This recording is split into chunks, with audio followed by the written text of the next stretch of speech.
Alrighty, testing 1 2 3, testing 1 2. Hello, hello, hello. We live? What's good? What up, chat? Boom. What's going on, everybody? Hello, Twitch. Hello, YouTube. How's everyone doing? I am ready to play more of the Avatar fighting game. I had a lot of fun with it. I want to learn some more Aang. That's the plan. That's the plan. I got nothing else to say, really. I want to play the game. What do you guys think? Next beta won't be region locked. You're saying for the Avatar beta? I actually don't know anything about the technicalities of this beta. I was not following any news. I was not following really anything about this game until I got my hands on it. So I actually don't know the details about it. I'm just playing the game. Someone tagged me in this this combo here. I want to try this out.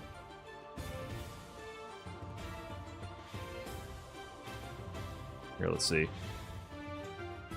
They got this combo for Aang. So they route into the 2D into the heavy overhead, and then instead of fast falling to continue the combo, they use one of the glider variations to like sort of fast fall a little bit into a falling. I think that's B, and to pick up with that's A, B, and then launch again, scooter, and then their scooter variation seems a little different. It's like medium scooter, and I think they go higher. I think they're doing the jump version with the button to go higher, and it's like, I think that's A, falling D, A, D, and then light, or AA, MM. It's like a little loop, and then they have this loop here, 2D. I don't know how they did this. I don't know what this is right here.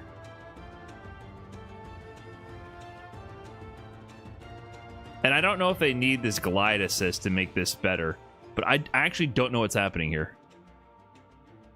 Because you can't just jump cancel the 2D, but he's doing, there's a cloud effect here. So I'm trying to understand what this is. But it's like an actual loop combo.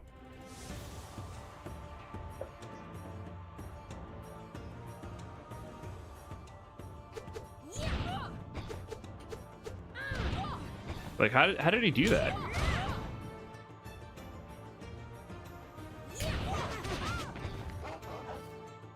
You think it's a scooter that just didn't hit?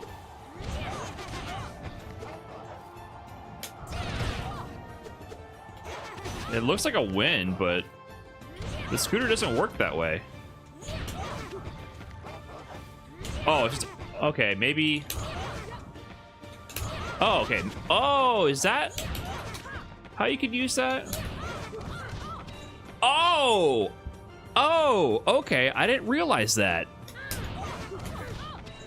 You can just scooter. That's light scooter and just immediate jump.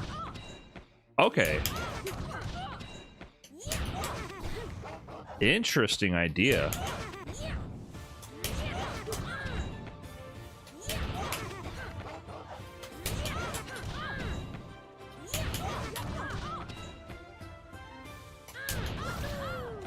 Is he using the jump variation though?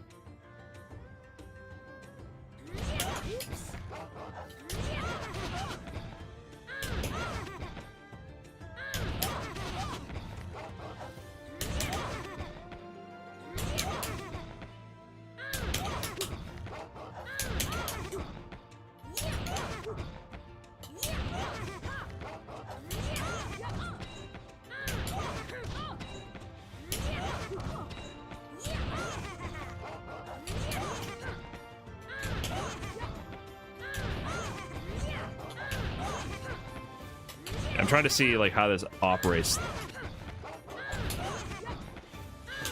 Huh? That's with the medium version.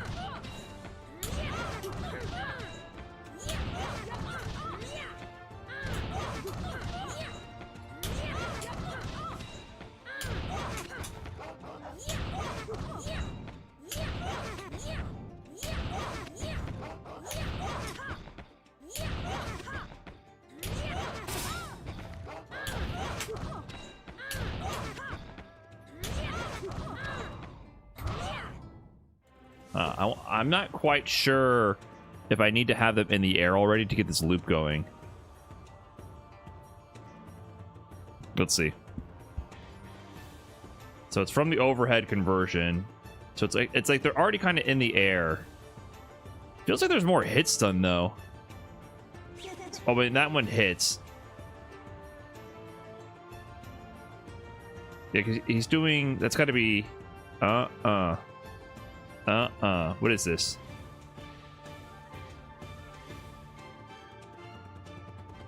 I gotta look at this slower. Hold on, let me slow this down. What move is that? What move is this? Jump. That's ending in jump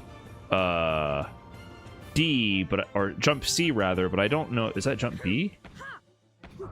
Okay, it's not jump L. Looks like it's jump B into D. Oh. Okay, I think they're too low because this is not from a juggle starter. But like, say, let me see.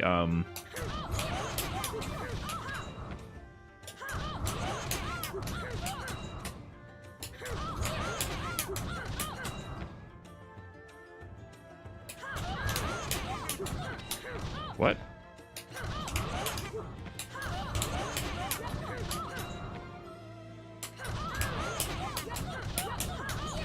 And then I gotta do quarter circle forward light, and then jump B, falling D.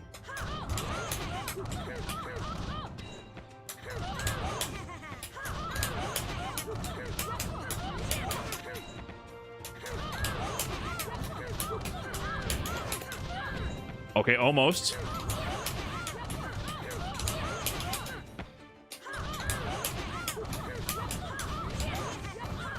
Ah.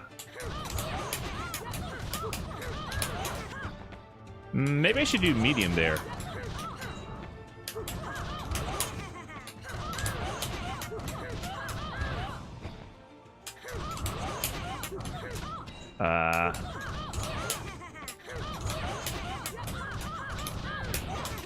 Okay.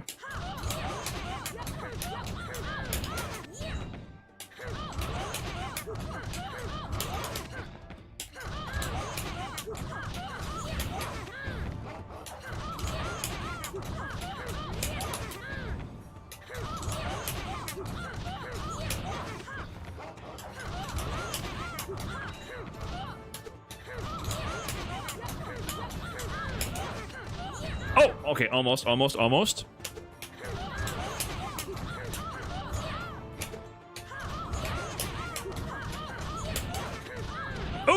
okay, there we go. I see. So that does work. So after you do, if you get a little bit of height from this scooter pickup here, you can then do route into the 2D light scooter jump whiff, and that lets you get falling B, falling D to loop.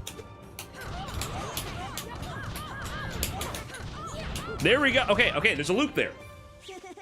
There is the loop.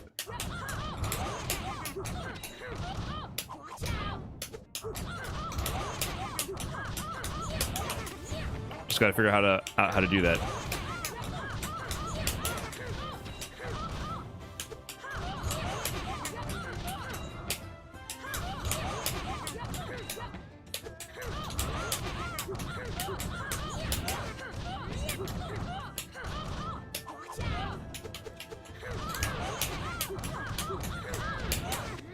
Ah.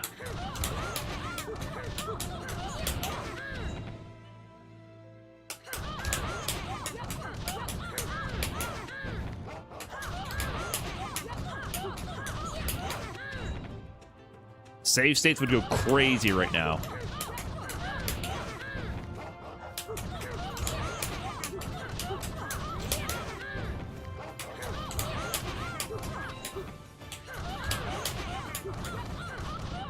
I wonder if I'm not letting them fall low enough.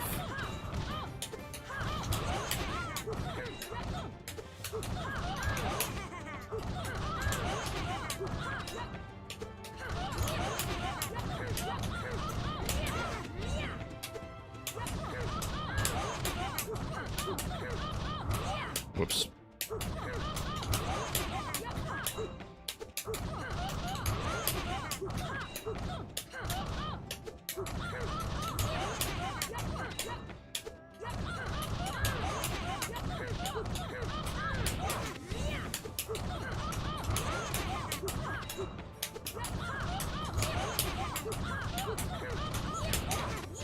Ah!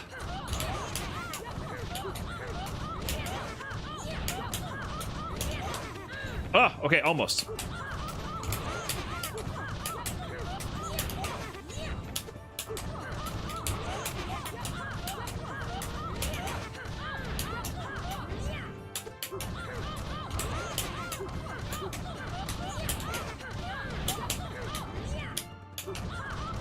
The 2D's dropping there. Hold on, let me see. Maybe I need to let both hits of B connect first.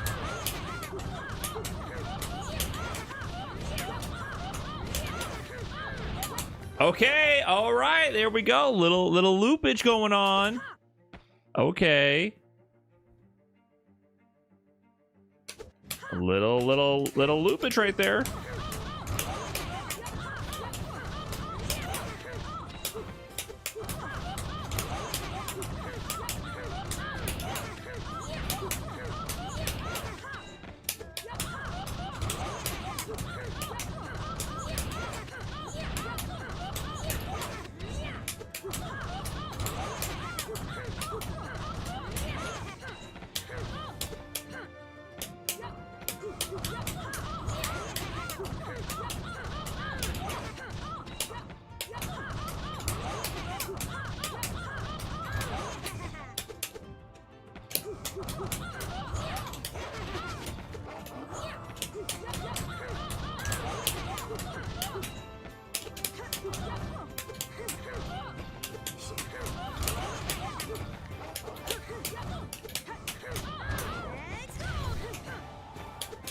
Okay, I'm getting distracted.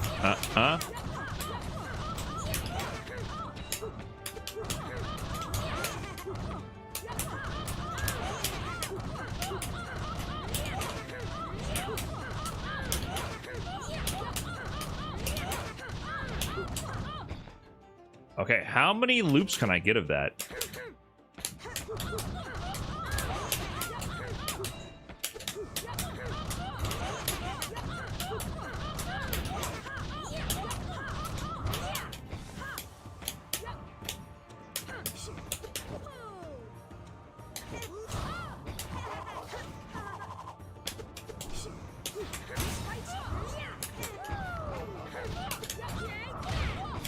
Okay, let's see.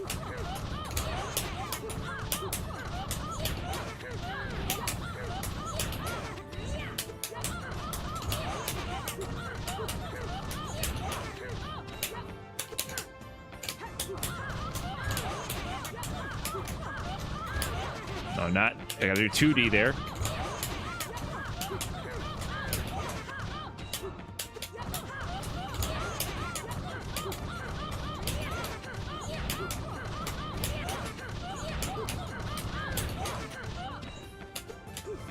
How does the buffering the inputs feel? Is it strict? It's not strict, but I do feel like there's occasionally times where it feels tighter than I would expect. Like there, in some instances, I don't get the moves I expect to get. Like after this anti-air, I try to do certain options out of it, and it feels a little strange.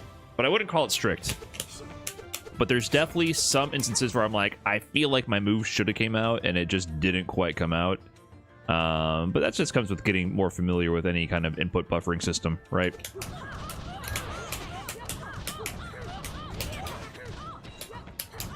Like there, I don't know what my falling D didn't come out, and or falling C didn't come out, and I definitely expected it to.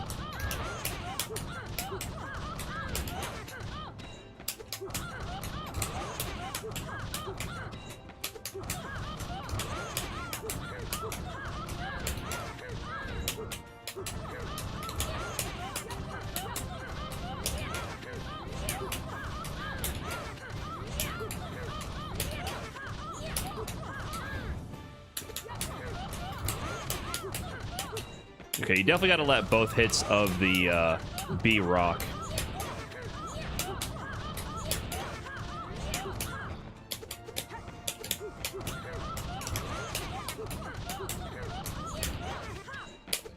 What is C? Flow button, or are there 3 attacks? There's 3 attacks. There's A, B, C, D. D is the flow button. So it's A, B, C, and C is like your heavy attack, basically.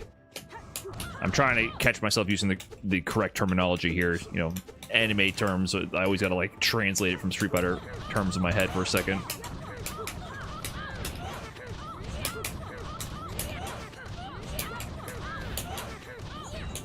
Yeah, you need okay. You need both hits of the B. This is an auto 2-hit attack. I gotta make sure to not cancel to 2C before both hits of 2B connect. Is this game high execution? I would say on average, no, but there are definitely higher execution moments in it for sure. Seems like a pretty well-rounded combo system.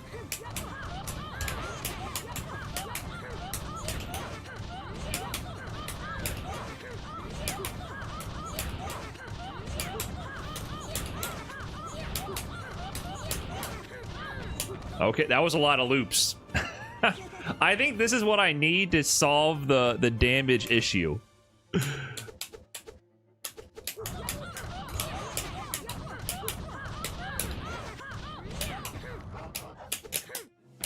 So say I land a random hit.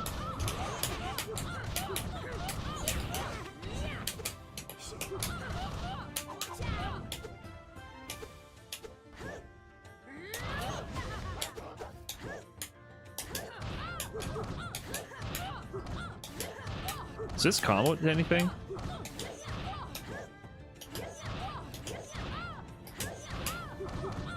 This doesn't combo to anything? Opposites today? No, I used a little bit opposites yesterday. I don't know if it's better or not. I mean, you don't have... I wasn't really utilizing any of them that much. But opposites lets you flow cancel from anything, which sounds... It just intrigues me. Like, the ability to do that.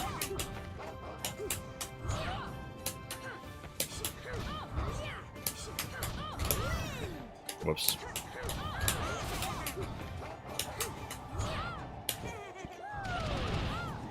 Anyways,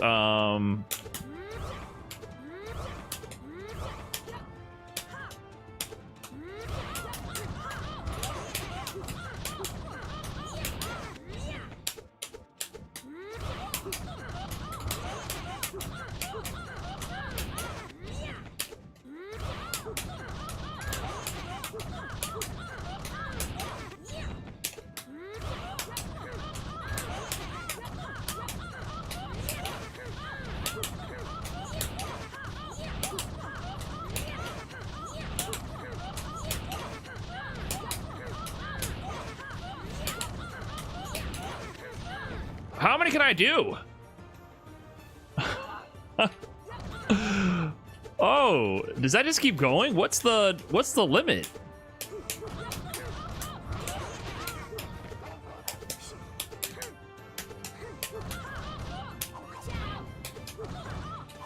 Wait, does this not combo to B? Oh, it does. I wish I knew which one of these was faster. I'm guessing 2A would be faster, but I actually don't know.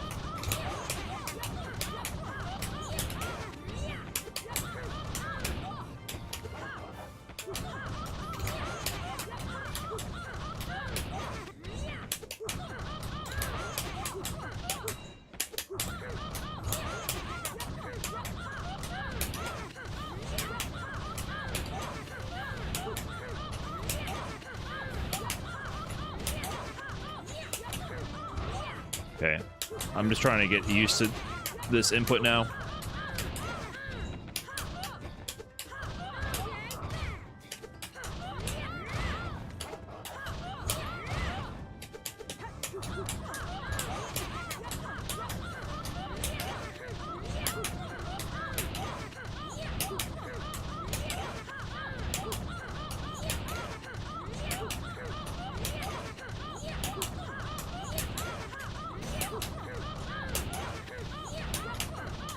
Oh, wait. Okay.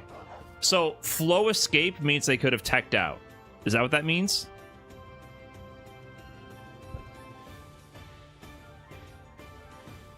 And to tech, you hold... Do you have to hold a button to do that? I mean, I just hold light or A and hold a direction. That's like my default anime game habit. I'm not sure if that actually applies here or not.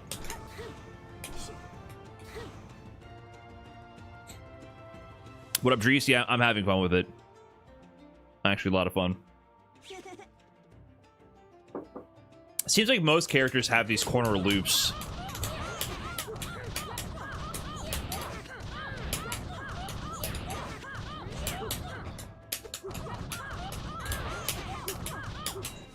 So the goal is to get enough damage, as much damage as you can before they can tech out. That's always the goal. Or not to get the most damage, or resource building, or Oki, whatever. Like convert, get your damage, and then convert to your preferred ender before they can tech out.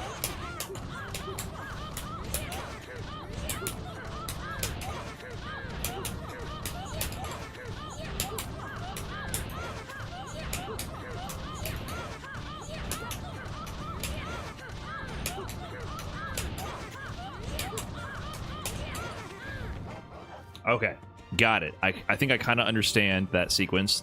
Let me get you on this side of the screen real quick. Just to practice that over here.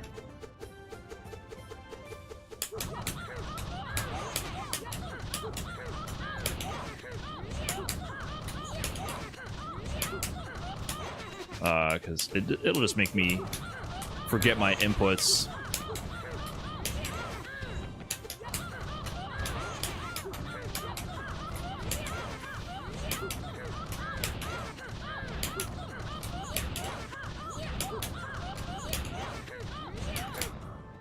Yeah, I don't know how to bring that home yet. Okay.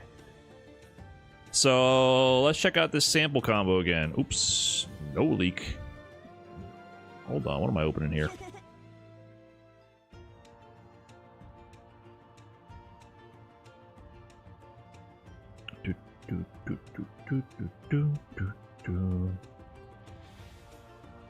Okay. Let's put this back to full speed again now that we understand the loot portion. Okay. So they're starting from 2A. I think they go 2A to 5A. Or do they? Is that 5B? Might be 5B. Might be 2A straight to 5B. And then they do down C. And that's when they're going to go into the heavy overhead. And this is the unique ender. They do heavy overhead, and then after the air portion, they flow cancel to either neutral or forward glider. I'm not sure yet. And I'm not sure if I need this guy, because this guy apparently affects your gliders, but I'm not sure how. We'll see. I'll try it. Glide in. Falling. I think this is falling B. Falling B. Lands. And that's 5A. And to 5B. And I think that's when the loop starts. So 5A, 5B, 2C. No, not even yet. Okay. He goes 5A, 5B, 2C. Hits with the... what I'm going to guess is the medium scooter. And then he starts the loop. So he starts the loop on a hit here. 5A, 5B, hit. And then this is a high... I think this is a jump, like a high jump. And then that's a jump up into... That's got to be air B into D. And then it starts. And then when he lands, it's 5A, 5B, 2 hits, 2C. And then he starts the loop here. And he does... After hitting one time, he does the empty loop one time, 2 time. That's it? Okay, so he just does one on hit, 1 whiff, 2 whiff, and on this, actually on the second one, he ends it. And so he ends this one, the variation. He brings it home with, this time he goes jump A, jump B, and then the quarter circle forward move into the super. That's a lot. That is a lot.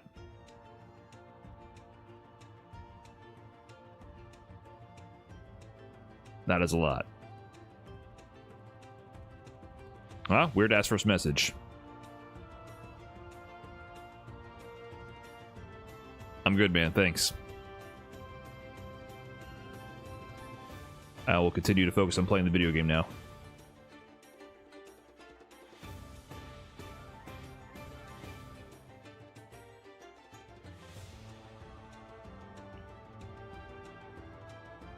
Okay, so how should we start this?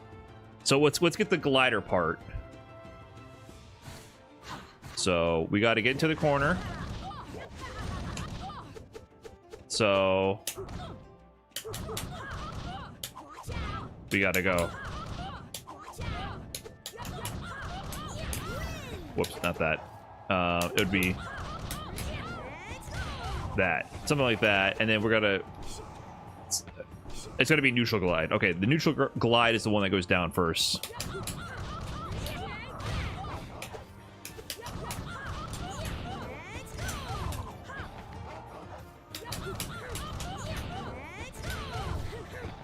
That's the goal right there.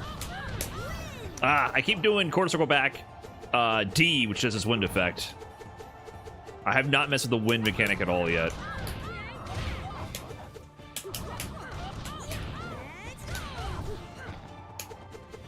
Now I wonder, this is what I'm wondering, if I need the freaking little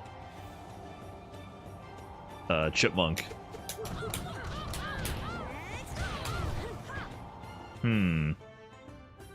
Feels like I can't cancel that early out of it. Maybe that's what I need the chipmunk for.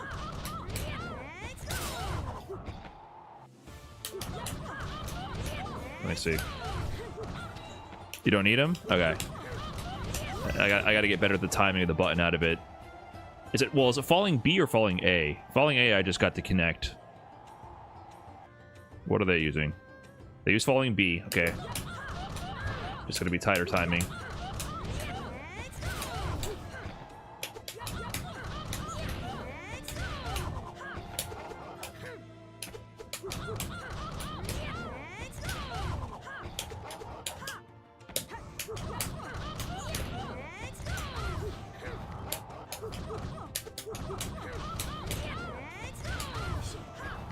Neutral, sorry. Yeah, neutral A, not down A. Or neutral D, not down D. Oh, there it is. Okay. So that does work. And then you're going to fall into 5A, 5B, 2D, and then medium scooter, and to, I think, the jump variation. Fuck. Keep doing the wind on accident.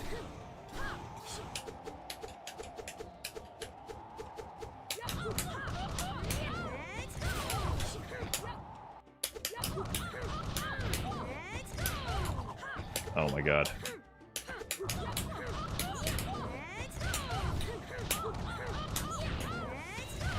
Okay, I got it, but I panicked on the follow-up.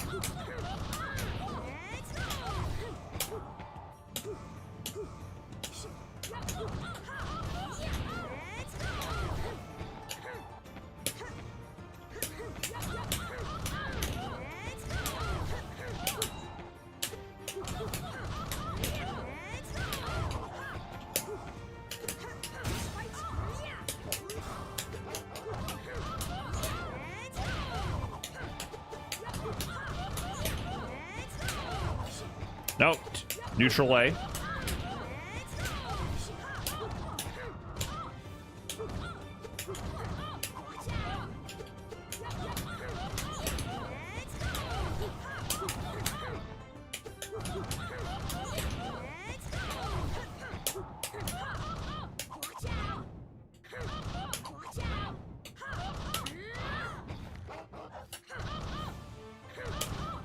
What is the dash macro?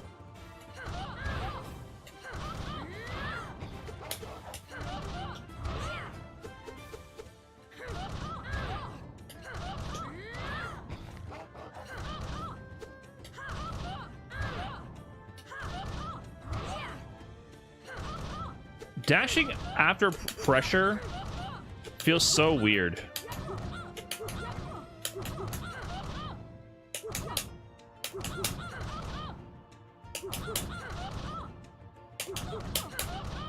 Because, you know, they have a dash macro, but the dash macro is 2 attack buttons. And the thing is, yeah, like, I think you need a dash without the dash macro. I think the dash macro is not very good because every time I try to dash after lights, instead I get a delayed medium buffer. I get a delayed medium chain, because look how late this happens. This is me hitting 2 attack buttons. Look how late that was. This is me trying to do light into dash. But if I do light, and then I do the dash macro really late, Look how late that is. It's still giving me the chain cancel. Like, once you enter a chain cancel, it's really hard to do that. So I don't know if that's intentional or not, but I just realized now, like, I need to not be using the dash macro at all after chaining any two buttons together.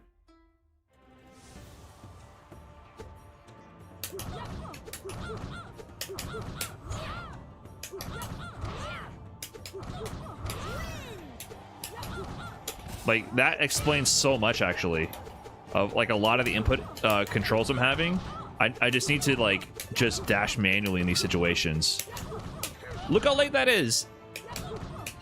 So I feel like there needs to be a priority of the dash macro over the chain cancel. It feels very strange otherwise. That was a real consistent problem in my gameplay yesterday, which prevented me from, like, getting in to throw people. I would always get the chain cancel instead of the dash. Anyways.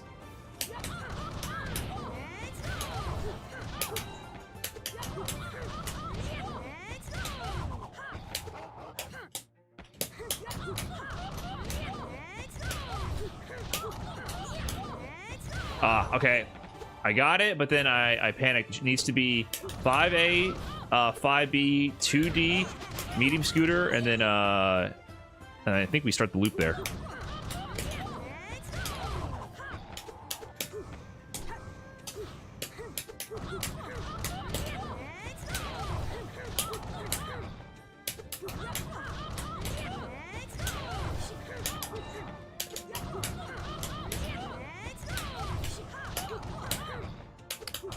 It's 5B, not 2B.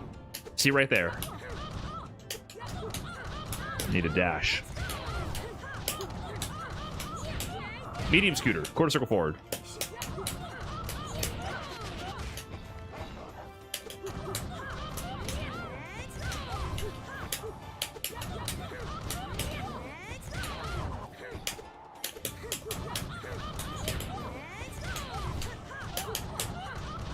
$2D, quarter circle forward. Almost. Okay, we're getting there. We're getting there.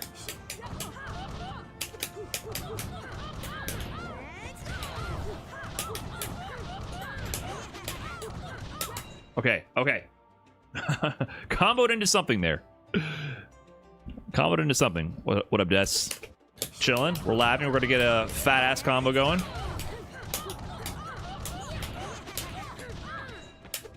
Okay. Let me get that one more time, actually.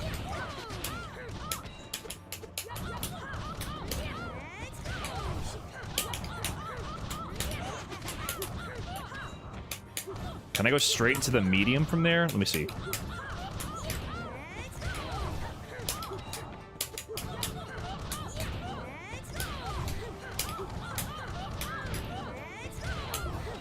I did the wrong routing again.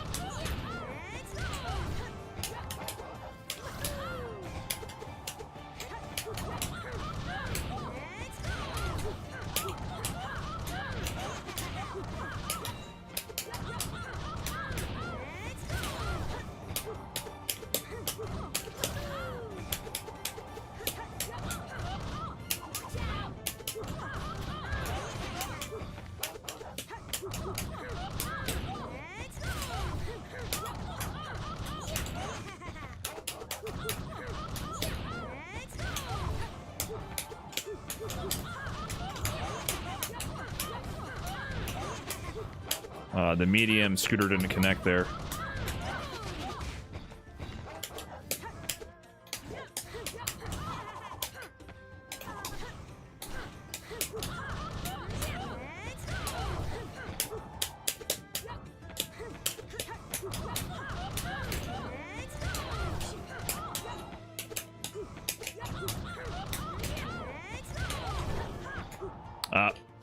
Too much, too much. Is this out? No, this is not out. Closed alpha right now. Still very much a work in progress, but very interesting.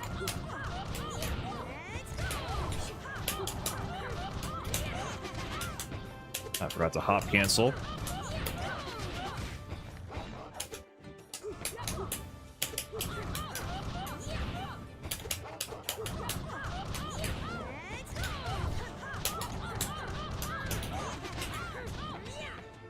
Okay. Let me see what they're doing now for the next portion of the combo. Okay, so they go into this. They fall down, falling B, 5A, 5B, 2D, and then they go into the scooter that hits, which I think is medium, and they jump pretty high there. I wonder if this is like the higher jump version that you hit with the jump button. And that's jump B to jump C, I believe. Jump, boom, C, and then they fall, and then it's 5A times 2. That's the plan. That's the plan. Lunar Scratch with the 4 months, thank you, and Shadow Slage with the 35. Thank you so much. Appreciate that.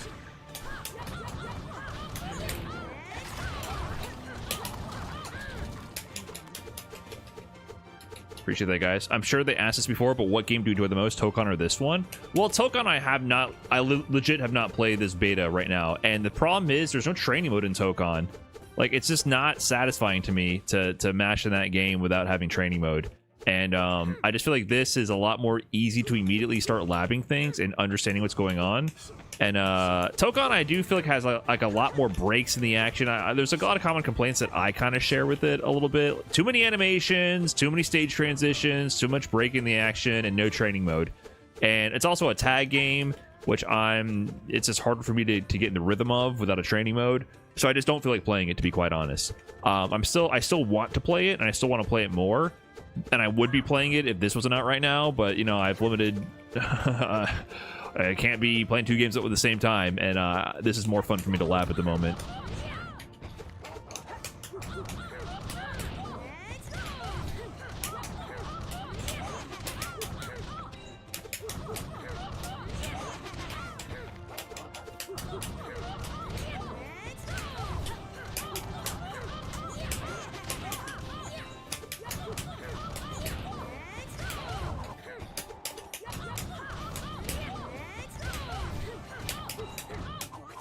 Okay, I just gotta get more cozy with that timing on that.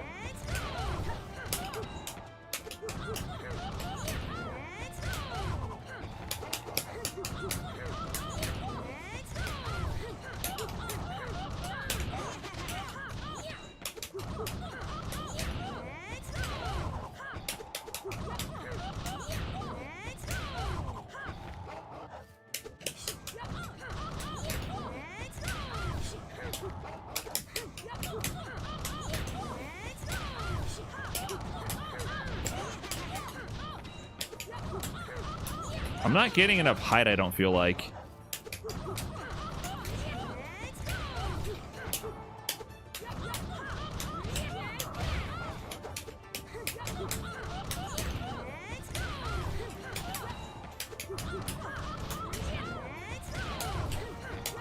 Did I watch the show? No, not really.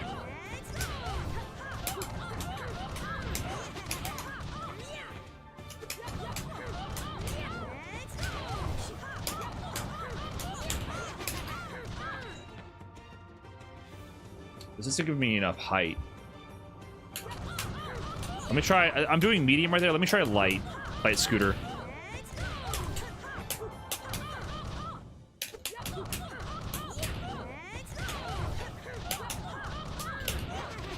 Oh, maybe light scooter is what I gotta do.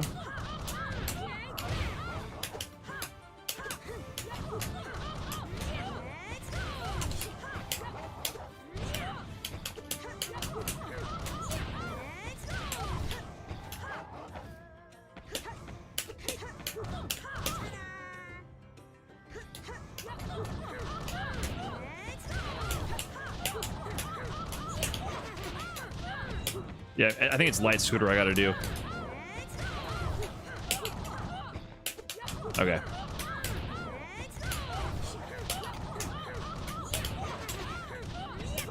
No? That felt like it.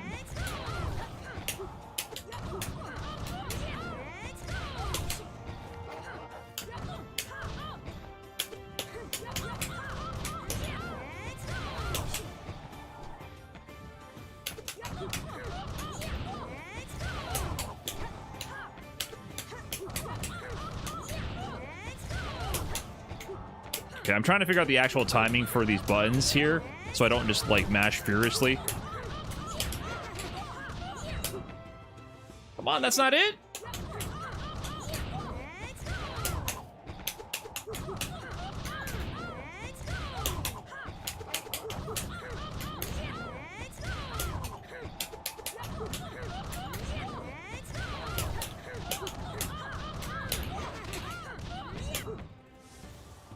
How is that not it?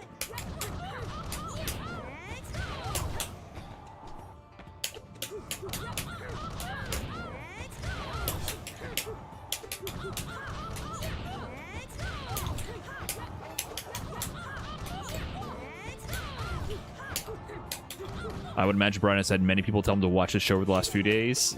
Yeah, I think that's going to be like 25% of the chat whenever this game is being played.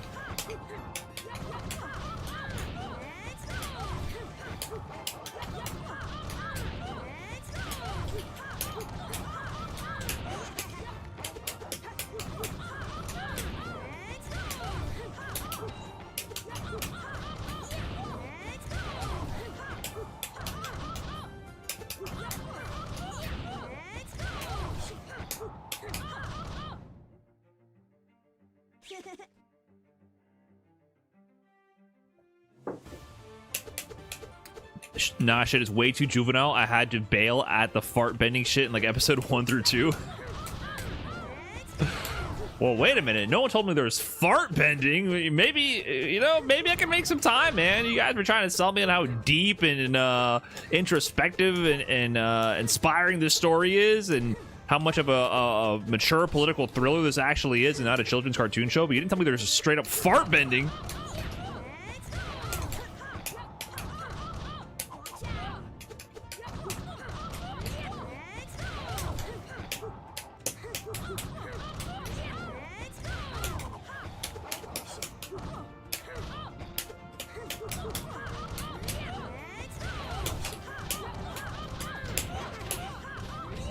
Why can't I get this to connect? I think this is the right thing to do.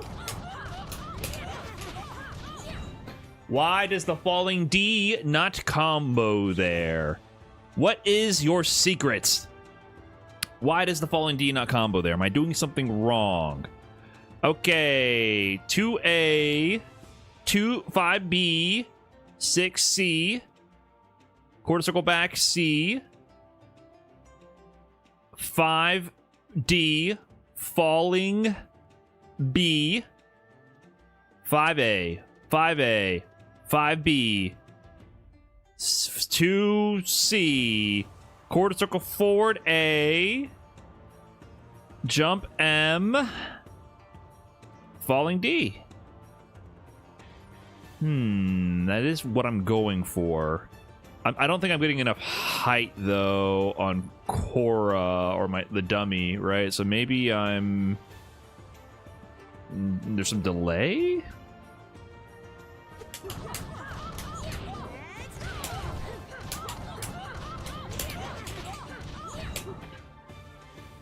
Okay, I'm gonna try to do the jump scooter.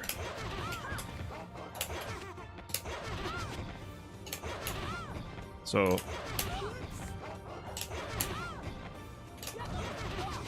I think you go slightly higher. You hold the jump button, right? Am I wrong?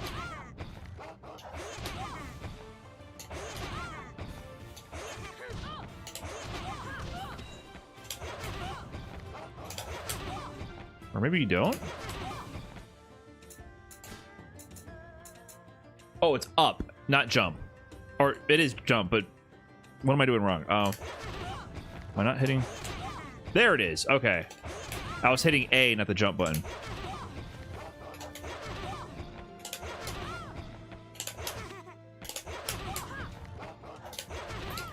Okay. Well, that's really high up.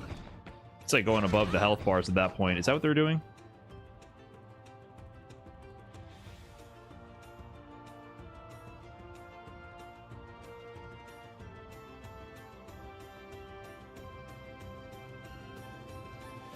I think that's what they're doing. Okay, let me try it with the jump variation.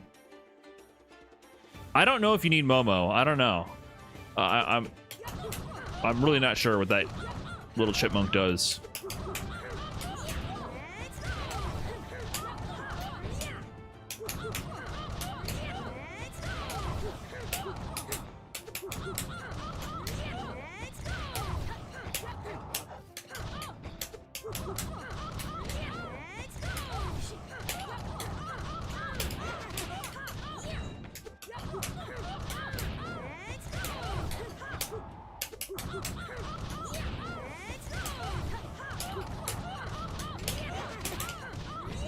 See, like, I just can't get that falling D to connect. I'm losing height somewhere.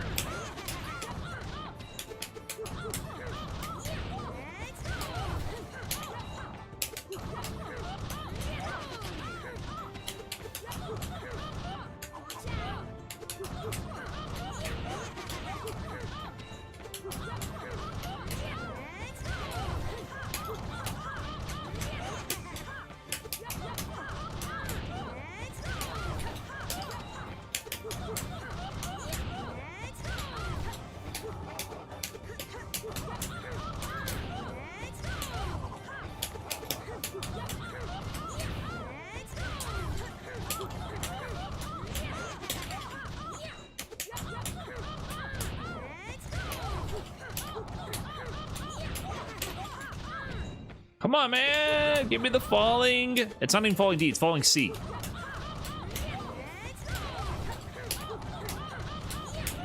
Wrong move.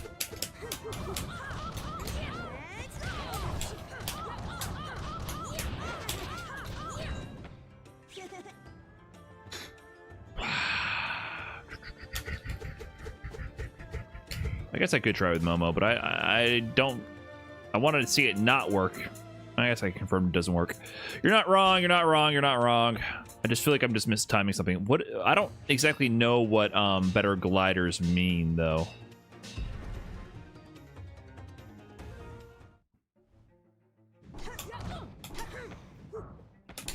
Does it mean you can act faster out of them?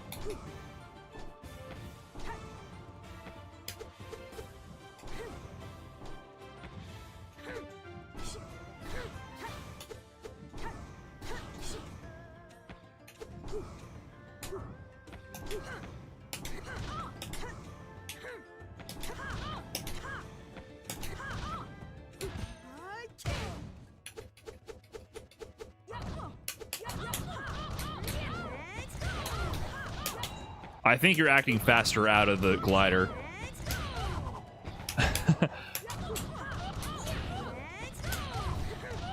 Oh yeah, I feel like I'm acting way faster out of the glider. They have way more height on this.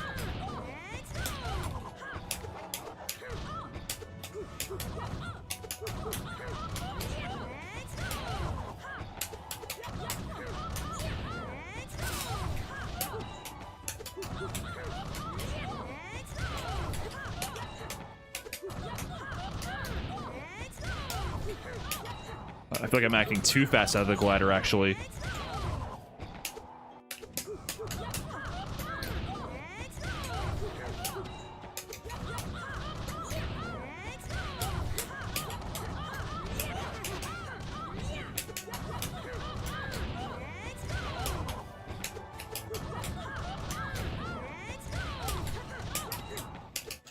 Yeah, I'm acting so fast out of the glider that I'm too high, and so that when I land, I don't get my 580 to connect in time. So now I have to delay when I press my falling M out of the glider. Okay, so I see. It does speed up your actions out of the glider.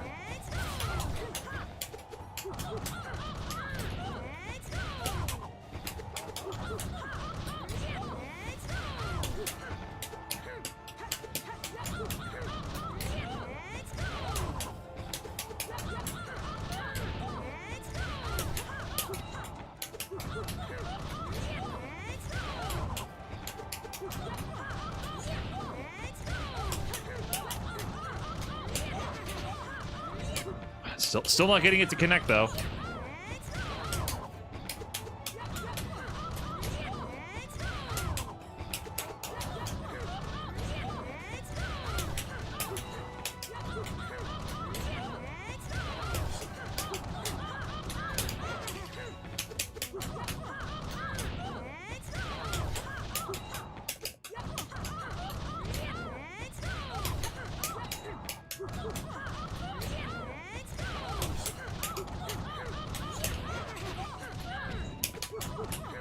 Here, let me delay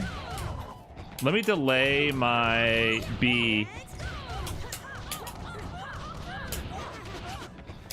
out of the command jump from the scooter. That doesn't help at all. That made it worse.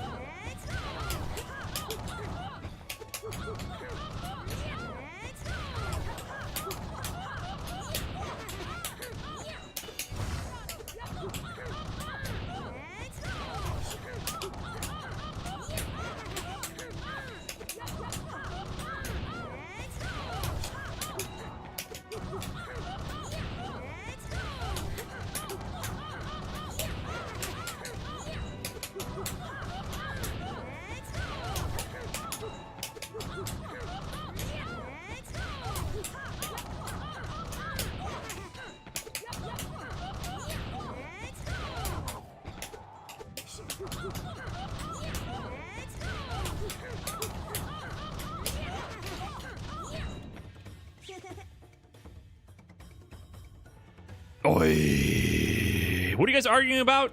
Let me land this combo so you can stop arguing. Oh my god. What is going on with this combo? Glide in. Falling B. 5A, 2 hits. 5B. 2D. I don't know what it causes an element surge. Which versions of the scooter cause element surge? Light?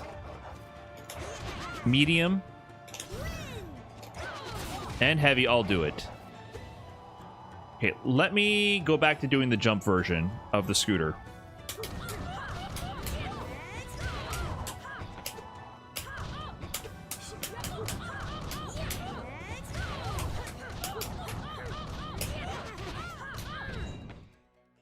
God, it's so hard to do the jump scooter on leverless.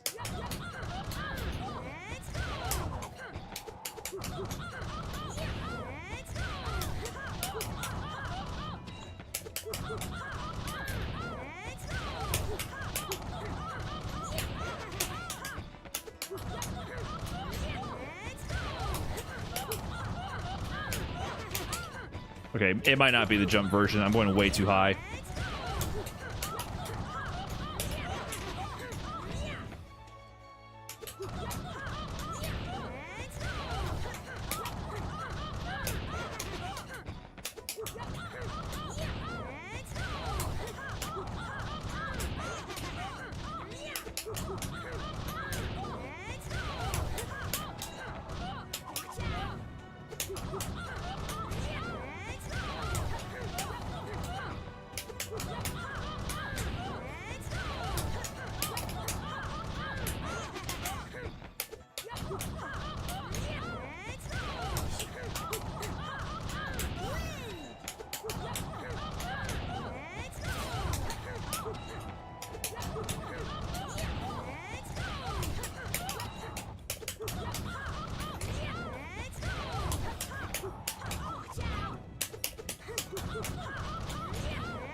I keep doing this, the wind move on accident. I mean to do this.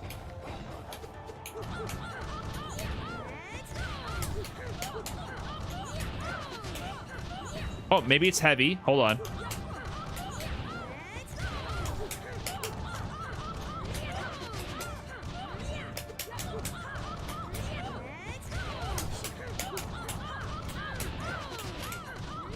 It's heavy. Okay, you got to do a heavy version of the scooter there.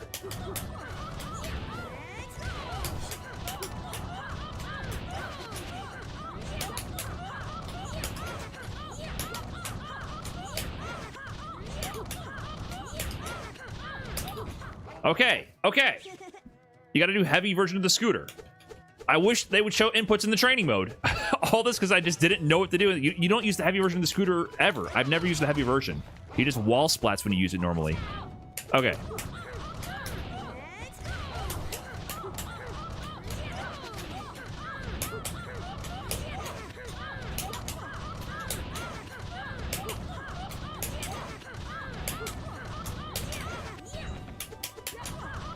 Okay.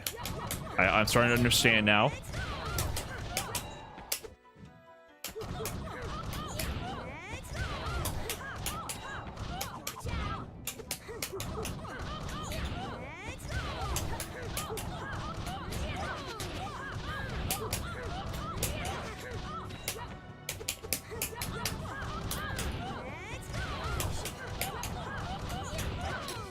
Whoop.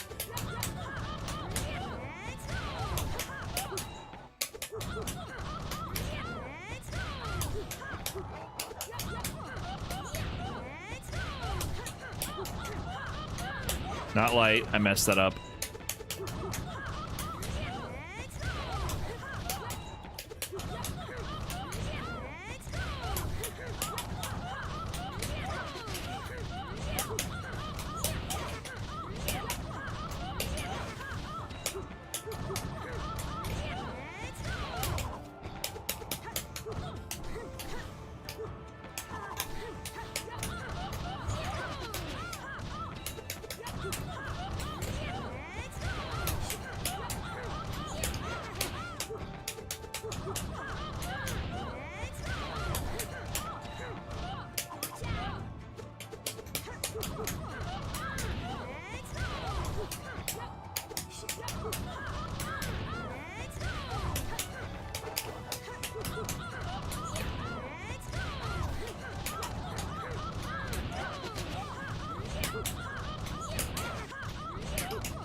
Okay.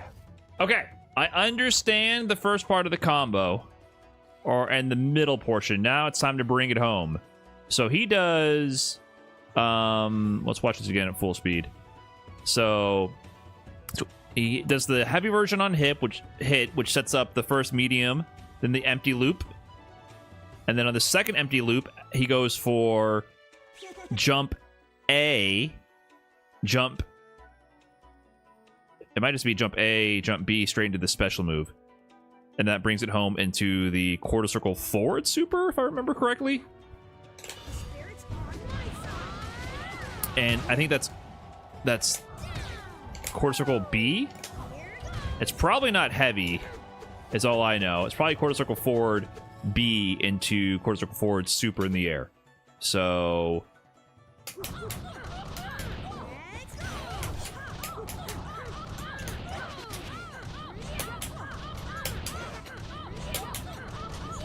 I did heavy. Should have been light at that point. Then jump A. Should have been scooter. Jump A.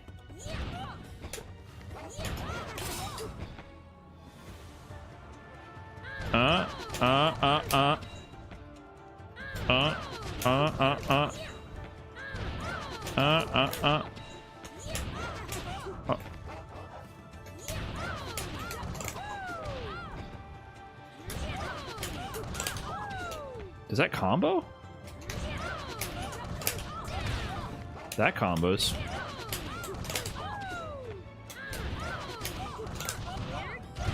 Oh, heavy works. Okay, so the heavy does work. That might be the heavy then. Or by heavy, I mean C.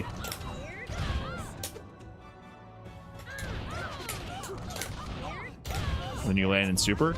Okay, so it might be the jump C version. Okay.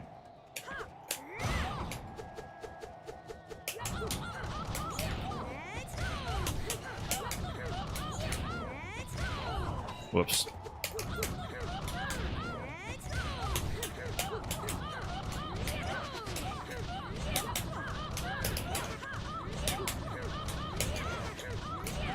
That's when I should have done jump A, jump B, quarter circle forward C, and to super.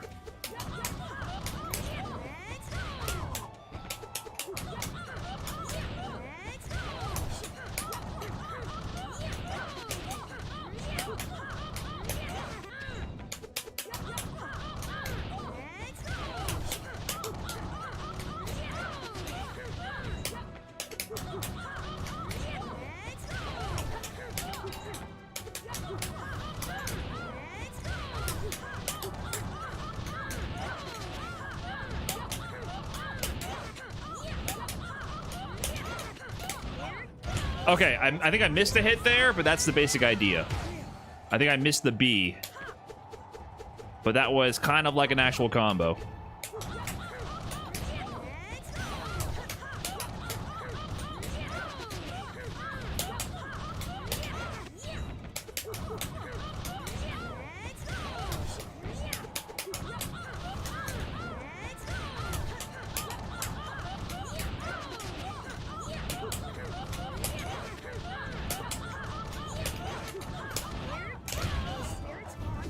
I think that's it.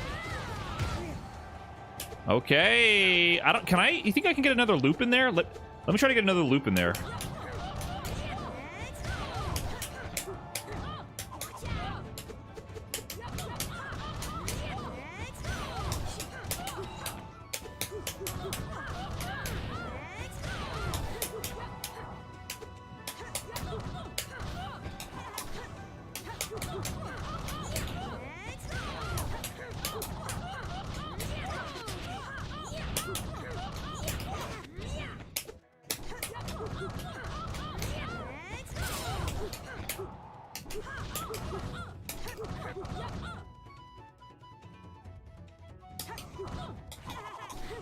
So wait, this guy...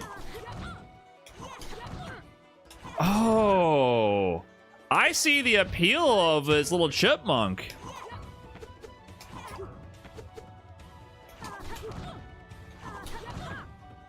It gives you Magneto.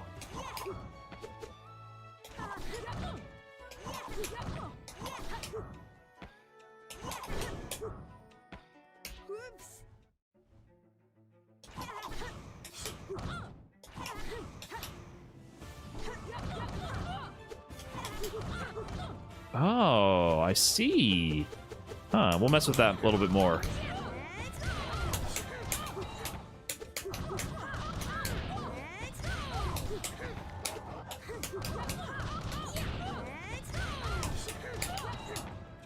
Why am I not picking that up, though?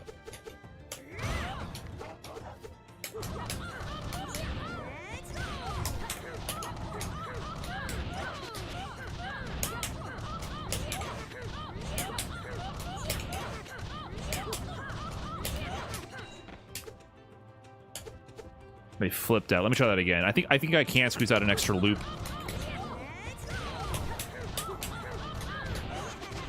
I messed that up.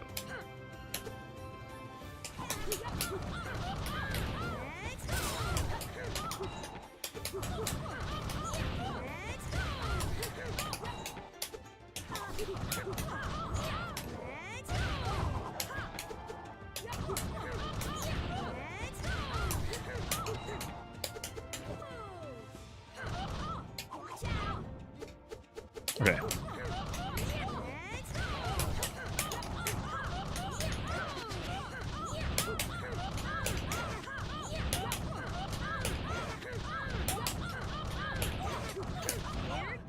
Oh, yeah, I can loop more.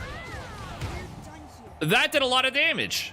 That was actually significant damage. How many loops can I get? Get to 100? They're gonna flip out before then. You can't go forever.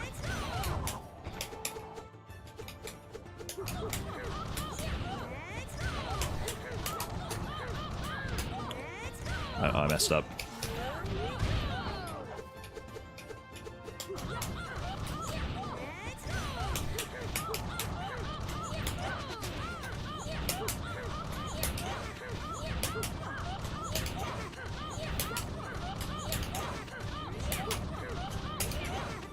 Ah, I messed up.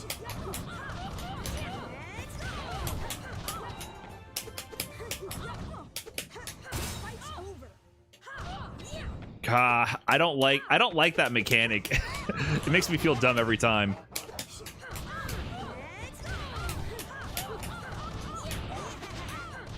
Gotta do heavy.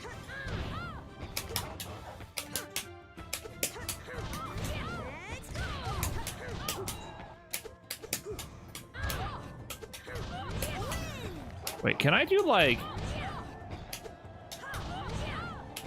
One thing I've also been thinking of... Oh, I can end my strings.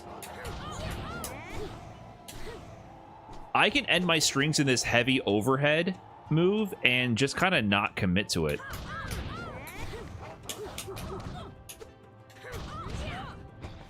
What can I cancel out of this? I can cancel into that. I can just fast fall. I can... Is it only the glider and fast fall? So I guess I can do...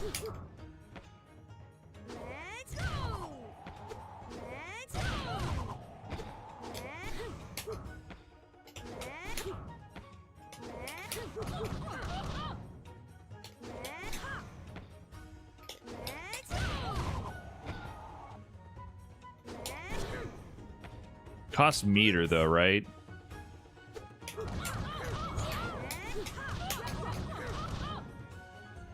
Okay, that might be what I need also to extend my strings on block, right? Because I feel like a big problem I had, especially compared to like what is the dude, Zuko? He had like a lot of good string enders with like his Rekka system and fireballs. With Aang, I was like, dude, once I make them touch the block, I don't really have much to do, but it seems like maybe this is my option, or one of my good options, is to get into this overhead, which gets me above them, and it feels like a big part of this game is just being above the opponent. That might be really powerful.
Not bad. That's not bad. However, I don't know how to combo. Can I go in from the air move into the big super? I don't know if that works or not. Let me try that. Does this work? I feel like I don't understand how to combo into that super. Do you think lows are good to counter to flow parry since they force the opponent to airborne state? What? I don't know. I think the lows beat flow parry. Have you ever smashed a guitar? I don't think so. Does this work?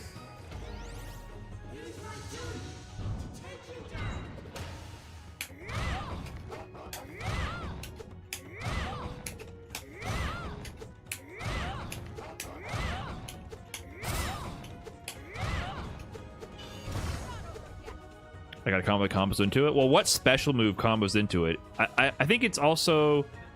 I think Scooter combos into it.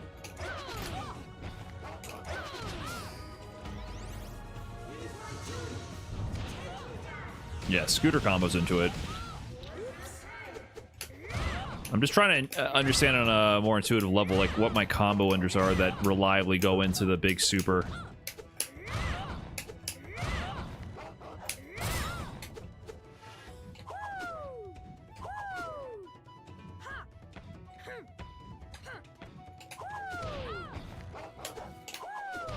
Oh, should I be using this as a jump in? I never use this.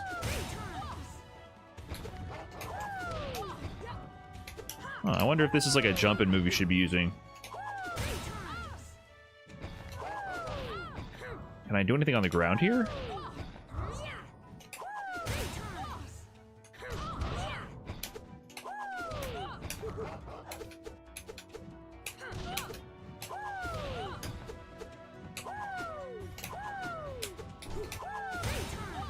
It's a cross up? Yeah, I've not used this move really.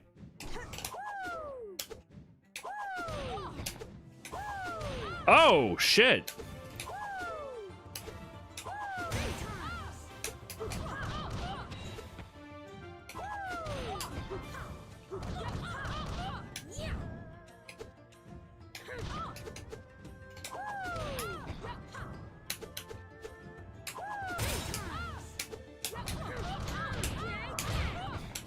Okay.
What is the 5A not connect here?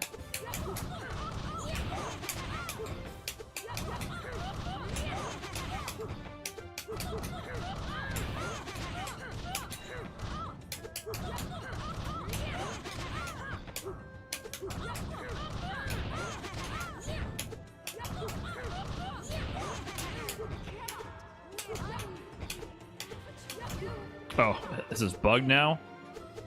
Because she's dying? Yeah, I'm trying to figure out, like, easy ways to get into the loop. So what was my B&B before? It was from this one, from 5D instead of 5C instead of 2C.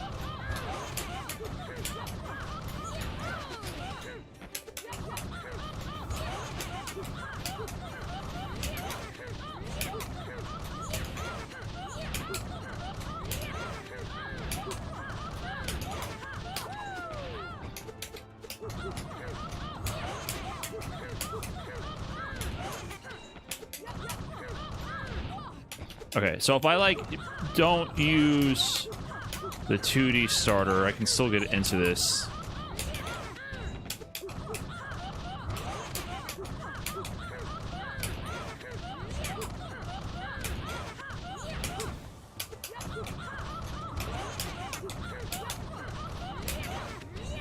What?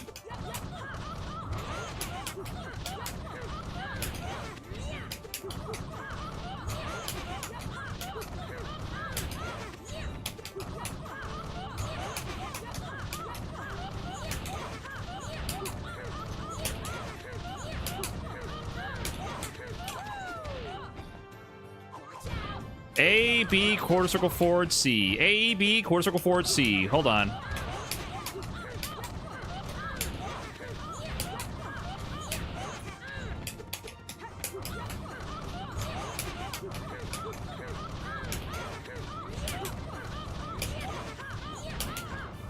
Feels like they're falling lower and lower each time I do a rep, though.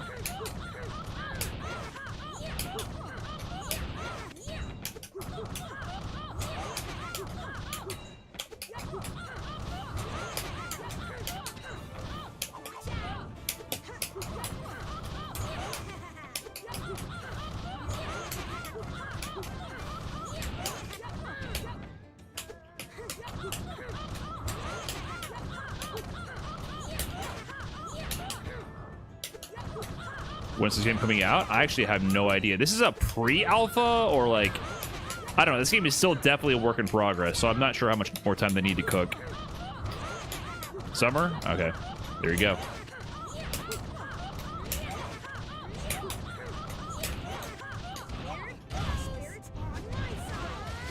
Woo! Get a little bit of a workout in the hands. That's useful to know what I just did, because, like, this is going to be my main B&B. To carry corner to corner. What was my combo that I used to do? I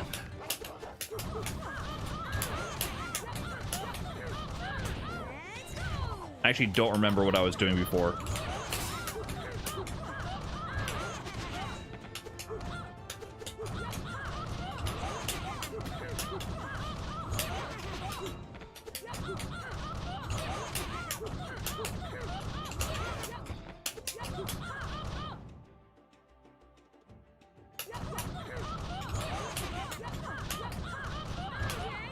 What was that? I think it was just that.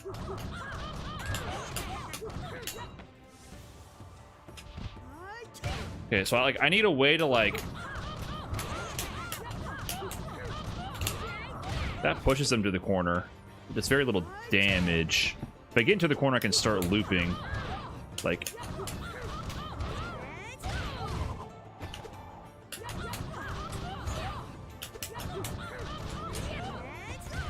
so that doesn't work mid-screen.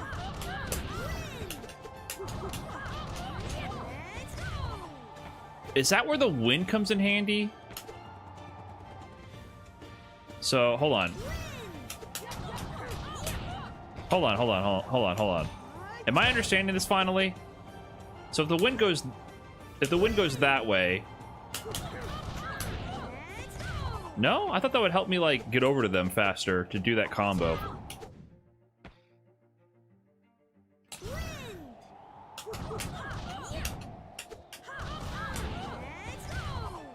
I mean, it sets up the mix, I guess, but I thought maybe, like, the combo conversion would be better.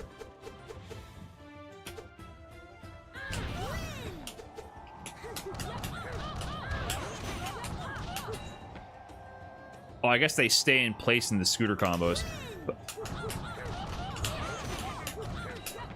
the corner carry becomes kind of crazy.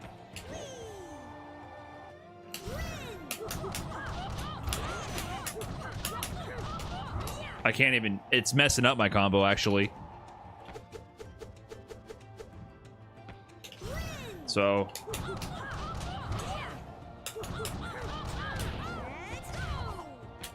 that's keeping me away from them.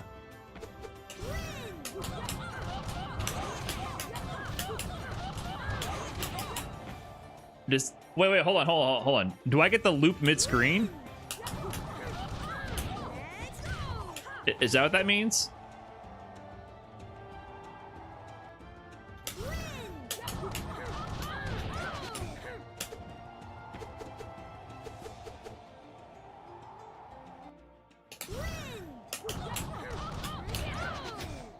Oh, I still can't get into that.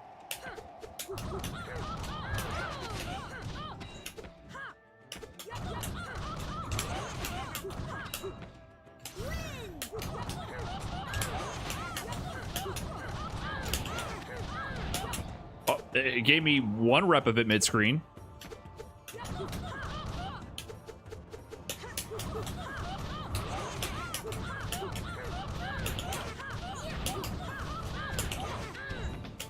Okay, so I can for sure use my basic B&B to push them into the corner and make that happen, but I feel like I need something better mid-screen.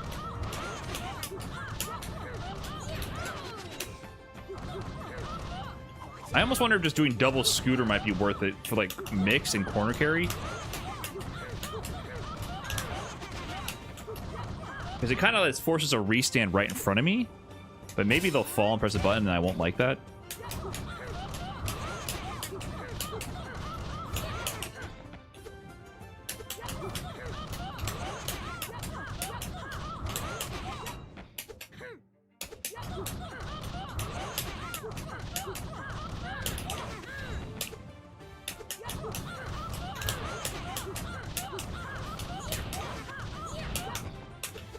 Okay, that was something.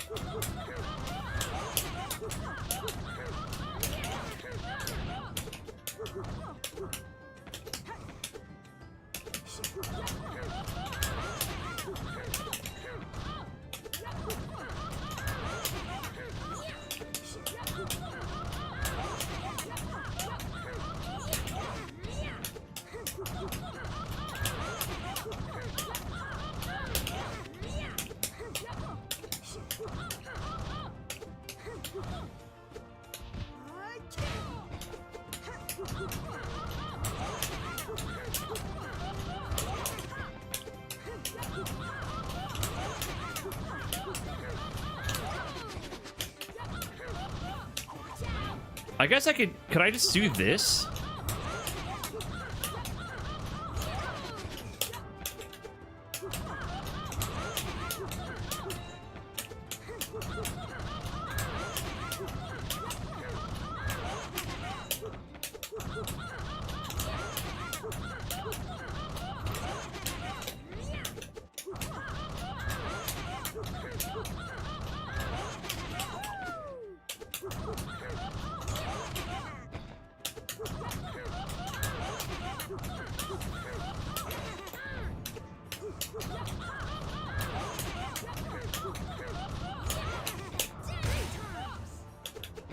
Is that just like the mix-up right there?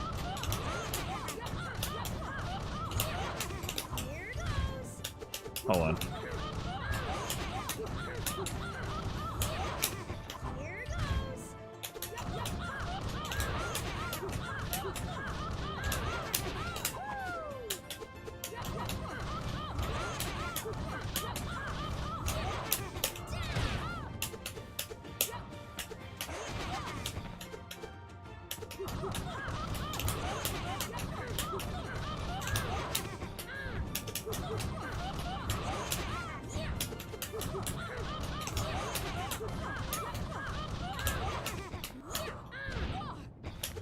I want to try to set up like an ambiguous jump mix.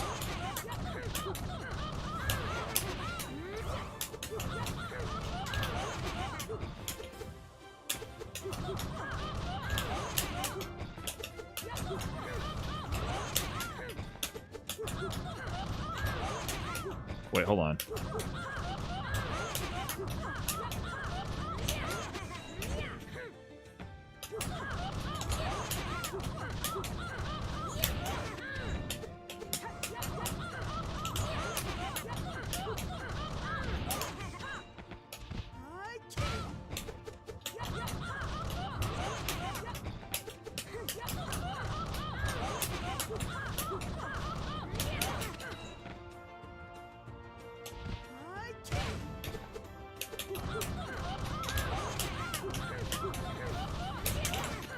No, I don't think I'm trying to do the jump out of the scooter for more distance. It doesn't seem to be helping at all.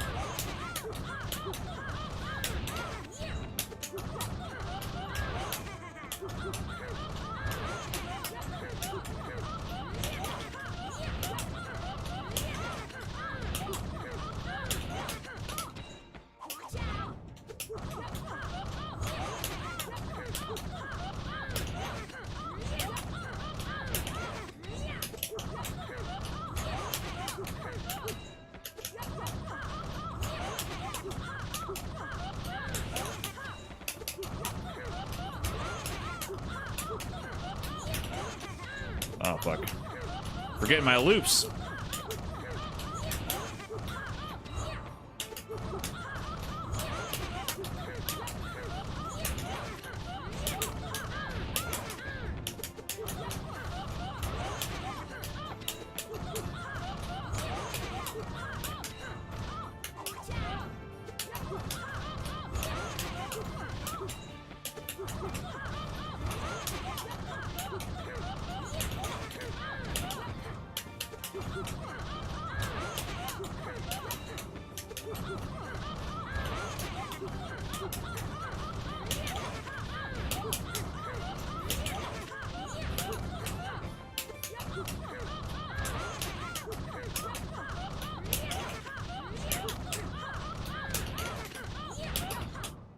Yeah, I'm losing height on each rep. I don't know if that's by design or if I'm messing something up.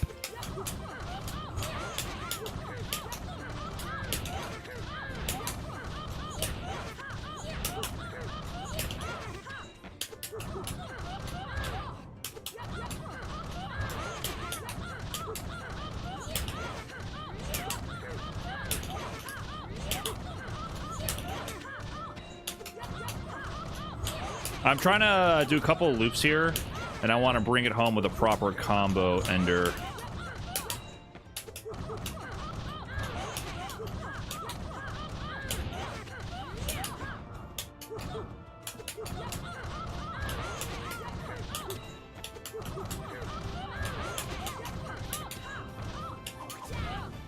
Third loop doesn't seem worth it. You can loop a lot of these depending on the situation. I'm still I don't fully understand all the variations of it right now.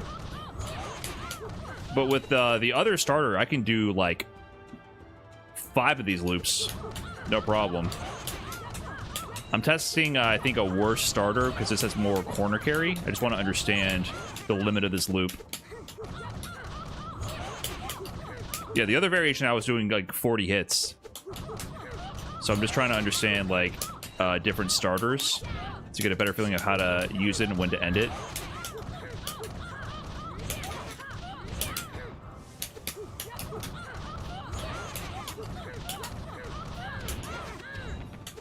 This variant where you jump A-B instead of jump B-C, but it's harder? Really?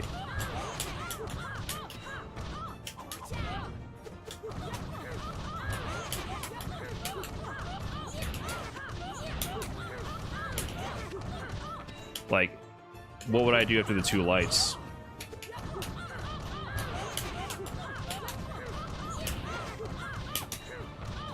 Like AAC?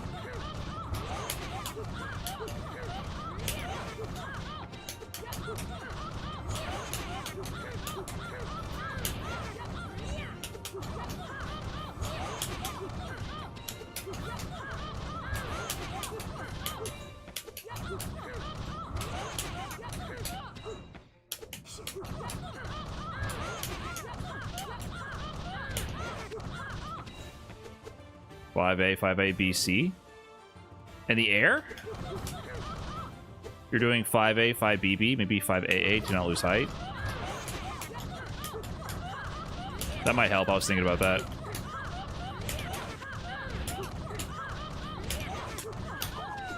Quarter circle forward, C.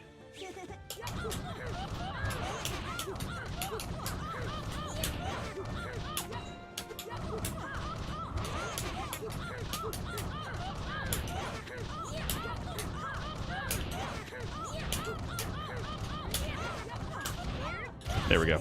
Yeah, I think you're right. I think I was forgetting to do 5AA, and I think that is helping to stabilize the height a little bit. I'm a bit behind in the VOD since you were asking earlier how to combo into super. It's in the later half of this video. I'll check it out. Let me see.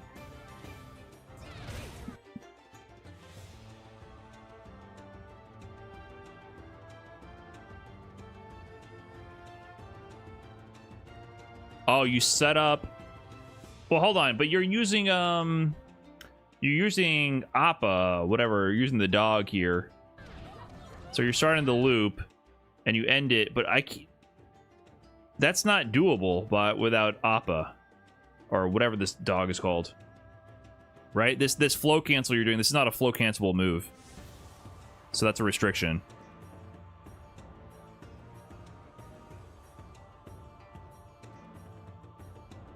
I don't know what the full sequence is, but...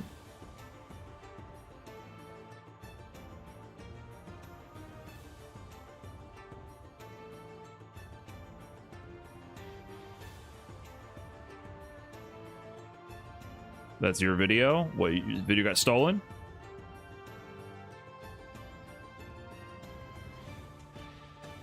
Yeah, I think I just gotta find a way to get into Scooter, because I think like Scooter is a special move that like goes into level 3 easily. That's what I'm thinking. What up, So Sick Nash fan? What's good, man? Thanks for the big raid. What were you playing? You on that avatar? Seems like your kind of game.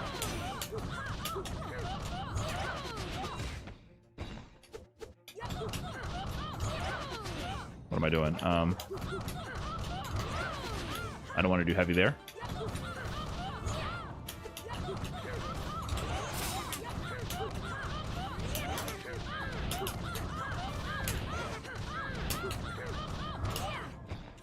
So, what I just... Yeah, maybe I guess I just don't go into the air, right?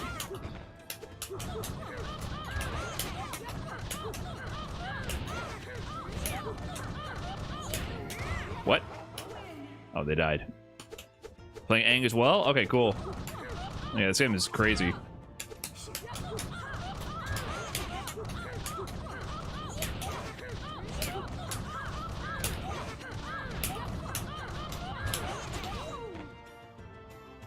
So maybe I can end the loop like that?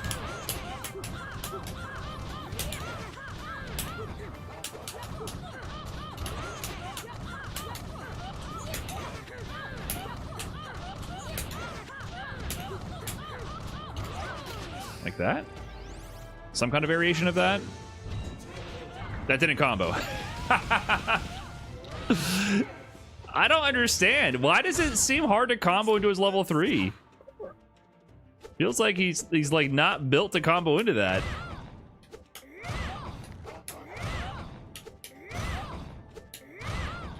That was heavy Scooter. It has negative hit stun. What has negative hit stun? The Scooter? Got to cancel the ground string. Okay.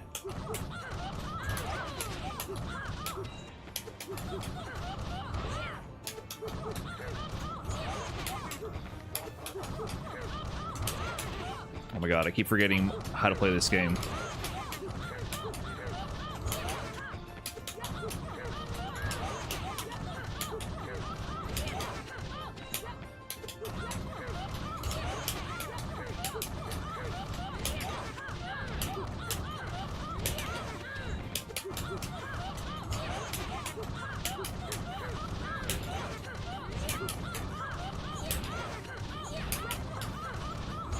Like that, just like that. Just end in the heavy. Okay, that comboed. You want me to link a vid? Sure, you can link a vid. No problem. Come back with the 34. Thank you for that. Appreciate it. Okay, so the reason I was doing that route is that's like my basic B&B for mid-screen.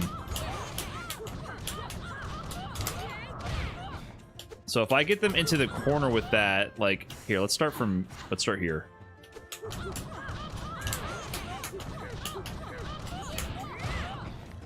Not like that. Let me,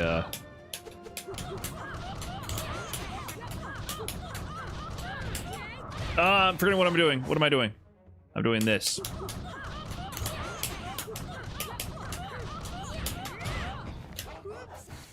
What the fuck am I doing?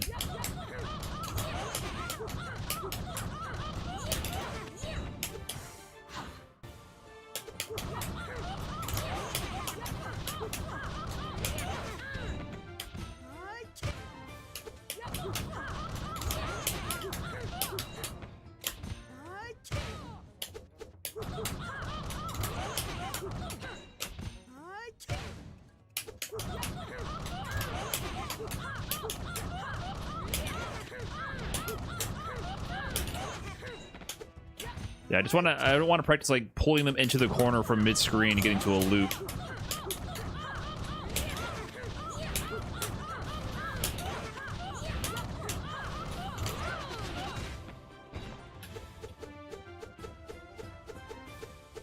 Okay.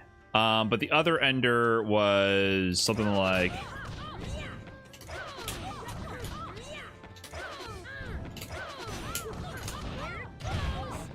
that. Okay. Okay. Okay.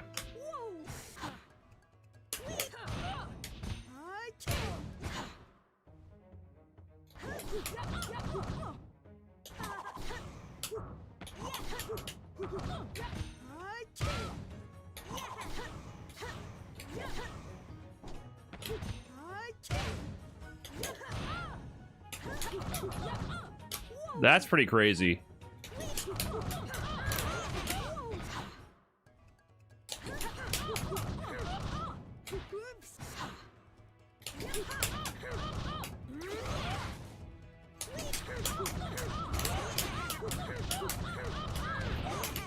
Okay, let me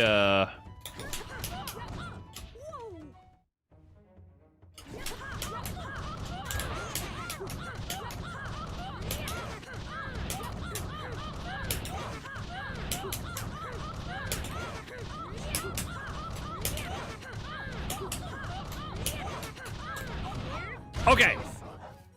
Oh, almost dropped that, but I think that was like a sequence.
Almost kind of clean.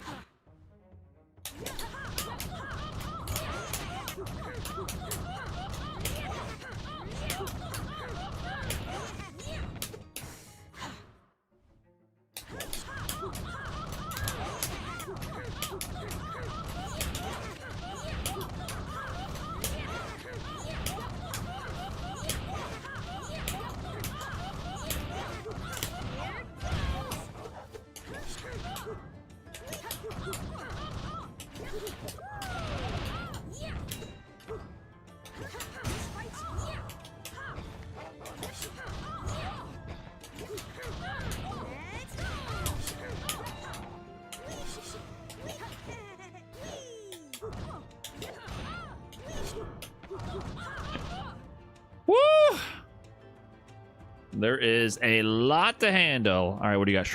Sure you. Let me see.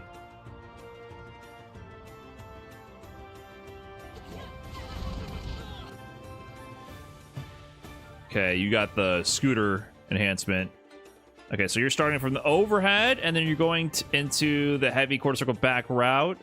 Fast fall conversion.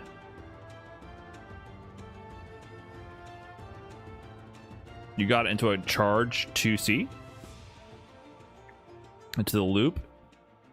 Okay, and then you end the... Okay, so you end it with going into C, 5C, 6C. I see. And that lets you convert into the level 3. Why did that do so much damage? I guess it's because you started with the overhead, and this overhead doesn't scale. It did so much fucking damage. What the hell?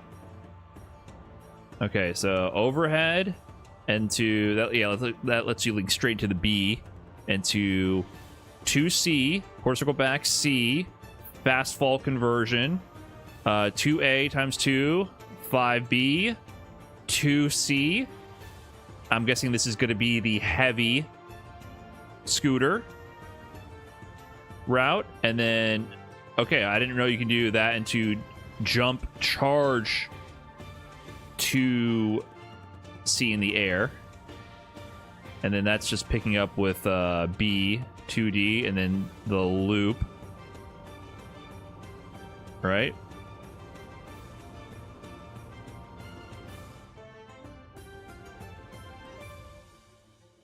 You know, they're falling lower.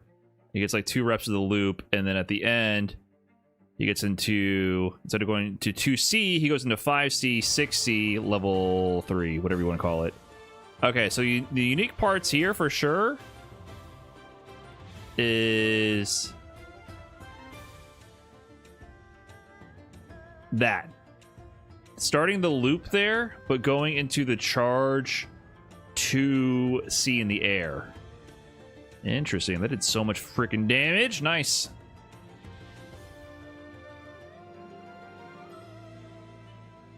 Am I in hitbox? Yeah, none of my sticks work. I just use hitbox.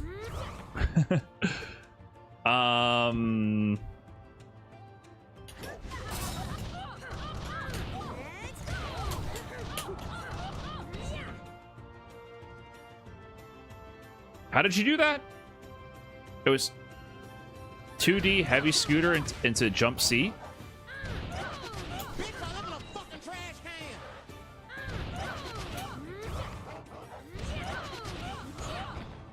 So like,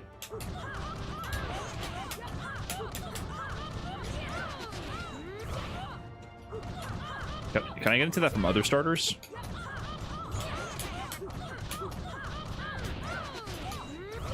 No, that doesn't work from there. So if I just like,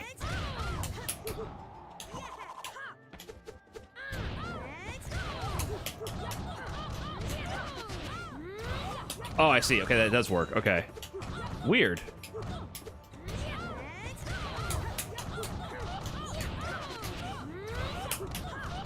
I'm guessing you forego the 5A there. SK! What's going on, SK? #1 fighting game streamer loser over here. Got blown the fuck out by Lily. Completely mogged. That was crazy. Not even close. It wasn't even a competition. Holy mackerel. He didn't even put up a fight. Lily bodied all of you. You, Brawl Pro Sage Am, cooked. Holy shit. Try next time. Come on now. What was that about?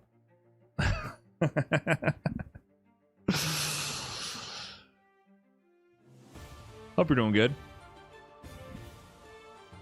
I wanted Lily to win. I told all my fans to vote for you. That's just protecting your ego because you knew no one could stop the beast that is Lily. Have you played this game, SK? It's fun.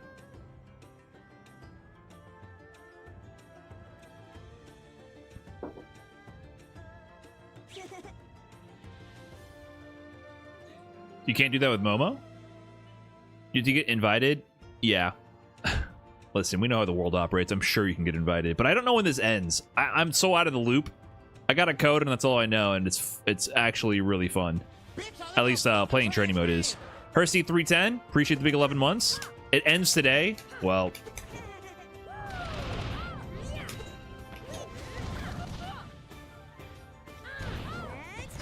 it's almost over. Like, am I gonna run out of time here?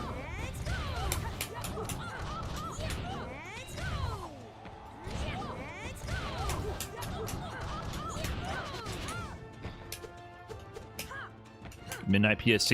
Oh, that's past my bedtime, man. I'm good.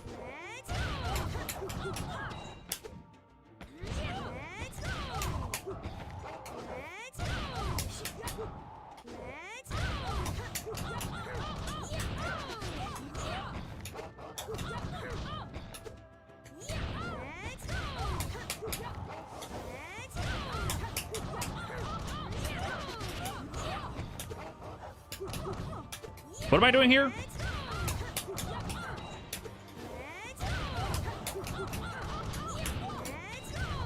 I looked away from the screen and I forgot everything.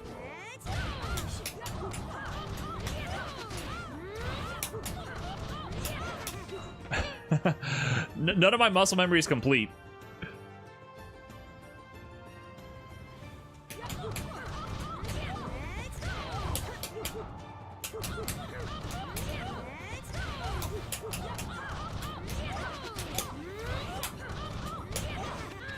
Oh, and then we go into the loop, right?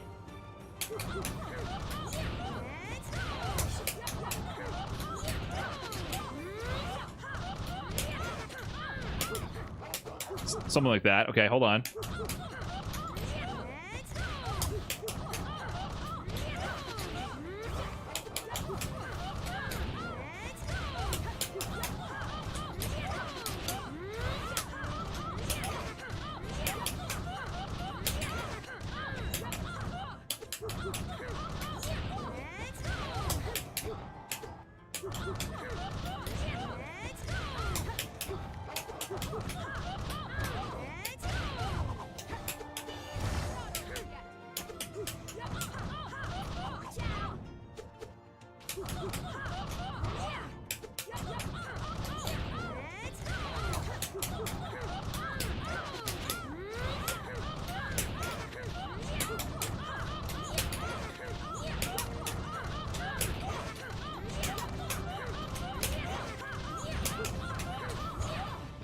So I would have ended that sooner into the and then quarter circle back. Okay, so where's the rest of this? So I mean, this did a lot of damage because of the starter, right? So the overhead starter, and you go straight into B, into 6C, overhead, fast fall low, 2A times 2, 5B, 2D, heavy scooter, charge, 2C, B, 2D, 1 loop, second loop, and on the second, after the second loop, he ends it into the level 3. Okay, so it's kind of just a different optimization of the same sort of structure, it seems.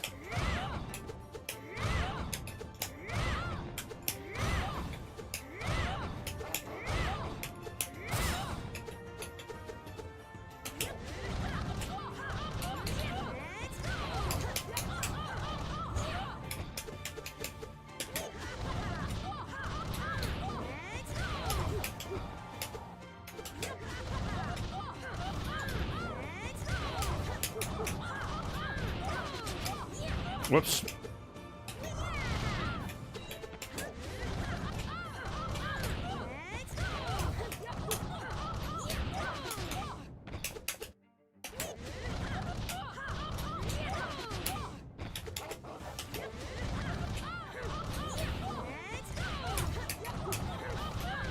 Ah!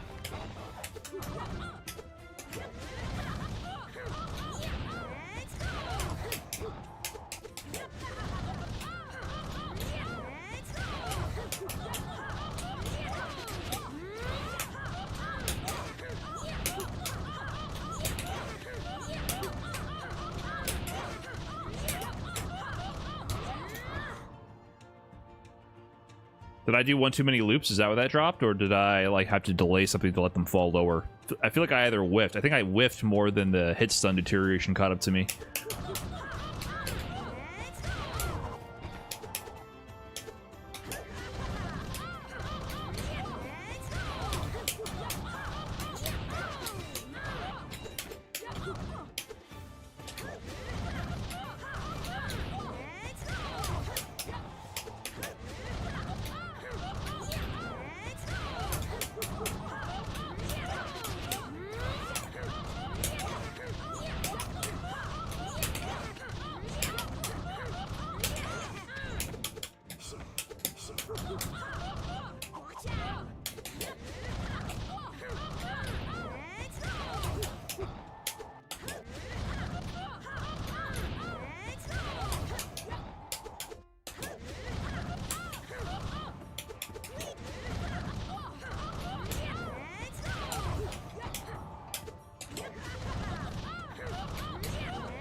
Why am I not connecting here? Come on now.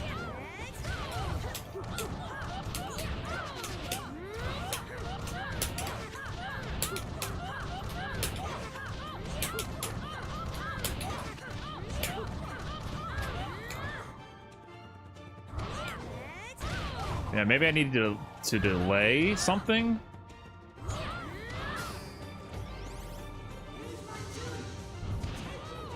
I'm not quite sure why it's missing at the end.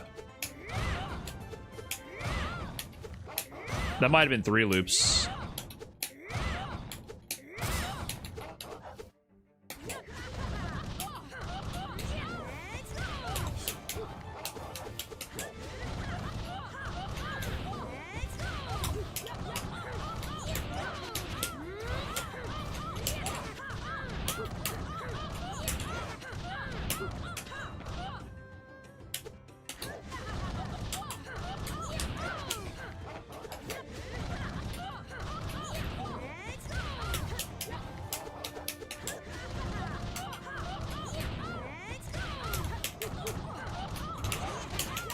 I'm doing the wrong combo.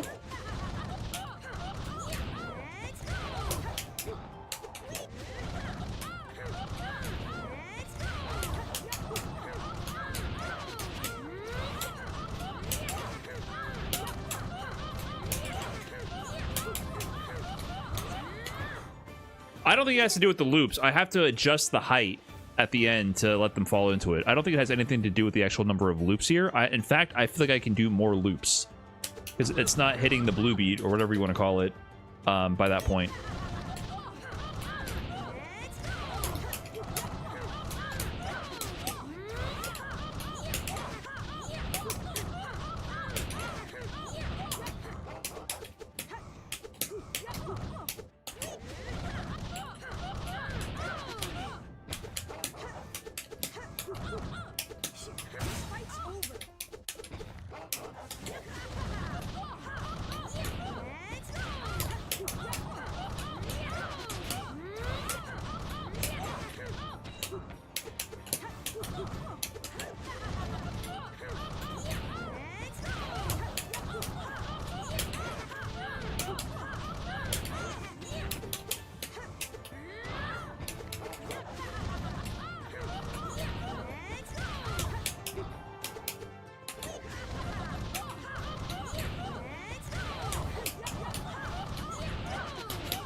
Oh. I want that to connect.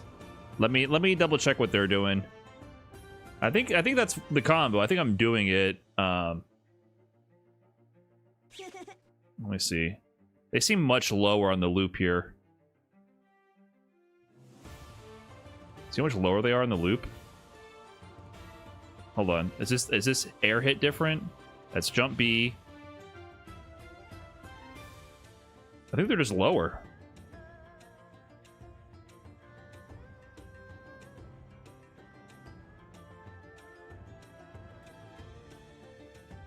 And then he goes into the level 3 at 34 hits. Chat, does he like it? Yeah, I'm enjoying it. Playing, I mean, labbing is fun too.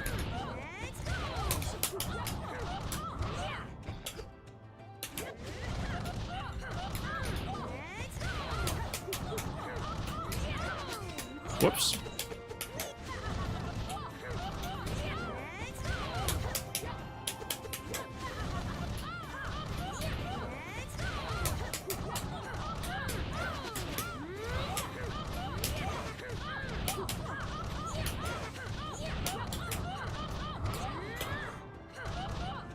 How many hits was I at? I think I missed some hits also.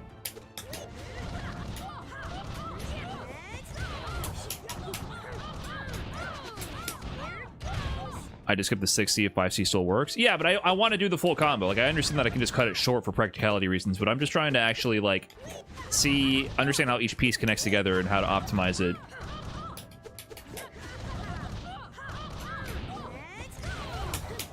I want to just understand how his options flow together better.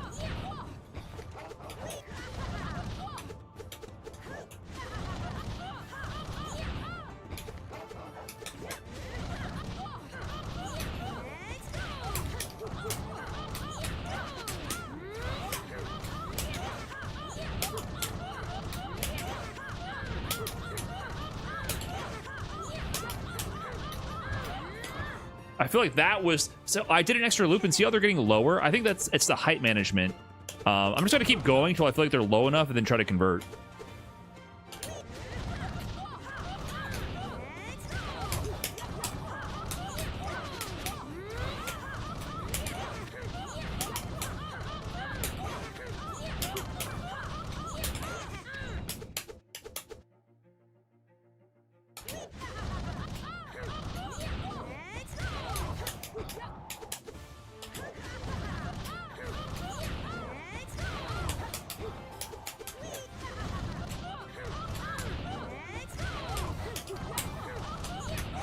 I did the wrong scooter.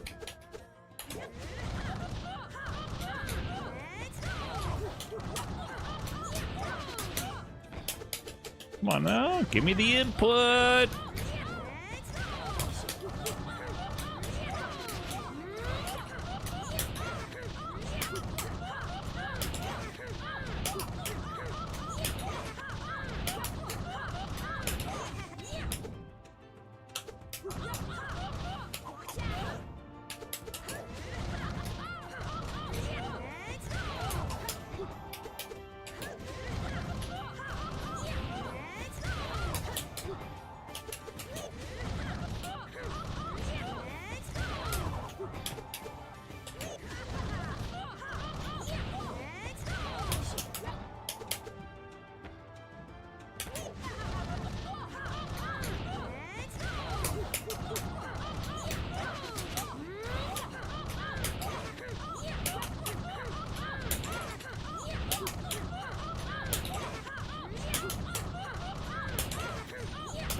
Well, okay. Can't go past 40, that's for sure. So at least now we know that.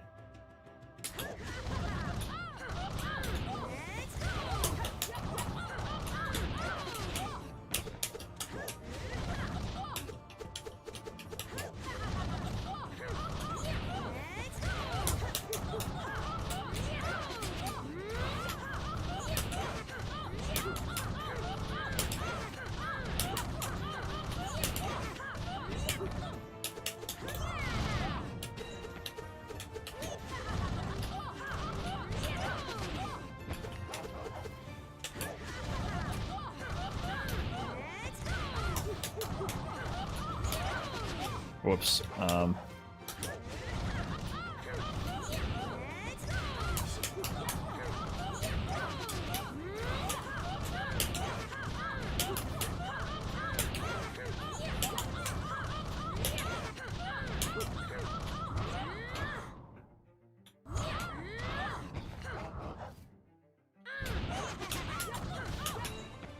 Hold on, let me just test something.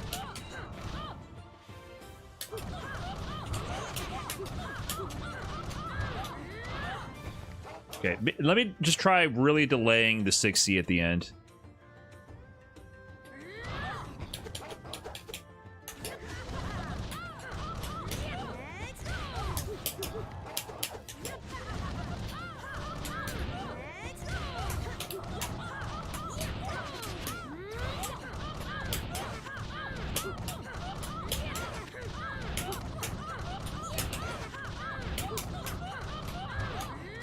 Oh, you just delay the 6C. Okay. I was scared of them flipping out. I guess I'm... And I did more hits there, by the way. I still did an extra loop. So you can just add an extra loop here.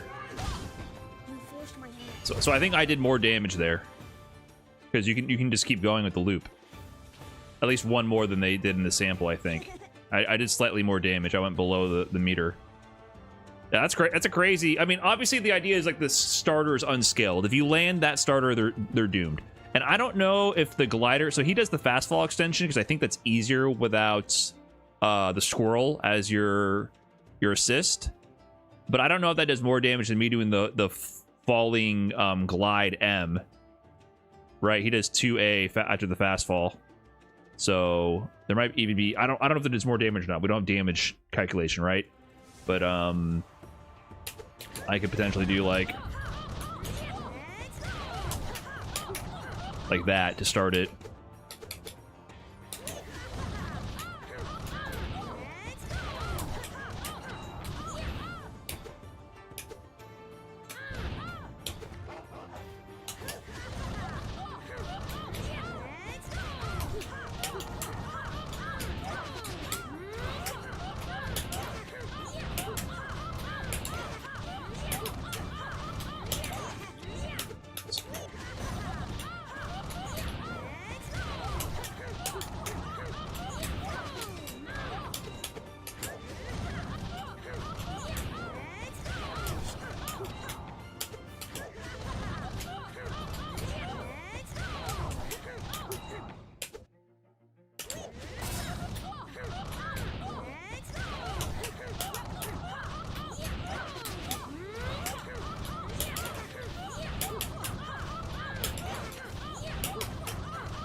I missed a 5A in there.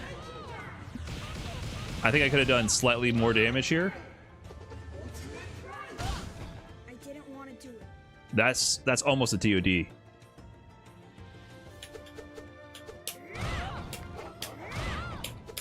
Yeah, so I guess if you land this starter, they should die. I think that's the idea. It seems like maybe the idea with this pressure is that the overhead is way more threatening than the low. But both are pretty threatening.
I messed up.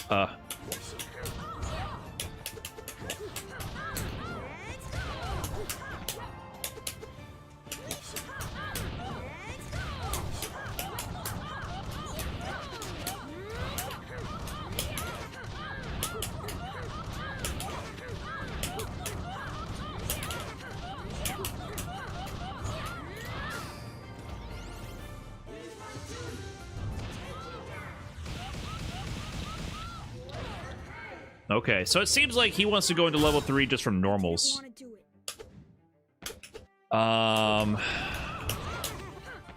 it. So mid-screen, can I do something similar like that?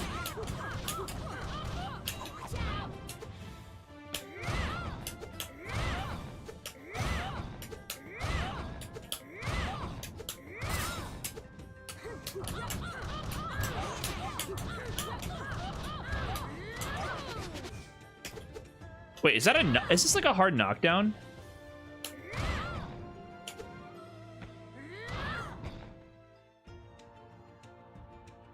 I don't know exactly how the knockdown system works.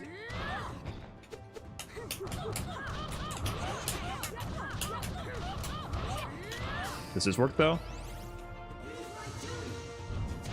That works? Okay, so it seems like that's the tool I gotta use, right? I gotta use that tool to route. 6C seems to be like how I get into my actual knockdown that I want. Or actual level 3 conversion that I want.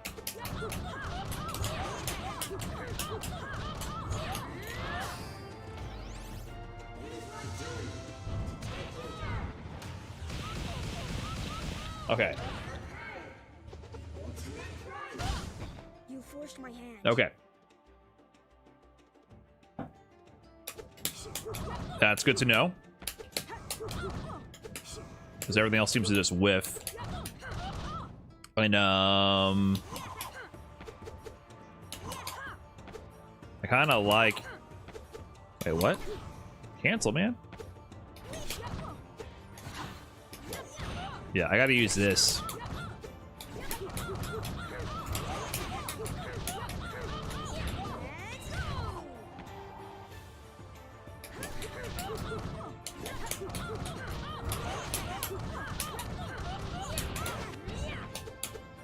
So if I go...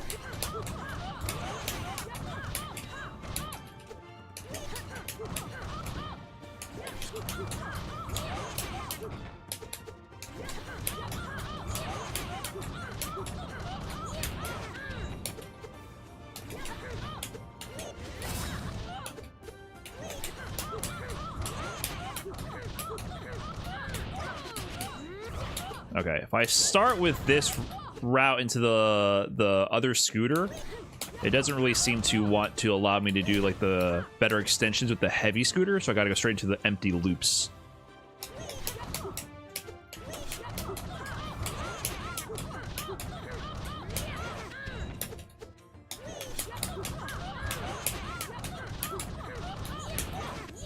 Right?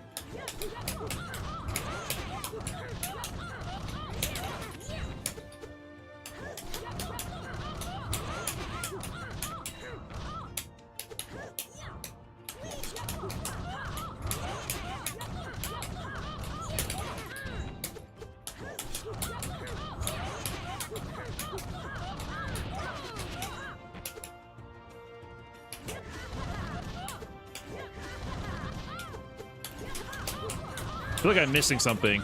I forgot something I did earlier. Oh, there we go.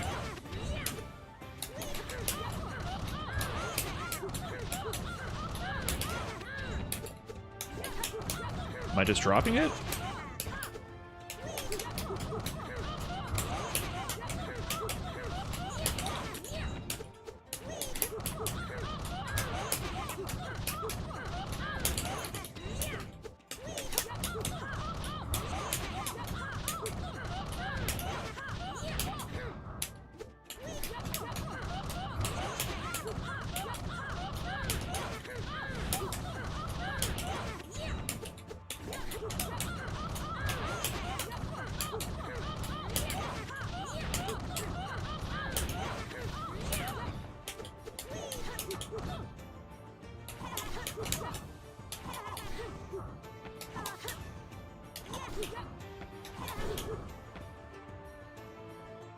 What level list do I play on? I play on the Victrix Pro KO level list. That's my daily driver.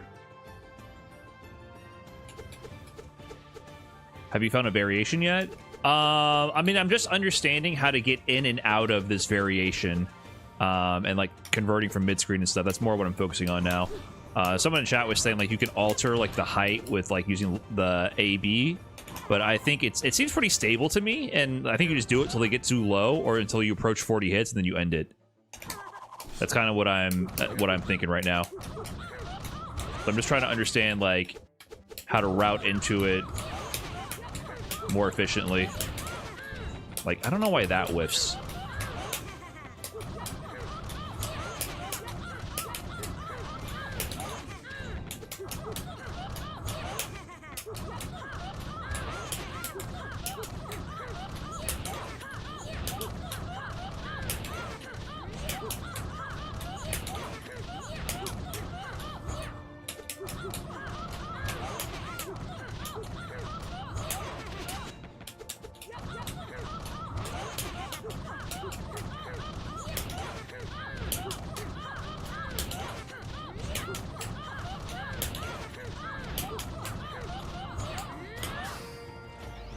They just always delay the 6C, and then you get the thingamajig. It's not an infinite. There's a flip out system. Around 40 hits, they tend to go blue and they can tech out. It's a loop, not an infinite. So like, if I can do like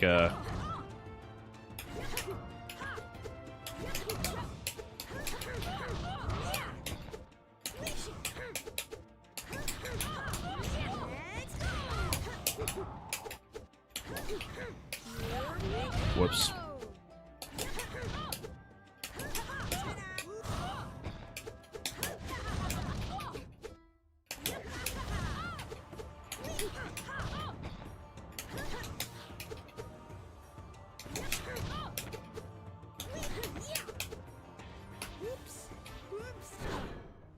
So that's neutral. Forward goes up.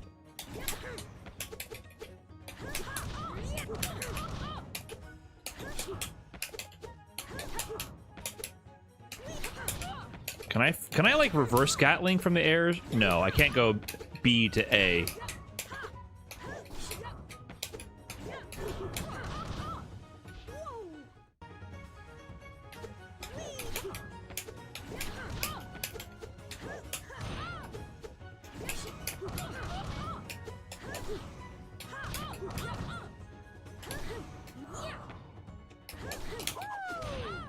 Oh, that seems mean.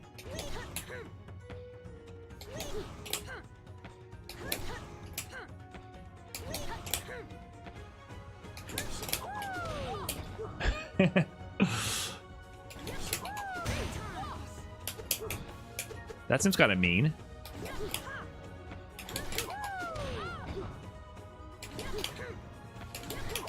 Combo seems so hard in this game. Well, the thing is, these are all like kind of chain cancels, so like you can kind of mash a lot of this, and the challenge is in understanding juggling the heights and the conversions. It's a different type of combo system. I mean, you played a little bit of Guilty Gear. It's a little bit more like Guilty Gear than Street Fighter.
I can't do that from there?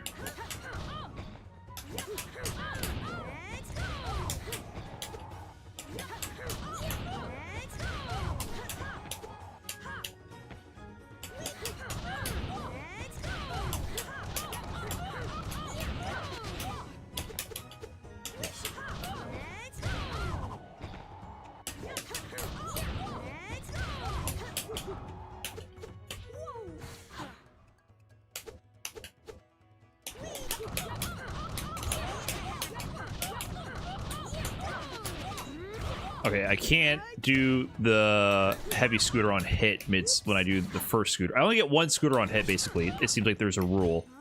So I'm using the... mid-screen, I'm using the scooter to just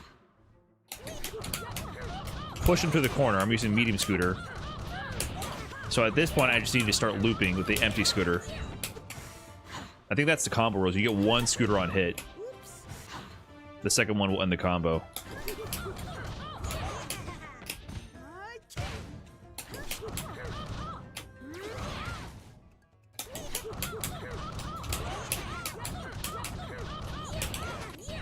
Come on, man. Where's the jump M? Or jump B?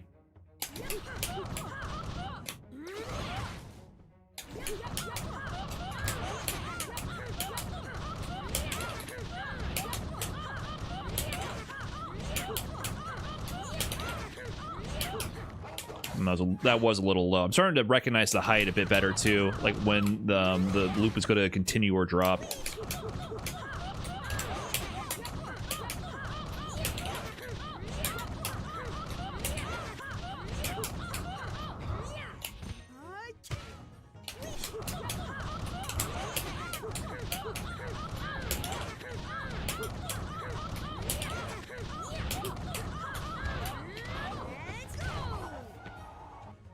Okay, so that would have ended in super, but I don't have super at round start, so I need to end in a better knockdown.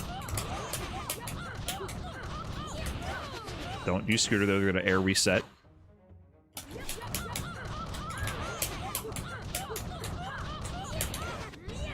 What? Come on, now.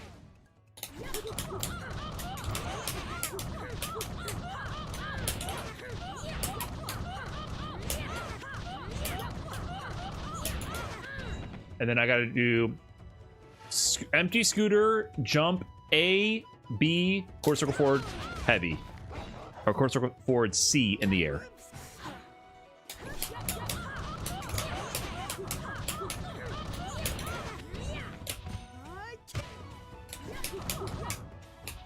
Yeah, I think I like this fuse. The mobility options seem crazy.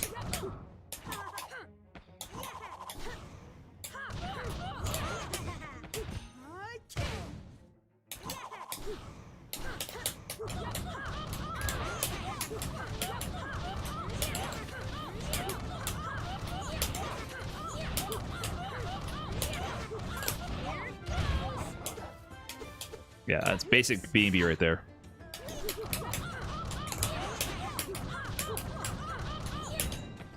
Too many hits.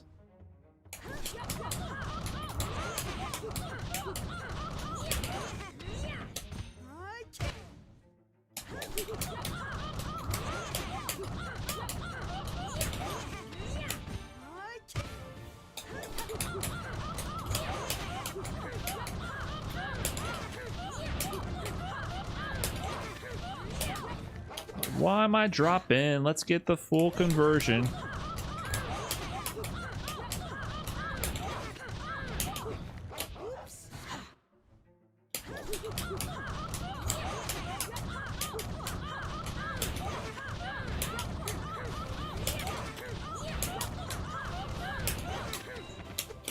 Almost had it. That was the end right there. I was gonna convert to the knockdown.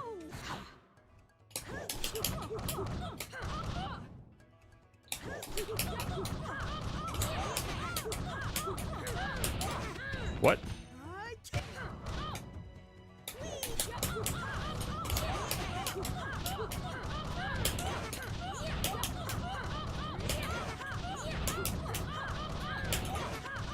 Ah!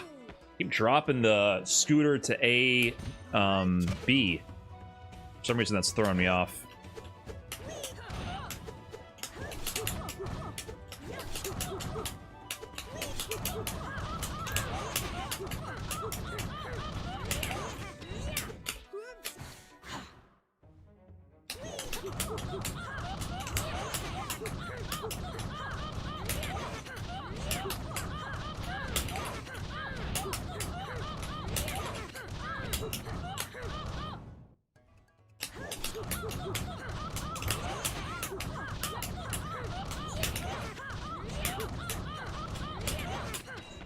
Why do I keep dropping that? I think I'm pressing B too soon before my A comes out. I'm moving on from the A. I need to delay my A press a little bit.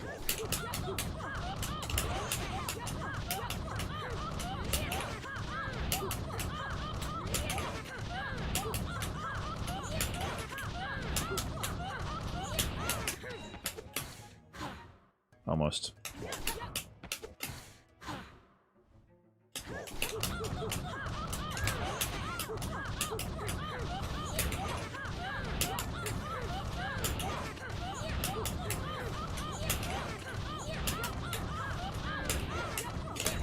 Come on!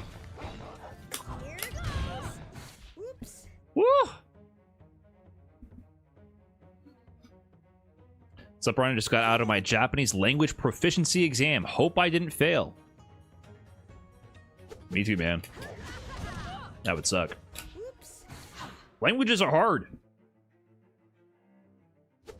Whoops. As long as you put the work in, you should be proud of the progress either way.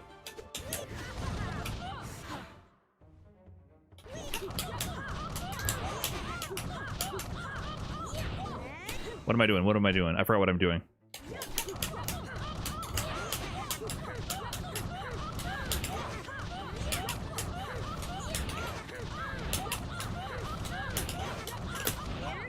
Okay, there's one example. I cut it a little short because I felt like they were getting a little low in the loop.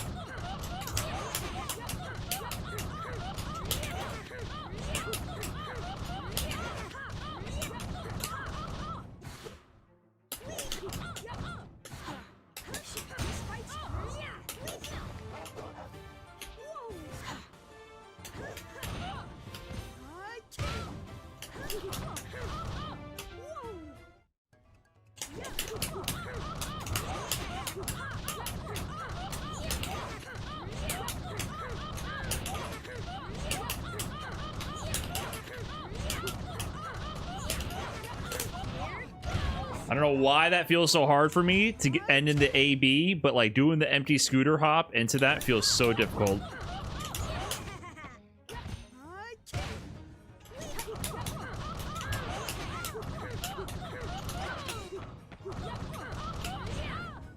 Seems like there's an element of doing resets also with scooter, like just dropping your combo and just going for some scooter shenanigans. That seems to be an option too.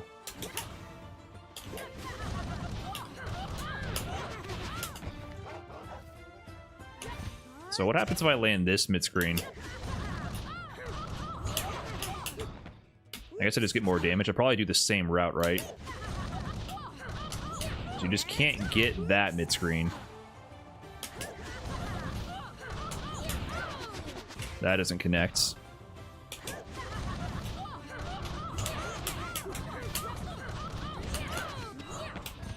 And so I'm spending the scooter hit mid-screen, so I can't go into another scooter on hit.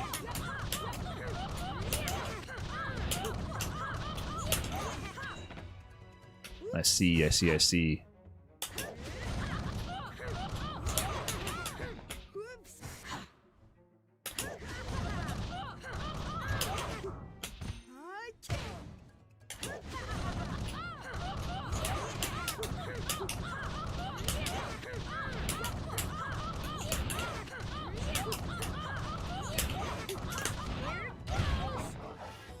Okay, understanding that a little bit. I still feel like my completely mid-screen combos are going to be ass, though. That's the best I got if I don't hit the corner.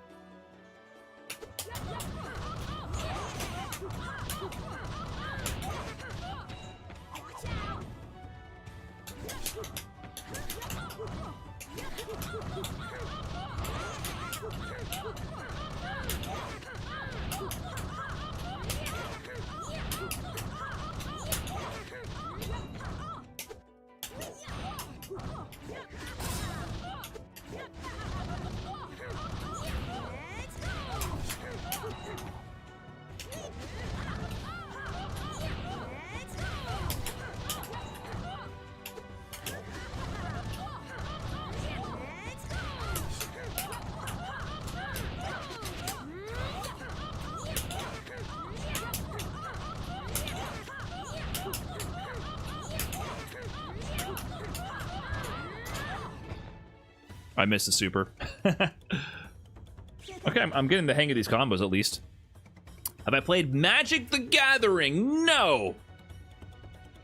No, the only card games I played growing up, you know, I collected Pokemon cards, of course, as every kid my age did, but I played Yu-Gi-Oh! And I played the Dragon Ball Z card game, the one where you had to, like, track your power level on, like, a little plastic sword.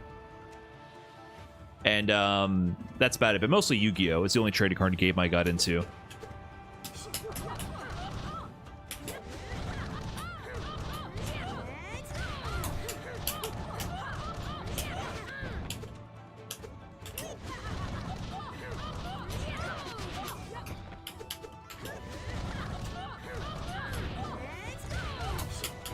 Favorite Yu-Gi-Oh deck? I don't know. I was 11 years old.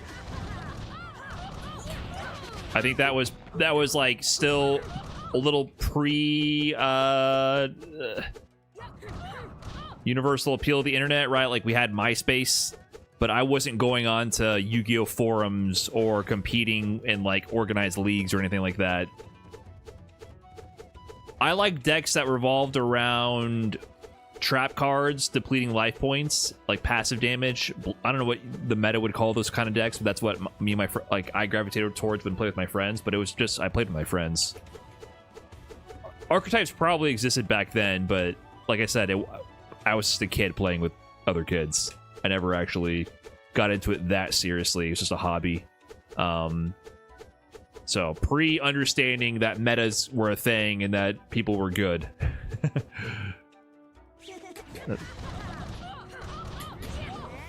Back before optimization killed all sense of joy, whimsy, and my hobbies.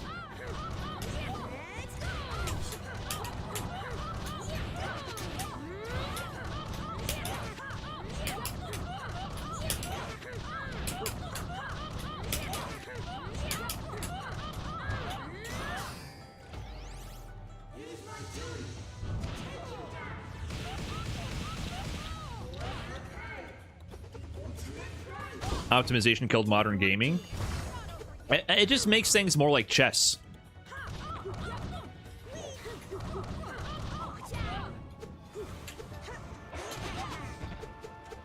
The burden of knowledge, man.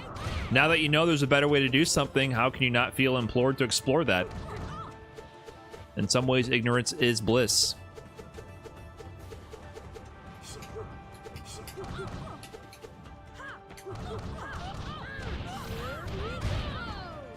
90% is crazy. Yeah, but it has to come from this slow-ass overhead. Which is definitely possible.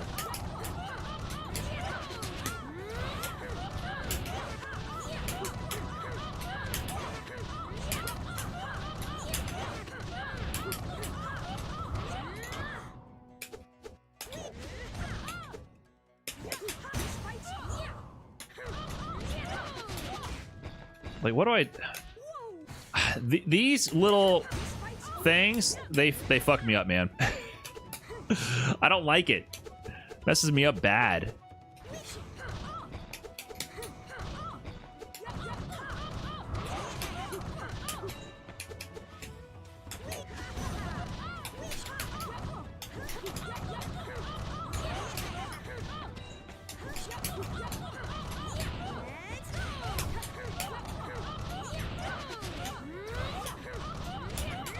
Oh, I can do all that even if I start with lights, huh? So if I get in the corner...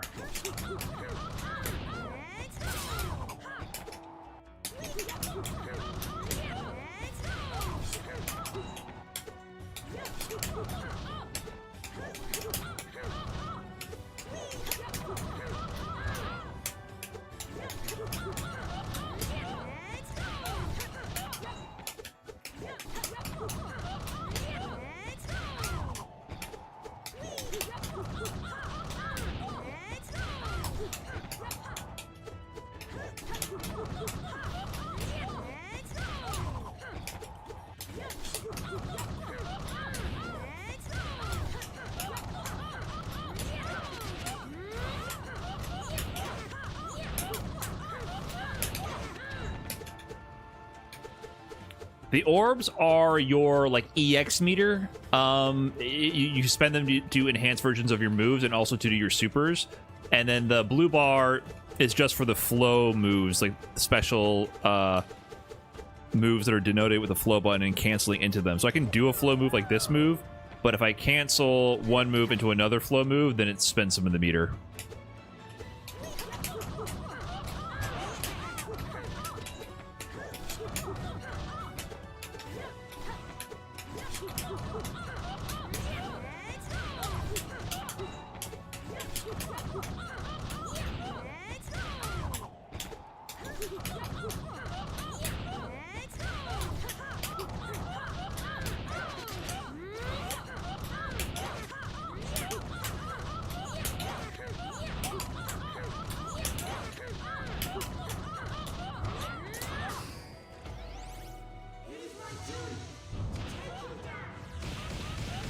What does Aang's heavy slam get you mid-screen? Like quarter circle back heavy?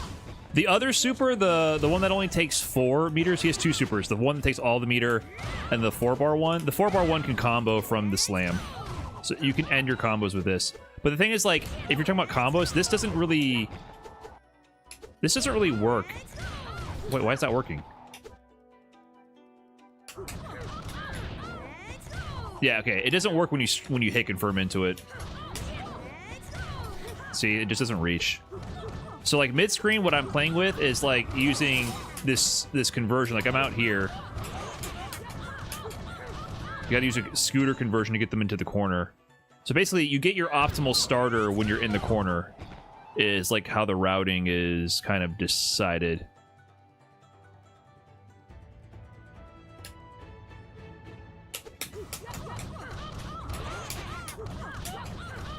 They changed it from the YouTube video then? Did they? Well, maybe there's... I haven't been paying attention to any promotional material or anything, so I'm out of the loop, so maybe there is something you can do. I don't know. That's the way I understand it.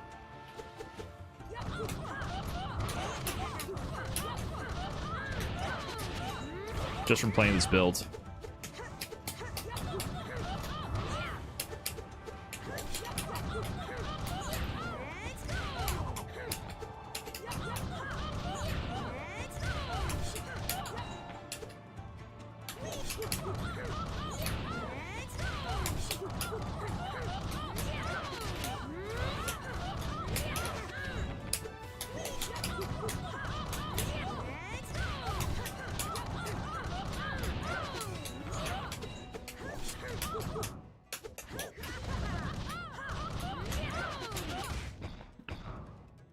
Are the combos in this game kind of similar to 2x KOs? Well, if you mean are they more like chain cancels than links like in Street Fighter, then yes. Like the input system, you chain.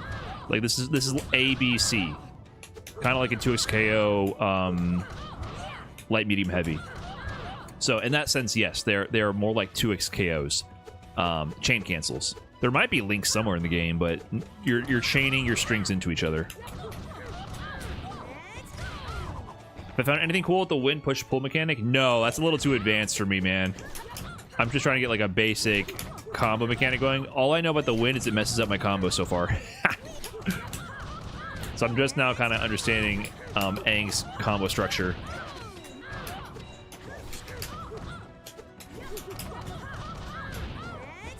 The win fucking sucks. Right, it also blows. Depending on the direction you use.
Okay, I want to route into like the non-super ender a little bit more to get a feel for that, because I keep dropping that.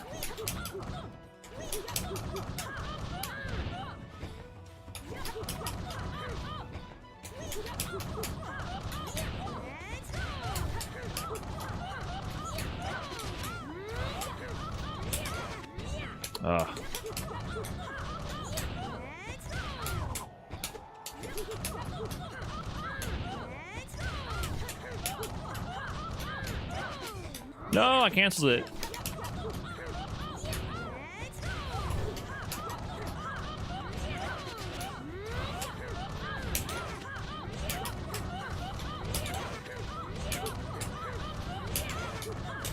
Ah, that was it.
Why can I not do the A, B, quarter circle forward, heavy in the air? It feels so strange after these loops.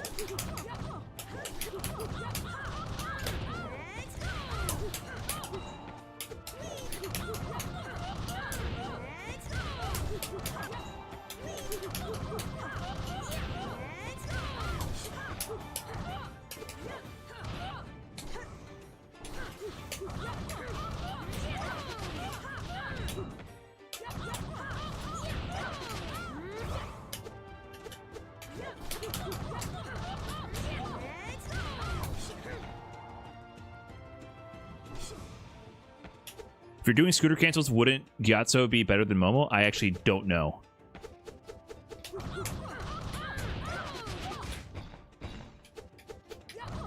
I thought the only thing Gyatso scooter does is let you like control the left right. I don't think I need to do that.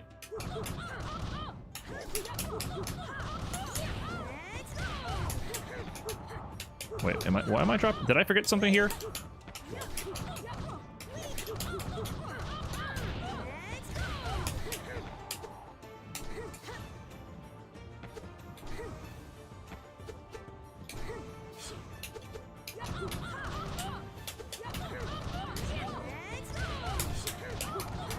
No.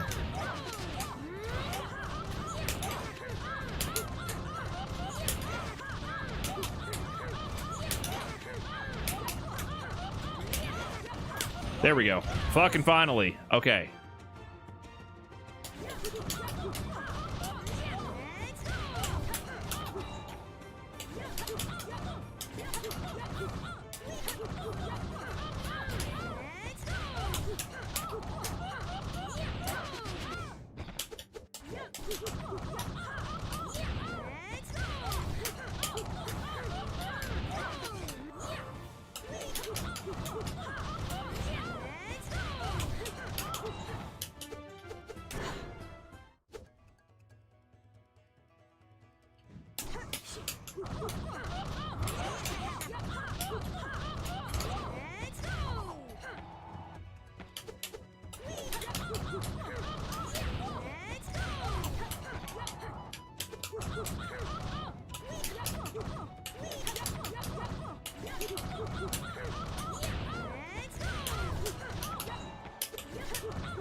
We lost in the sauce.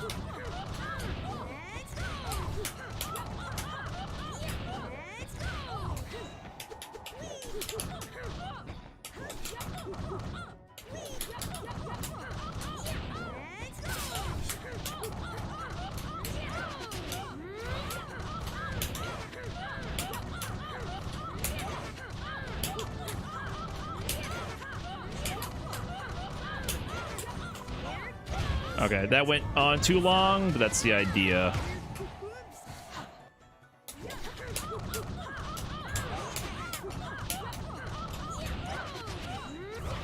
Okay, wait, what would I do if I get them to the corner of my screen again?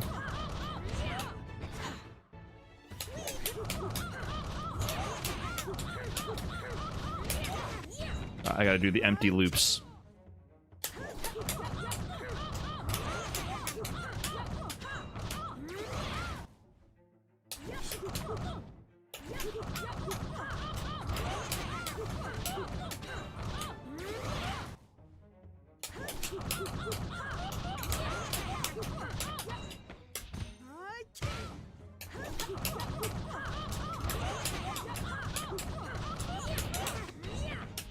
Oh! I learned something and then I immediately forget it.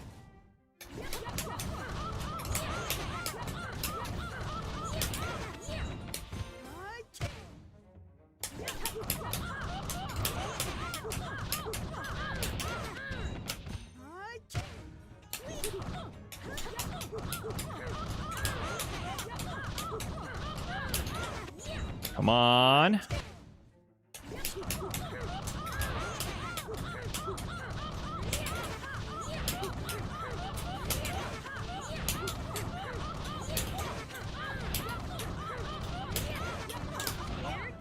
Okay, there we go. Okay. We gotta play the game. I've been in the lab for almost 3 hours now. Guys, let me take a quick breather here, stand up, stretch my legs, and then we'll actually play the game for real, for real. Thanks for watching, guys. Give me a minute here, BRB.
Muted. I was saying I missed the ASCII artwork Mario tits in the chat. Classic.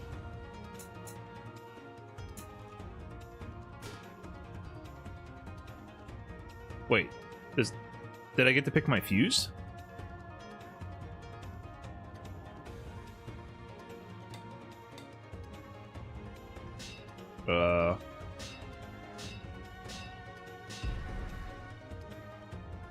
Okay. Somehow works mid-screen.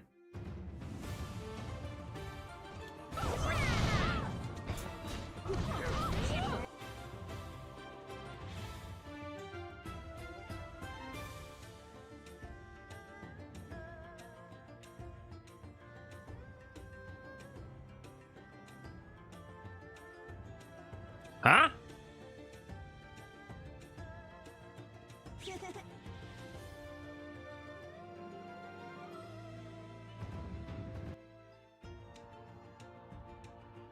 Well, that's one hit. Okay, he doesn't do 2 hits of the 5B. It's 1 hit.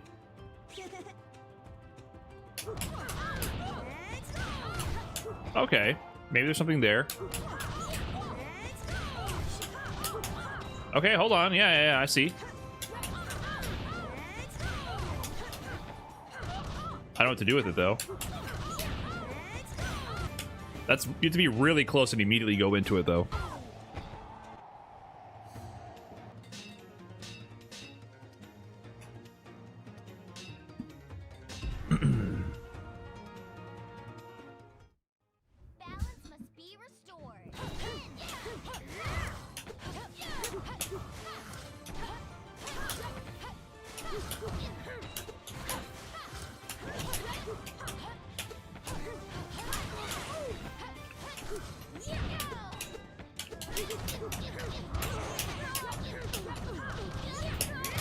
I forgot what I was doing.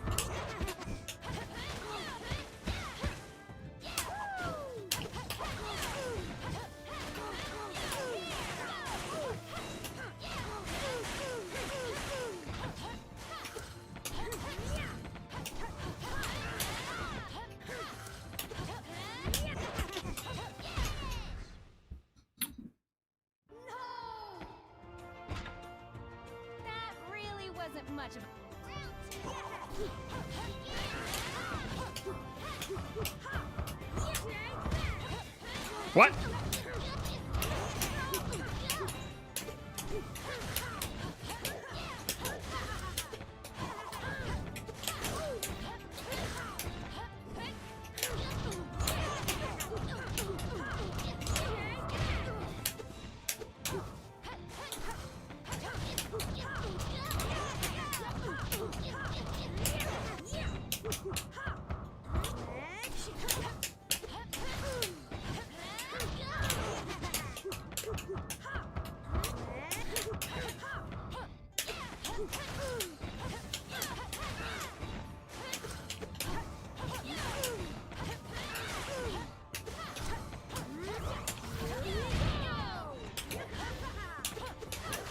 You were running away a lot.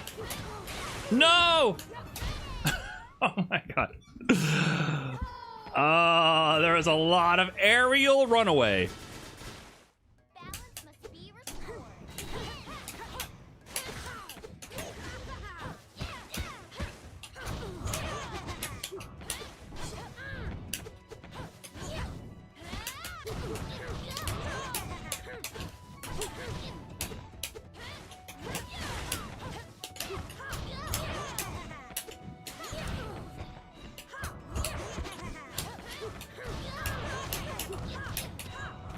Almost.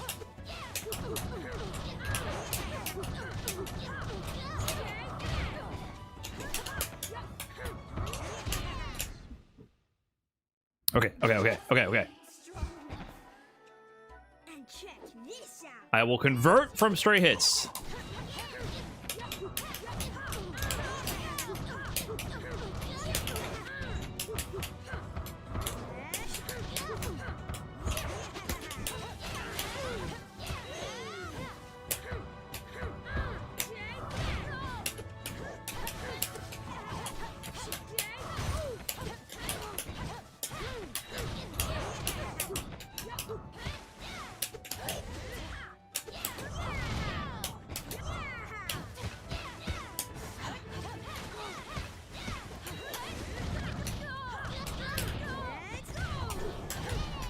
Okay, I messed up the conversion. I had a big hit, and I thought I was in the corner. And of course, that doesn't work when I'm not in the corner.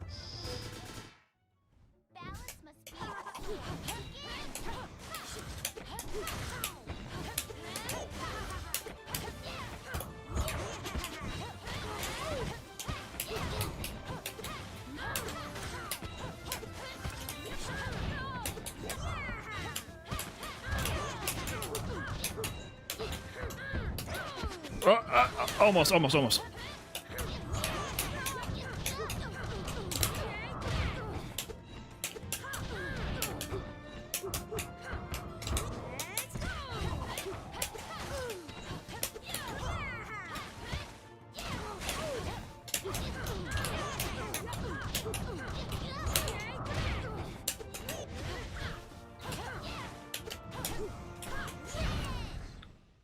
Okay.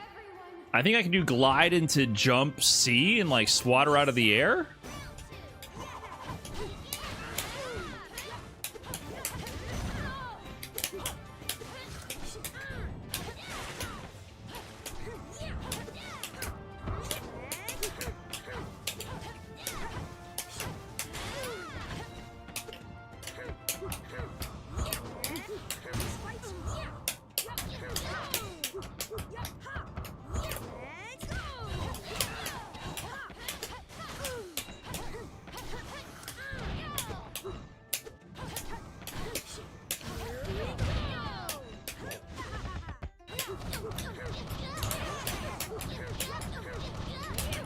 I forgot the combo.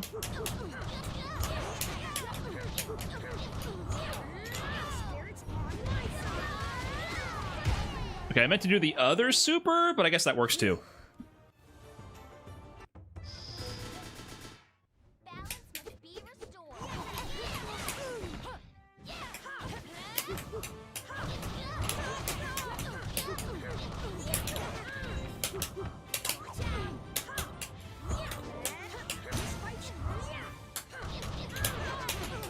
Ah.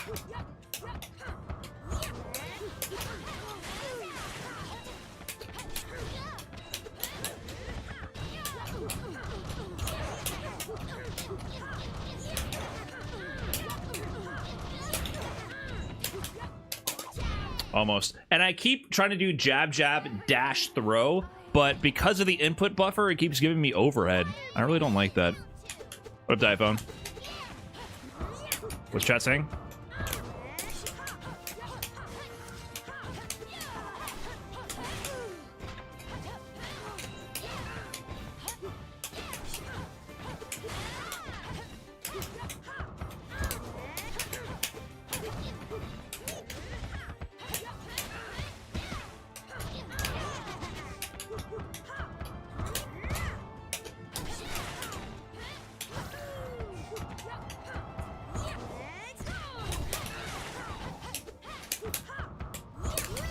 What? Fuck.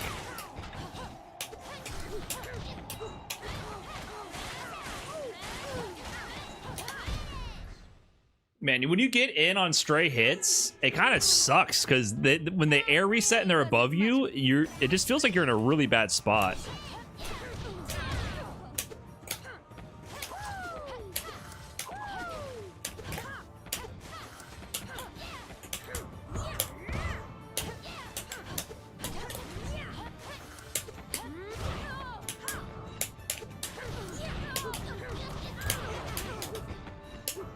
Okay, I almost picked something up out of the air for once.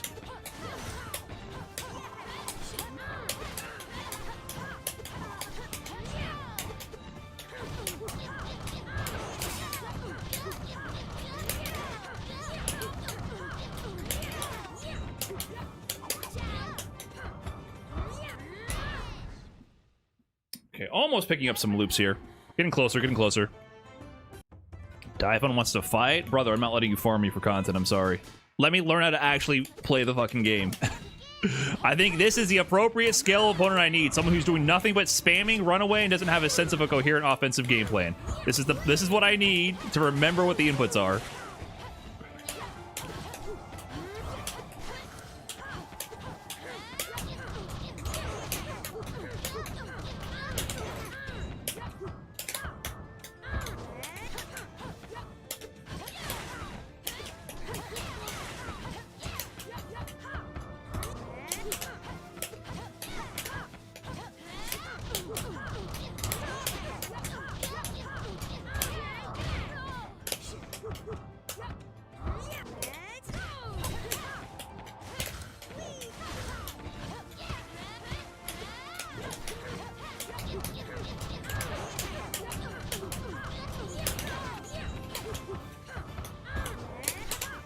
I can't get. Why can't that work?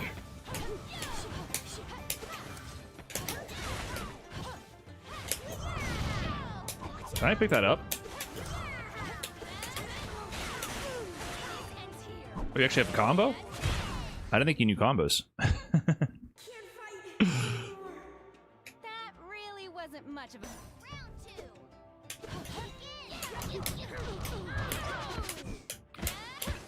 I should have got into 2C there and got a combo.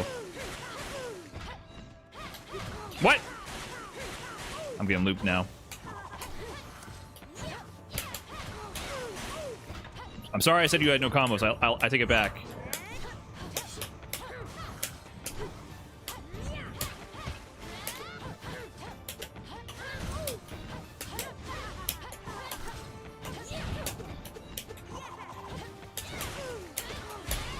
I'm sorry. I take it back.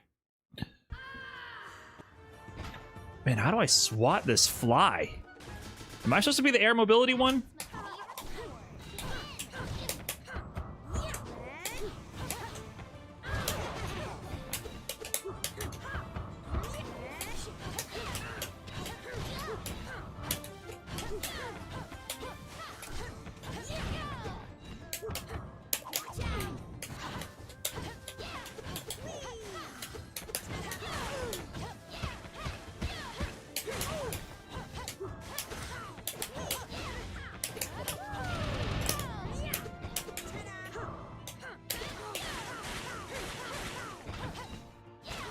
What?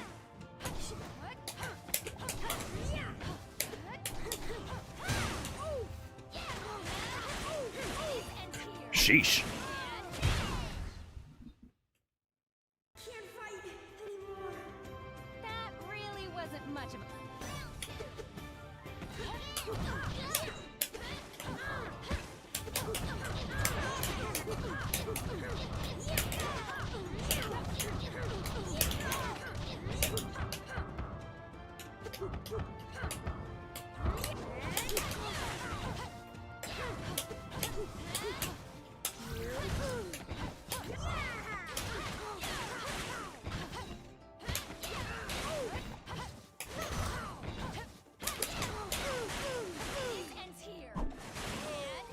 Nice.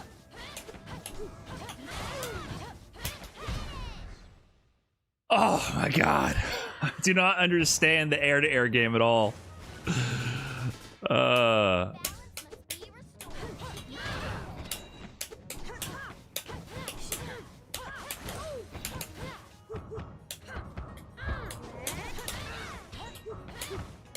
And I hate that I can't dash for grab because of the input system. It feels really bad.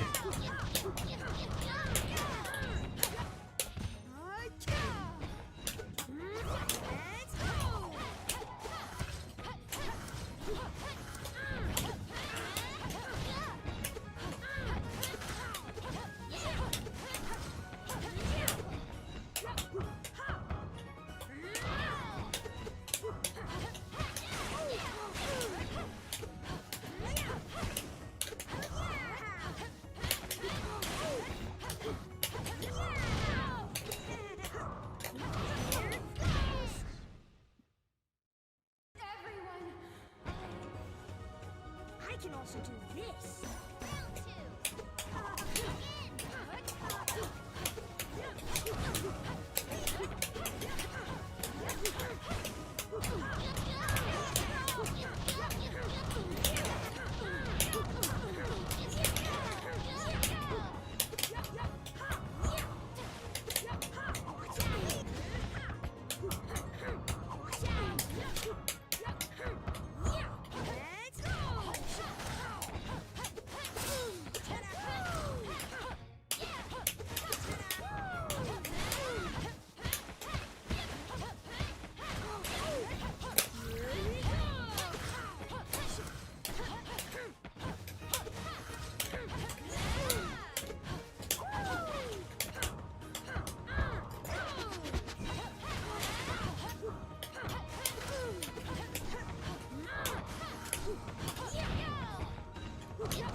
Okay, I just want to be able to competently control the character. Balance must be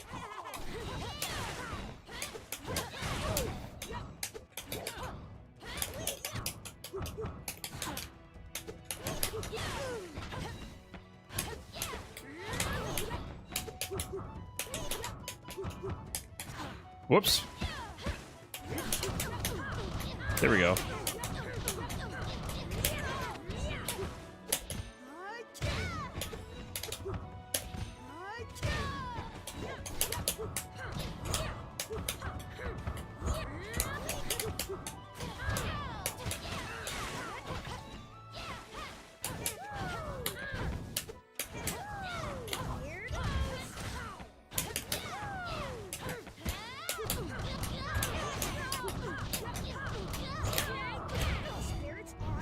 I'll spend it. I'll spend it.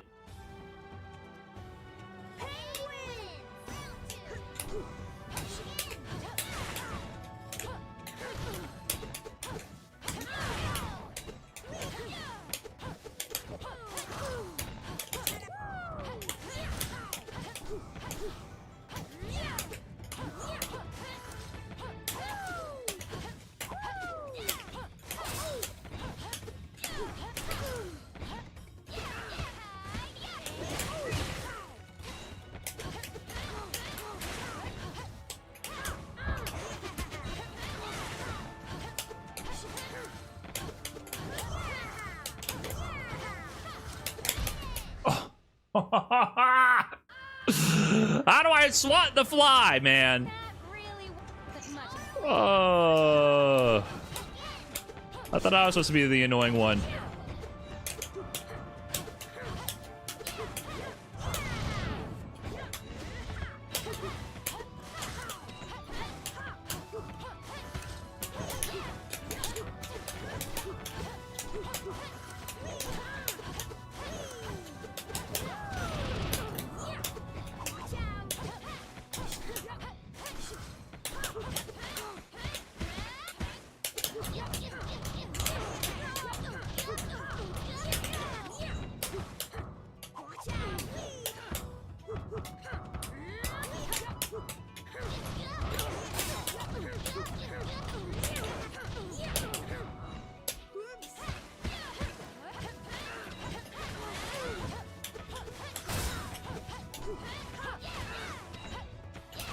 Oh my god!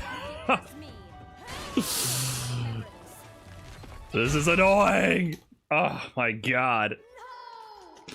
I have not mastered my movement options enough to nullify this. Your technique is useless on me.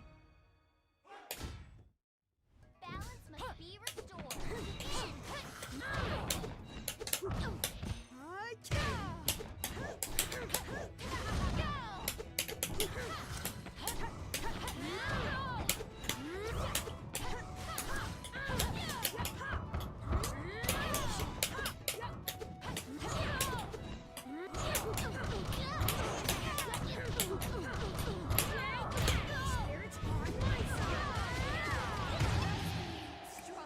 Okay. Look, I chased him down that time pretty well. Time for the real show.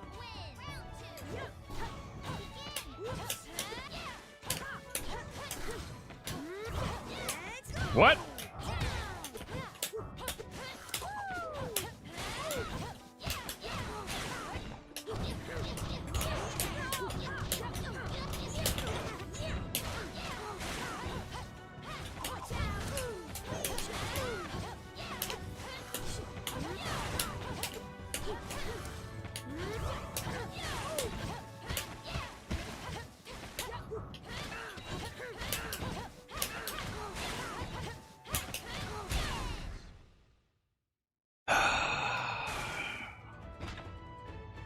Brother. Really wasn't round 3.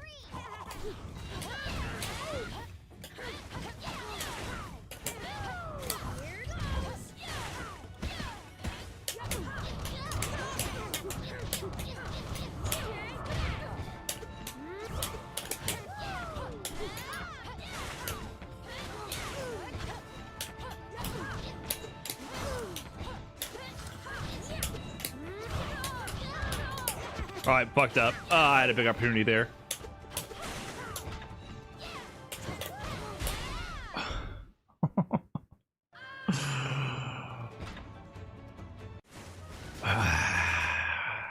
Must be responsible.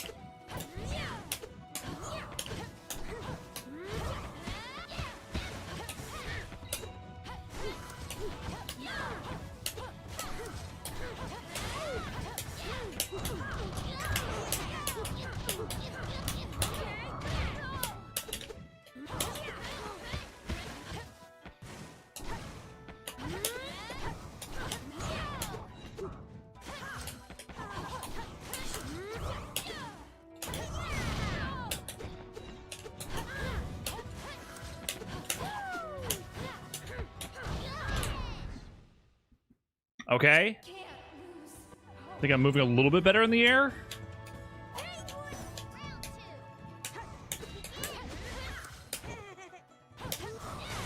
Oh fuck, I was stuck in the stance.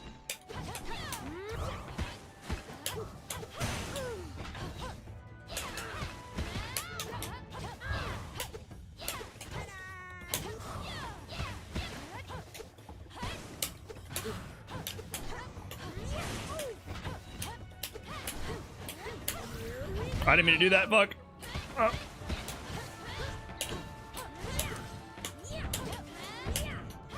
Oh, fuck.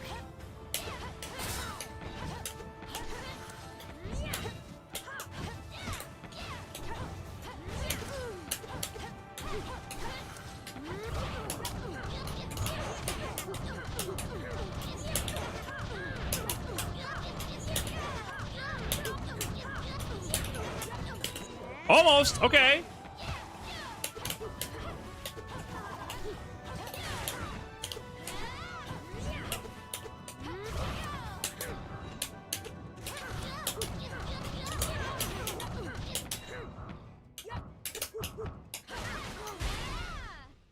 All right, I almost had something going there, and I almost picked up that air to air. That really wasn't much of a round 3.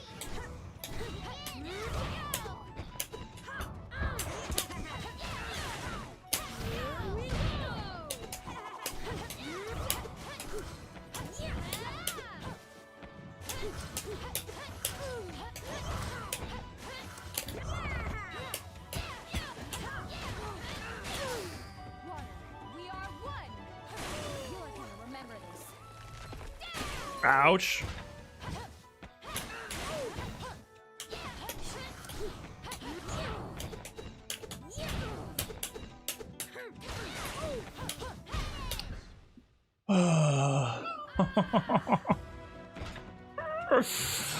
Ah!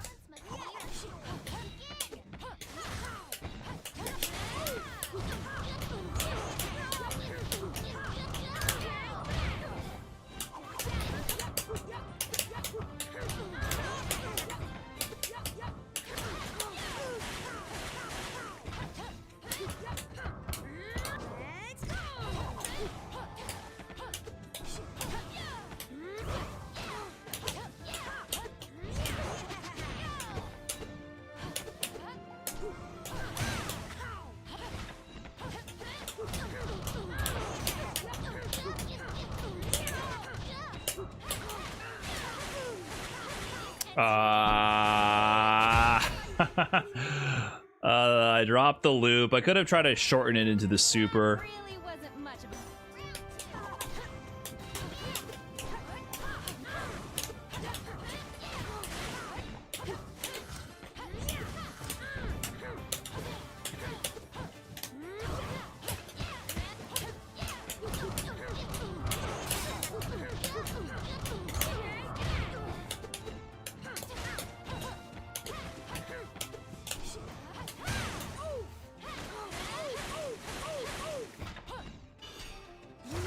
What?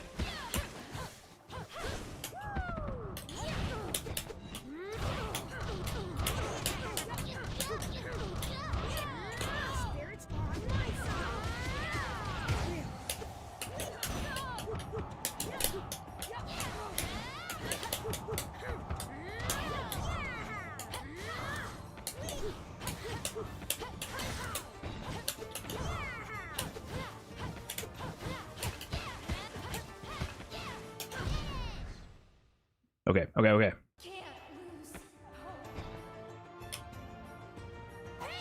Penguin!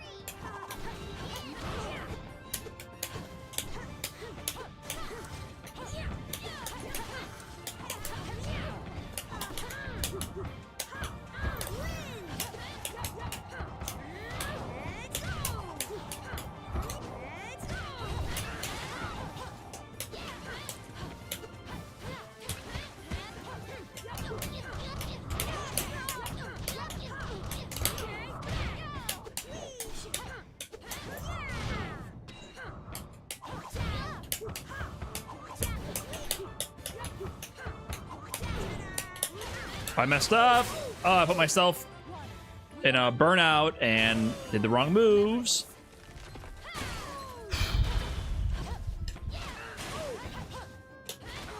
I didn't block that?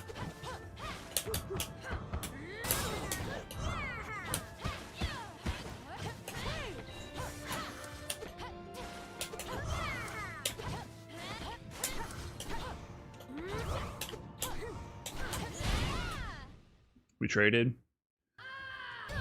Oh yeah, oh yeah.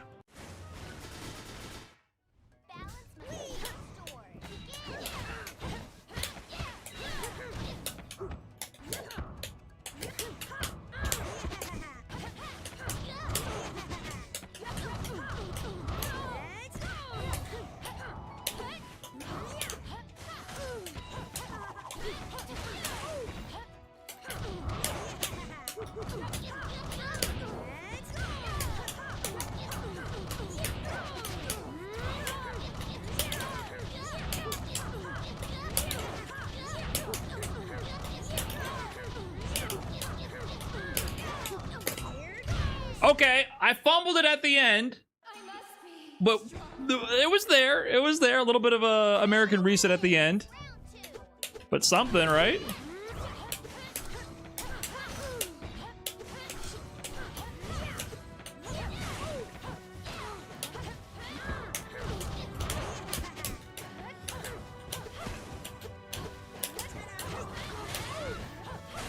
What?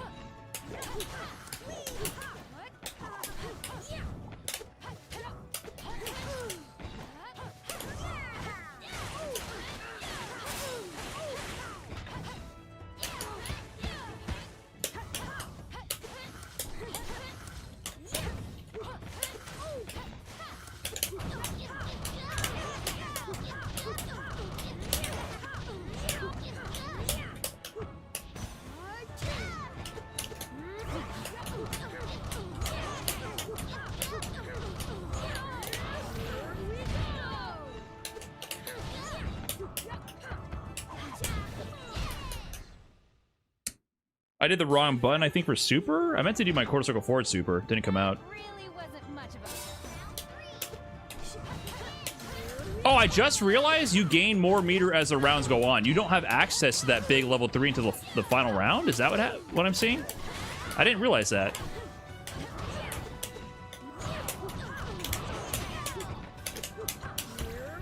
I did not mean to do that DP. Oh my god, what happened? You won't get past me. I'm not that helpless little girl anymore.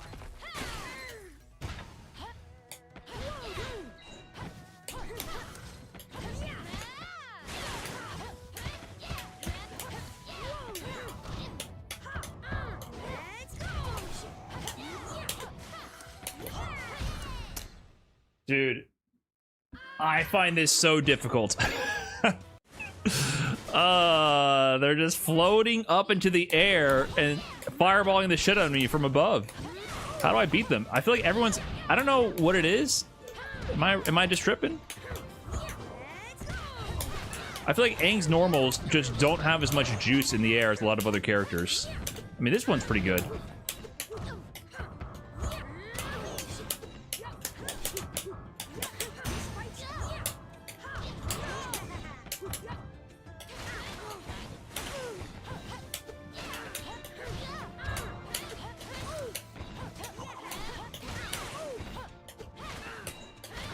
Oh, they're not. They're just jumping. I press the button.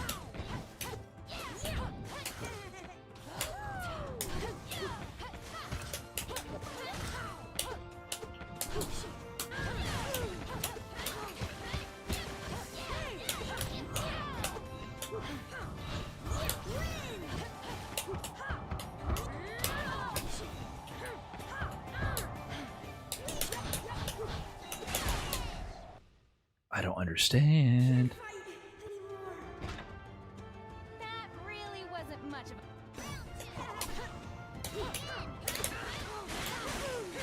This ends here. Whoops.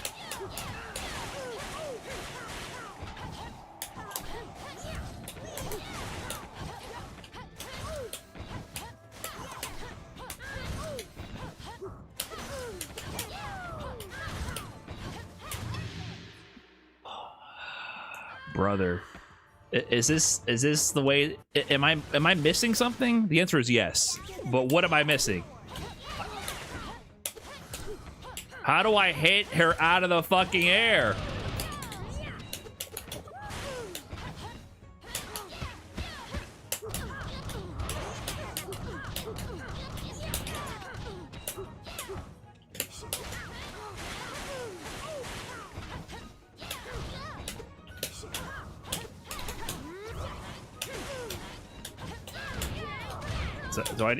Do I need to actually use the 2D a bit more often?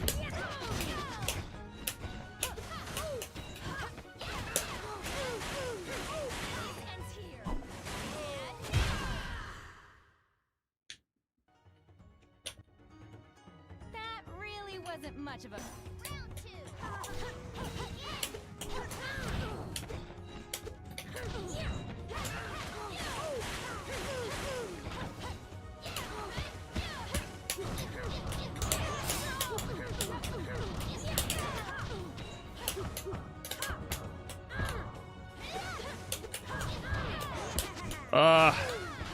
Fucking up.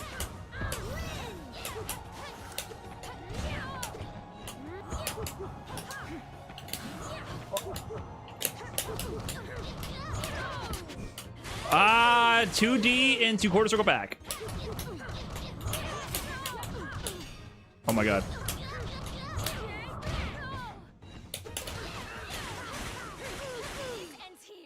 I got mashed on. I got mashed on. Yeah, the rising tackle thing, it's like, okay, but... See, it's like, doesn't...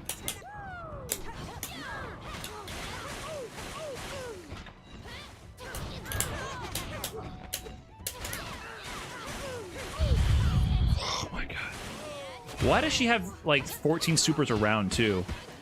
Am I missing something? Like... Ooh-wee. Oh, that's an opportunity.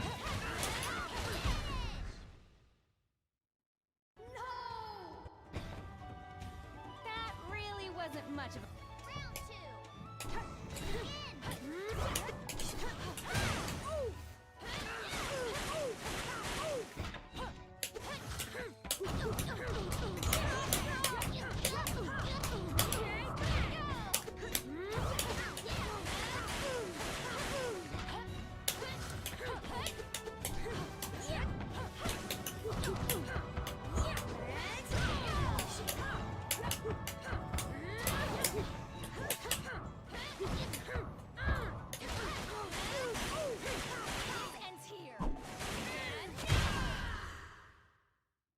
She's getting chakra off of air fireball. That is actually nuts. You're saying every time she throws that air fireball, she's building a borrowed meter?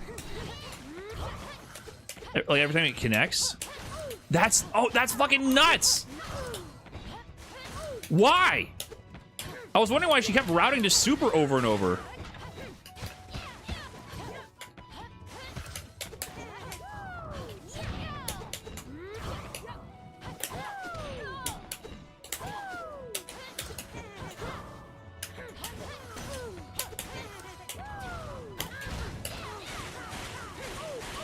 Why?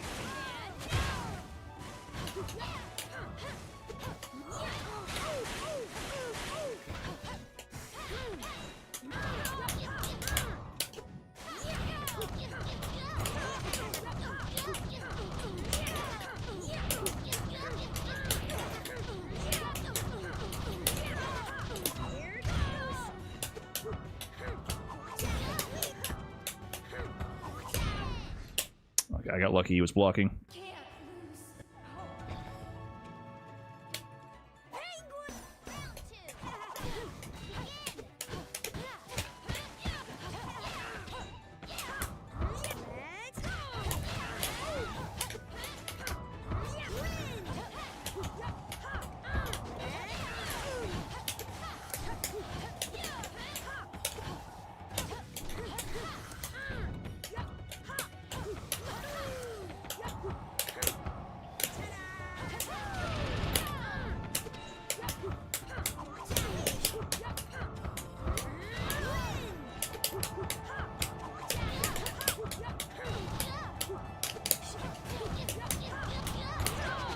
Ah, I could have killed him. I keep forgetting my routes.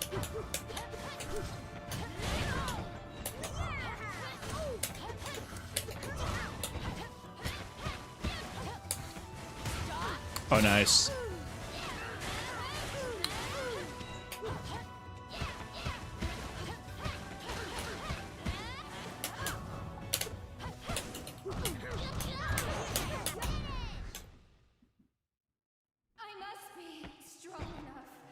My block pressure is not nice. They were just like letting me take a lot of extra turns, to be honest.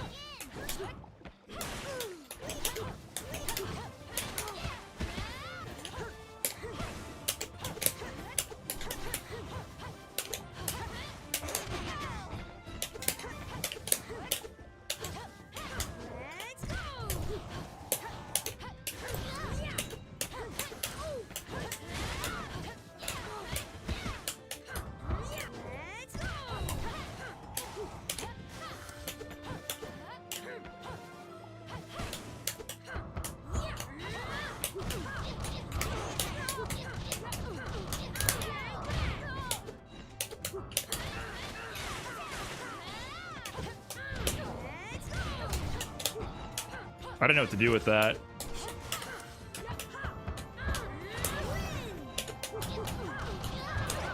Oh, why do I keep praying for it in the combo conversion? Go into 2D in the corner. That's all I gotta do.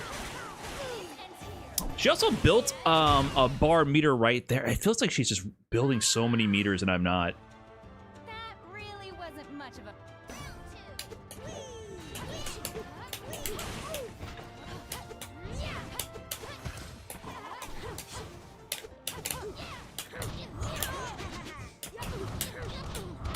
Oh, 2D, 2D.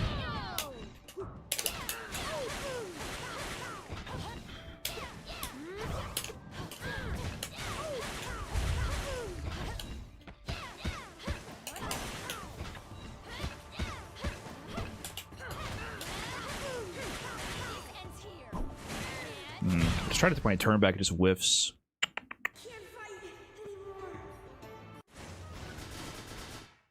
Balance must be restored.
The runaway! Really wasn't much of a...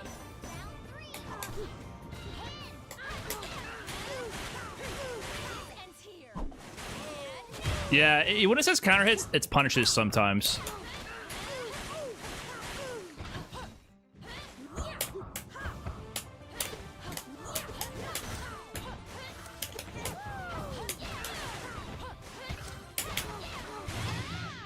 She can fall with a button after shooting the fireball. I thought I could actually punish her. Brother, this is so fucking annoying.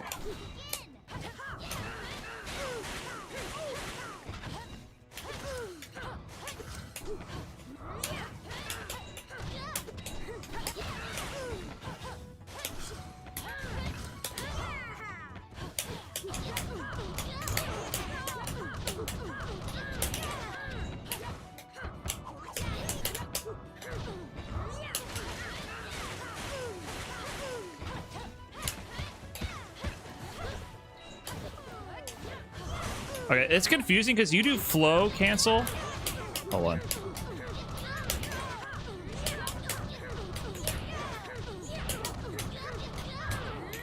I did it too soon.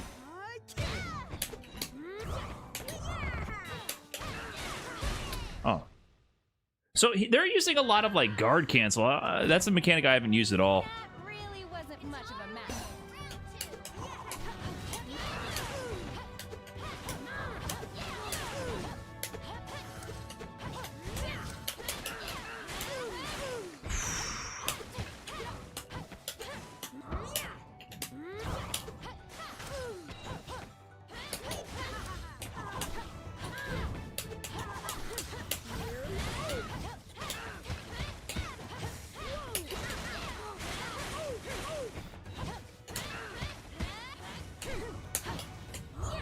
Oh my god.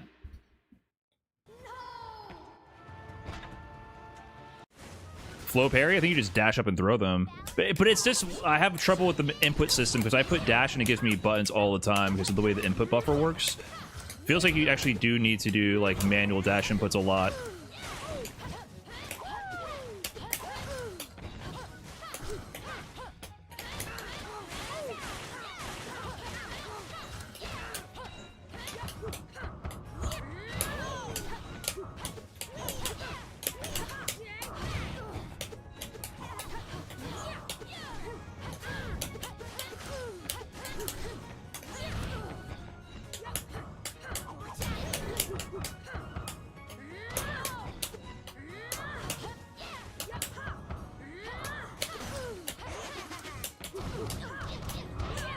Six. Oh my god, I suck. No pickups.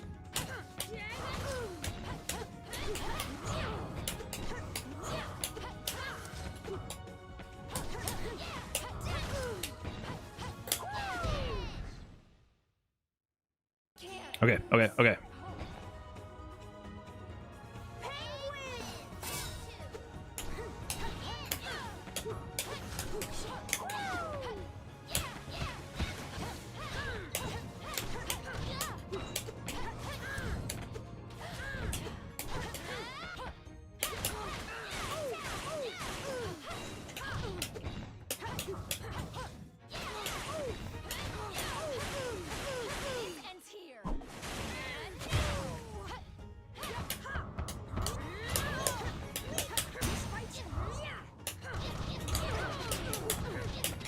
Oh, I messed that up.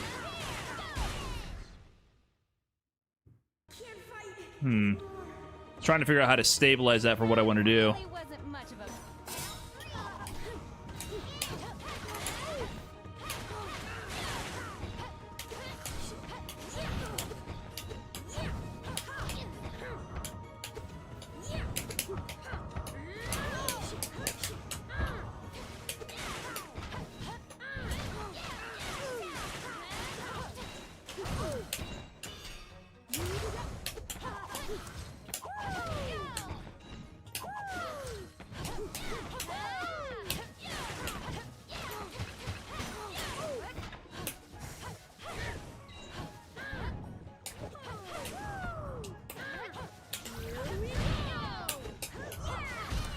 I do have to say, the lack of anti-airs is just so confusing to me. I don't really understand how you're supposed to stop this.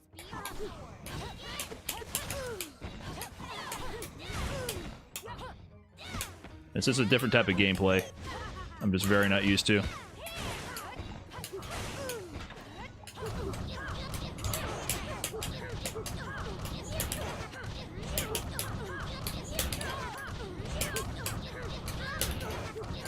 Hey, combos! I messed up sequence again.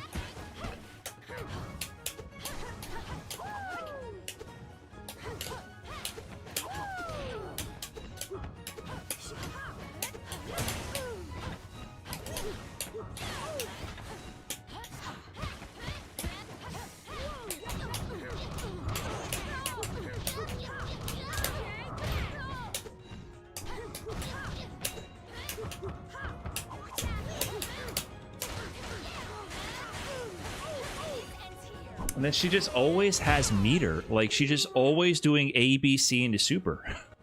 That really wasn't much of It feels like she's getting meter playing this runaway game, then every little stray hit just leads to a combo. Or like, not a combo, like a really basic super cash out.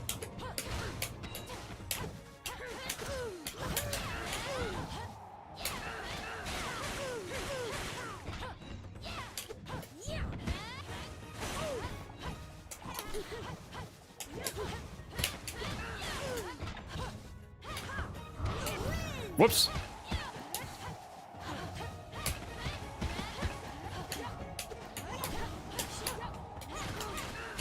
And my 2C just got beat there.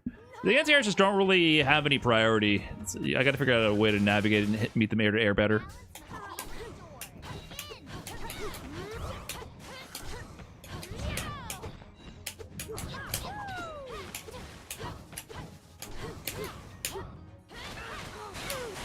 Okay. Also, the cross-ups are like really juiced. I need to respect the cross-ups. Like, I get clipped by cross-ups because I think they're gonna whiff like Street Fighter, and I'm trying to like trip guard them. Like right there, I try to trip guard them on the landing. I gotta just respect how juiced these cross-ups are.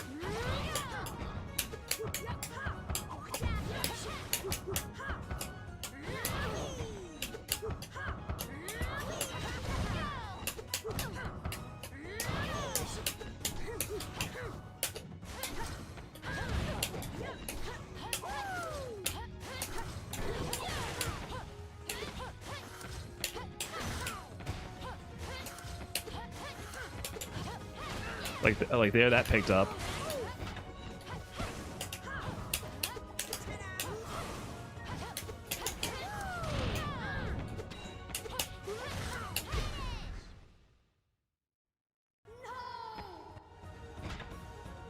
that really wasn't much of a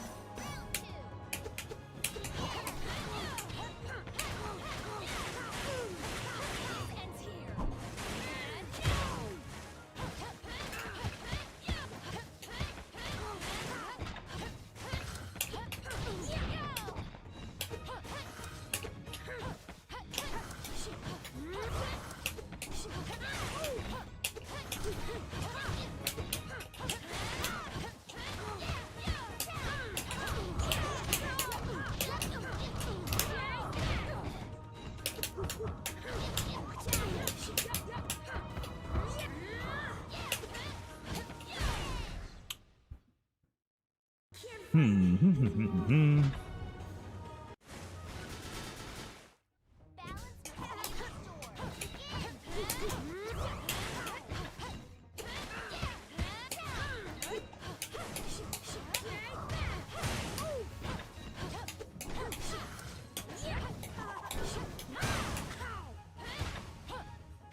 I don't know. I don't understand what's happening there. Are they guard canceling? Like, I'm hitting them and suddenly they're bouncing and getting out of the situation? Is that what they're doing? Like spending flow gauge on that?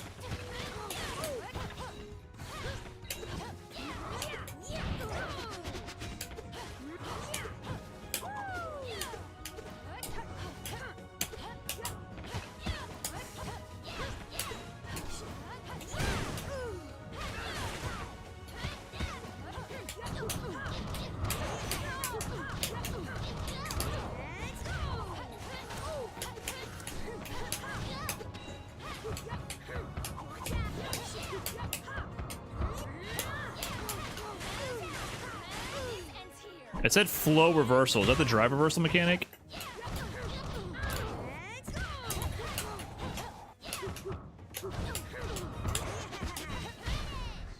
Flow reversal. Is that what that is? What is flow reversal? How is she doing that?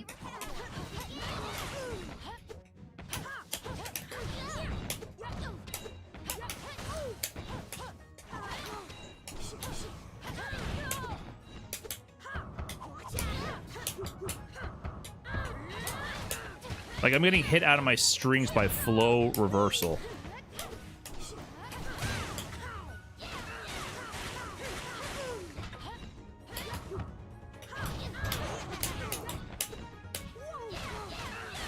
Is there a way for me to punish that? Like I just don't really understand what it is.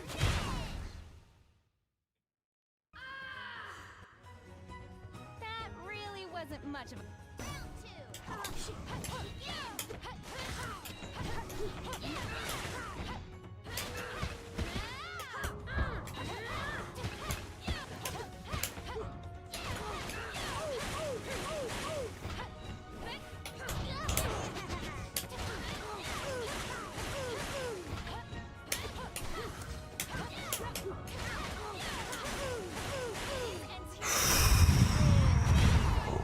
My light's just whiffing and then hers is connecting immediately.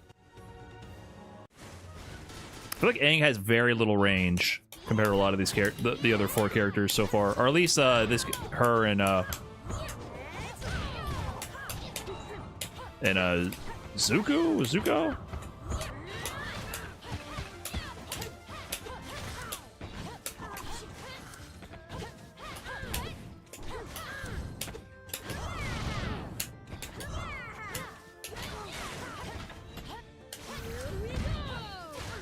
What? I didn't mean to DP. Fuck.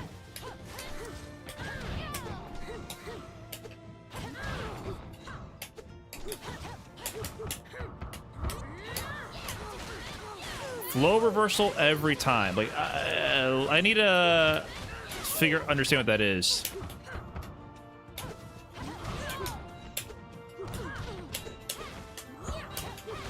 Dude, like, what is happening there? And how do I use it? That really wasn't much of a match.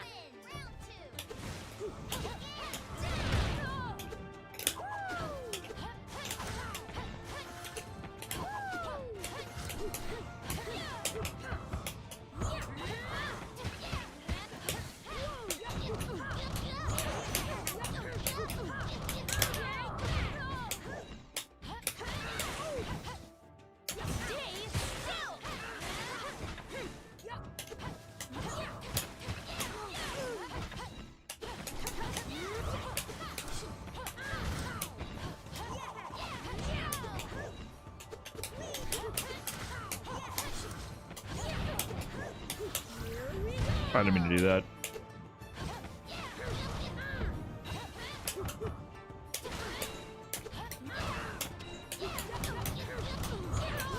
Oh my god! I forgot how to do the combo. Fuck.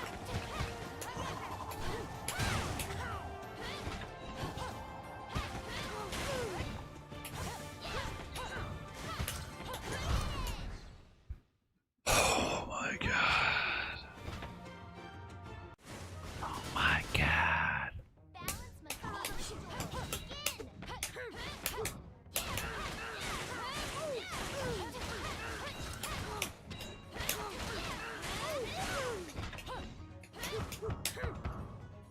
So is she doing it and it's not coming out? I just don't really understand what's happening there.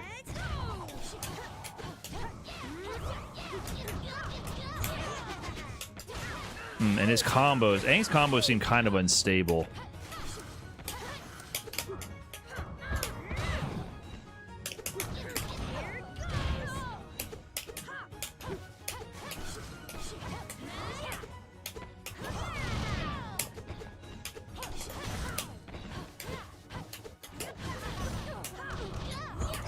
Oh, I could have killed him, but I'm a bum. Nice, nice, nice. I landed the most unscaled starter, but I panicked. That really wasn't much of a match.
can also do this.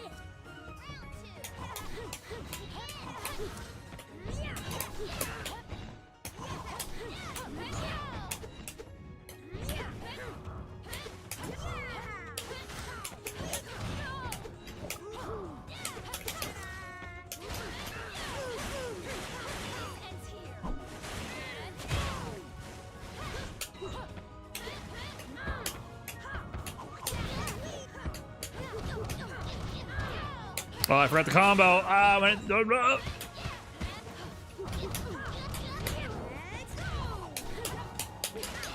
fuck. Where's my fast fall out of that?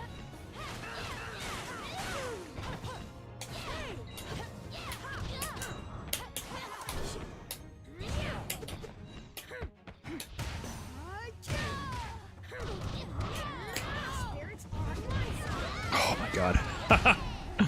Somehow I didn't choke that one. Alright, caught the parry.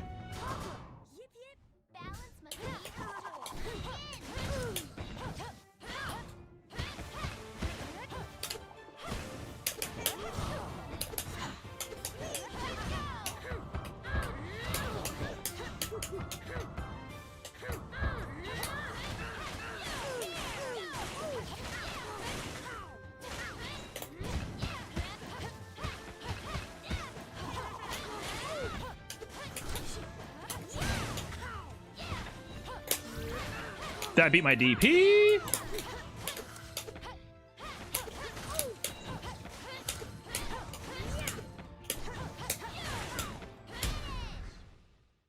Oh my god.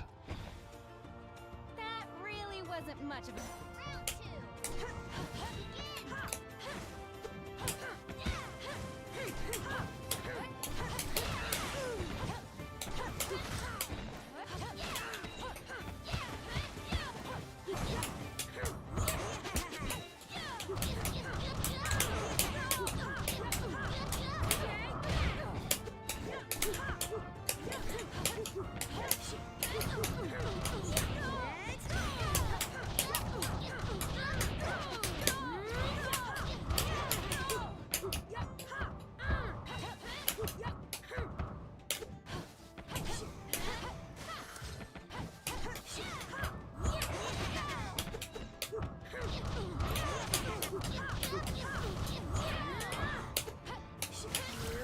Automated DP. That's very punishable. Dang.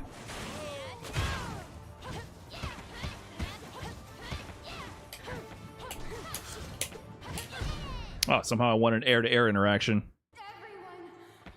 Rare air-to-air interaction.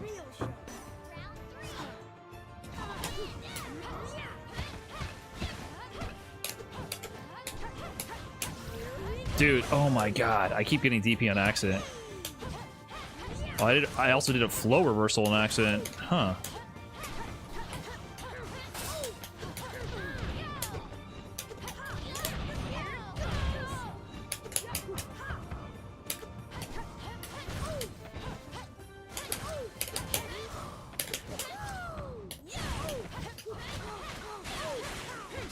She dropped. You won't get past me. Oh god, I thought it was gonna be safe. These supers have like very little recovery for some reason.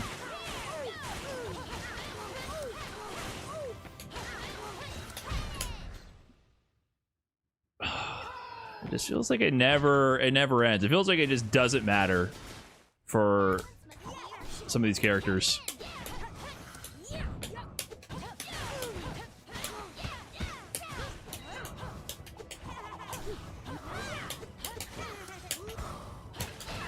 Is that plus?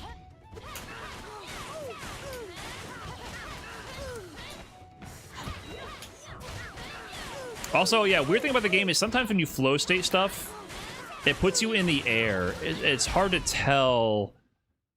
Like, I guess that's matchup specific, but sometimes you flow something and then you're just in the air. Or like you're in a stance. I've noticed sometimes it puts you in a stance.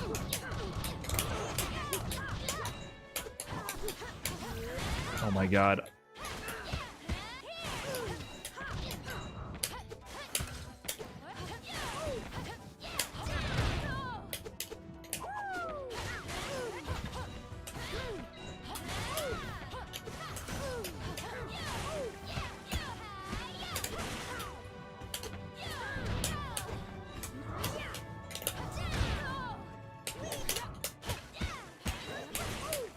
Okay, so you can...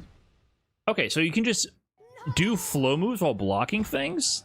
So while I'm blocking her pressure, I can just go into like a hop or something? Be restored. So... Like... How does that work?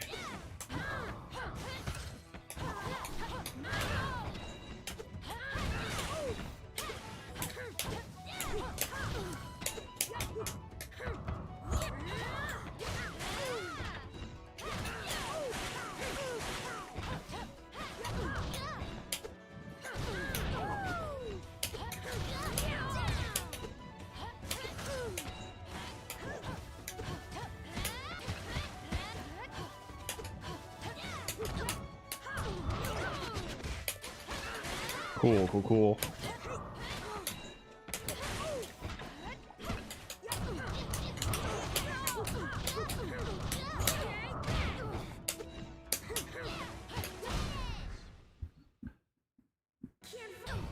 You're sent in the air if you flow parry a low. Really wasn't much. Okay, that's good to know.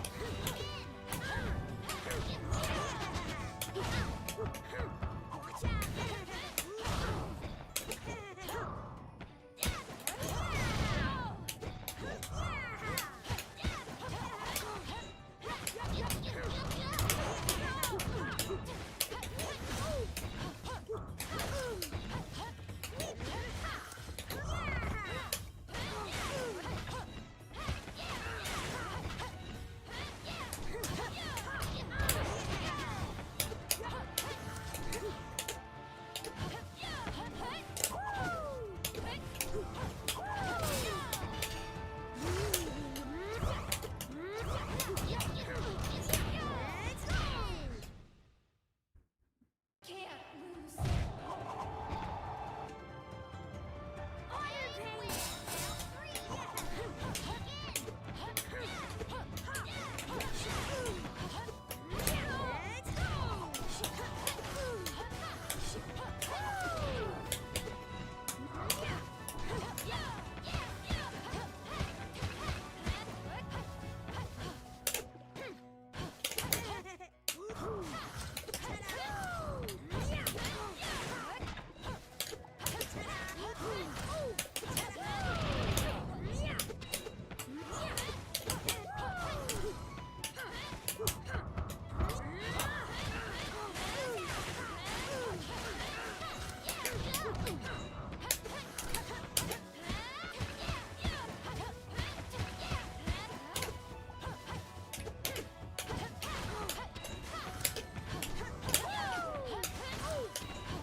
Why can she just run away the whole fucking time? Ah, this is so tough. Do you need meter to do the flow cancel? Like, I was trying to bait out whatever flow cancel shit she might do. I don't know if she had meter or not, because she just builds meter like crazy.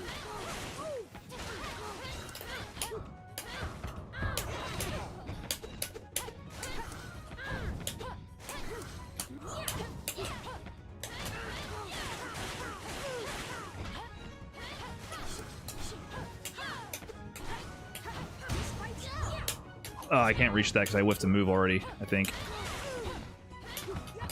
I'll be there in a second, babe.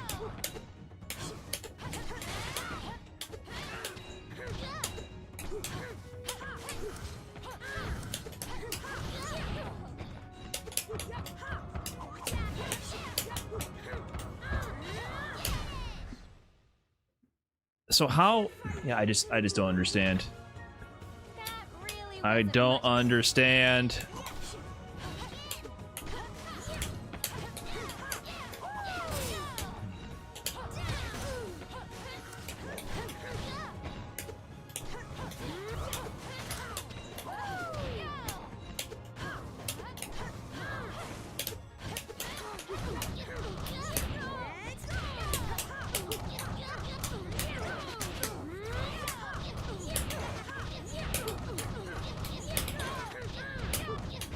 Oh, well, I was cooking for a second.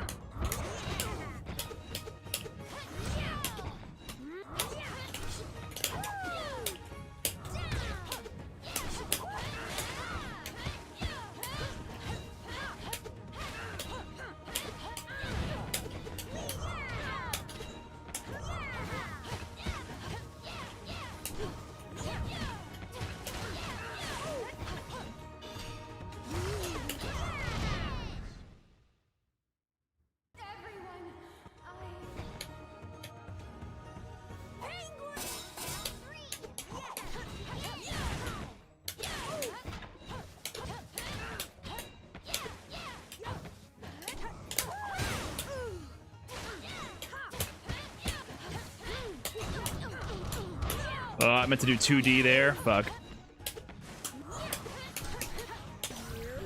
No, don't whiff DP randomly while I'm trying to dash around. Come on now.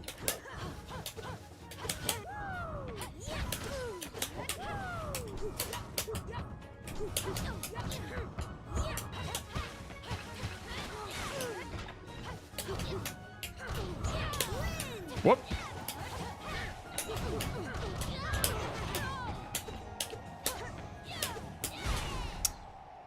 Ah, okay, last one. Balance must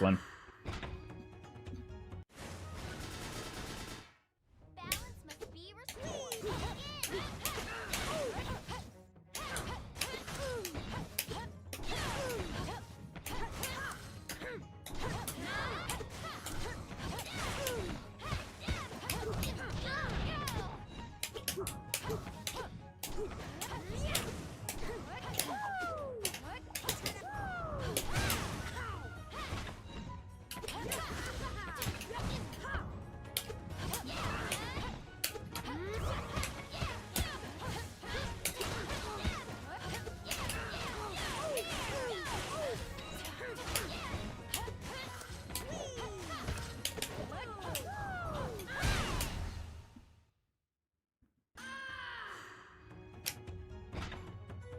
That really wasn't much of a.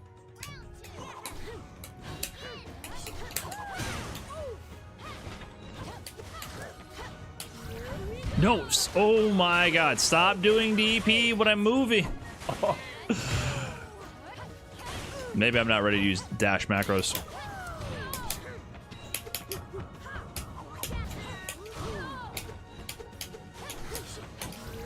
Dude, oh my god. I've whiffed like 15 DPs that I didn't mean to do.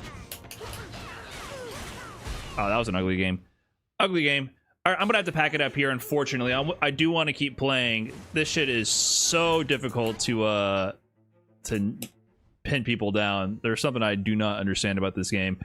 But I guess Street Fighter League is starting. We will be watching that, and I gotta go help with the chicken. I guess I have obligations to watch Street Fighter 6. Did they already start the game?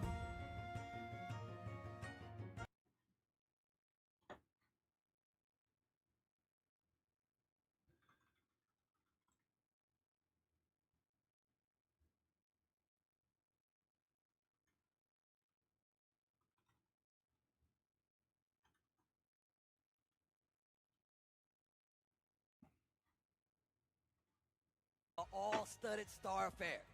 You're damn right, Steve. So going into it right now, KSG, Kwaixiao Gaming, All right, coming hold in on. from the brink of Let me defeat, it felt see. like, from that first half, facing off against the FlyQuest crew. Let me get this on Let's talk YouTube about really that quick. order. Riddles coming up first with that really impressive Terry. With punishes, a lot of spacing traps happening, and man, when he bites down when it comes to offense, he won't let go like the dog that he is. Followed by Nephew, the calculations going on through his brain, while at the same time staying ice cold with the Judy for that same place. And you already know it, but we gotta talk about it anyway. Punk the God coming in with that Sea Viper. You know we like to see some Sea Viper on there, and you can see right now, it gets to that point, you do switch sides. We still have to have that extra player in the rotation, but we're going to start with the 3, and we're going to start with FlyQuest walking out right now. Man, this team has put on quite a show this season, a more collected Punk. I mean, We will be watching Street Fighter League Finals. Give me a second, guys. BRB. This go down 11. Thanks for 31 months. All right, give me a minute here, guys. They almost fell a little bit shy. They did end up at that 4th place, but Punk we've seen what they've been able to do on this stage before. You know they're more than prepared. Ooh. They were all vibes when it came into playing out at the studio. But when it comes to the main stage, as they get ready, you know it's all business. Well, look, we already said the riddles will be going up, but Shao Gaming will be their opponents, and we're going to get to that just a little later. But we did get to talk to the alpha himself. I believe Hollywood Rob TV has an interview. Let's take a listen. Punk the God. Of course, last year on Street Fighter League, you guys actually won this entire league. But at that time, I feel like you had a crazy type of motivation. You was talking a whole lot of trash in grand finals and got the W. Of course, I know it's resolved now. But do you believe that you guys can do it again with you being more chill, more relaxed this time? Yeah, I think we could do it again. All I know is I'm coming with a different energy to the playoffs. You know, I'm really locking in, and I just want to win this whole thing.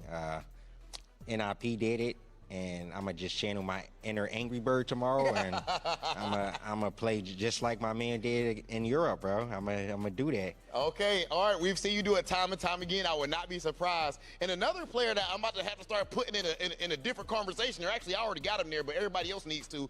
My man Psycho. I feel like Psycho is like the wild card of this whole playoffs, to be honest.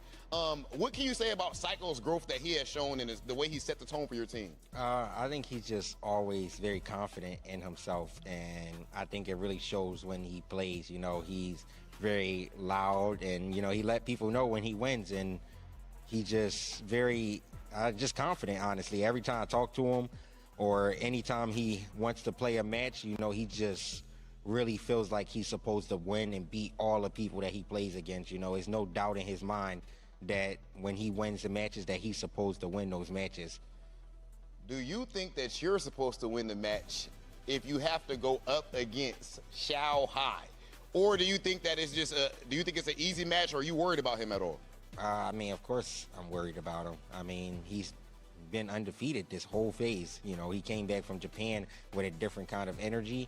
And, you know, I'm going to have to match that energy tomorrow, and I feel like that's what I'm going to have to do, and I'll do it if need be.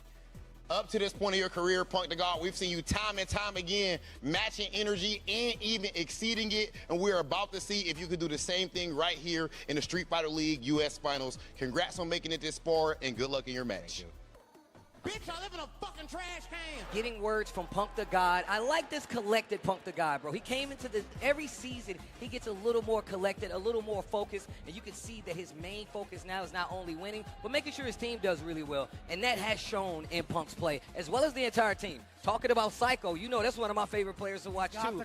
He's got everything that you need to succeed, and on top of that, probably one of the best Kimberly players in the world at this point, and we ain't got many of them out there. So they got a very strong team on their side. However, one of the teams that he was just talking about, that Kwai Xiao, that Xiao Hai matchup is about to go down. Who will go to that last spot? Will they get the run back? I feel like it's inevitable, but Kwai Xiao Gaming definitely stepped it up in that second phase when it comes to SFL this year. He was talking about it. He was undefeated going into that second half when it was quite the different story when you saw them perform in that first phase. It was a little rocky. They were kind of just like, you know, getting their feet wet a little bit. Yeah. But now, when it comes to this point all the way through, they are here to play. You see Xiao Hai, you see Zen, you see Mickey, you see the freshly shaved VX Bao. This team has turned it around in the second phase of SFL. And look, I'm telling you, the boy who played is Xiao Hai. And in the second phase, he looked like a completely different player. And he's already one of the best in the world. And then you still have an amazing bench behind you.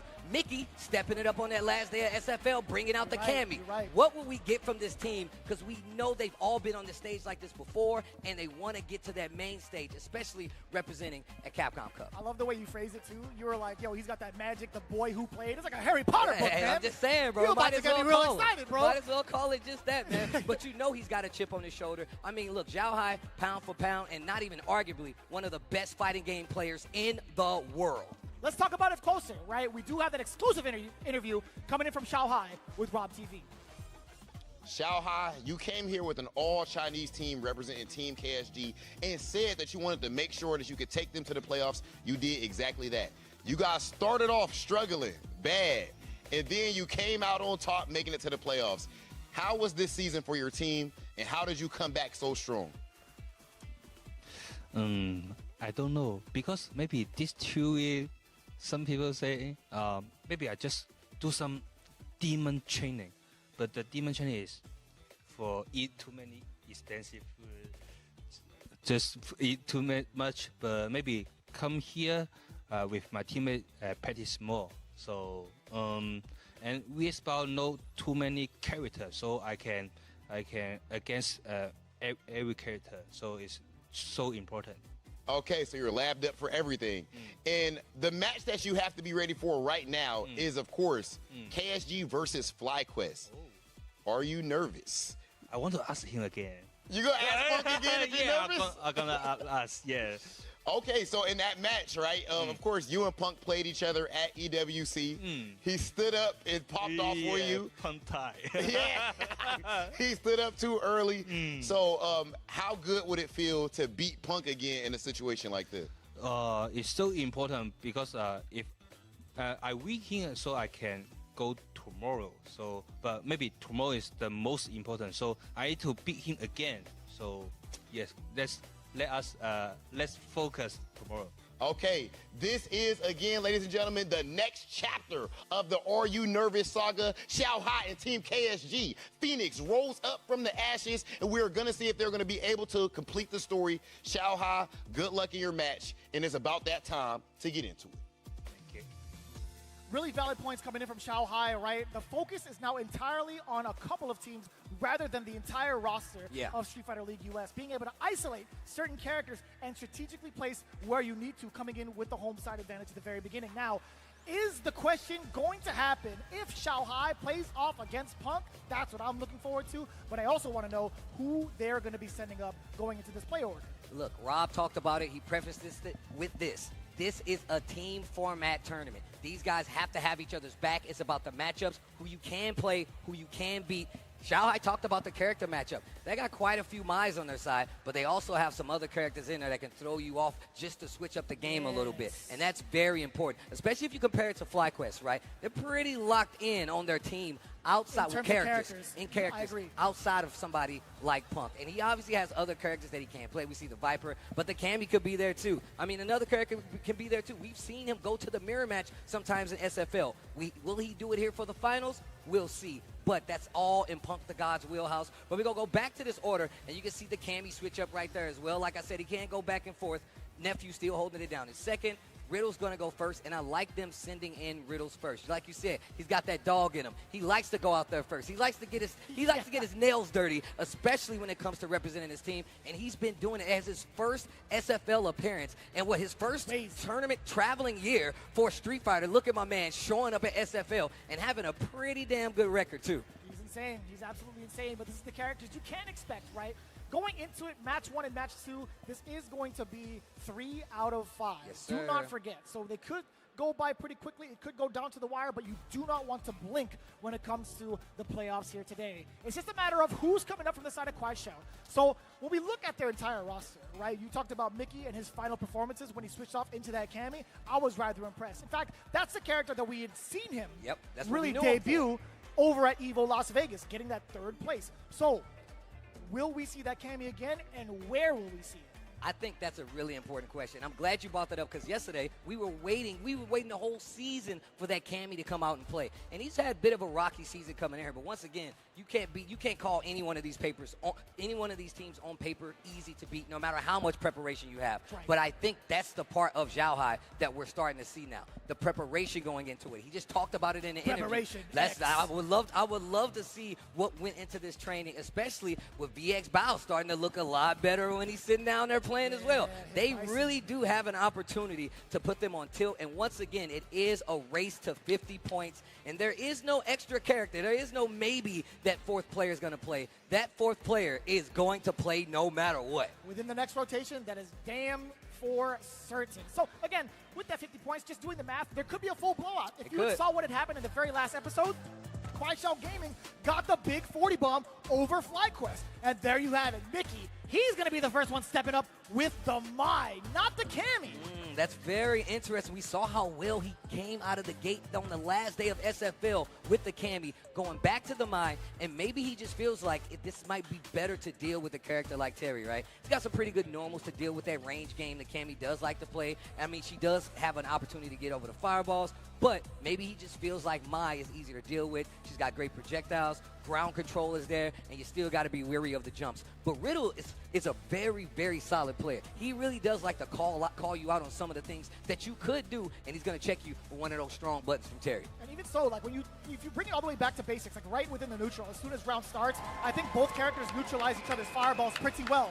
Right, that fan's gonna go over the ground wave. In fact, if need be, Riddles is willing to throw out the OD power wave multiple times over just to get himself started and prevent Mai from charging up. So this could be a little bit disastrous. We'll find out, because Mickey, again, this is his first time playing off against the FlyQuest squad, and it's all in its entirety. He was not up on the plate at all versus his team. So technically, this is new data for FlyQuest. Wow, and I'm glad you said that. Let's see how they deal with the Mickey Mai. I mean, they might not even need the Cammy at this case, but we're going to find out for sure. Riddles, though, man, like I said, man, once he bites down, he does not let go, and he will get to it, but we're about to get to it. The first match of SFL US Finals is about to commence. Show Gaming, FlyQuest, let's get into it. Game 1, Mickey versus Riddles. Let's see what the handshake is like. We get an initial fireball to test the ranges. Mickey now on the way over. He does get the throw. Can you keep him contained? We talked about that OD power wave. And already starting off with engaging. And this is like this picking and choosing, this nickel and diming to find a hit from Riddles. He really does like to commit to it. A little stand roundhouse action here. He backs away just temporarily. He's trying to prevent Mickey from getting out of this corner. A couple of these normals to kind of test that range again. Mickey with a drive rush with punish Killer Bee Sting. Move on over. Back throw. Okay, here we go. Drive rush in, tries to sneak in an overhead, but he gets the forward throw. Riddles with a sizable life lead, but he eats an OD uppercut on wake up. Okay, what did I miss? Taking a risk. That could have been death had Mickey been unsuccessful. And I like resetting the pace. Riddles, he's got plenty of OD. Give me that rising tackle for game. Excuse me. Round number 1. What did I miss? Bandits aren't in the finals? Yeah, they are in the finals. What do you mean? Bandits are in grand finals right now. But once Riddle gets in, it's really hard to back him up. And now Mickey is challenging on wake up.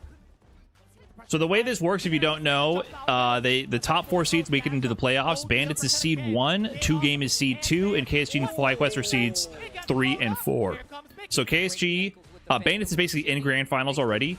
2 Game is in the semifinals, and then this is whatever the first match of the finals. So the winner of this will play 2 Game, and the winner of 2 Game and whoever wins this will play Bandits in the grand finals. So you basically have the advantage of the seeding moving you further along the bracket for the playoffs. Like, that's your reward for being the best or the better team throughout the regular season. He's hit every wake-up option thus far against Riddles. Mickey Riddles. But still, Riddles, gotta be careful. Look at that drive gauge. It's pretty low. Now what do you do about it, Mickey? You still have 3 enhanced fans left on you. Riddles does find the connection. First game. There's an OD one. I don't know if this is like a normal first to 30 sets. I think it might be first to 50. Overhead connects. That's a game. My Lord, that was drive rush. Drive rush overhead for the connection. And we've seen Mickey go to this option quite a few It's 50. Okay, slightly different meta than the first to 30 for the regular season. And it worked out for him. Perfect play. Mickey getting first blood. And of course, these guys have their teams. Yeah, the finals are usually more like you do multiple rounds of each player playing. I would love to see who's talking to Riddles right now. It had to be Punk the God. It's got to be Punk, right? Yeah, you can see him. You can see him talking. You can see him chatting. You can see him yapping. Both captains getting in the ears of their players. Now, again, this is the biggest challenge, I feel like, for FlyQuest. How is Mickey going to operate? We see it already. The first game going pretty damn well, especially when he calls out the reversals, throwing out some of the early mixes off the drive rush. This could be so difficult challenge going forward into these sets. Oh, trying to go more to that neutral game with the fireballs. Mickey perfect parry, calls it out, and now he's got the corner position. A lot more offensive, too, before he eats the throw. Drive rush on over again, calling the right spot for you. Trade. The trade. This dude Riddles already gets the quick. Yeah, nephew is on Team FlyQuest. Perfect parry on the target. Oh, this is bad with the drive gauge situation. You are in a You're burnt, man. You're practically burnt. Riddles almost tried. Oh, he could have landed that jump in. He didn't believe. Good block. Oh my god. Whip punish is there. Dude, her level 1 is so messed up. For the splat. Her level 1 is so messed up. Where did his drive gauge go? When it comes to the matches. Starting off slowing it down, and I like him going to that OD power wave just to get his offense started. It's been a lot harder. Didn't believe in the throw, Oki. Called it out. With buttons, this Mickey Riddles not true with the meter. So with this corner control, Mickey has so much space to work with.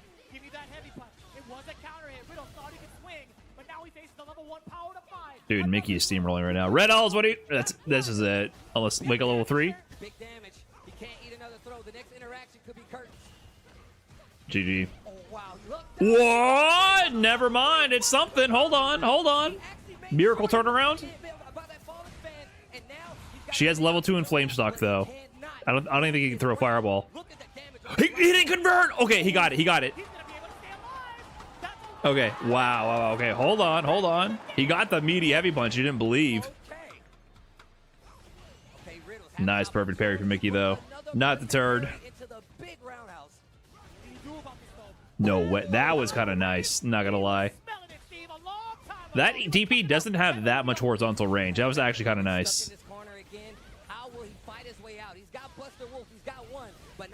I forget that converts. God, you're just right back in the same situation. Oh, wait, convert? Okay, hold on. Mid-screen Oki. Hold on. Okay, Riddles is still in it. He's going to build level 2 also. Counter hit conversion? Okay, wait a minute. Oh, my God. Oh, okay, wait a minute. He's in the lead.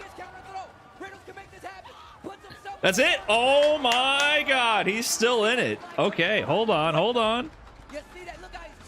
We got a set. He was out of it for sure. That game was an unwinnable position. He did crouching medium punch to level 3 through the fan bounce on the fireball and ran it all the way back. To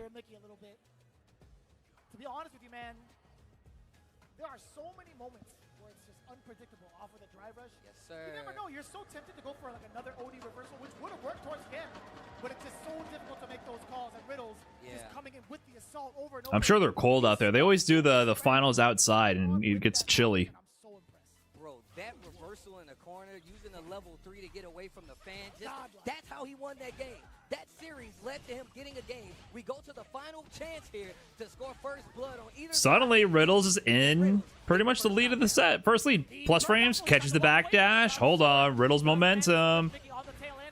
Mickey is kind of on point with those perfect parries, though. Good block. Push it to the corner, and you can see Riddles back in his position he's been in every round. Counter hit conversion on the drive rush. There we go, gets the knockdown. Calls up the shimmy with the quick tech on wake up. Your drive gauge. Okay, nice heavy kick. Good blocks. Oh, okay, he avoids the meaty overhead shenanigans. Just drive reversals out of there. Spends the meter. I kind of like it for the side swap. Mickey's going to be looking for... Oh, my God. Nice. Oh, my God. Good block. Oh, my God. Do you survive this? He jumps. One more interaction. Good defense. Mutual burnout. He's going to get chipped by level 3. Oh, he techs the throw. Fireball. Set point Riddles already. Drive rush fireball, throwing off the timing. Oh, he's going to start flowing. I think he's feeling the momentum now. Missed space on that one. Level 1. Yeah. My time. Oh. Okay, counter hit conversion. OD tackle.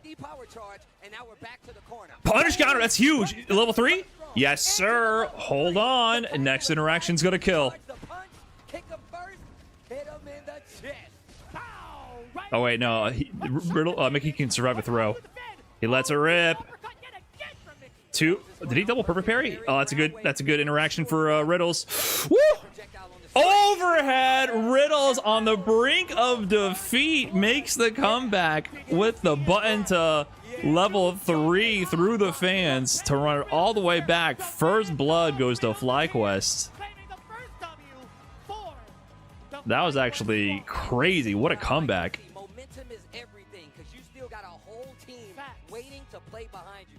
And they might want to avenge you, but who knows how easy that is, depending on who Quaisha is going to send up next. Well played, man. Well played. So man, back and forth, man. it really started on that situation in the corner. There was a "My Must Go" sign. He literally was in a Hold on. situation where it was do or Capcom die. Japan He made it might count. Riddles came out of the gates making them, raffle down from the rafters real quick and pluck them out of the crowd. And made sure he was not going to run away with it. It all revolved all around the reversals that Mickey had been throwing out, right? It's been OD uppercut. It's been level ones. And every time he's got Riddles in the corner, it was rather difficult to kind of contest with. But as the rounds progressed, Riddles, he was starting to get a little bit of hints against the tendencies. We were at match point for the side of Mickey at once, but Riddles finding a I can't believe he made that comeback. He was out of this set entirely. in his favor. Literally completely out of this set. And a lot of people get Where's this played at? It's still going to be in like an LA or a Burbank area. I don't know if it's the same venue they had last year, but it's an outdoor venue, which is kind of tough. Well, at least the one last year was partly outdoors. You know what happens in these corner spots. It's really hard to make a call, and we know the mental stack is crazy. Sneaking in the overhead. Did I watch the exhibition part? Brawl Pro Cook Beckmon? No, I didn't watch it. 10 points. Remember, first 250 in these first preliminary. They played that out? Oh no! Who are the coaches? St. Cola and Rob? Who's going to contest against Okay. this character? I would imagine either Zhen or VX Bao. To be honest with you, the last time they played, it was Zhen taking it down over Nephew 2-1. And actually, back-to-back, he's got 4 dubs over Nephew. So that's interesting. Why wouldn't you send him up there at this point, right? Roman assigned to self-expose his skill issue. Lol, silly my haters. I feel like that's the smartest thing you could do. 6 out of 10. The jury, Zhen from KSG versus Nephew representing FlyQuest. You know, talking to Punk about just coming with these matchups in general, he talked about just getting here. I feel like Nephew's going to be a lot more prepared to deal with what Zen is about to give to him. Zhen Nephew. Kind of isolate your strategy a little bit better, a little bit more conveniently, because you only have 3 teams to worry about in regards to like everybody else currently involved. We kind of started with that at the Did they play in the regular season? I feel like Zhen might have beat Nephew. To be more accurate, but it's very important, right? Like Nephew is one to really dissect any sort of matchup. We've seen him. If you watch his streams, if you've seen him coach on a Sage Jam Slam, he is that guy to break it down. However, when it comes to Zhen, there are so many things to keep in mind when it comes to his way of Bison. He makes such proper reads. I know he doesn't give himself enough credit. He's like, you know what, sometimes Bison has those days. Yeah, Zhen 2-0'd Nephew at least once during the regular season. I mean, look, Zen is one of these players that ever since his debut in Street Fighter League, everybody has considered him a threat. He was always one of the big guns on the team, no matter what. But we're in a different situation. Okay, Zhen 2-0'd and 2-1 Nephew in the regular season already. So he played Nephew twice and beat him both times. Ego gets in the way. You're saying you want to beat one of these players, and sometimes you don't want to make that sacrifice. I'm glad that these teams are recognizing what's on the line. Send up Zen, make sure, or just give him an opportunity to keep the streak going. Steve lighting the beats today? To recognize where the strengths of the team lie, right? If Zen has a current win streak, you do not want to halt that momentum at any shape or form. If he feels like he understands the matchup thoroughly and also understands Nephew thoroughly, you got to keep sending him up. Well, I'm glad you brought up the tech, though, because Nephew is definitely, just throughout the season, always kind of evolved this jury tech. I would be surprised if he didn't have something specifically in store. Yeah, the Riddles comeback was nuts. I remember just going back and watching him do stuff in Capcom Cup, in the CGT World Warriors. He's always evolving his game. I mean, obviously, he's a coach. We talked about the Slam, but he's still a highly competitive player and one of the best players in the United States. So, I mean, it's Do I think that 100 MR differential in correlation to the likelihood of a player winning? always been one of the people you can lean on. People talk like it's a big leap, but honestly, if I can lose or win against anyone within 100 MR difference of me, you can lose and win against anyone within 500, 700 MR difference. I'm not really sure what you're trying to say. Keep in mind, I feel like this is a tidbit that most people don't know. In the final year, Upsets happen. It's just a rate of the odds. You remember who the runner-up was? It was Zhen. It was Zen. Oh, Especially in a first to 2 rank set. It doesn't really... It doesn't really mean anything. Also, it depends on if like someone's MR is like their peak or what they average if they continue to play. There's a lot of variables there that determines like how relevant that MR rating is. And having to play under duress at all times. Where here we go. You should look at your MR Let's go. on average as a average rating of your performance, not like any one peak on any one day or any one valley on any one day. Don't worry, I'll sanitize it. I'll make sure Your goal is to be the most consistent player as possible, and higher MR correlates with higher consistency. That's all that matters. I can tell you that right now. I'm just saying, bro. And and no, fighting games are never like a straight up RPG level system where like when you get to level 89 you never lose to somebody that's level 53. It doesn't work that way. I feel like it's 2-on-1. You got Rosinante and The higher your level, the more generalized you're able to beat more players, but there can still be less skilled players that can't beat as many skilled players as you could on average, but they can still give you trouble or beat you. It really doesn't. It doesn't work that way. It's more of a heat map of things and areas of the game that you cover, and play styles you can counter and things like that, than a linear progression system. trying to keep it in mind. The reversal's definitely evident from the side of Nephew. He's looking rather dry, though. You could get a block sequence. Oh, but the low forward upon wake up. Dear Lord Almighty. Yeah, he switched it up quite a few times. Going for the Nice pickup out of the air. Drive rush, getting the meter, getting crouch the heavy to the store to the level 1. Pick up on the out of the air to when Jen tried to jump away from the firewall pressure. Wait a minute. Don't count Zen out yet. Spinning some meter, delays the attack, gets a back throw. Oh my God. And that was a bad It did gamble. not Zen work gets out. some pay for it. A simple back throw, nothing too risky. Round 2, here we come. So difficult to tell when these moments are going to happen. Oh, Jen kept it in Oh, mind. One, Nephew was late on the punish, and that was really late to still get the punish counter as well. Nephew didn't really believe it. A nice easy combo. Now leading into this throw. Jump medium to get away from the throw this time against Jen. Level 1 incoming. You already know it. Yo, the Nephew classic to get out of a strange situation. Up Nice spacing on that. There is the conversion. He's only got one bar, but this next interaction could be it. Nice Ooh, check. the interrupt. What a check on the Nice drop check. like that. And Nephew, we haven't seen it that much during this match so far, but the minute he showed that card, he was ready to stop it. He has been doing a lot of these. You know, of course, I got to root for FlyQuest, but Kwaisho Gaming is the team I picked to win the whole thing when I was forced to call a winner. I'm happy to see my prediction ability isn't at least complete trash, because they were getting mollywopped in the first half of the season. This is the playoffs. This is it. This is the final day. The winner will be decided today. 3 bars. 3 bars on the side of Zen. What changed? They decided to stop losing. They were getting destroyed in the first half. Oh. Okay. Oh, burnt. And you know he's going to spin this CA Psycho Crusher. How is he standing on her hand? The balance is crazy. And like lightning, word. And Damn. that's going to do it then. Kwaisho Gaming. First game, Gonna put a Jin. game on the board. Pretty difficult to contest. You picked the My team, safe bet. I wasn't sure if they were going to all play My at that time. I thought Mickey would be playing more Cammy than Mai. Still giving Jen that extra opportunity to snipe him if he takes to the skies. Bro, look at the signs out there for their favorite players showing love, bro. It has been ridiculous to see people. I thought there would be another break to allow the teams to try to adapt. I don't think Capcom wants to pay for another set of international flights for all the players. Did you see the sign on the left? I feel bad for whoever Todd is. So I think this is fine. You know what? Yay, Todd. Okay. Yay, Todd. You got fans up here, Todd, all right? We're your fans. If anybody else is Why stop playing the character that got you to top 3 at EVO? Well, they played a lot of Mai in the top 8. rather close. He's actually been I think Mickey beat Fudo with Mai in the end, right? But it hasn't come his way. Yeah, I mean, look, it's been a lot harder. It wasn't only Cammy. To like hit the brakes and let Nephew put himself in these situations where he can get these big counter hits. Game 2 here, still first of 3, drive rush. Switching up the timing like you said before. We haven't seen the scissors option yet, but we've seen that option multiple times. He's hit almost every one of them, but one that actually took a round away from him. So his success rate, I feel like, with it going in his way, going for his way, I don't see him stopping. Using a lot of standing medium kick. Nephew just ranging it out, though, and still slowly pushing to this corner to keep the momentum. The ground speed for Jury is definitely something the Nephew is trying to work with. Oh, Renko kick. Sorry, I was just thinking about the Avatar game for a second.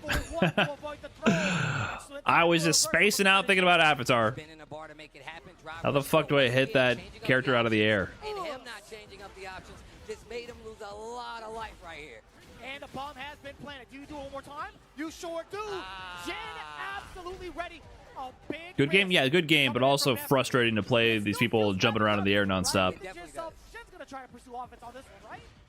And there it is, finally. I just want to understand how to properly air-to-air, anti-air, control the air, and convert. Ooh. Hey, wrong. Too far for the extension. Oh, what a jump. Finally getting over those Rinko kicks, and now he's got the position change. Zin in control in the corner. I'm out. Okay, nice cross up. Nephew's just setting up the comeback. Listen, FlyQuest is the script was leaked. We got the preview with riddles. You got to lose every round and then make the comeback from an absolute impossible deficit. Yo, Nephew's got 3 bars. He's gonna try not to Nice drive reversal on that. but he might be forced Punish. to. Zin gets any kind of gas. He gets none. And nice Nephew's spins one. damage awareness as well from Nephew. Staying alive. Punish counter drive rush conversion Riddles had to play off against Mickey. Can Nephew into the level all the 1. way back to at least a tie game? Definitely wanna keep- Oh, big sweep.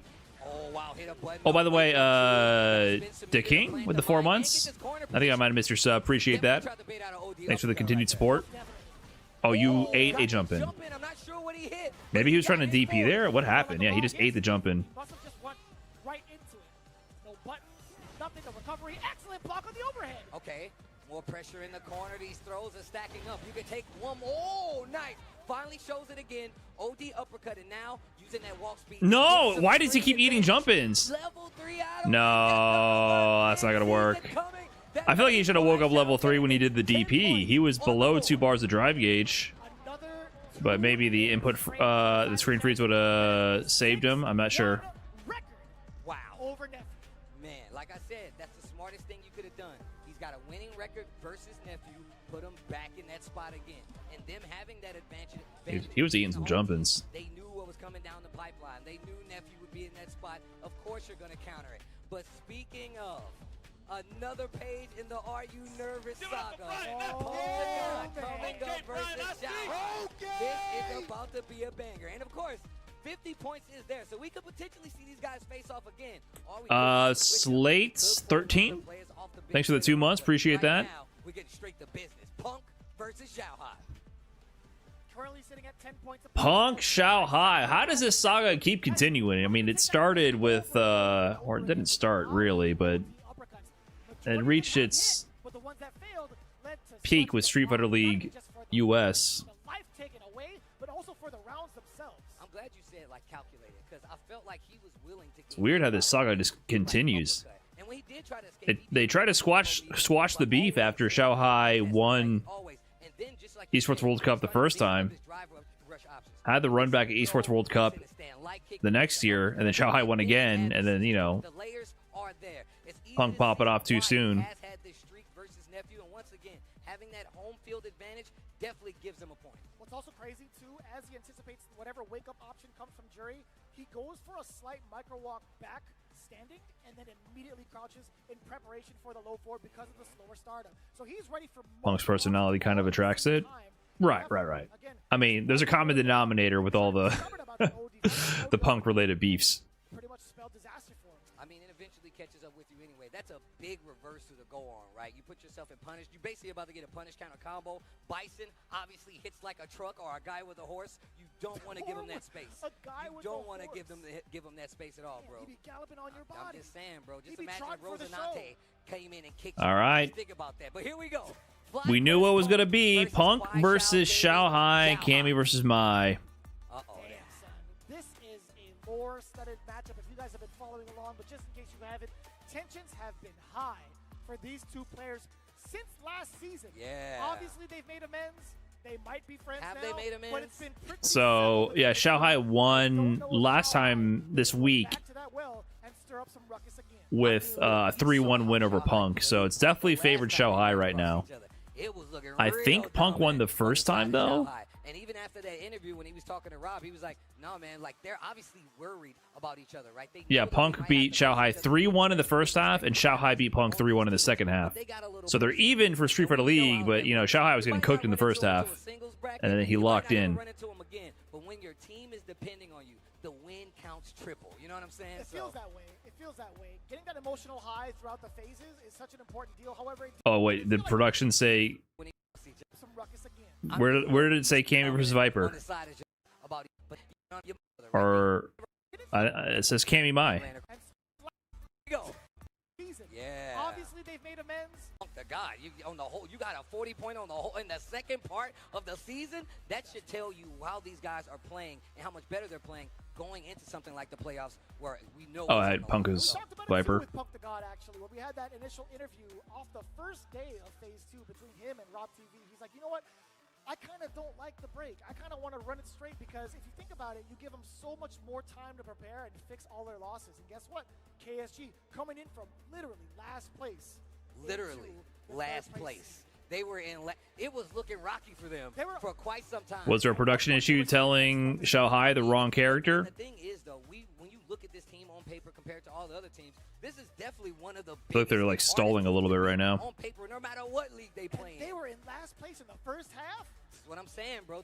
It's just a testament. And whether it be the preparation, them shifting into that more serious gameplay style, which I will say goes to Xiaohai and BX Bao, because he came in and he's like, you know what, I got to shave. It's going to affect my gameplay. I got to get the beard off my face. That's what I'm going to do. And it worked out. I mean, it worked out, and it got this team back into a spot where they're now in the playoffs, and now they have an opportunity to knock FlyQuest out of this path. It's not that deep. No need to feel bad for them. Well, for Punk, you know, I don't think a lot of people in the West understand how deep the Shanghai fan culture runs. So Punk definitely gets consistently harassed by a lot of Shanghai fanboys on Twitter from Chinese accounts. But also, like, they kind of bleed into ragging on, like, the other Chinese players. Like, you know, there's some lore behind DCQ and Shanghai, but even, like, Chris Wong and the other Hong Kong players. And anyone who critiques Mai, essentially, because Shanghai uses Mai, there's a lot of... it's a trend I've noticed. There's a lot of die-hard Shanghai fanboys where, like, if you even, like, talk about Mai, they perceive that as attack on Shanghai. I've even gotten a bit of that talking about Mai on, like, the podcast and things like that. I got a bunch of Chinese comments talking shit about me. It's really, really weird. And I basically have seen zero positive interactions with anyone, like Chinese account supporting Shanghai on Western social media. They've all been very destructive. I'm not saying that that's how it is consistently, but when it crosses over, it's only like toxicity. They like Mai, they don't care. No, they like Shanghai. It doesn't matter if Shanghai uses Mai. Then you complaining about Shanghai is complaining about Mai is complaining about Shanghai, or like discrediting his skill in some way. There's like no separation essentially. And you know, Punk, you know, he receives the brunt of that. Chinese social media is ruthless. There's definitely a large culture, and it's a lot more like how sports fans treat like famous athletes. Like that exists a lot more in other regions, and I would say China's like that, and France is like that too, where that sports culture where, you know, the athletes are open targets to harass and talk shit about, like, you know, because they're famous millionaires. Like that exists, I think, and like I see it in French social media culture right now around Street Fighter and with around Shanghai, which doesn't really exist elsewhere. So if you get on the bad side of that, you definitely get a lot of that harassment. So for Punk, I mean, that shit's annoying to him. So he got into this beef and has been on the, even though they try to squash it, he keeps reigniting it and, you know, maybe making some mistakes along the way. And it's been on the little bit more of the losing end of it. So it's probably a thorn in his side for sure.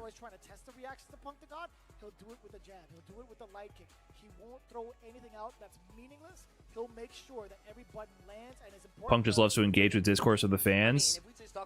You can't control social media.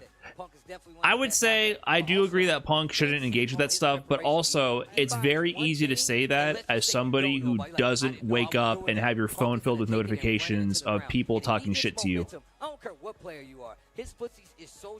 It's very, I often find people talk that way and have zero empathy, and I'm like, you know, it's really easy to never go through that and to brush it off. But yeah, Punk, you know, he's someone who engages. That's how it is. not as strong, not as prepared from the side of KSG. Second half, however, looking immaculate. Yep. Having notifications on is a massive skill issue. It's not having notifications on. You can't use your Oh, notifications. so yeah, no, it is even. Imagine if on your social media, your notifications are like your friends and people in your community talking to you. Now imagine if every time you check that, instead of being that, it was just people harassing you. Mixed in every once in a while with some of like a normal interaction. What happens is the platforms just become unusable. Like you just can't use it. So I don't really fault Punk for falling into that trap. I understand. But that's the price of scaling up to being like an esports athlete, right? You start being treated like a celebrity, which means you're not a human. And Punk has definitely made a lot of PR mistakes to attract that kind of attention. Gotta know, this is round 3, so they're definitely fighting a little harder. Nice OD challenge. Stand roundhouse. This is what I was talking about, controlling the ground game. They come into a stream to talk shit to him too. They come into my stream to talk shit to him. A little bit shallow, Xiaohai ready for the come down off with the time. There's a horde of people that are just waiting for any kind of mistake to be like, I knew the Evo champion was a bad player. Big jump in with the roundhouse. It's always a little strange. I'm like, dude, yeah, okay, whatever. Snowball is coming. An avalanche even if he takes this round. And the low forward First round of Punk here, though. Punk's gonna take first blood, first round, and They are even right now in sets in Street Fighter League. So the winner of this will be 20 points, right? Player match 3, I'm guessing this is still 20 points. And it's first to 50, so you definitely want the big 20 points. And he actually staggered just a little bit on that one jab. Waited the last second for the medium punch, and now the back throw. Punk in control in this first game. Another throw. The next interaction could be the first game for FlyQuest. No, no, no. And just a Man, Punk, you make me nervous. Listen, you can do... Punk makes me nervous all the time. Like, imagine a world where somehow he did the level 3 really early and it just whiffed underneath the DP. You know what I mean? He always tacks on these tiny little unnecessary moments. He always does that. He always does that. Every combo he finishes, it's always filled with like random drive rush cancels for no reason. He always adds a little bit of extra on it. And then I'm always like, dude, this could fuck up one day. Him standing up too soon, you know? I guess it makes it exciting.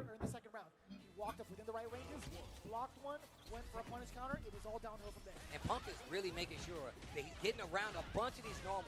Ducks under the Riembu, and now he's got the corner position. He will never stop standing up. Yeah, he mentioned in the interview. At least I gotta respect him doubling down.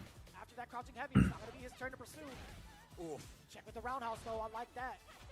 And look at this plan. A little Nice dive kick. Gets over it again. Control for Punk. Backs up a little bit. A little shade of Street Fighter 5 right there. Drive reversal on the heavy to keep the corner control. Yeah, he's playing a little Street Fighter 5 right now. Oh my god. That was a Street Fighter 5 round.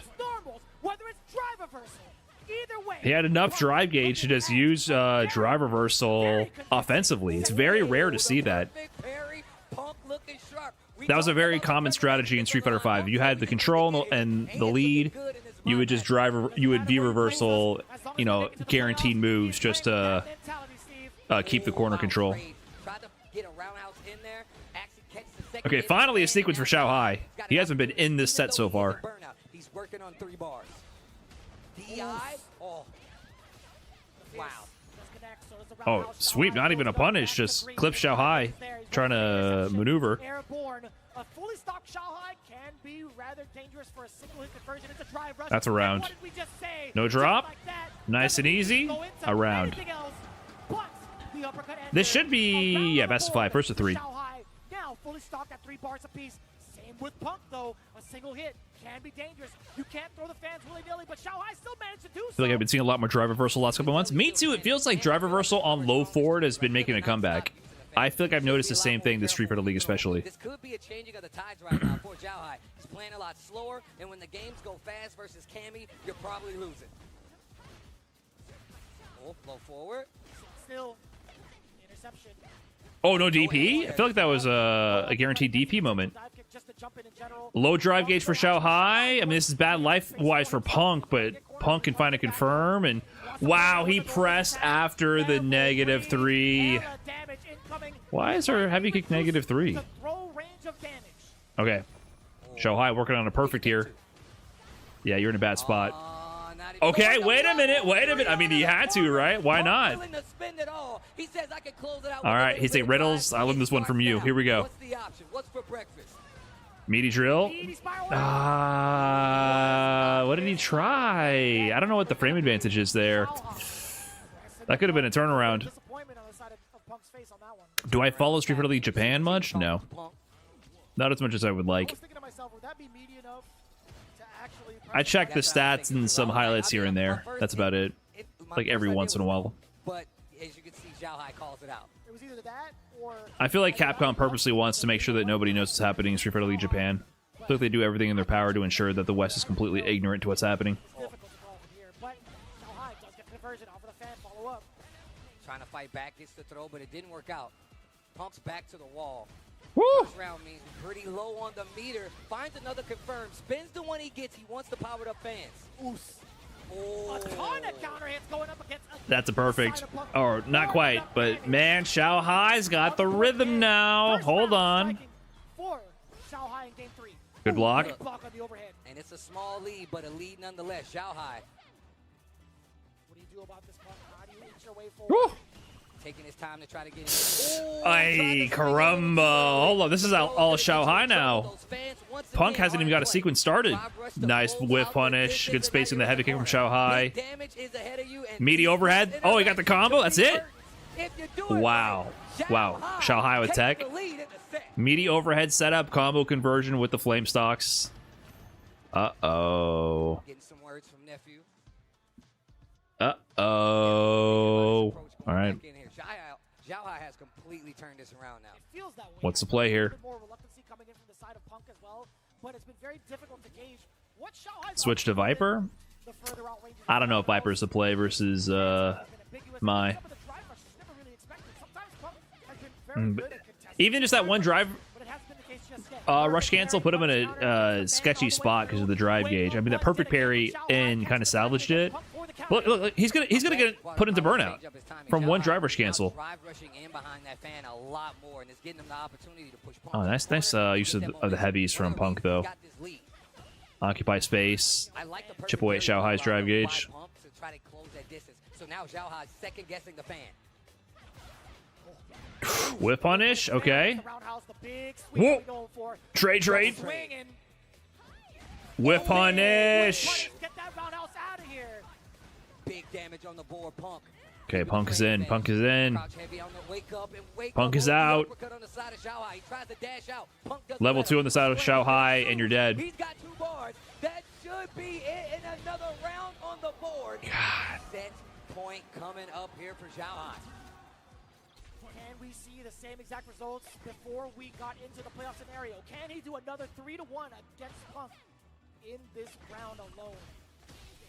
Tries to sneak in the throw. Punk prepared, and he finds It's not bad. Punk's Viper's just not at a high enough level for this. He's beaten NL, Tokido, and a bunch of other super high level players with Viper. That forward throw. Punk, how do you apply the pressure? You cannot. When he wakes up with the ODDP, Xiaohai This Viper is very good. suspended. Bro, shimmy with the fierce from Xiaohai has gotten him so much mileage. Oof. Ooh. Give me that roundhouse. Dash up twice. Oh. Very neat. Needs to be real careful right now, bro. That standing fierce. Level 3? Okay, he found a challenge. He's gonna spend it all to get this round. Okay. Get the momentum back. He knows he can't lose. He has to cash out just to stay in. To this next one with Xiaohai sitting at 2 bars, working on 3. I think you're allowed to switch. You just can't. You have to commit blindly to your first character so they can counterpick you, but then you can switch after. And now he's playing even closer, so he can kind of read on those fans. It's all a matter of the spacing, right? Xiaohai also engaging with that roundhouse. No longer willing to throw that out in terms of. Oh, big mistake from Xiaohai. Okay, honestly, not that badly punished. Running away with it. Punk didn't really spend any resources on that. He had no super to cash out to. Big whip punish, though. Punk really just controlling the spacing game, being meticulous with the ranges to find these opportunities. Throw loop situation. What do you got, Xiaohai? Baits the DP. Oh my god, you make me nervous. Jab, jab, drill. Why? He always has to do a little something. Going in for a possible Imagine he did jab, jab, mess up drill, like it doesn't cancel and he comes out wrong and he blocks it and he's in the corner suddenly. All right. Final game between these two players for the first set. Oh, close enough to get a heavy kick punish. Nice. Interesting. First dive kick we've seen, I think, in 2 games. He gets plus frames on it and he immediately eats a perfect parry. Nice sweep whip punish. I love how Punk uses sweep.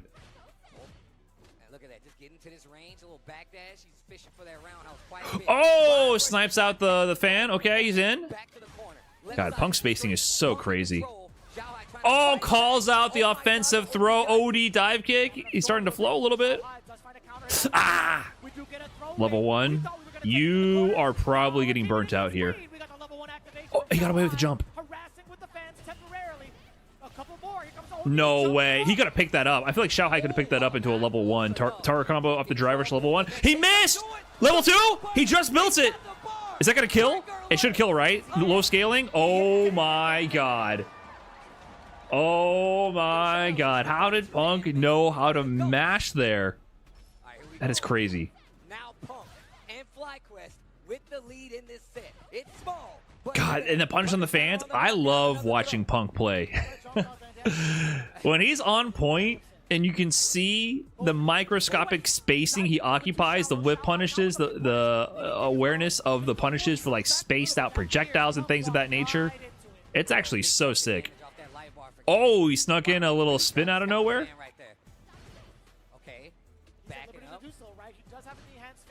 Yeah, just taking his time to harass with the heavy kicks on the drive gauge. Xiaohai's really on point with the anti-airs. That hit meaty. He's getting the combo conversion. Final round between the two. Don't jinx. I didn't say he was going to win. I'm just saying. It's cool to see. Oh, God. Oh, cross-up angle.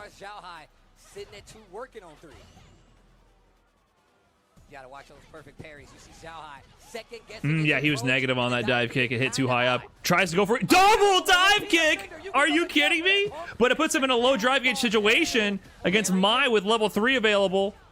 Woo! Oh, delayed tech mid-screen. Big jumping over the heavy punch. Oh my god. Look at the timing. Level 3 on the side of Punk. Next table kill. That's it. No drop. Oh my god. First set to Punk. Man, he was working for that. Good set. Good set. Well played to both players, but man, you could see how meticulously Punk was placing his options there. No, he shook his hand though. He definitely shook his hand though. He got a little freaky with it too, with the dive kick shenanigans. The thing is here, he needs his team to bring it home. You know what I mean? Like, it's not over. They only have 30 points. So if the next 2 matches, you know, his squad wins 10 points each, then he doesn't have to play again. Or maybe if whoever wins the first match, maybe they'll just send out Punk to close it out. Because now they have the... I think they're going to be home now. So now KSG has to put up their order, if I remember correctly. What up, Oscar Champ? Thanks for the 2 months. Good day to you as well. That's crazy. You know what's also kind of wild? Saving the best for last. We can talk about that as the replay progresses, but man, the back-to-back OD dive kicks, we'll get into that to a little bit sooner. But you started to see Xiaohai adapt to the movement. Good set. That Punk was trying to set. You saw him run into a ton of fierces, into big conversions. So, from the side of Xiaohai, he was rather confident, but man, that last bit of trickery again. We talked about saving the best. Was it here? Yeah, he tried to do double medium punch. He got the punish counter, but it was spaced out. He could have done heavy punch or maybe crouching medium kick, and that would have worked, right? Counter. Oh, it was counter hit. He tried to do counter hit. That's when you got to do like a light and lose your damage. It should have been counter hit medium to like stand light punch or something. Tiny little mistake on the spacing. And then you saw how Punk was standing, right? That was actually really high level. Like, let me highlight that again. Like, this situation here. like Punk was actually standing in this moment. So he got counter hit, yes. So he's trying to mash on something, but you see how Punk is standing for a brief second, then goes to crouching. Him standing there makes his hurt box shorter or less wide for this brief moment. So if he was, or maybe that was just the automatic the hit stun recovery. I'm not sure. Actually, that might have just been hit stun recovery. He might have been crouching the whole time. It was out of range. Yeah, I take that back. Some people will stand there briefly to make the counter hit conversion follow up. I'm not sure if Punk did that there. That might have just been the hits and recovery standing, and he went to crouching right after. But because he got hit standing, his hurt box wasn't as wide.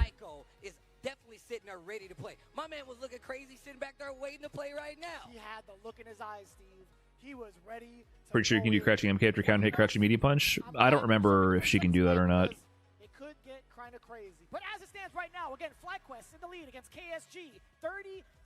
You guys have been tuning in along to Street Fighter League US. You can. It's only +6. But of course, getting here wouldn't be possible. That's a common routing limitation for a lot of characters. The crouching medium punches are really strong for counter hit conversions into themselves, but then they lack anything from range. That's pretty common to have to like modify with a light that it might have further range, or just abandon the conversion. Visit asus.com to find your ideal display today, especially with a 15% off discount code. But it depends. Some people can route to their crouching MKs. And I don't want to hear nothing, because if you're in the crowd, you can scan the QR code, and then you can head on over to Brook Gaming, man. Gen 5X fighting board, the heart of your next-gen fight stick, fully compatible with the PS5 and the Xbox Series XS, delivering seamless performance and low latency. Built-in assist features. Okay, quick break here, guys. 1 second. Shout outs to Brook. I know you hear the metal clang. The armory is open, and they have definitely looked out for us when it comes to not only just SFL, but the fighting game community overall. And if you want to get good, you got to buy good. Shout outs to Brook for hooking us up here and supporting SFL. So with the current score, there could be a dicey lineup, or we could play it safe. It really depends. FlyQuest with 30, Quaishao Gaming with 10. Who's going to be coming up to bat? We'll find out right after this.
Ready? Then show me. Alright, let's get it. Game over, yo. Too easy. Beast mode, baby. Sure thing. Let's dance. You know what they say. If you rock the boat, prepare to get washed. Let's play. Make way for the ninja star. Domo arigato. From Liverpool. Behold, watch you know as I command the stage. I'll make you proud. When poison prevails, it's a wonderful feeling. I have you. Another mission awaits. You plan to fight us all? Talk is acquired. I'll show you the power of my kung fu. Now you understand. Don't underestimate me. Are you ready yet? It's go time! One of a kind.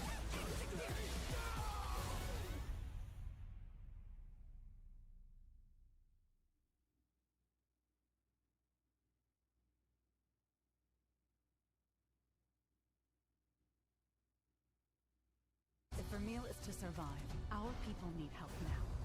I will not idly sit on the throne as our nation faces its death.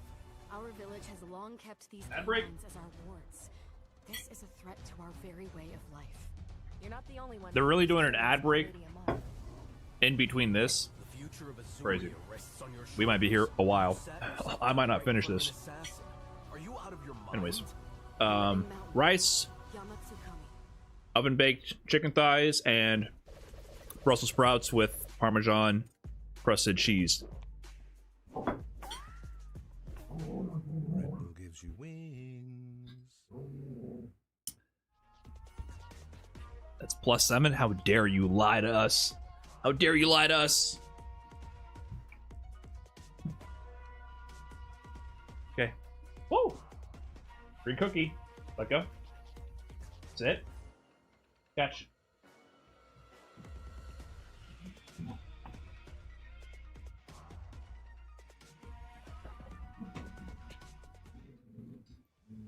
It's a gingerbread man, but we call it cookie. Back to Street Fighter League US. Turn it Rob? up, Street Fighter League. Come on. Yeah. Y'all know what time it is. The energy is absolutely through the roof right now. So we have to make sure we holler at somebody from the crowd. First and foremost, let the people know who we talking to right now. What's going on? My name is Seth. Okay. Yeah. All right, my guy Seth. So Seth, we just seen how it started out right here. How do you think this is gonna turn out? FlyQuest versus KSG. Yeah, I'm voting for FlyQuest, bro. I'm not gonna lie. They're playing great. KSG is playing great, but bro, that comeback, Riddles. The comeback was crazy. My man Riddles, and this is his first time here on Street Fighter League, and he already cooking up like that. Ladies and gentlemen, are you ready to see the rest of our match? Then it's about that time then. Let's go ahead and get into it. We're gonna send things over to our commentator desk. Shout outs to the boy Hollywood Rob TV. It's your boy Tasty Steve, joined by the ball digger of commentary Vicious. You know what it is. And bring Yo, random both schlubs in the sides, crowd. guys. Why you call my boy Seth a He got schlub? Francis on his wall. Yo, welcome back, guys, man. Shout outs to Rob TV. for Whoa, holding it whoa, down you out there. calling him a It is schlub not for? done just You seem like a fine gentleman to me. Enjoying some Street Fighter I action. don't know if you guys know this, but there's a little bit of Man, lore fuck Seth. behind Come on it. now. What? Seth J. You got Raiders, beef? That is one of the premier Yeah, Seth seems well-placed chill. players from the 818 coming back into the gaming life with Street Fighter 6, and also low key, he goes way back with Punk the God. He know they got history, man. That's what happened. Why is there a beefing with Seth? He was so chill. We're switching sides this time around. Zen on the other side. VX Bao on the follow-up. And then, of course, Zhao Hai sitting down there waiting to see if he can get some more points on the board. And just switching it up a little bit. We saw Zen in that second spot last time, right? Yes, that's right. So VX Bao was actually the fourth man out. He is being put into position for the second game. It's just a matter of who you send up against Jen. I personally would love to see a switch up. Seth just a scapegoat for us wanting the games to start. That is the problem when production starts filling. I mean, that's what happens to the commentators. Commentators become the target of everyone's frustration whenever they have to fill dead air. Yeah, see, I'm glad you said that. I think we see the Psycho in this matchup. Psycho, Zhen. So let me see the order again. Zhen, VX Bao, Xiao Hai. So here's my theory. If Psycho wins here, they might send up Punk early to try to close out, because I only need 2 more set wins. If you think about what had happened before, Let's see. in the playoffs, or actually in regulation season, Psycho had gone back and forth with VX Bao. I don't think he wants to risk that. I think he wants to take what he does against Bison to a different caliber of Bison and force him to guess what Kimberly's going to do. Kimberly, a heavy momentum character. Psycho plays are just the same and interrupts early. Looking for a throw. Why don't I have combined chats? Because Twitch considers that a breach of their terms of service and will potentially ban you from their platform for combining the chats. And not put himself in a very tough position. I like the scissors coming through. That was a counter hit, by the way. Oh, I like the timing after the Devil's Reverse. You go back, get a little more drive back, but it doesn't save you. You're in the corner, you're touching green, but you might be touching grass, as in dead if he does the full combo. How long are we doing this, Vicious? I know some people just do it, but Every day. it's not worth it to me. To not throw some of the YouTube gremlins? Put him 6 feet under with the way you bringing him up. Well, you could argue they're become gremlins because they're unsupervised. They don't get the attention they need, and they take it out, their frustration out on in the comment section. Is it easy to combine just for YouTube? That doesn't exist. No. The bomb goes off. Hella damage incoming as well. reapply the mine. The chats get combined on the feed here. Like maybe there's a plugin that could happen in the browser. I don't know about that. Actually, I don't know. Maybe let me take that back. I don't know. Waiting for his drive here to come back as well. Psycho still in this burnout phase. Anti-air? Oh. The neutral jump. No Hold on. response. Wait a minute. We have the punish counter throw. Drive it back Psycho up just went to straight for Terry. DI there. No, it connected. That's it. He's gonna build a level 3. He's gonna build CA. He's gonna build a level Kind of a little 3. bit of a spaghetti scenario, but he'll take it. The stand light driver's cancel whiffed. Hit him with the tag. And leave a Banksy at the crime scene. Let's go. First game, Psycho, bro. You gonna let this guy out of the asylum, the place with the white walls, the padded walls? Ooh, and considering Not a huge deal, but Xiao Hai sounds kind of like Xiao. Got it. they're at the home field advantage. They get to pick the next matchup up. If Psycho is able to run Zhen over and score those 10 points and put him at match point for the leader potentially, this could spell trouble for KSG. False our way all the way back. Yeah, Psycho's been doing work, man. As well as being in the playoffs, and now FlyQuest looking real strong. Especially as these games went on, right? We saw Nephew go by the wayside, and it looked a little rocky. Nephew coming and running it back, but now because we are in the playoffs, you definitely have to switch. I feel like after this FlyQuest, after this Super League season, the narrative around Psycho definitely will change in the public perception of you know, not just being under in Punk's shadow, rather, which should have been, you know, gone forever ago. You know, Psycho actually eliminated Punk from one of the CPT season in 2023. What's up, yo? People even during last season would say, you know, oh, Psycho carried by Punk. He actually eliminated Punk from the CPT online qualifier in 2023. Remember, we were talking about this. And he had a great season in the CPT performance as well. Big performance at Blink Respawn. Ginormous 9th place run from losers and pools at Combo Breaker. Beating players like Tokido, beating Blaz, and then here at Super League, doing a lot of work. That said, the DJ, damn, cooked. No need to warm up. Immediately ready. Wow, the stand like to stop the drive rush. Momentum on Psycho's side. You don't want to give him any space. Keep your hands and arms inside the vehicle at all times when Psycho is. You got Shimmy? Are they gonna perfect each other back to back? Okay, guess. One more guess. One more time. Another whiff. Do it here for Psycho. Spins a little bit of the meter to try to force the situation. Fight back to the whiff. Oh my god, back-to-back perfects. Cue the Idom clip. One for you, one for me. We go into the next round. Don't give Idom more fuel. Oh no, Zhen about the perfect Psycho? I can't. No triple perfect, please. Right back at you. Okay. Break up OD Jackknife. They are swinging. What do you do about this one? Both have 3 bars on the field, by the way. Zhen could find a big opener going to a drive rush combo because of the damage output. Drive rush Sobot connects. One more sequence for Zhen. Can he find the opener? The delay into the throw. That's not going to work, right? I don't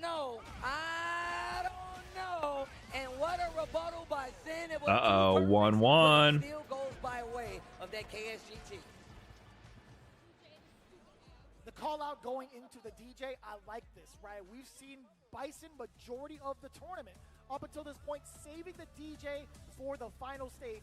How imperative is that? Most of the time it's been 2 Bisons, 2 Mize. Other times it's 1 Bison, 3 Mize. This time it's the whole playing field of Kuaishao Gaming.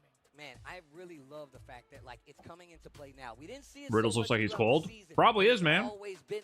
They keep doing this outdoors in the winter, and it gets cold at night.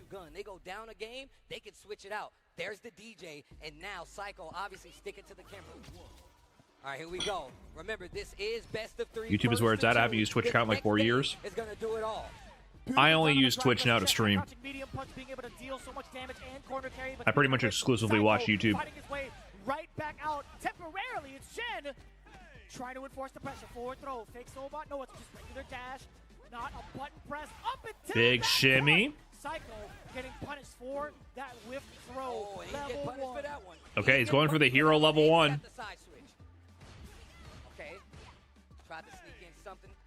Didn't get it though. Zen still in full control. This next interaction. Wow. Okay, hold on. Spell the damn. and that's the one. That trade is not in your favor. They aren't outdoors though. I don't know if they're inside or not, but they had like a hybrid awning outdoors venue last year, like a patio setup with the part. It was covered, but also with the no walls exposed to the outside. And he's also delaying some of his normals too. There was a counter hit against that forward throw, but out of the corner is Zen. Like a big patio, basically. I should say, is Psycho with the drive rush. Damn, son! What a Press chase. L and buttons. What Only a chase. Jackknife eventually had to come out. Ooh, the whip punish to stand medium. And this could be around if he wants to spin something. Reset? Into the throw, but he doesn't get the kill. You gave him another chance. Uh-oh. And he's out Oh, there, Marcy. ice. Okay, hold on. Super important round here. Psycho also at match He point. round start teleport Zhen whiffed level 3 incoming. No, it is suspended. Just yet, but the next interaction, you bet it's He back. baited. Oh my god. Getting some Just straight to level 3. I like it. right into the Preserve the level three. resources. Yo, turn my music up. Big damage on the board. That power-up is going to go a long way. Zen is in trouble, but he's got 3 bars. What are you going to do? Oh, he didn't get the shimmy? Oh, it doesn't matter. You're dead. He finds the hit. He spins the drive. Psycho Perfect. from the board. Psycho And with the perfect, with the Kimberly round. Fear this man, Psycho. Crazy into range, Tease it up. So but here's my what I'm wondering. I'm wondering if they're gonna send Pumpkin or no, he's gonna be dealing that damage. or is the Riddles going up? 40 points now. 40 points now. Because it's gonna be VX Bow. Do you do it? Do you throw in Punk to God versus VX Bow? This is what they did last time. This is how FlyQuest won Street Fighter the US against Bandits when they only needed 10 more points, and it was one of the first 2-player matches. They just sent Punk up early against Louis, man. Last match. Out of the gate, Psycho going crazy. And Riddles? that first game pretty clean. Yeah, it shouldn't be Nephew. It's gonna be another potential M Bison, or it is M Bison, right? He locked in M Bison, so it shouldn't be Nephew. Able to switch characters, but when he did come back, he answers with a perfect. Doesn't stop. I would definitely say Riddles or Punk. Does get a game on the board. It's so difficult So to maybe tell the safe play would be Riddles if they need Punk for Xiaohai Mai. that type of momentum, but there are also some pretty There's no big website with player stats. I mean, what I'm using is I'm using this spreadsheet and it also just Liquipedia. You can look at the Liquipedia page. It doesn't have the stats. This has stats, but it might be overwhelming. How did it open up? OD teleport. Zhen probably thought a drive This was is by coming. Jelly Jams, putting the spreadsheet together. As a reaction, and just went downhill from that single hit. Man, the perfect fight, them swinging in the middle of the screen, Psycho getting the better of it. And look, I completely understand switching because it's a lot harder to deal with that Kimberly walk speed when you're Bison. And my man got a walker everywhere he goes, so he ain't moving too fast. But Yes, here who we do they go. pick? He's got a walker Then and you a got horse. the tennis balls at the And a bottom, horse. just to make sure he doesn't scrape everything. You know, at least he's considerate. The At least tennis he's balls are considerate. the drive rush right there, right? This They're is both not green, Grand cost Finals. two This is the bars, first right? match They're of the I'm playoffs. telling you, man. VX Bao gonna be up next for this team, and of course, Kwai Shao Gaming definitely knows they're in a little. It's a pinch situation right here. But I would love to know who FlyQuest is gonna sit up. Would you Winner of this send plays up 2 Punk? game. Would you send up Absolutely, your I ace would. Absolutely, to I would. close this out? I don't think there has been a moment where Punk has shied away from VX Bow. I don't know what their head-to-head record is throughout the CPT, but I'm feeling You're doing right less of it now manually? against that Bison matchup. Or Why did I throws out Mai. shame you into automating some of your spreadsheet? I also don't mind him trusting his other teammates just in case. If he wants to try to play risk averse, then I totally understand it. But it's just a matter of who between Liquid's nephew. Hello, you know that rings in my ears still to this day. To this day, by the way. Every time. But Liquid's own nephew, I don't mind seeing him up there. But Riddles, man, I feel like Shame works. he might not It does. be the one to put up there against the Bison. Perhaps. I mean, I wouldn't be against it. Brian, I watch but here and there. This is the second time I've heard you talk about chicken thighs for dinner. Household fave. Yeah, it's just easy as hell, man. You get bone-in skin-on chicken thighs. You season them up in the cast iron and you just throw it in the oven. Skin comes out crispy. If VX Bow manages to take the W over Tender. Alpha, Okay, so they are sending up Punk early. I told you this was potentially the strategy. Just send out Punk to get the guaranteed win to close out the set before it goes any further. However, if this doesn't work out, if VX Bow clutches it, then they're going to have to figure out what the plan is for Xiaohai, and then that'll be an even set. that was a counter hit, that was a So, roundhouse at that. OD scissors, give me the explosion. VX Bow definitely fighting back here. Corner to corner bomb replant. Damn! For the throw with the no And that's the first round for VX Bow, just like that. Damage on the board, he's gonna spin it. Level 2. He's gonna spin it for sure. He's gonna spin it. Just like Stop that. it, light it. Damn. One hand in the air. Well, Really care. VX no, Bow. there's no guarantees, Off of man. 2 touches, by the way. Remember, VX Bow actually beat Punk. He's one of the people that stopped Punk at Capcom Cup 9, the final Capcom Cup for Street Fighter 5. Punk went into that Capcom Cup and he played VX Bow in the Cody mirror. And VX Bow kind of beat the shit out of Punk in the Cody mirror. Ooh, the low forward just within range. So it's not like VX Bow is not beating Punk in high stakes, important tournament matches. I mean, look, it is best of 3, first to 2. You gotta make it count. And VX Bow says, you know what? How do you remember this? I was there. I'm not done yet. I don't think I'm done just yet. He's dead. I don't think I'm done He's dead. just yet. Look at the bar. He's got a lot of meter. Not enough. No, he didn't go OD level 2. Not enough. It would've been close. Yet, though. The jump, the minus act of the Punk. over the bases. VX Bow gets that first. Nothing's free. Cold as ice when it came to his approach and his offensive sequences. He's made the right reads. He made the right adjustments towards what Punk wants to do within a short amount of time. Even Punk. the drive rush, he didn't even Oh, try you tried to check the drive rush with a light? Here he goes, gets the pick You up. did it too early. Dude, Punk has not played. Gets a throw in the corner. Oh, no. So looking at it right now, we do have the mind. Oh, the uppercut does find success. The first one thus far against Punk. VX Bow measuring the distance with a standing medium kick. A little bit of a threatening tool against Punk to God. Okay, nice. Punish counter all the way through against VX Bow. Still knocking on the glass though. Nice check, nice check. Here comes Punk. Trying to fight back to that corner. Life lead definitely in favor of Doing a lot of regular jumps on VX Bow so far. Looking into it though, Punk to God. How do you close out the rest of this round considering VX Bow is severely drained on drive gauge? He's about to reach that 3 to get a single hit conversion if need be. Hell attack. A lot of regular jumps. Doesn't build a level 2 at least. He gets to fight another interaction. Really needs to be careful though. He really needs to be careful. Wait, This VX is Bow an burned himself out. interaction. He doesn't have any he's all in the burnout. He needs to really be, oh my gosh. Oh, VX Bow. Punk is a hit away from going down and sending him to a set point and just a cannon drill for no reason. Baited? No, Oh my god. We parry those, and you gotta pay the consequence. Punk. Ah, Punk. Oh, why? Ah, imagine that didn't kill. That Fierce gets the knockdown. There's a throw. You think that's optimal meter build? Do you think so? You think he was optimizing? Five rushes pay out, and there's a trade. There's the combo. Maybe you might have a point. Heavy DP. Maybe Punk is just like that godlike. It just makes me nervous as hell. Nice neutral jump. Risky, of course, on Bison. Bluz does that too. Dash up, reintroduce yourself, VX Bow. Oh, stand medium kick. Wake up, OD uppercut. Punk on the ropes in that critical area, but he gets the air to air. Oh, he's dead. Oh my god. Is that how he wants to end it? He's like, hey, I learned this one from your captain. Oh, wait a minute. Oh my god, he sat down this whole time. Oh, okay. He's like, I know.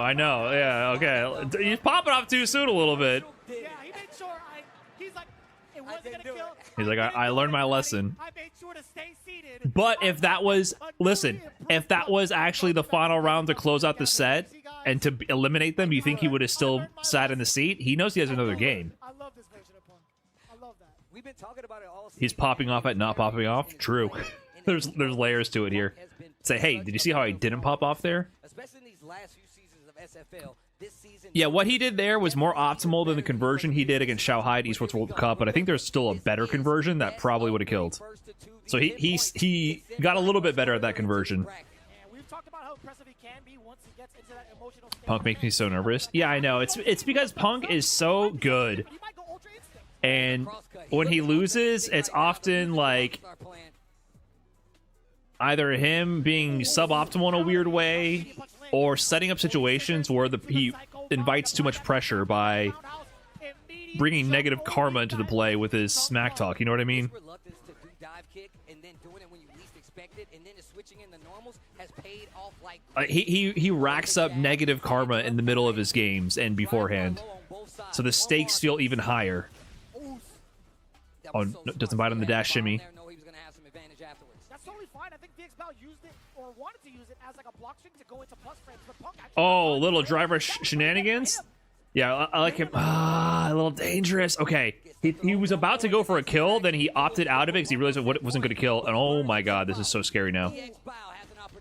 So important for that tech too. If he actually got caught with the Nice, and the dry rush pickup. That's a level 2 set point. VX bow. Punk has been going into the well for that neutral jump a lot, and suddenly VX bow might be putting a real monkey wrench into FlyQuest's plan here to close up the set early and avoid the Punk Xiao Hai run back.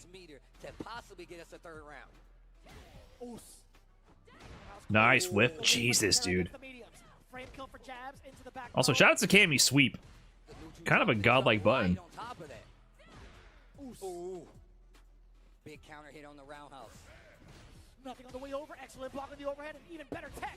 Oh, the whip punish. Bomb planted into the corner. Nice anti-air from VX Bow. Oh, this is bad. This is bad. Woo! Oh, spaghetti back throw. Oh, he gets a shimmy. Nice call out from Punk there. DP. He doesn't DP it. No! He might be dead right here. This is unscaled. It's going to be close. Oh my god. He didn't get the DP on the jump out of the corner. VX Bow lands the clutch shimmy. And this means that whoever's going up against Xiao Hai needs to win the first of 3. If they don't win the first of 3, it's going to be 40-40, and they're going to go down to a final first of 2 to determine who moves on. They're putting Nephew up against Xiao Hai? I almost feel like it should be Riddles. Once again, this team has multiple characters they can go to. The Bison has definitely been something we've been seeing, but I almost feel like it should be Riddles. I don't think Terry does that bad against Mai. I think that's what really helps out in these matchups. Having that extra character that you can't deal with, an unfavorable matchup can really take you. He just beat Mickey. It was close though. But I also love the versatility coming in from VX Bow, right? There only have been a couple of moments where he's had a level 3. And his record has been better than Nephew this season, if I'm remembering correctly. I've really enjoyed his pretty much preservation of the meter specifically for those 2 instances. And I do love that he's not taking the bait, right? Punk's not taking the bait when he's trying to hit him with these wake-up level 1s, the knee press nightmares. He's not taking it. He's literally like, no, I will wait. But now you see the turnaround from VX Bow, the thumbs up, my man shooting the commercial out here. The thing is, FlyQuest is home right now. If Xiao Hai wins, then FlyQuest is going to be away for the final round. And that means they have to blindly pick a player to go up for the first of 2 match. And then KSG can counterpick. So they're probably going to put Punk up if Nephew doesn't win here. He only had 0 bars. Actually, no, not 0 bars. He had a burnout state to him. He only had, what, a little bit of life left? I feel like a handful of throws his way. So I'd imagine, okay, well, if I am in burnout, I want to get this. Their plan is falling apart. Get this throw. Punk probably thought the same thing. If this guy puts me in the corner, he's gonna run away and build his meter back. Yep. So I totally understand at least like the tendencies, or not the tendencies fully through, but like some of the ideas behind wanting to go for that throw tech. And I was about to ask you, who do you send up in the scenario? Because you bet your cards on the captain. Nephew coming up for FlyQuest against Xiao Hai. Oh, that is a big, bold move on the side of FlyQuest right now. That is, this is actually scary right now. I like it though. Yeah, it could be Punk versus Xiao Hai after this, in a first or 2. I feel like it's Nephew. Have you seen his runs throughout the CPT? My man is well traveled and also hitting a lot of these top 8 spots. Sometimes claiming some W's of his own higher up in the ranks. He's made it all the way through. So Nephew can do it. It's not impossible. For this type of jury. I mean, this type of jury, I'm glad you said that, but it is jury nonetheless. The early days of the meta was filled with juries, and that is nothing to say about Nephew because he's still a cut above the rest, one of the strongest on the planet, definitely one of the strongest in the U.S. But has Xiao Hai understood and said, maybe I might have to fight Nephew? Has he trained against this specific style of jury is actually the question. We're going to find out just momentarily. It's going to be, again, in a first to 3, best of 5 scenario worth 20 points. And as it stands right now, if I'm not mistaken, it is 30, I believe, to 30 down the line, or am I tripping? No, I think it's 40. Oh, it's sorry, it's 40 to 20, if I'm not mistaken. Okay, I am tripping a little bit. Math is hard at this hour of the day. I'm telling you. But you know what's not? Enjoying these matches here for the playoffs in Street Fighter League US, as everybody has been doing here in Los Angeles, California. Capcom HQ. This is going to be so sick. Capcom Esports. Excuse me. Hold on. Let me fix my face a little bit when I say Yo, Los Angeles, you guys enjoying this Street Fighter 6 action or what? That's what I thought. I can see it on your faces from here. I can see it. I see you. Woo! Yeah, you, David. I know you. I see the smile. Sorry, I'm just shoveling food into my mouth to finish it before this match. Right. I see you too. Yo, happy birthday again, by the way. Happy birthday again, by the way. I'm glad you came to say hello. Happy birthday. Hey, yo. I had to say hi to the parents, bro.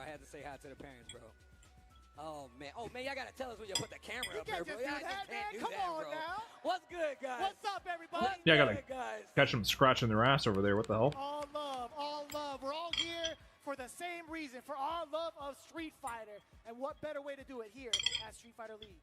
I mean, and I want to make a point clear. No matter who makes it out from this SFL US, even if I don't get the team that I want to win, I'm going to be cheering on whatever team makes it from here to that world stage level, because I still want it to be a piece of what came from US that gets that big W. But here we go. Nephew versus Xiaohai.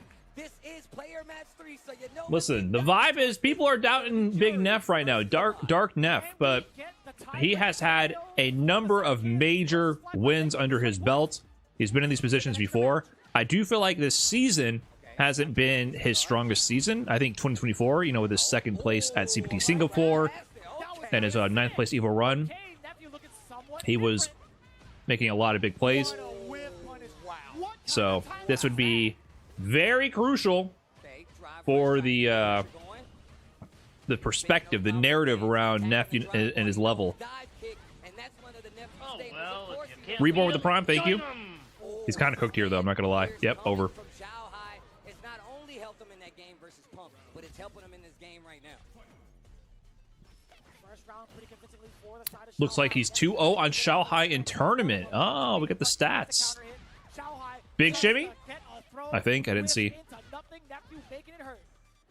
Back to the wall. Xiaohai trying to fight out of here. Gets the perfect parry just to keep the momentum. Tries to rush behind it. Another confirm on this falling fan. Wake up. Okay, level 1. Nephew loves Wake Up Super. Back to the east side. How do you keep the containment unit, right? How do you keep Xiaohai away? Yeah, Nephew is 2-0 versus Xiaohai. Nephew beat Xiaohai in level 1. There you go. Nephew beat Xiaohai in 2025 at Capcom Cup. Oh, I forgot about that. Nephew beat Xiaohai at Capcom Cup against the Mai, and this year in spring at the LCQ for Esports World Cup in China. I'm not sure what exactly that event is. It was some Chinese tournament. Both against his Mai, so he's actually getting wins over Xiaohai. Interesting.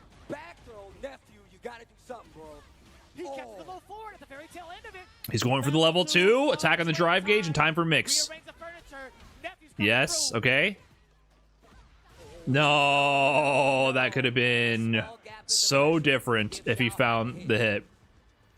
He backed away in fear of any sort of invincible reversal. Totally understandable, but if Okay, so actually, Nephew a little bit of a this is a little bit of like a blah psycho situation with Nephew Xiaohai. But man, it's still tough to call with all those resources stacked against you. My man Zen ain't even using the headset. He's like, I'm gonna walk up here and talk to you right now. Paper cup Nephew over here, bro. Man needs to lock in right now. PCN? The slow head turn actually killed me. He's been having that paper cup all day. He's been holding it like, the whole season, every time, bro. All season. That's all PCN. Oh my god. I met him back in Long Beach. Zen up in his ear. Damn, I didn't think about it. PCN on the side of PCH? Hey. That's crazy. He is in California, though, technically. Yeah, I mean, he is. He might be on the Pacific Coast Highway. Nephew trying to Is Nephew not allowed coaching? lock in on this next There's no rule against coaching, I don't think. So the adjustments can be made in his favor, But there's also a chance for Shanghai to just drown him out. Okay, wow. Big call out against the fire. A little bit of a greedy fireball there from Shanghai. Extra meaties on the standing medium punch off that drive rush. And it's a slower paced game this time around. And you can see Xiaohai trying to pick and choose his Too close in the store. Wake up, walk forward, throw. A little bit of a, you know, Japanese style on that wake up, walk forward, throw, and the trade combo earlier. That thing deserves to win an award. I feel like the same for Jury, right? I feel like it has Stalled. just enough range. Your drive gauge is not looking good, man. This is why Mai just, and you're gonna get the pickup. Yeah, level 1, nice. Once you get below 3 bars, Mai just like you just don't get to move. What can you do here? What can you do? You're getting punished for that. You lost. You lost because you tried to do something after the perfect parry. You'd have to do like button into ODDP, and even then, I don't think that would have worked. I was wondering if he could have gone into crouching medium punch into OD uppercut, by the way. But I don't know if there was enough time, perhaps. Didn't even consider that. Either way, that moment's passed. Nephew still trying to find a way open to open Xiaohai. Even after these drive rushes, Xiaohai has not budged. Slower pace game. Oh, called it out with the jump medium there on the tick throw. Yeah, Xiaohai has been blocking a lot. There we go. Yeah, Xiaohai has been blocking. Oh, you want to attack Xiaohai? You want to attack? Why do you want to attack suddenly? I love that you called it out. You've been holding these buttons. Now I'm going to throw you. Street Fighter 101. The mental stack is real. What are you going to do? Even the best players succumb to it, bro. Oh, another call out. Little eager on the fireballs. Quick level 1. Interesting. Swapping the drive gauge. Meter regen. Shimmy! Level 1 again. Interesting strategy. Oh, he tried to shimmy him one more time. Wow. Yeah, Xiaohai rotated his option. Wake up, crouching medium kick now to call it the shimmy. He needs to be careful. Nephew knows that he's trying to close the distance. Knows that wall can get him something big. Oh, okay. Yeah. Fireball coverage. Oh, light DP through to move forward and the shimmy one more time. It seems that one throw loop sequence got Xiaohai to guess incorrectly so much more often. He established one throw loop, and now Xiaohai is frantically searching for wake-up options, having flashbacks to Kusanagi at UFA 2024. And we've seen that. It was pretty evident going into game 2. All of those medium punches that had been blocked, you're thinking to yourself, he's hella plus. I'm going to sit here and block it. What did we see right after that? The throws. Nephew impression? We have to wait till after the set. Counter hit conversion? What do you got, Big Neff? The people didn't believe, even though the stats back you up. That's what I'm saying about narratives, right? Like, even myself, I assumed this was a funky decision, but I didn't look up the stats. I didn't remember the sets. Nephew is 2-0 in this past year in tournament sets over Xiaohai. This is why you gotta double check the facts. Everyone was like, why did they send up Psycho against Blaz? Is Punk ducking? Turns out Psycho, nice punish on the fireball up close, straight to level 1 for the crouching medium punch. Turns out Psycho was a thorn in Blaz's side, low key. Like, people forget a lot of these matches happen off stream or not very publicized events. That said, Xiaohai. Oh, okay, forced level 2 out of him at least. I think level 1 might have killed, but spent all the bar there. It was an investment for the future. It gives them another round to play with full life and full gauge ahead. Xiaohai, how do you operate? How do you open up? Oh, call out on the driver's cancel from the light from Xiaohai.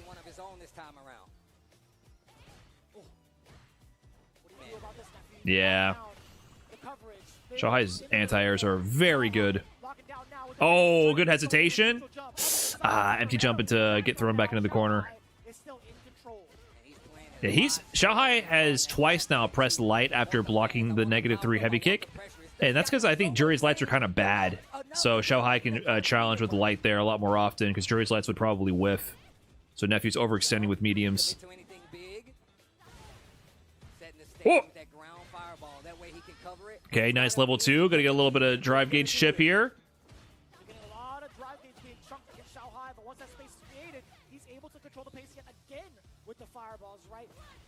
Nice check. 2-1 up Xiaohai. Clean control with that game. Uh-oh, Nephew. And you can see him questioning in and Okay, I think Punk's giving some directions to Nephew. Riddle's chiming in there. Some word of advice here. They got the communication going just straight to the headset. Always good to have a teammate. What is the point of these early level ones? Maybe just trying to stall the drive gauge regen? I'm not exactly sure. Like for Nephew, it builds his meter back. And for Xiao Hai, it pauses the drive gauge regen. Whoa! Funky interaction. That worked out beautifully for Nephew. Like, maybe he's just trying to get it so that if Xiao Hai drivers cancels, he's going to be, like, really low in drive meter. And maybe limit his use of OD fans, but I'm not sure. Next touch will probably kill. Haven't seen many of those wake up uppercuts from Nephew and Woo! using that walk speed. Knows that Nice double perfect parry that preserved his drive gauge. That was crucial, actually, for the meter economy. Triple perfect parry. Does it matter? No! Oh, gee. Fan. It doesn't matter. It just doesn't matter. now it is set point. Oh, my God. What a menace of a move. My man looked at him. Xiao Hai is in there. I think he's feeling cozy now. DP, classic. Oh, God. That's a bad sign. Almost on the whiff punish there to Nephew. Nice poke. Nice. Oh, Xiao Hai is playing solid control right now. This is starting to look like it's going in favor of Xiao Hai. He is No level 3 yet. Oh, he went for the mid-screen shimmy. trying to get a reaction. Xiao Hai doesn't bite this time. OD fireball. No pick up too far away. Gets the corner push, though. Xiao Hai starting to notice he's more parrying these fans, and as he's giving them more space to move out of this corner, he's taking the ground. Wow, reversal, drive rush overhead after that interaction. This is going to be close. I think this might be it. It's going to be close. It's exactly what he needed. Xiao Hai 3-1 over Nephew, which means we're getting a final first to two set. FlyQuest has to decide who goes up right now for a first to two set, and KSG has the freedom to counterpick. They try to get the early win with Punk against VX Bao. VX Bao fought back, won the set 2-1. Allow them to claw their way back into this set to one final match to determine who goes on to play 2-game. I don't think you can send him the captain again because he played first, he lost first after the side. It's got to be Punk, right? It's probably going to be Punk. Yeah, you gotta go through the rest of the rotation. But man, Riddles is in the hot seat. It's probably going to be Punk. Look, Xiao Hai's off the table. I mean, it doesn't mean anything because that VX whole Bao's team off is the crazy. table, but Shen and Mickey played, so it's between them two now. Oh, wait. Or does it not count as a reset? No, I'm tripping.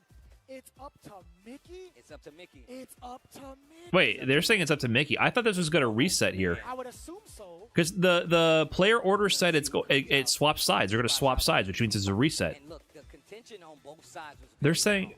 Nephew was playing I don't know, man. The player card said swap sides. I assume that means it's a reset. The casters are saying it's got to go to the remaining player. But I wonder if there's confusion on the format. Especially in this situation. Yeah, I mean, it carried over from this round and also the round after it, right? Allowing Nephew to actually get a W on the board. Like when they showed the... Can I find the player card? The team squad card. See here? Switch extra versus switch sides. So to me, this means that they're not going to the fourth player. They're swapping sides, which means the new set. See? That's why I'm saying that. So I don't think it's up to Mickey. I think it's going to be basically a new set, essentially, where FlyQuest just needs to pick a player to send up, and KSG can pick whoever they want to counterpick. And once again, the follow-up on the fans is So that's my understanding. Let's see. started respecting the fans, the ground game Could be a first to two between Punk and Xiao Hai. Could be that. That opened up even more with that stand fierce, and he just pushed back to the other side of the screen. You get a hit there, you know you're going all the way to the other side. Corner control, Xiao Hai knows exactly how to play around that. That's going to get him a W. Ties up this team battle set, 40-40, and now things get dicey because the next one will be the last one for one of these two teams. Oh my God. See, it's a switch, yeah.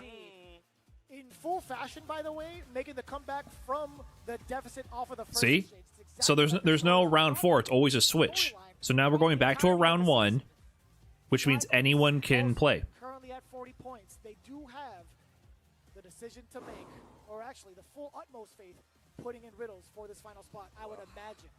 Well, we're about to find out, man. This is, once again, especially to take it down to 40-40 when the race is to 50, this is already getting interesting. First match of the day, first team match of the day, and we're going down to a tie to see who's going to get this last game and go on in this bracket. And it is, it's still scary. I mean, 2-game right there waiting in the wings, though. It's really scary, too. To kind of tack on what we were talking about earlier, when we saw Mickey play right off the bat, he got, I do believe, not a lot of time in regards to playing against the FlyQuest squad. He actually lost to Riddles 1-2. If you guys had just tuned in, it was a very, very close set between the two. But this is a very big fact.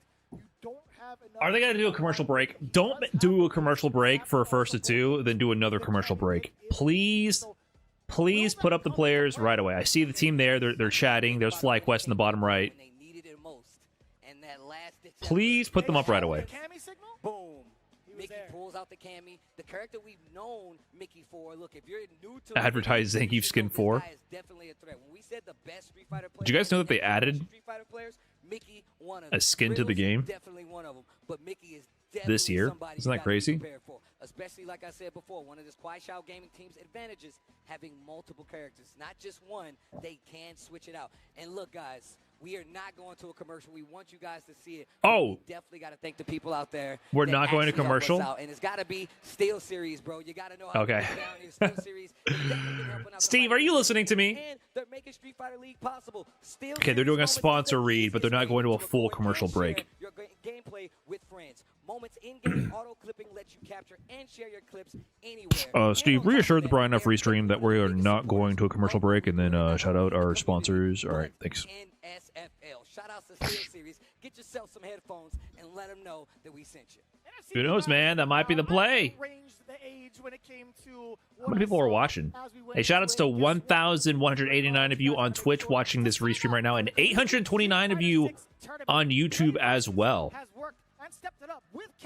So they got like 7,500 people watching on YouTube and 4,000 watching on the official Capcom Fighters Twitch channel and 1.7K on the Capcom Fighters JP. The highest restream is 3K from Haitani. We're up there. All right, we're the next biggest restream. Oh, they got a massive fucking party. Don't let me down.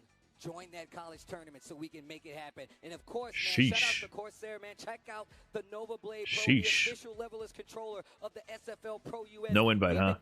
It'd be like that. All season. I know Biggest English stream? No, the official stream. They're down there. You can get yourself your very own, and they have definitely. It's interesting how much more viewership is on YouTube. At your coolest. And you can see the neon lights on the side. You can actually set up different profiles. Brian not invited to the watch party, Sag. It'd be like that. So when you're in training mode, It'd be like that. Reset. No better way to play some leveless playing action. Shout out to Corsair for hooking us up, supporting SFL, and just having some really cool. This is the Corsair controller, which I have not tried because Corsair will not let me shill for them. Feels bad, man. I've been seeing these controllers given out like candy. I've seen so many content creators and streamers shilling the controller. I would love to shill another leverless. He's gonna take this one home. I mean, I can't. They said, from what I'm told, I can take this one home. I would love to. Oh, you got literally at the same time. I'm sorry. I just wanted to keep it honest, okay? Did you ask? I had some contact actually with Corsair at some point, but I don't know. Everything fell through. We get back into the action. No break. Just too edgy, a real brand risk. We need to see who's gonna get the W here. You know, honestly, I honestly think so. You know, so many people assume I'm such a squeaky clean representative for Capcom. But at the same time, I feel like I get so many hate comments because I'm not shilling Street Fighter 6 hard enough. It's very weird being in the public sector like that around any kind of competitive scene. It's actually you're shorting your shill. They're going for it. Shanghai Punk first to 2. They're going for it. This is about to be interesting. We saw what happened in that first exchange, right? We're a little delayed. In that first exchange. Let's, if Shanghai has thought we can do one of these.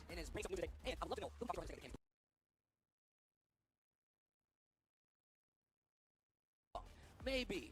We're going to find out for sure. But we just saw how well the Mai has been working out for Zhao Hai. The conversions, especially with controlling the screen for fans. And now I feel like since he's played these games, he's fought up against these even more mobile characters. He's going to be a lot more prepared to deal with. This is why YouTube streaming is elite. Well, it only gets out of sync because you have the ability to rewind. The Twitch stream is always the live feed, so you are stuck with the real-time feed, but then you lose the ability to rewind. If you're just looking at the stats prior to the playoffs, Punk, he got the first W over Shanghai 3-1 in the But yeah, the player for YouTube is way better. Way better. Very similar. Punk had got the initial 3-1 in that first set. Razov, thanks for the 5 months. Appreciate that. I cannot believe they added the ability to pause and rewind for subs only. That is fucking insane. That is insane. That level of greed for Twitch is to be expected, to be quite honest. But they just need to make the product better to attract the audience. You can't be monetizing quality of life features like that. That is insane. That is fucking insane to me. For subs, I can't even do it. They said it was for beta, and once it's out of beta, it will be for everyone. I hope so. Oh, man. You got the salt and pepper on the I hope so. The healthy hair looking, I like Same, that. bro. What a beast. What an absolute unit. And he operates the cameras? What can he do? Class act, bro. That guy's a class act. Yo, who got the snacks up front? Hook it up. I know. Yo, Jenny, stop it. Bring Come him on up here. now. Bring him to the steps. That's bring not him, fair. bring him, Just bring him, toss it. Just toss it. That's kind of shit. It is. I mean, I've used it once or twice successfully, but like I said, I just kind of stopped watching Twitch. But no, seriously though. All right, this is. I've just kind of mostly stopped watching Twitch for the most part. Whoever gets this will be going on 2 games, sitting there waiting on whoever makes it out of the battle. For the year. For the year. In general, I just think live streaming is just a not great medium. Bruh. I'm sweating just thinking about it. It's gonna be crazy. The quality of content on YouTube is just better. Perspiring up here. Look, if you're For a not very sweating, good reason. if you ain't sweating, that means there ain't no skin in the game. And this is very nerve-wracking, bro. I guess you're on Twitch because you want to interact with the streamer. That's the only I thing. hope not, because I'm trying to take one of those bad boys. And for live events like this. That things would look nice in the living room. Just saying, you gotta spray it down like you go to the gym, bro. You gotta clean off. Small streamers are still good content. Is that because they talk to you? Gaming gearing up against FlyQuest is going to be Captain on Captain Violence. Shanghai versus Like, Punk. let's be real. Like, is the content that good, or is it just because they pay attention to you? Do you ever think Punk's going to pull out the Sea Viper? Look. That you couldn't watch it on you. If you watch it on YouTube, it wouldn't be the same because they're not interacting with you. You and I both want the Sea Viper, but will it be able to get the job done, man? I gotta echo Problem X1. I like the chat experience. Yeah, that's the point of live streaming. Is like to interact. Having a secondary is not as good as having an alt. Your alt means Small chat. I think medium chats to extremely over the top insane chat. There is kind of like a dead zone where it's a little bit too active to have decent interaction, but also not fast enough for it to just be overwhelming. And you're fighting one of your biggest Street Fighter rivals to stay alive. Come on, man. bro. It writes itself. It genuinely writes itself. You can see. Also, I mostly listen and watch a little bit while doing other things these days. Yo, even Shen's getting hot in here, man. Shen taking off the jacket. Yo, So calm I down, tend to be on YouTube a lot more often. Easy. Holy moly, they are stalling this match. Like I said, looking at that Are we going to get to it? He's looking a lot more prepared. It's like this is a big moment for them or something. I don't understand what's going on here. Superior walk speed of some of the characters. They definitely could have taken that ad break. Getting a lot more control of the fan pressure and just controlling the screen overall. I kind of want to see if that's going to be the Like, I'm imagining a Salty Sweet crew battle or team match back in the day on Team Spooky. I could not imagine this much of a delay between for the final match. He started to catch some of the movement against Punk as well with some of those standing heavy punches. But if he does decide to move forward, if he does decide to get aggressive, I'm so It's 9 o'clock already. Like, I want this to get a move on.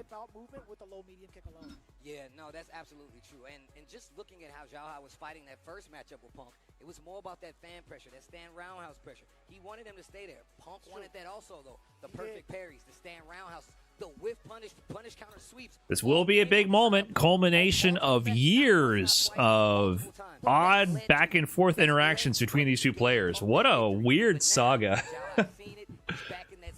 Mostly all due to Punk, with Xiaohai just being successful in his path. And even so, like, maybe it's not via movement, maybe it's not via normals, maybe he decides to throw out OD fans very early. Maybe he wants to use the drive gauge as a resource. We need to find out who's nervous right now. There's so many different factors to consider. Then on the other side, I should have ran an ad. We're about to. Okay, they're finally starting. Here we go. rather difficult to contest and is holding back. First to two to determine which team moves on and which team is eliminated. Xiaohai playing for KSG, Punk playing for FlyQuest. This is it. Winner of this goes on to fight 2 games to continue on to the tournament. Loser goes home, and it's determined the most nervous. Into the corner already. Somebody's gonna be going home whining. That low forward Punk back to the wall. Look at this. Air reset. He charged it. Uh-oh.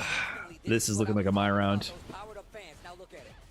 Look at the drive gauge. Getting chipped. Look at the damage. Easy my round. Just to remind you, you see it at the top of the Easy my round. No interaction once the corner began. Xiaohai off to the races yet again. He's playing aggressively, Steve. And he's closing the distance earlier. He's not even giving Punk a chance. Dude, Punk has not played. Hit a button and mix him up. Okay, there we go. Side swap. Yes, sir. Okay. We got a match. What do we talk about, Steve? He understands the aggression now. Punk We got a match. DP. Nice jump back jab to keep the corner with punish on the stand. Heavy kick.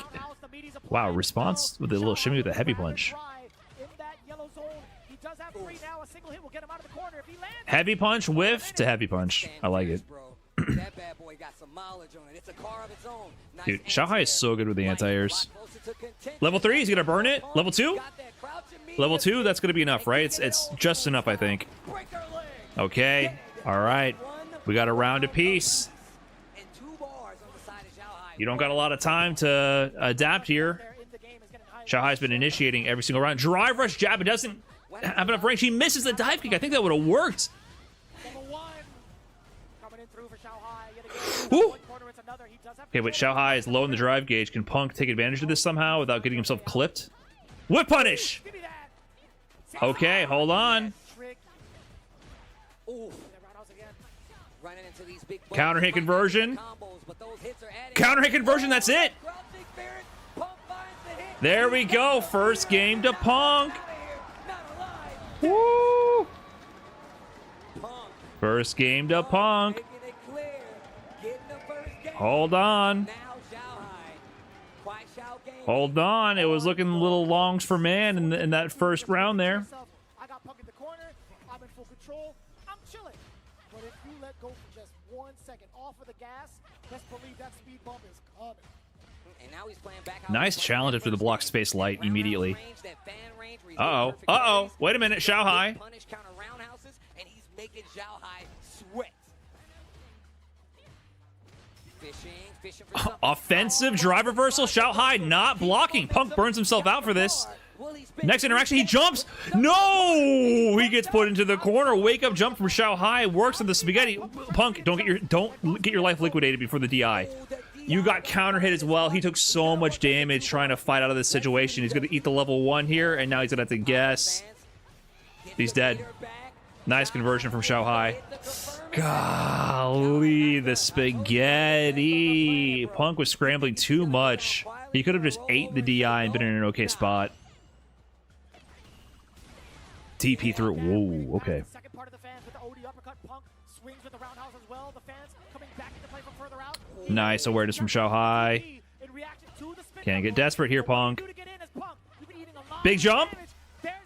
Okay, a start. Now the assault is here. The throw. Been a large part of this offense from Punk. Woo!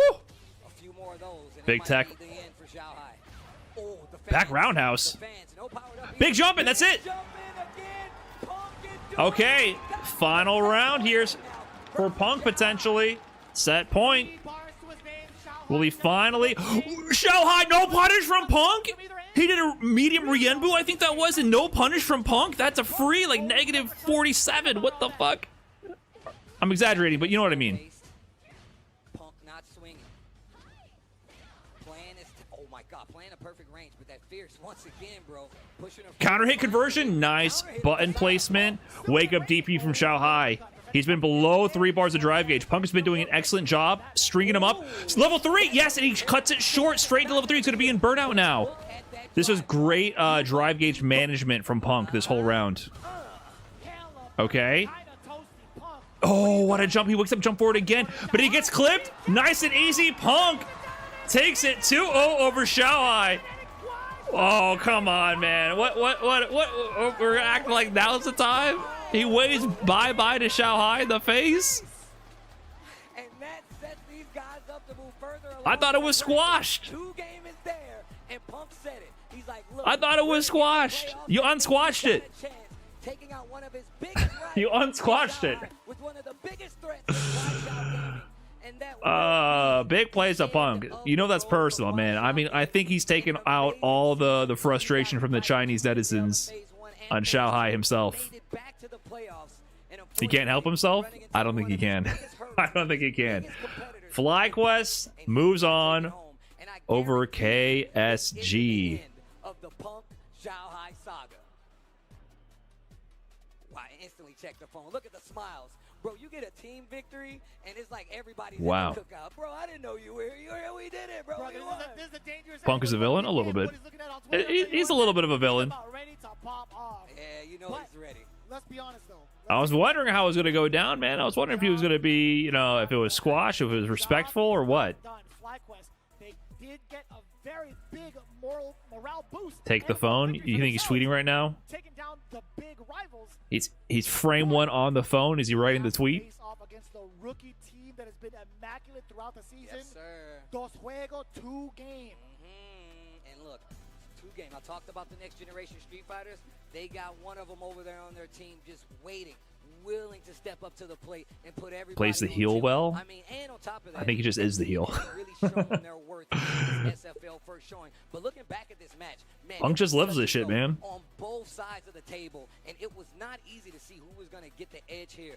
But Punk was looking so strong, especially when it came to just It's up already? the screen. But it never stopped Xiao Hai from just Nothing too crazy. That was too crazy. KSG played amazing, but had to send them home. Getting these big confirms and still finding these power-ups to get the power defense. Didn't happen so much in that later game, though, and I feel like that was the biggest problem. As He gave him some props there. The tweet was fine. I think the wave was a little much. I think the wave was a little much. You guys are evil production. That was amazing production. You guys are evil production. If I had to rate it, I would have said if he waited till there was distance between Xiao Hai and himself, and then hit the wave, it would have been cocky, but you know, not too crazy. You know what I'm saying? Yeah, I think he's adrenalined up.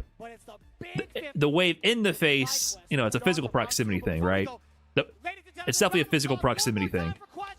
If there was a little bit more distance, backed up a little, said bye to the team, would have been a little bit of a, you know, it would have been a pop off, but no flag on the play.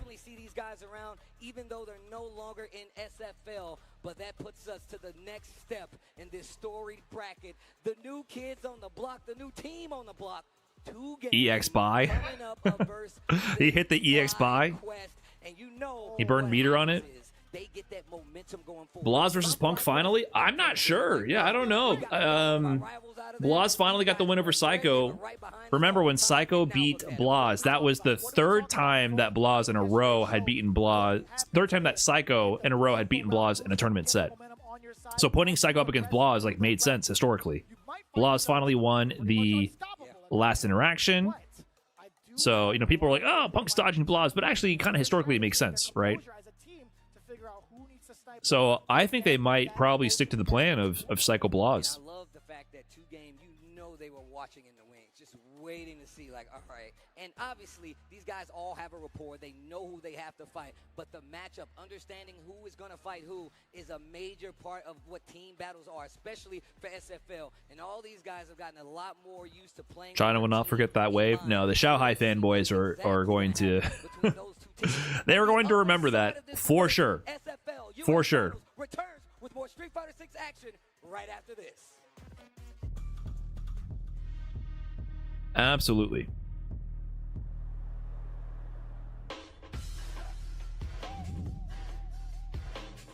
I mean, love him or hate him, that's what makes Punk so entertaining. He creates stakes. Like, he creates more stakes than exist inside the game itself, because he sets himself up with negative karma, and then people are waiting for his comeuppance, right? Like, he just always does that. So you think maybe he cashed out here with the win. He could have just shook the hand and, you know, been respectful a little bit about it, but he had to have the EX buy. And then the saga continues on, right? Like, he just keeps the wheel turning.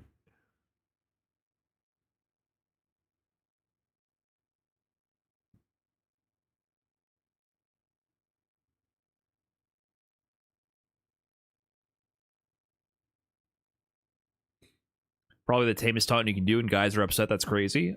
I don't think people are. I think people will be upset, but I don't think it makes people upset. I just think it's. I mean, we're analyzing the PR optics of the play here, considering their history with Shanghai Punk.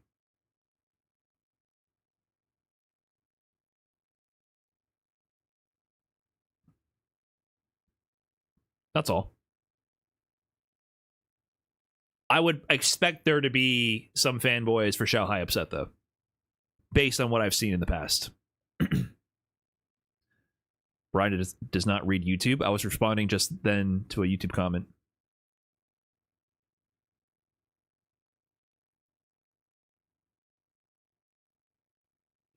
Punk makes people care about these matches in his own special way. It's easy to not care sometimes. The Punk pushes against that. Yeah, exactly. People who don't really care about matches, some of them cared to see what's going to happen, and some of them cared just to see because they want Punk to lose. Like, he, love him or hate him, like I said, he makes people care. He really does. Some people literally watch because they want to see Punk lose. He has that effect on people.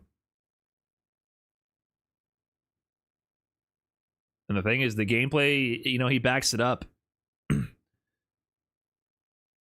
I don't think, you know, people like to critique Punk for being as cocky as he is without winning as much as other players, but I don't think there's any level of winning you could do where anyone will, he'll never have detractors for displaying a level of cockiness or confidence. Like, there's people who get upset about Mena RD being excited about winning, and Mena RD wins everything. Like, no matter what you do, you will never be good enough for some people, and they'll just decide to not like you. And Mena RD, I think, has very tasteful pop-offs. I've been a fan of Mena RD's pop-offs. I never find that they are disrespectful to his opponents. I think he's generally just excited about the win. He shows a lot of sportsmanship after the fact and during. He respects the competitors, and I think his pop-offs usually come from a sign of respect of how strong his opponent was. He's excited for overcoming a challenge more than trying to bring down the opponent. But to some people, they still hate that because, you know, it's just how it is. Like, you'll never be good enough or just enough or respectful enough or whatever. People, it's always how it's going to be. The Mena RD with shirt there was crazy. That is true. Let me rephrase that. There are moments where maybe he could have calculated better. You're not wrong about the shirt throw. That one was slipping my mind. I was thinking more like the Evo ones, the Capcom Cup ones. My name is Vicious. Here, my boy Tasty Steve to bring down all the action. We got the new kids on the block. 2 game. These guys have been nothing but immaculate. With almost, I hate him because he's chubby. like a little bit of data going Why do you into see the yourself playoffs in him? going into the season, but right now they are the ones with one of the biggest targets on their back. And look, I know we were talking about this during the regular season. You say Brian Job is in contention for MVP, and I like you having that idea. But before we go anywhere, I believe my boy Rob TV got some stuff to talk to you guys about. Let's see what he has to say, though.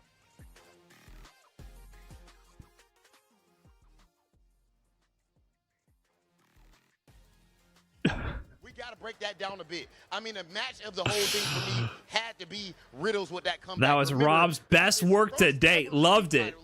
And on a stage like this, Yo, everyone's on point. The players, the hosts, amazing.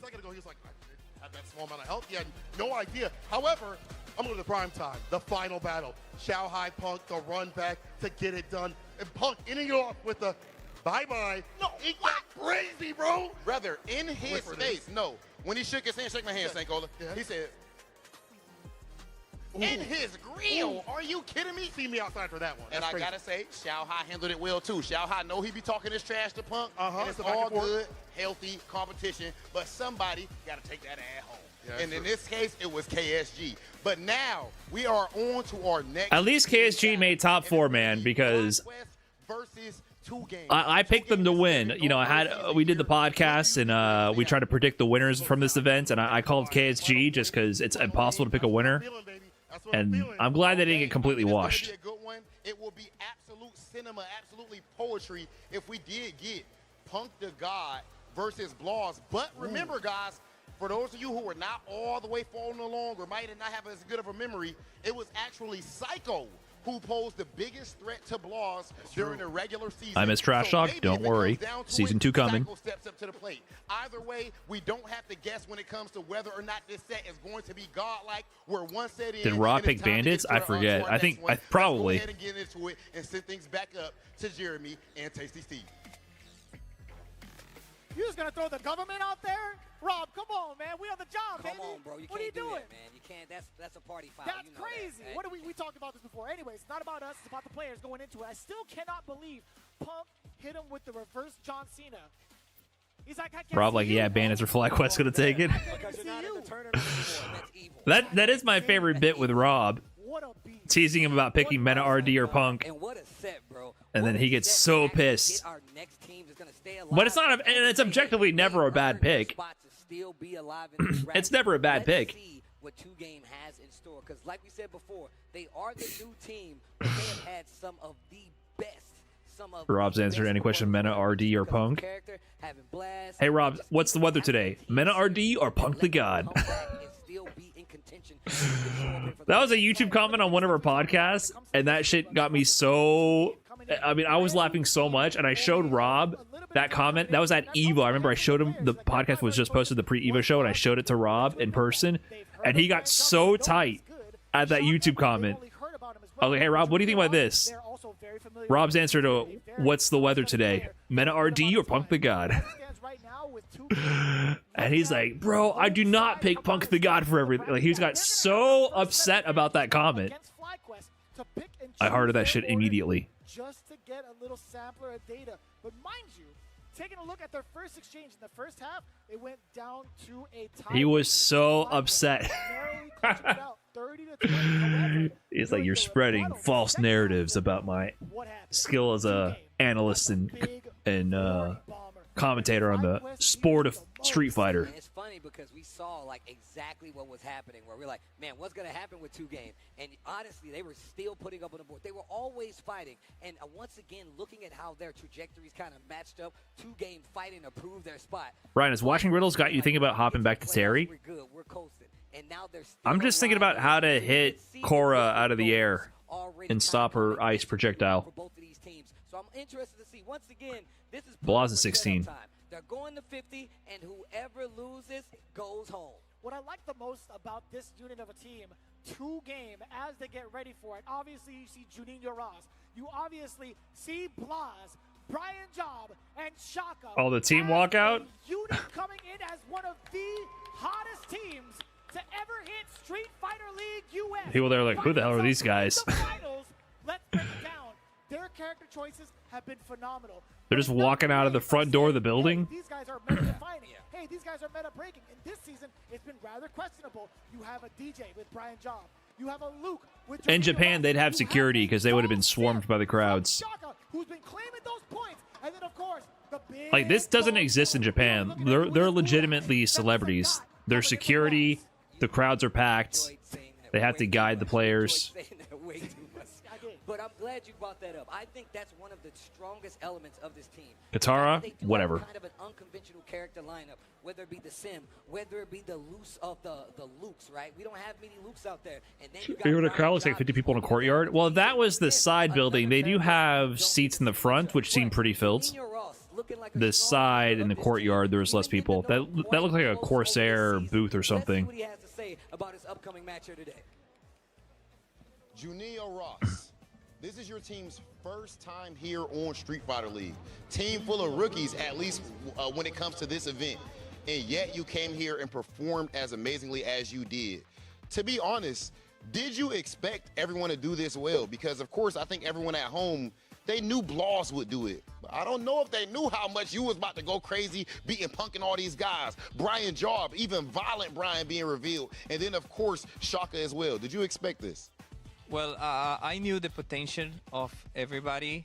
I knew they were just as good as these guys. They even beat. So I have the expectation that we will do very good. And that was it.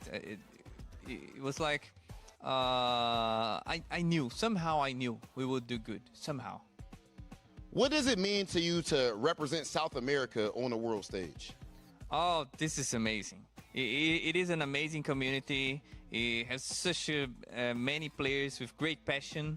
And like in Brazil, Chile, Argentina, Peru, so many countries that have many players and sometimes even don't have the chance to show their potential. And now that we are here, we're showing that potential to everybody. So I think that we'll bring events to the area. We'll gives more attention to the scene. So because yes, they are very good too.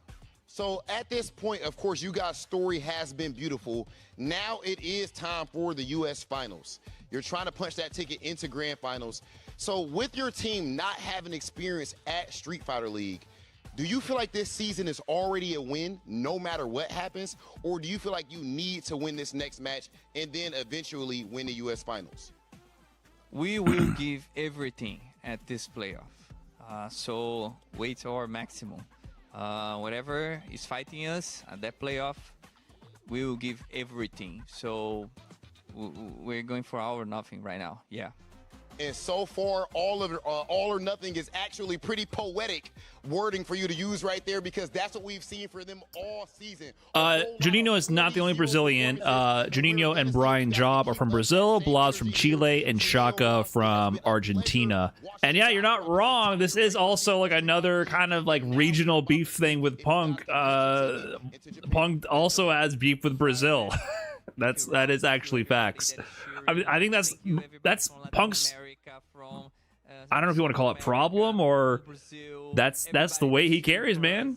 He's burned a lot of bridges, and so the Shanghai fanboys from China, they got beef with Punk, and now Brazil got beef with Punk. I mean, when Juninho beat Punk at Street Fighter League, there were a lot of like fan cam montage edits. I don't know if your Twitter feed got word of that, but you know, they were referencing back when Punk was in Brazil for like an online tournament in the Street Fighter V era, and Juninho beat him, and he was salty about it, and you know, had a bit of a blame of the lag, which may have been partially true. I'm not sure. You know, it's an online Street Fighter V tournament. Lag is always a factor.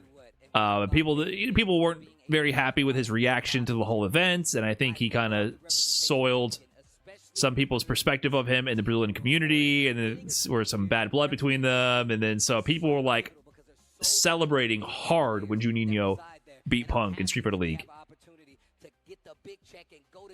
I guess it's all the way through. You're not wrong. If Punk wins, this is him against China, Brazil, and DR. It's every international region. I can't think of any others that like have where there's like major regional conflict between Punk and that region's audience, fans, you know, representatives. Juninho, I don't think personally has any bad blood with Punk. I think Juninho is a very, you know, positive, nice guy. Obviously, the win means a lot to him as a strong player, but it's more like the fans extrapolate more from it, and they're more, you know, they're less tactful, I would say, more biased. Punk is kind of the world villain, isn't it? Yeah, it's kind of true. He has taken down Riddles and Psycho up against Brian Job, so they might be saving Punk for Bloss this time. one of the best key players that started off for 2 games. All right, well, here we go. 2 game and Brian Job. FlyQuest with the Psycho. We're getting into it, and this momentum is already looking like it's on the side of 2. Yeah, I didn't even consider that. They're all international teams, and they're all regions with a little bit of some questionable history with Punk. I actually did not consider that. FlyQuest did the order first? Yeah, they're away. I didn't see it. I'm guessing they put Punk at the anchor position.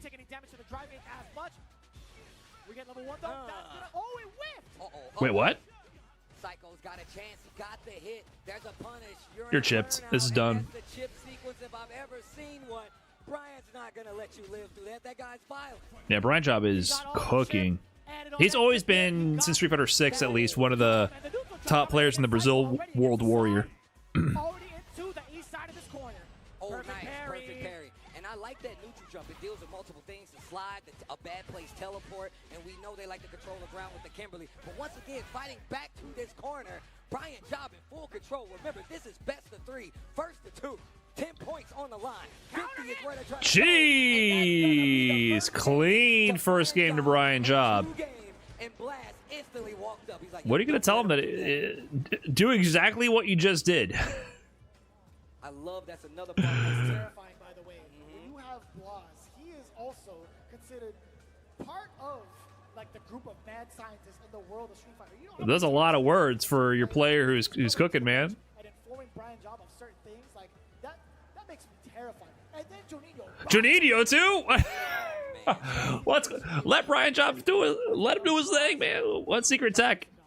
Multifaceted coaching, right? Like Juninho Ross can give you the tech, and he's gonna give you I feel like Brian Job has had some of the fastest and most dominant sets in Street Fighter League when he goes up to play. And in fact, I think he's beaten almost everybody on the team so far. He beat Punk. He destroyed Riddles. I don't know if he played Nephew or not. Probably not. I guess it's only 2 showings. Yeah, he's undefeated versus FlyQuest so far. He's showing out from the side of DJ, but these frame chops are so potent as well. Damn, Dude, look at the connection. FlyQuest might have a DJ problem. Oh, Psycho has not played. We got the perfect, ladies and gentlemen. Brian Job doing his job. Look at that match point. Anti-air to start off. Psycho hasn't found the opening. Got the counter hit, didn't get the combo. Okay, finally, something going for Psycho. Wow. Oh, same side? Drive rush cancel, and that's a little spooky, though, because it's a drive gauge. Immediate check on the first heavy to run stop. Next touch kills, by the way. Whoa, delay cancel the fireball. Anti-air. Yo, he is maintaining the corner control. Oh, just okay. Level 1? Level 2. That kills, right? Okay. 1 round apiece in this Hoi. game, number 1. Psycho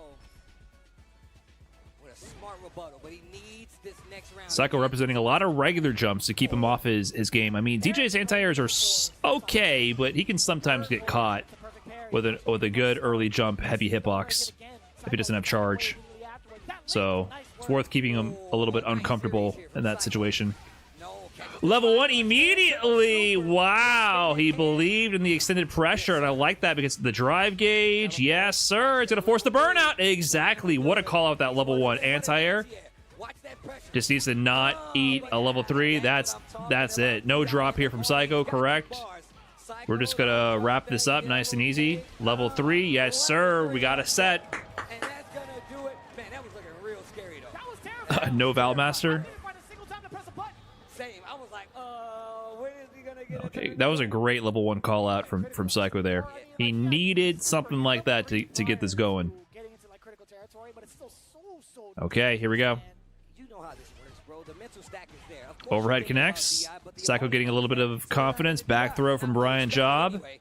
Drive reversal. Slide out of there. He got the punish on the trip guard on the bazooka knee. What the?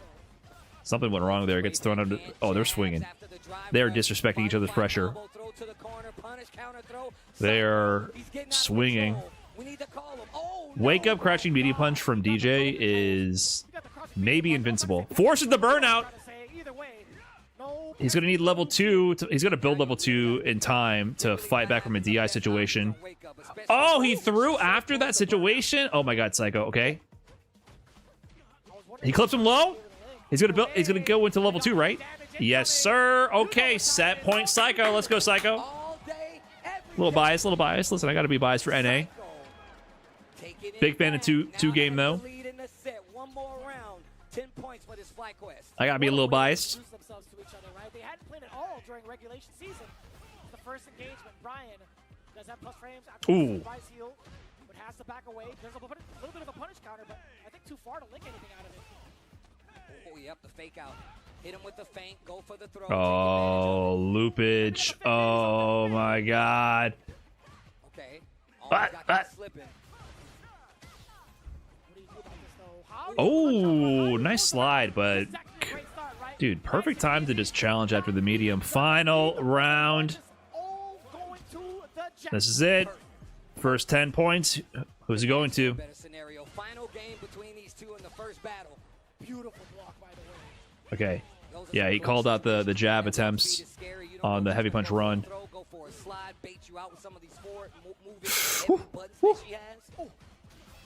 Oh, driver's cancel on the final light. It connects, and that's going to give Psycho the level 3. No burnout just yet. The final hit, actually getting it, but Psycho more impressively getting the confirm, landing this level 3. Ninja Star Cypher. How does he try to go for it? Regular jump. I like it. I like it.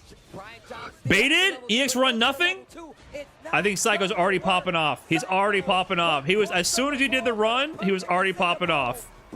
The whole time. Did you see this? Hold on, right here. Right here. He's nodding. He's already yelling to the crowd something. Psycho looked like he was getting kind of washed originally. Gets the bait, closes it out. Psycho is cooking. Both Psycho and Brian Job have been doing a lot of work for their squads. But I think people forget just how strong of a weapon he is on this team. And on top of that, we talked about the character representation on the side. Low-key, the coaching fuck Brian. He's the only Kimberly. It's just him. We don't know what they said, but I personally feel like if he's cooking so hard, just don't try to ice him. Like, hope that Psycho hits rematch right away and doesn't think about it enough, and let him flowchart through Psycho. Course of multiple events. And look, and just the pressure here, right? Just that's my perspective. Like, don't think, just keep doing what you're doing. And if you lose the next game, then we can reevaluate. That level 2, I still would have been able to block it. Yeah, and even so, we had some pretty big highlighted moments coming in from Brian Jones, right, where it came down to the final round. But look at this. You see that nod? There's no guarantee that any of these super strong players actually give good advice, right? It's also hard to know what advice players can take and actually incorporate in their match, right? I thought he was talking to somebody. 10 points for FlyQuest in this first match here. Once again, 2-game now on the back foot. They, of course, want to switch. Like, even if you notice something that they're doing wrong, is it something that advice will help them with? Or just overload their mental stack? So looking at the initial record, there's also a World Guys where Brian didn't get coached and he still lost, so it's hard to assume that had a direct impact. He's looking to do so again against Nephew. But my strategy would be, if you're winning that free, just let it ride. Shaka! I feel like we haven't seen Shaka play in a while. He did win, I think, against Nephew in the first week. He's always ready. And look, we saw this in that Shopify Rebellion match when he played Knuckle-Doo. I'm like, who is Knuckle-Doo fighting that's going to give him that XP for that? I do have a so Shaka actually taking the trip to Japan to face off against all the players from where did he play? Shaka beat Nephew. You had the opportunities to play against YXC Mochi in Division F, I do believe, and then he lost to Boost. No, that's facts. That's facts. He lost to VX Bow. But either way, that's 2 premier Dawsons. However, he lost to Mono. Again, we harped on it earlier. Shaka took down Nephew 2 He for one. beat But Knuckle Dude. What, Shaka beat Knuckle Dude? the idea of, like, you know what? Maybe I could That was run yesterday? Shaka beat Knuckle Dude? I didn't see that. W over Nephew again. But it's still a valid point. Who do you get to practice up with consistently? And it's not even just with the Premier Dawsons. They play a two. Okay, but he beat Nephew this season. Touch and go for the side of Torimeshi. There's more of like a wait and bait style from YC Mochi. But then you have Shaka, who's mad aggressive. That's facts. That's facts. And Has I feel Nephew like won it all? Nephew Yes. being like, he controls the pace better than some of the faster walk speed characters, and it's because of those limbs and his awareness. His conversions really do set him above when it comes to fighting him. You're gonna be like, oh, I got away. No, you didn't. Shaka is ready, and he definitely has a rebuttal for what you're trying to put down. But here we go. We get the head nod from the two players. Shaka versus Nephew. 2-game versus FlyQuest. Best of 3. 10 points on the line for these two teams. Okay. Sending up Shaka against Nephew. That is, I mean, that's their counter pick. Yeah, of course. If you look Otherwise, it would be Blaz or Juninho. the jump just to see how they're going to react first. And we're looking like a more aggressive Dawson in this round, at least, for Shaka. And look at that, keeping the distance. And I feel like that's one of the best things you can do versus Jury. If she doesn't get close, what is she going to do?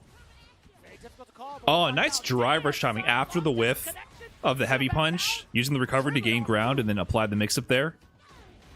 Nice option from Nephew. Backdash on the throw loop. What a space trap from Shaka.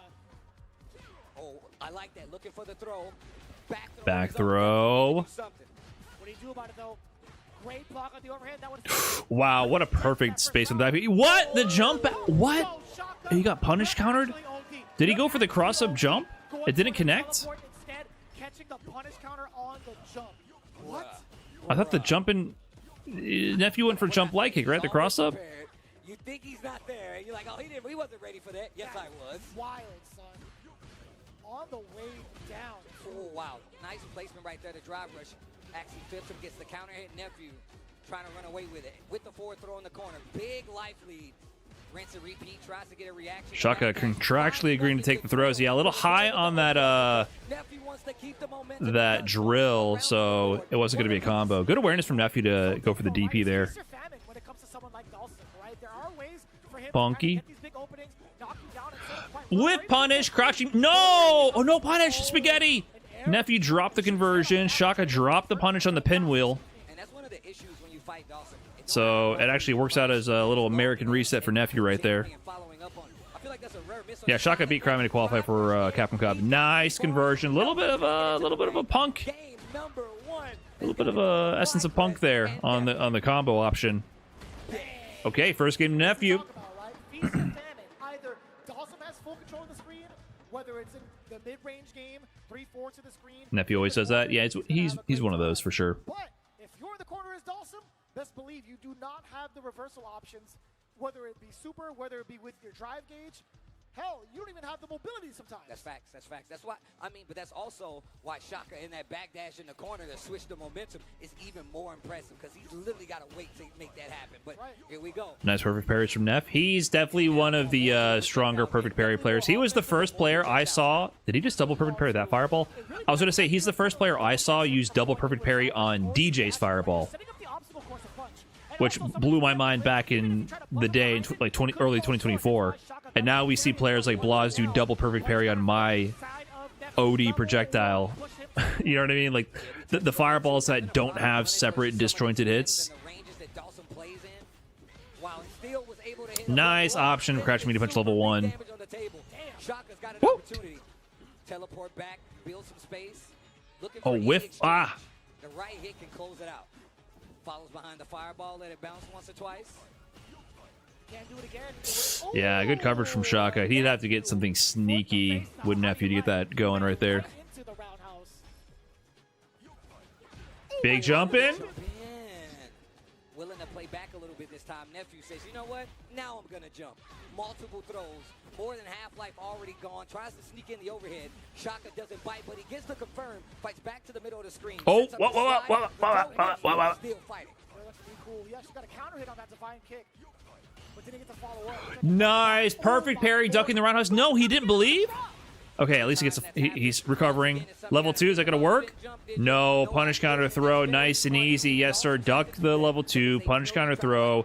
That's a huge win for Nephew. No reversal option for Shaka. I feel like that was a little greedy, to be honest, even if that level 2 connected. Okay, no drop this time in the same punish. Level 1. Level 1. Shaka is in trouble. Match point for Nephew, by the way. Does stop the initial jump. Looking to parry. Shaka can't find the rounds. He does so. That wasn't a full combo, by the way. That was Nephew's main character in Street Fighter V was Colleen. He just tried to do the multiple perfect parry on that as well, I think. I wonder if Nephew tried to jump out of the way.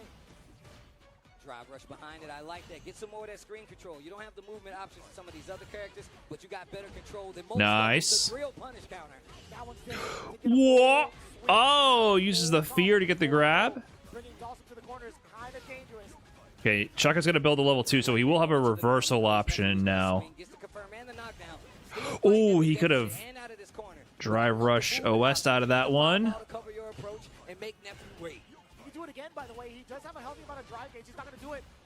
Safe spacing on that. No DPOS or nothing, because he'd be in burnout. Good time for Shaka to go that. No, he missed time suppression. That's going to be huge.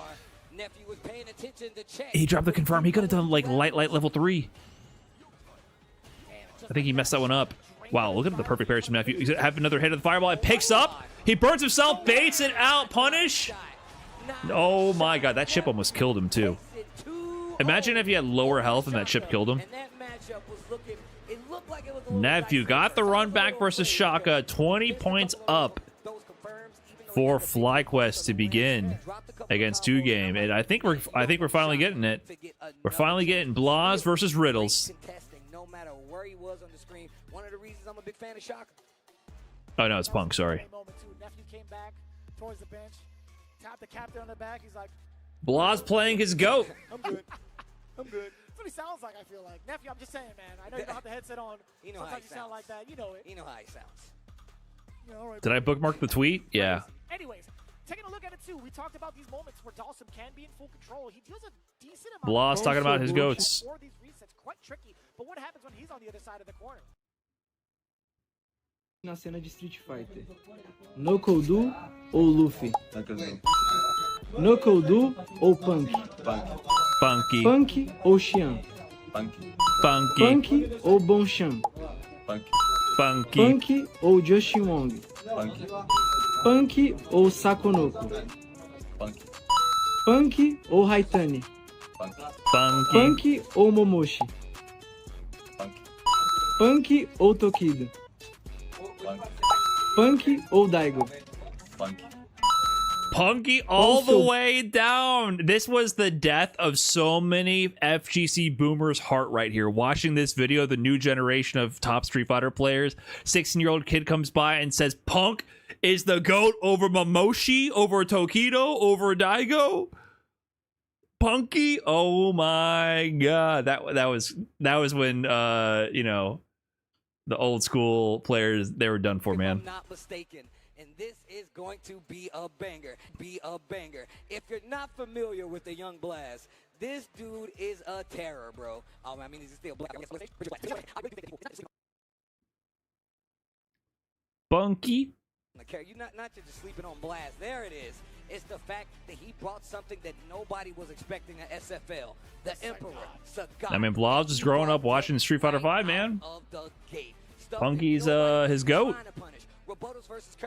Nah, this is like Punk going up against Momochi. This is like that. You know, Punk had his Momochi match. Now we have Blas versus Punk. Blas versus Punk. Capcom Cup caliber matches. You're about to see it. We're finally getting it.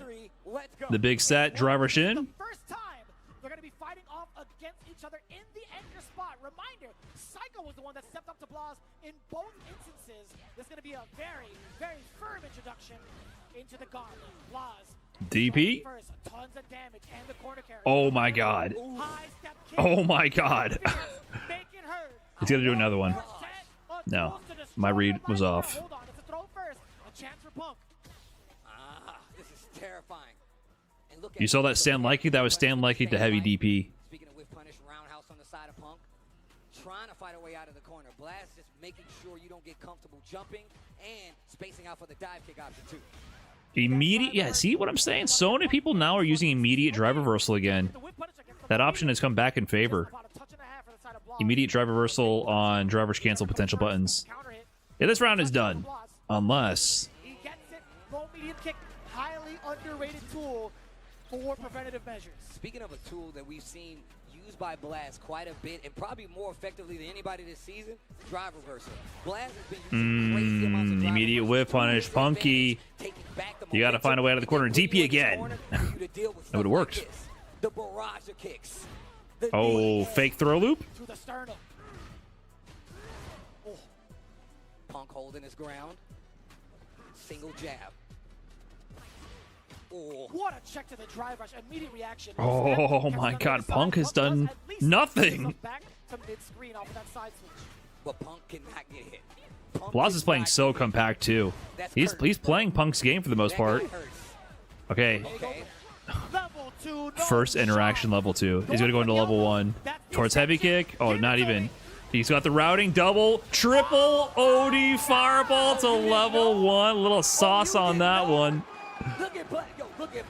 That's the, and that's not just to be cute with it. The wake up level 2 is really strong because he can gamble on the win with the wake up reversal, but not have to spend 3 bars. And then you can route into the level 1 to cash out in case it hits. But if it doesn't, if they block it, you hedge your bets a little bit and go into the final round with some meter. So having the option to have a wake up invincible level 2 that can optionally route into your level 1 cash out is really good. Counter hit converts the stand medium counter hit to the back heavy punch. Plus frames, extending his turn there. Extends his turn again with the heavy Tiger Nexus, but Punk jabs out of the extra greedy option he went for. Blaz is getting a little greedy with it. Okay, first round lead for Punk. Woo, nice Tiger knee spacing. Like you just saw right there.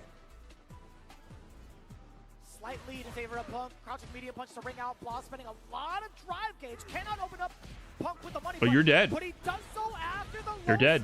I don't even think level 2 is needed. Damage incoming, level 1, you know it. Yeah. Bruh. The king.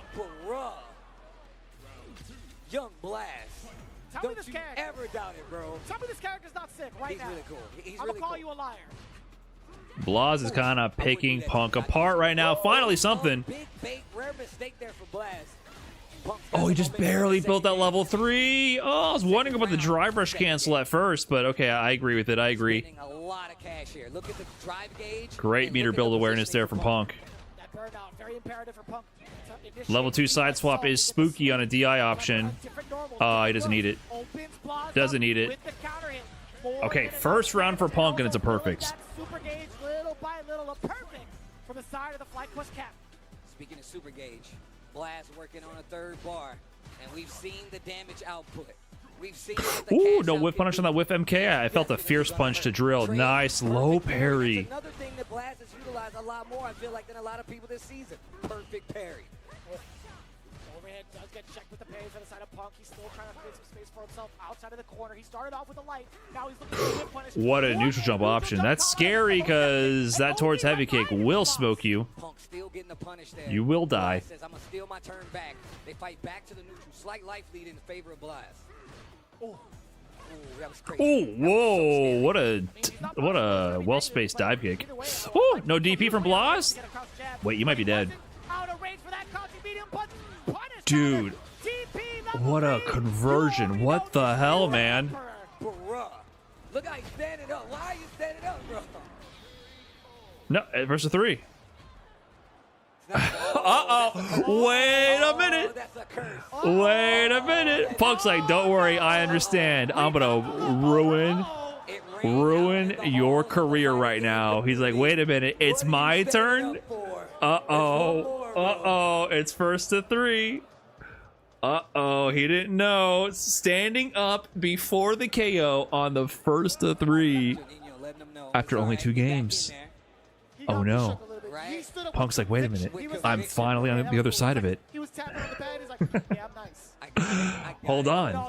Hold on. By the way, that combo route, I wanted to look at that again. That combo route he went with to cash out to level 3 was really good.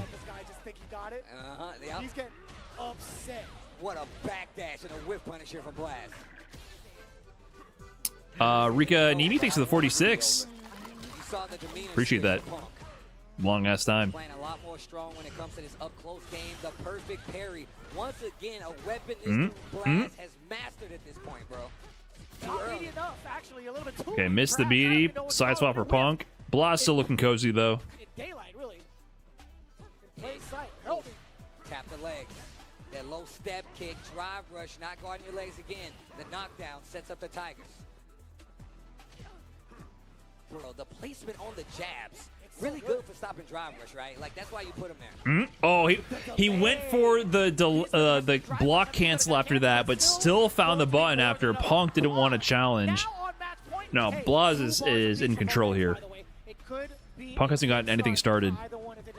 So it looks like they might want Psycho versus Blaz again. Punk's got to make a big switch around here. Cannot lose another round. Counter hit conversion. Counter hit gets the extension into the Nexus. Okay. Could have been a lot worse. Stealing a turn with the target combo there. Just takes the frame. With the medium. Spacing. Oh my god. Level 3. That's going to be Burnout City. Blaz also looking really healthy both in life, in drive gauge. How do you pursue? This is bad. I am not feeling good if I'm Punk right now. That's plus for throw. Yes, sir. And he can kind of loop this. Is he going to get a projectile loop? Trade heavy kick? Yes, sir. Combo. 3-0.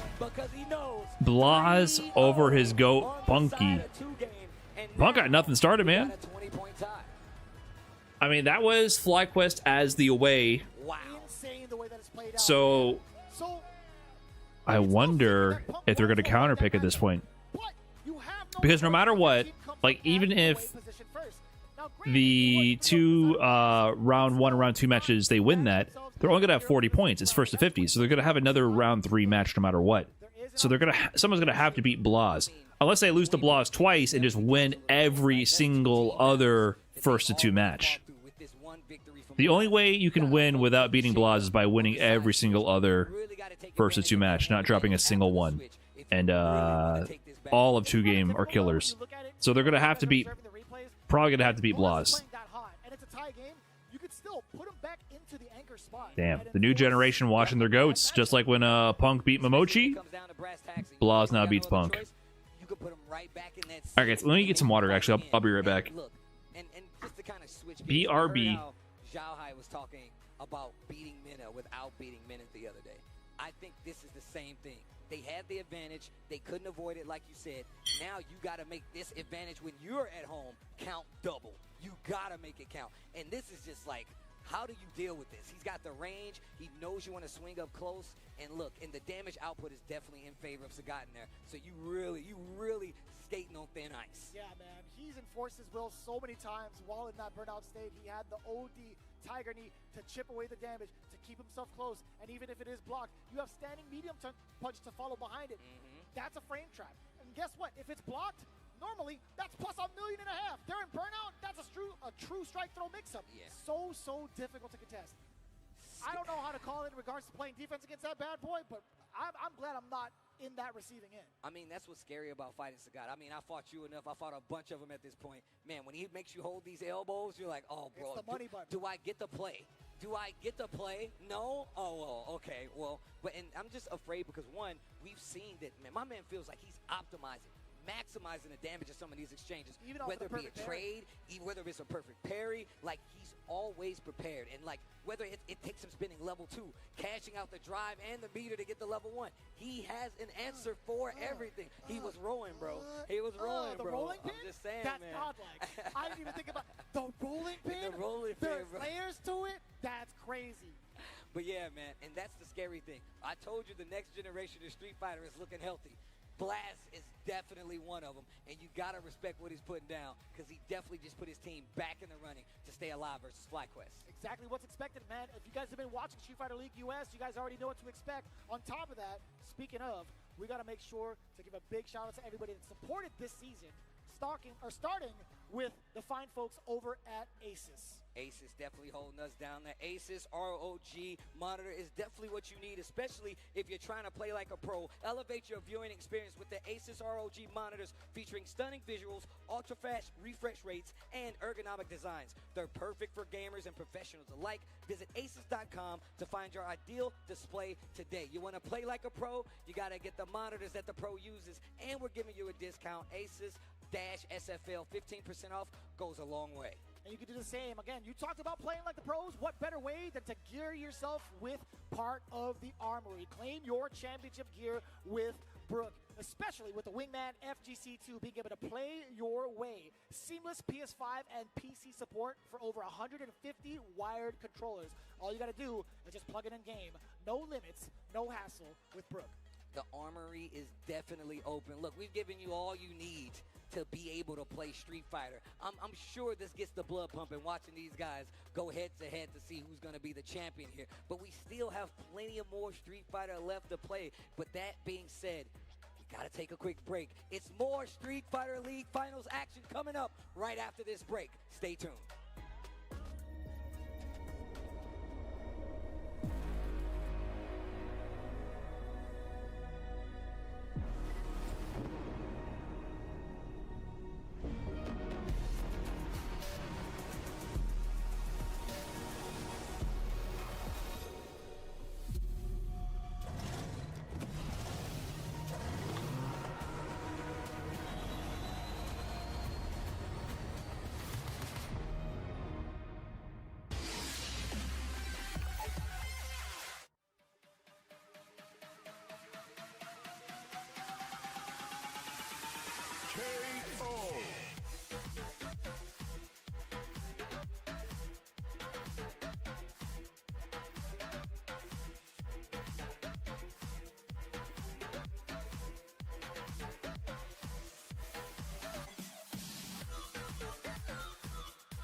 into it. We got the rest of the rounds to play here at Street Fighter League US Finals in Los Angeles, California. And I love seeing that PlayStation 5 wrap around. That has been what's been throwing us, what we've been throwing down on throughout the entirety of the season. I got choked up a little bit because I'm like, man, I said PlayStation 5 Pro, like I need me one of those I bad actually boys. really do need me a PS5 Pro, but that's what we're kicking it on. Thank you guys for joining us at home, and shout outs to the people here in Los Angeles for hanging out with us for some Street Fighter 6. That's what I'm talking about. It has been electric already. We've already had one of our teams go home, but now we're in the second part of this battle. 2-game versus FlyQuest, and it is not looking easy. Blast just gave them a crazy rebuttal after coming up from that 20-point deficit. It's one of those things we had talked about, right? If you had been paying attention, you would understand like what the mentality is behind setting up certain players for the anchor spot, right? You are locked in for the anchor position when it comes to the away spot, right? Like Punk had thrown himself out there just to kind of test the waters, but historically speaking, throughout the season, he was trying to avoid Blas specifically for the Sagat matchup, and now we understand why. But on the other side, though, with 2-game now having to establish their order, do you think they're going to send up Psycho again to face off against Blas in the anchor, or will Punk step back in and be like, no, let's run it? The hard part about calling that, is that you're fighting Blas again, right? So, and when we talked about beating a player without actually beating the player, this is how you do it. You get the lead, you milk the points, and then you put your toughest gun down there to make them fight him again. And I think that's the technicality that they're going for. So looking at it right now, too, we're starting to see Juninho Ross step up to the plate because we have to enforce the fourth player. But man, he's been playing like he's number one. He's been getting We're having TV issues downstairs. big W's with the character who's had The damn remote's not working. Did I miss anything? Okay, they decided the order. He's going to be the one to set the trend yet again. One of my favorites to watch. One of the most threatening players with that DJ. And funny enough, I feel like with the way he went down to Psycho, he was feeling rather upset about it. But I mean, he doesn't. They're putting Punk up. Okay. It's kind of crazy, by the way. This is weird to me. You gotta beat him without beating him. Get the point lead, run away with it. This is weird. Punk's coming up. So clearly they're going to try to put Psycho versus Blas. But putting Punk against Brian Jaw beat Punk kind of free. Wait, I guess Punk has lost to everybody on 2-game.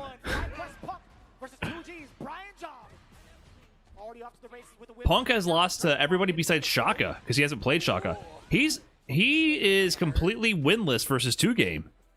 And all 3 showings. Lost to Brian Job, lost to Juninho, and lost to Blas. Baby, let me holler. Baby, can't you hear me? Hold on. The counter hit exchange. Brian no longer able to control the corner, but he still has a pretty decent life lead. Punk trying to jump on in there. Counter yet again. Now, I guess they feel their best option is Punk versus Brian Job. Brian Job's been kind of a thorn in their side. And they have to save Psycho, the only person to beat Brian Job, I believe, for Blas. Nice punish counter conversion for Punk. That next exchange could be a big one on either side. Ooh, excellent whip punish. That's kind of close, though. Okay. Punk knows better than me on the damage calculation there. give Punk an inch, he's going to take a mile. That is so distrusting. I'm gonna say Is the chat breaking? I see you guys on Twitch chat, damn, English is hard today. It's the matches, bro. They do that. I think. Even in the finals, nobody's perfect. Hold up. I like the switch up on the jump in, not dive kick, roundhouse. Throw off Immediate DP after blocking the, what is that, forward MK? Reassess the spacing. And Job trying to find an opening with the drive rush. A little bit of a halt from that crouch jab. Messages are not sending. I see. side of Punk. He knows he's got to watch out for the sway now, too. Oh, the drive rush, mine beats yours. I beat you to the punch. I was wondering why chat was dead. I thought I had a bunch of bots watching. Oh, man, he's been so ready with the anti-airs, but not ready for the OD dive kick. Corner positioning in favor of Punk. Nobody was ready for that. No DP this time. Delayed tech. Nice, perfect parry on the sway overhead. He didn't want to go through with it. He didn't want to come in. Hasn't shown that throw option just yet. Once he got, yeah, see, Punk's aware of it now, so he's playing a little closer. What? Mixing the options on the block sway. That's it. Level 2. Didn't believe in him the first time. Okay, wait a minute. Double cash out with the 2. That's gonna be 1. I think that's the first game Punk got against Brian Job. I'm fairly certain it was a 2-0 when they played the first time. He had thrown the stand jab, Brian Job had avoided it completely and tried to get either like a whip punish or maybe like an extended normal afterwards, but Punk was... Who are we rooting for? I mean, I'm being NA biased, so I'm going to root for FlyQuest, but I'm a big fan of all the teams left. Of all the teams, basically. I like the two-game story. Obviously, the team from South America, Brazil, Chile, Argentina, coming through with the new prodigy Blas, making a deep run. I think it still does a lot of good for the world of Street Fighter to have more, South American, Latin American representation. Dispel the myth that other regions aren't quite up to par, Yeah, and I love watching Blas play. Blas is definitely maybe my favorite Street Fighter 6 player to watch right now. Even as Ryu, I really liked his Ryu, just in general. Yeah, not even any super G's. Perfect round for Brian. Literally. It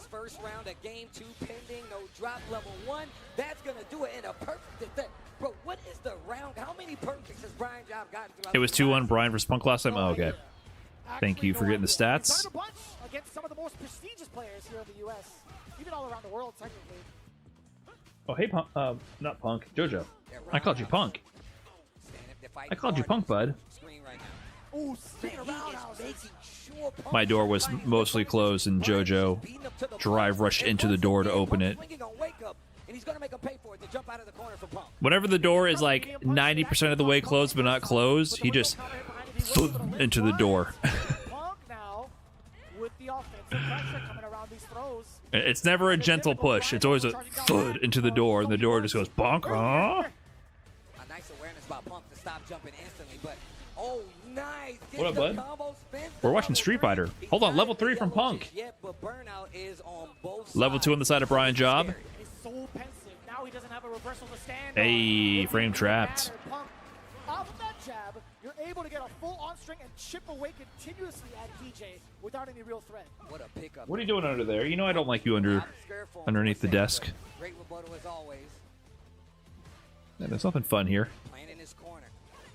Making sure Punk doesn't feel comfortable going for any of these whip punishes, because every time he's made him pay for it. Level 3 for Brian Job. Level 3 positioning gonna look good too, and that drive gauge is gonna be something you're gonna have to consider. Just below the 3-bar threshold. Punk Shimmy! That's huge shimmy. 1-1. Punk really needs to win this.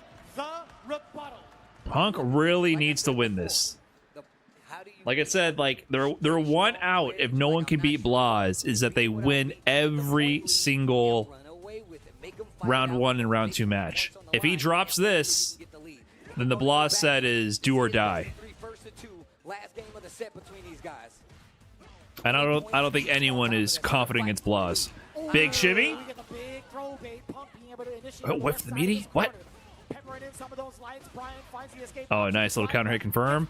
Ah, the trade was not there. Brian Job finds the punish after. Okay, backing up, doesn't want to deal with it at all. Looking for the sway. Oh, whoa, whoa. Yeah, he's ready for the jump. There's the throw. Brian Job, this is where he excels. He knocks you down with the throw, pushes you to the corner, and you got to look for something big if you want to take that space back. Oh, that was the big opportunity that you were talking about. Nice timing on the buttons. Finds the low 4 drive rush confirm. Set point. Set point coming up. 2 bars on both sides. Trying to take the 10-point lead here. 50 is the destination. DJ sets up so many spacing traps. Taking your turn back against him is just asking to get clipped. Not even putting it on the table. And even if it's not on the ground, sometimes Punk does get cleared for takeoff in the air. No dive kicks have come out from him either way. There it is, the anti-air we're looking for, and right away going for the OD dive kick. But no budging. It is Brian Job. Does get the counter hit. Commits to the target combo. Wait a minute, you're gonna punish, right? Bro, they are swinging right now. They are swinging right now. 3 bars on both sides, and Brian got a big lead. This next exchange could be the He last is one. probably going to die here. This next exchange, Unless that's backdash from the throw. Regular jump in. Nah, Brian Job walks away from the throw. Final round. Keeping the dream alive at least within this game. Is Punk going to go down twice to Brian Job? Shout outs to my guy. Uh-oh, it begins. Step on it. Plus frames again. Little crouch jab and just backs up. No engagement. Backs up. Brian Job ready with the anti-air. Dive kick, punish, counter, confirm. Punk can always so consistent with that. Yeah, he committed to a crouching medium punch, right? The forward throw now commencing for Punk, but it hasn't really been. Driver shin after the jump back. Attack on the drive gauge. Level 3 would be devastating to Punk. What a check. He recognized he can't get a conversion from it at that distance from the jab, though. Level 3? Yeah. Oh, he saves it. To the corner we go. Damn, he challenged. What a time to press a button. Jab, jab, level 3 to reset the drive gauge situation. Think about what just happened. Punk's got 3 on his side as well, though. Wake up, dive kick, jab, jab, level 3. Oh my god, that's definitely not dead. Would this have killed if he optimized? It probably would have. He could have killed. Will Punk regret this? Okay, wait. Brian Job has no super, no options. Oh, there it is. Resource battle won by Punk. Punk gets the run back versus Brian Job. Finally gets a set on 2 game. The first set he's gotten. And then, you know, FlyQuest's strategy might still be alive, right? Riddle's going up against Juninho. It was super close when they played, if I remember correctly. Am I thinking of the right set? Where Juninho, like, almost seemed like he should have won, but there was the Terry low shot underneath the projectile. He thought he cleared the screen, and then Riddle's fireball got the better of it. Very close set that they had that Riddle's barely won. I feel like trying to snipe out some of these anti-airs for the side of Brian Job, and for good measure, right? Like, you never know when Punk's They still only beat Bloods once no matter what. Right, but it'll be a first to 2. In fact, I do feel like that's a fault of this format for the playoffs. In the regular season, no one player can carry. But in the playoffs, one player can carry. That's kind of weird. You know what I mean? I guess you guys were mentioning the all players must play rule, which can help circumvent that. But yeah, in that format, basically everyone can lose, but if Blas wins 2 anchor positions and then on the reset plays round 1 and wins, then he could be the only person with any points on the team. Whereas in the regular season, no matter what, no one player in a first to 30 match can carry. So that's kind of a little strange, I feel. Now I'm in burnout. I gotta be weary. I ain't got any bar anymore because I just used my level 3. You gotta think about that. It limits your options. And look, it's a hard spot to be in, no matter how good of a player you are. Punk comes out on top. Brian Job, valiant effort. I think the regular season format that they switched to for this year for USA, which was I think the format for Japan for a while, definitely better. Required more of the team to contribute. Up against Juninho Ross, and I really like this on the side of FlyQuest. This Luke is definitely one of the characters. You know Riddles is Yeah, I feel like they should probably tweak how this format works for playoffs whenever they have to do like a reset, essentially. Juninho Ross, not to be slept on. You know he's a threat, and you know he has something in store for Riddles. It's a little bit difficult, right? I have a couple of questions, right? But to me, it seems more like they should just do its first to 2 30 matches, 30-point matches. Spotlight on him. Them switching over into the Terry, that made him even more of a beast. The question now is, Juninho Ross, how do you navigate somebody who understands? But that'll probably take too long. And then number 2, which Terrys are you practicing against? And that's absolutely facts. That's absolutely facts. Best of 3 this time around. Points on the line, and look at this offense. Riddle sinks his teeth in. DP? Not let out. What a light punch, rising tackle, brother. Keep in this corner. Keep in this corner. He also jumped preemptively for that, and he still got punished. Can you believe it? Juninho is not afraid to burn himself out to get a little bit of momentum going. He will spend the bar. Nice cross. Riddle's cross cuts are so good. Nice anti-air DP on the extension with the heavy crack shoot. And he's gonna win here? Could he have done OD tackle level 2? It probably wouldn't have killed.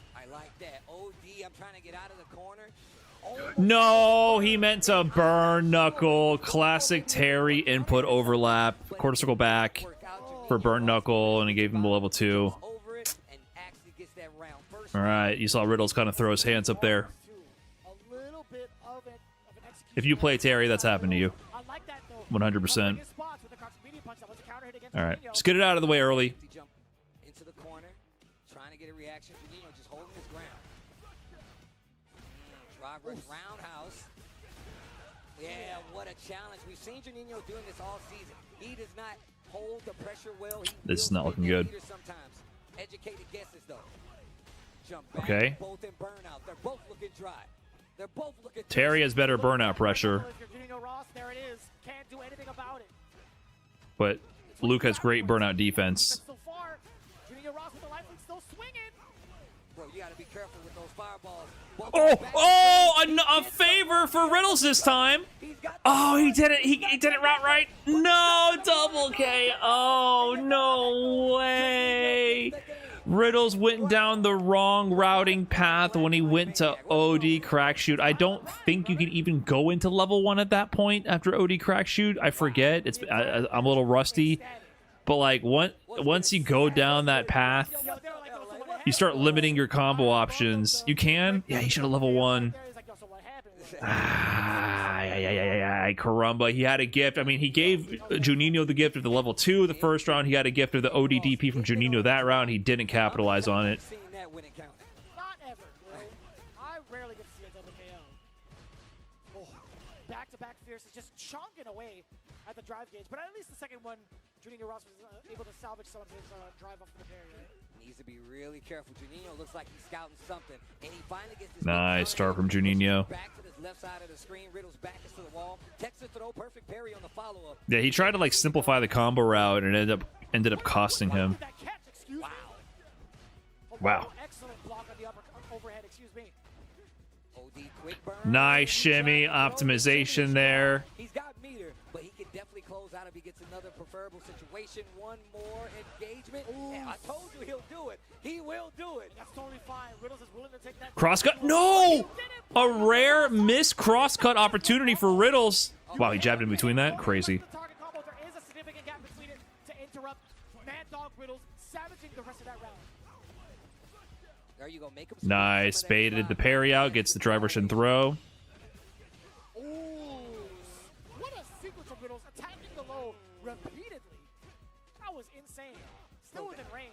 The series was crazy, bro. Riddles evolving the game. Look for the throw. Forward throw. Fight back to this mid. Nice. Burn knuckle push back. Next touch is going to kill for Riddles. So he knows Juninho Ross is trying to fight out. No, Juninho is swinging. Do it. You think he won't? So scary. Punish counter. Let's go, Riddles. Okay. Really convincing 2-round straight W over Juninho Ross. If you had taken a look at what had happened back on November 14th, my man had to fight up against him in the extra match, and he took it 2-1. Can he repeat those results in the hot seat? Two-game team. Almost with the punish there. Plus frames, plus frames, plus frames. Oh, I like that walk back. A little bit of a smooth criminal from Juninho. And look at this position. Uh-oh. Uh-oh. Sweep. Oh, no. Early for the throw. Juninho's going to make you pay for it, but you got to be weary of that drive gauge. Forward throw. Down. Do it again. Another one. Last one will kill. Wait for the normal this time. Spaced quite well off of the crouching medium punch. It's very terrifying. Oh, okay. Okay. Spaghetti in Riddle's favor again this time. Oh, man. Plus frames. Whiffs. Nice attempt with the burn knuckle. Set point, Juninho. He's looking for it now. That's right. Yeah, putting himself in match point. That was an excellent call against the burn knuckle. Just getting Wait, reversal medium punch? I don't think Juninho wanted that. I think there's nerves.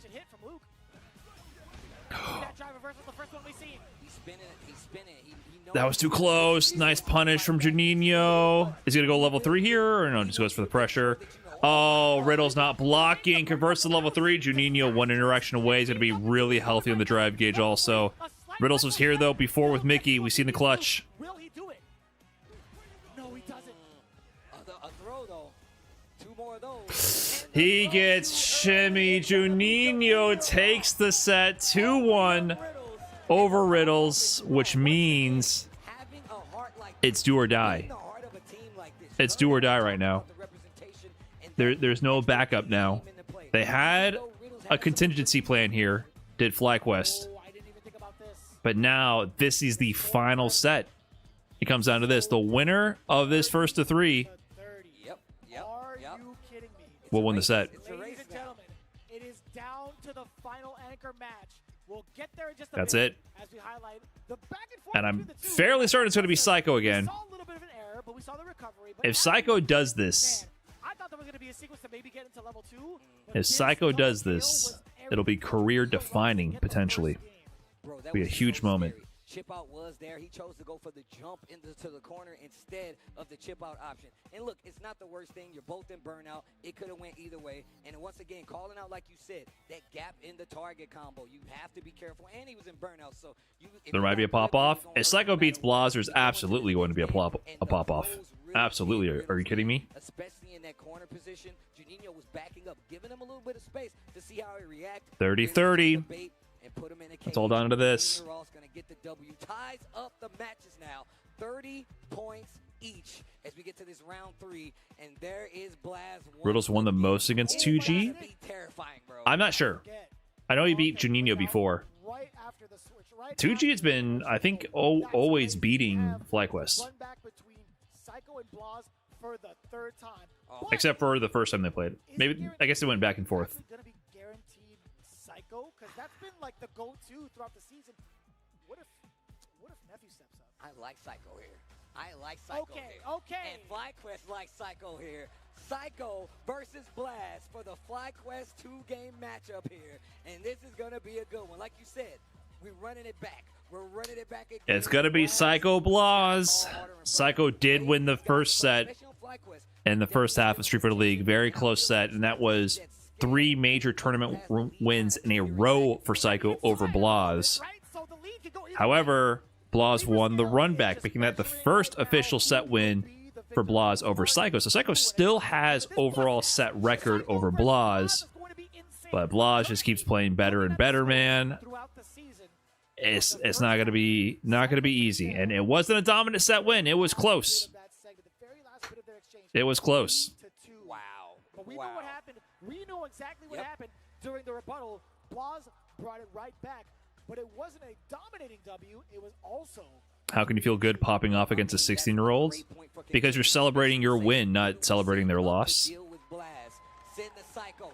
Open the cages. Let the crazy, deranged Psycho out to play. And we're about to get into it. Blaz up once again to defend his turf on 2-game side. And this league can go either way. This is best of 5, mind you. First to 3. Tied up in the points. We've seen this pressure on display. He was so ready, bro. You can't press the button after a block standing medium punch. You're just asking for problems, getting a trade-off. And look at how Psycho is running into this. Yeah, it's a little bit too much right now. You can't also never press buttons after saying medium punch. That's the thing. You can't like let Sagat just rinse stand medium stagger pressure on you forever. It was double can? Okay. That's actually not bad for Psycho, right? Like, he still has him cornered, and his drive gauge is being cranked. Nice. That was huge, though. That confirmed. Level 1 on the first attempt to cancel to the Tiger Nexus. Force the burnout. Hold on, Psycho. Dude. Oh, wait. He's alive. If you can corner him, that's a guaranteed DI. Oh, not anymore. Oh, great button placement from Blaz. How did you find the courage to press a button while Kimberly was on you like that? Bruh. And it's scary. She knocks you down. You're like, what do I do now? Dude, drive rush. Okay, I like that activation. Tiger Jinrai again. She gets the hit again. Bro, and then the low, this guy Blaz is crazy. Baited. Oh, it is Kimberly, man. It is Kimberly. But not leading to too much. Dude, he anti-aired that with standing medium kick. This one-round lead can go a great way if you can get this first game. But the throw into the corner sets up Psycho. And my man woke up crouching strong. He's crazy, bro. I would not trust this guy, but he goes a little bit too far. Convert to level 3. Solid first game for Blaz. Level 3 on the side of Blaz. Game number 1. All right, Psycho, gonna have to dig deep. Doesn't give you an opportunity to get up within that level 3. That is nasty. What? Capcom, I hope you're happy. You made one of the crunchiest, most destructive level 3s on the planet with this guy, and I love it. This dude Blast is like, oh, you knocked me down in the corner and I'm in burnout? I'm still waking up with jab. Still puts him on buttons. Target combo accomplished. Standing medium kick for the confirm. Now we get the throws. Psycho stuck in this corner yet again. Kind of difficult. Woo! After the standing medium punch. Oh, that's perfect slide. He's been Nice, dude. Blas is just placing everything perfectly right now. Confirming as well. All right, a chance. Side swap. Odie, okay. Blas trying to challenge, gets frame trapped on the guess. Wake up, immediate quick grab. Yeah. Psycho maybe trying to stagger or bait a DP, gets grabbed out of it. Okay, still has corner control. Reads the back dash, needs like 5 more of these interactions. Okay. Yes, nice stagger jab conversion. Okay, okay. So I'm gonna run it down again. If you go for DI, you still breaking the armor. I know you want to hit a button. Wait, did he drop that? Whip punish? Is he at a level 3 here? Not even. Okay, so that's a survive. Punish! Okay. Oh, no, no? Level 3 there either?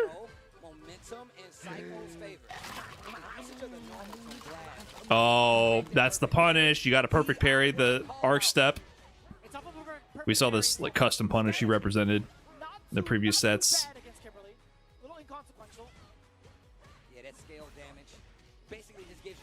Nice conversion to level 3. He's not dead. Blas could make a comeback. What's the option going to be here, Psycho? Oh man, that driver cancel made me nervous. Imagine if he level 3'd right there, he would have lost. Yuakwo, thanks for the 6 months. Yuakwo? Yes, this is first to 3, 1-1. Do or die. Final set. Who goes to grand finals and who goes home? This is it. Jipu VT with the Prime also. Thank you very much for that. Enjoyed the mid-tier emotes. Thank you. The slide placement, he's really starting to pick up these spots where Blast wants to swing and making him pay for it. Getting mixed on the Tiger Nexus. What's up, Jump 17? Thank you. This is live. Live. We're watching this right now. Drive gauge. Yeah, you got a drive reversal. I mean, might as well get the knockdown, try to fight your way out. Nice jab, jab, DP. Blas survives the danger zone of the drive gauge. Woo! Oh, cross under.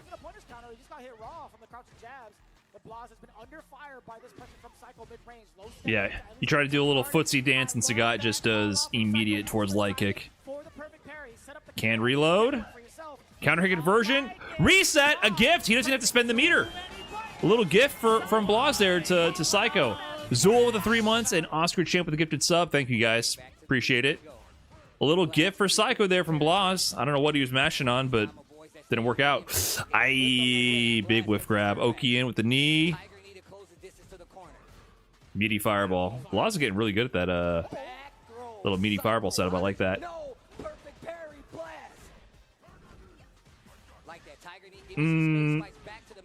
That didn't combo. Both of them are mashing on hit and giving the opponent resets. That does normally combo. Like that was a drop from Blas. Okay, wait a minute. He spent the drive gauge on this. He's gonna need. Oh, I like that pressure off of the can. Gets a throw again. Oh, it's not your turn anymore. What do you do? The whip punish will kill. Oh my god. Hold on.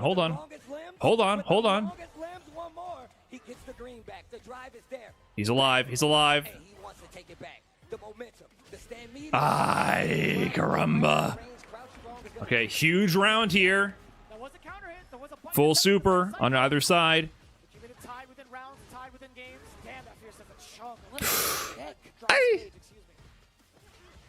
Check. Wow, it's always for Sagat's favor. He's going to level 3 here, right? No? He doesn't want to prioritize gaining some of that drive gauge back. He's just looking for the assault. He's looking for the corner positioning. He thought he had a space whiff punish. Oh, this is bad. This is bad. But the situation looking grim. Let's see what this corner pressure's going to be. We've seen the stacked lights. That's burnout. He baited it. Oh my God, run stop. Okay, hold on. If he can find a hit. He burned himself out for that? Jumps into the corner, bro. Finishes it, goes for the raw level 3. No. I mean, if he got the CA, he could have checkmated him before the burnout. Oh man. Very much so Blaz's turn, so I would have assumed Blaz, he's going to hit me with his block string. He's going to hit me with 2-1 Blaz, 1 game away from eliminating FlyQuest. and I wouldn't be able to have a time to act. So totally reasonable response from the side of Psycho, and also good presence of mind from the side of Blaz to have the second guess. 1 game away. It's over, honestly. It definitely ain't over. It's never over till it's over. I love him just using the Tiger knees. Get me to the corner. I want to put you under pressure. 2 games with 2 games from the side of Blaz over SideQuest, representing FlyQuest, which is 1 so far. Medium Punch has been the magic money, but Forza got numerous times over, and Psycho now starting to find some counter hits of his own, but it hasn't been some big conversions, right? That's the biggest thing. Some of the straight hits that each character gets, Sagat gets to reap the benefits a lot more from the damage output in comparison to Kimberly. Okay, and tries to sneak in the overhead once again. Drive reversal on the side of Psycho this time. Using the can to cover the approach, gets the knockdown and another throw. The utility of the okay. throw Psycho has been using in this matchup specifically, definitely something you got to write home about. Wake up, OD. Can he force the burnout? Ah, the limb's too big. He tried to do like a driver shin crouching heavy punch juggle, most likely. And now Psycho might get burnt. Looking for a step kick. Psycho giving him a little space. That drive gauge definitely. Wow. The Blaz special. The Blaz special. The surprise drive rush from downtown into the overhead when you're asleep at the wheel. Set points for Blaz. That's a huge win for Blaz. Also, that drive reversal on the drive rush cancel. Counter hit conversion. Okay, mix. Goes for the actual arc step this time. He's rotating the options. Blaz can cut off guard. Does let the DP rip. Drive rush in out of the situation. Immediate counter hit. Oh, tags him on the jump back. Dash in, block, wake up jabs from Blaz. He's about to build level 3 as well. Nice whip punish. He's got to spend the level 3. Yes, sir. Okay, we got a final round here in this game. A lot of times you question the level 3, but you get a power up from her. So this is actually exactly what you want to do. And we okay. have another Okay. opportunity to Psycho to take us to a last game and keep. Let's get a final game, Psycho. Cannot lose this round. We want more games. Damn, the walk up into the fierce. He's charging forward, Steve. He's starting to understand some of the. He goes no fear. He goes for the command grab there. Read the parry drive rush up. Hold on. Kimberly round forming. Kimberly round can reload. Kimberly round. Overhead blocks. Blaz got to guess.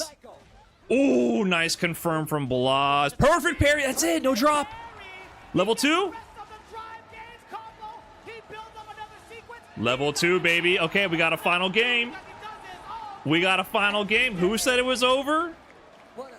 Let's go, Psycho. One more.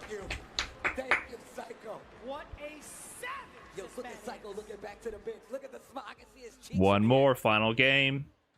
Oh man. This is it. I know what you're saying. Oh man. Let's see. No, that's not over. Psycho's just trying to work on the comeback right now. Putting him on his back. What did we talk about throughout the entirety of the season? Let's go. There's no other person that is as clutch as Psycho right now. Can he follow through and close out for the hopes and dreams of FlyQuest? Or will 2G take down the former champions of SFL US? Nice tag.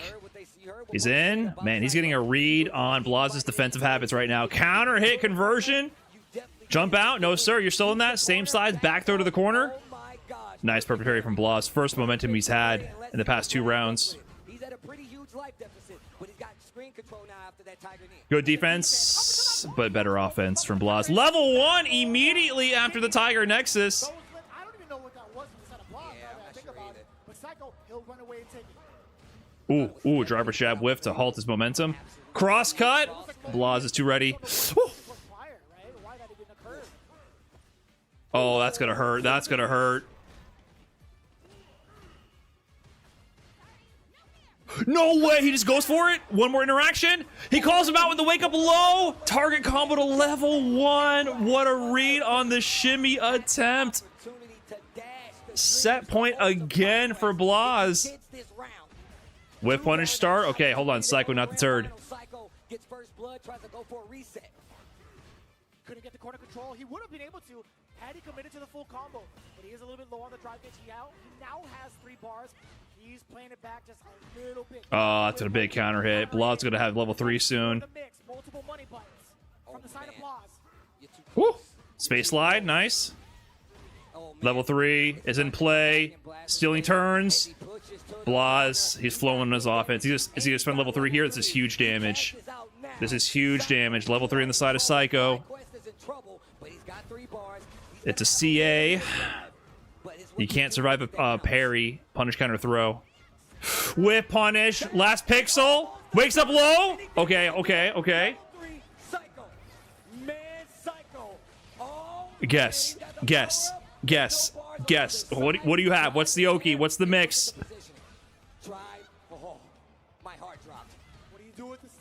Okay, wait a minute.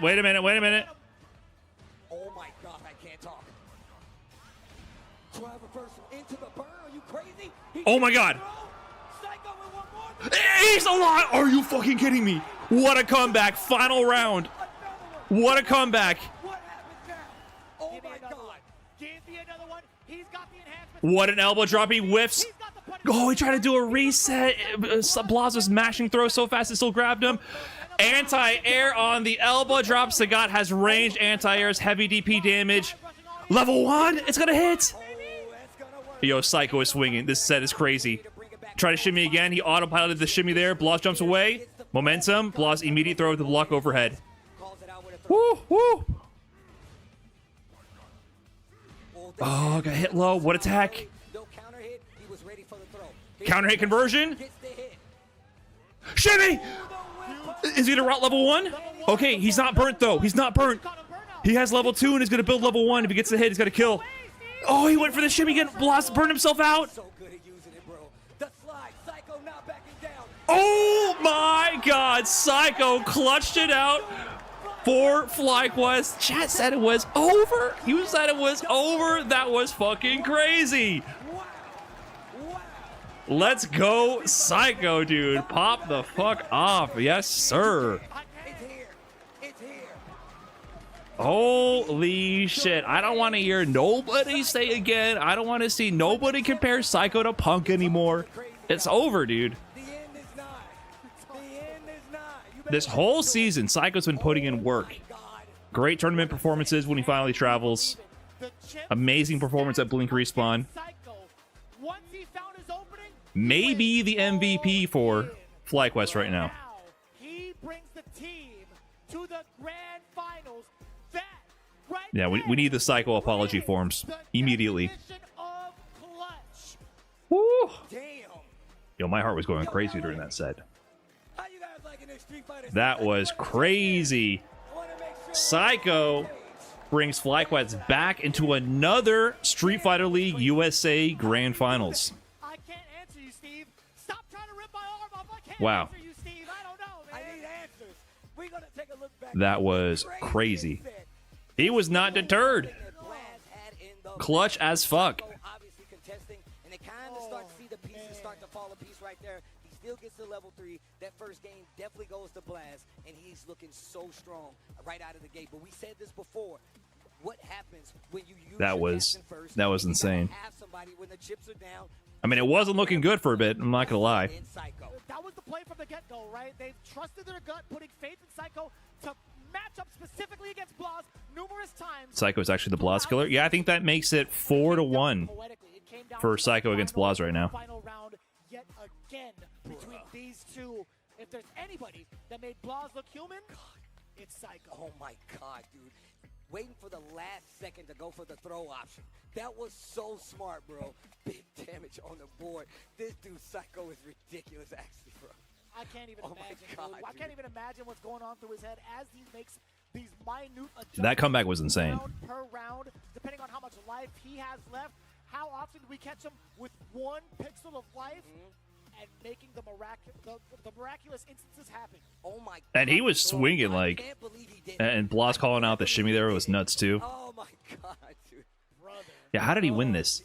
How did he win this? This he should not have won this.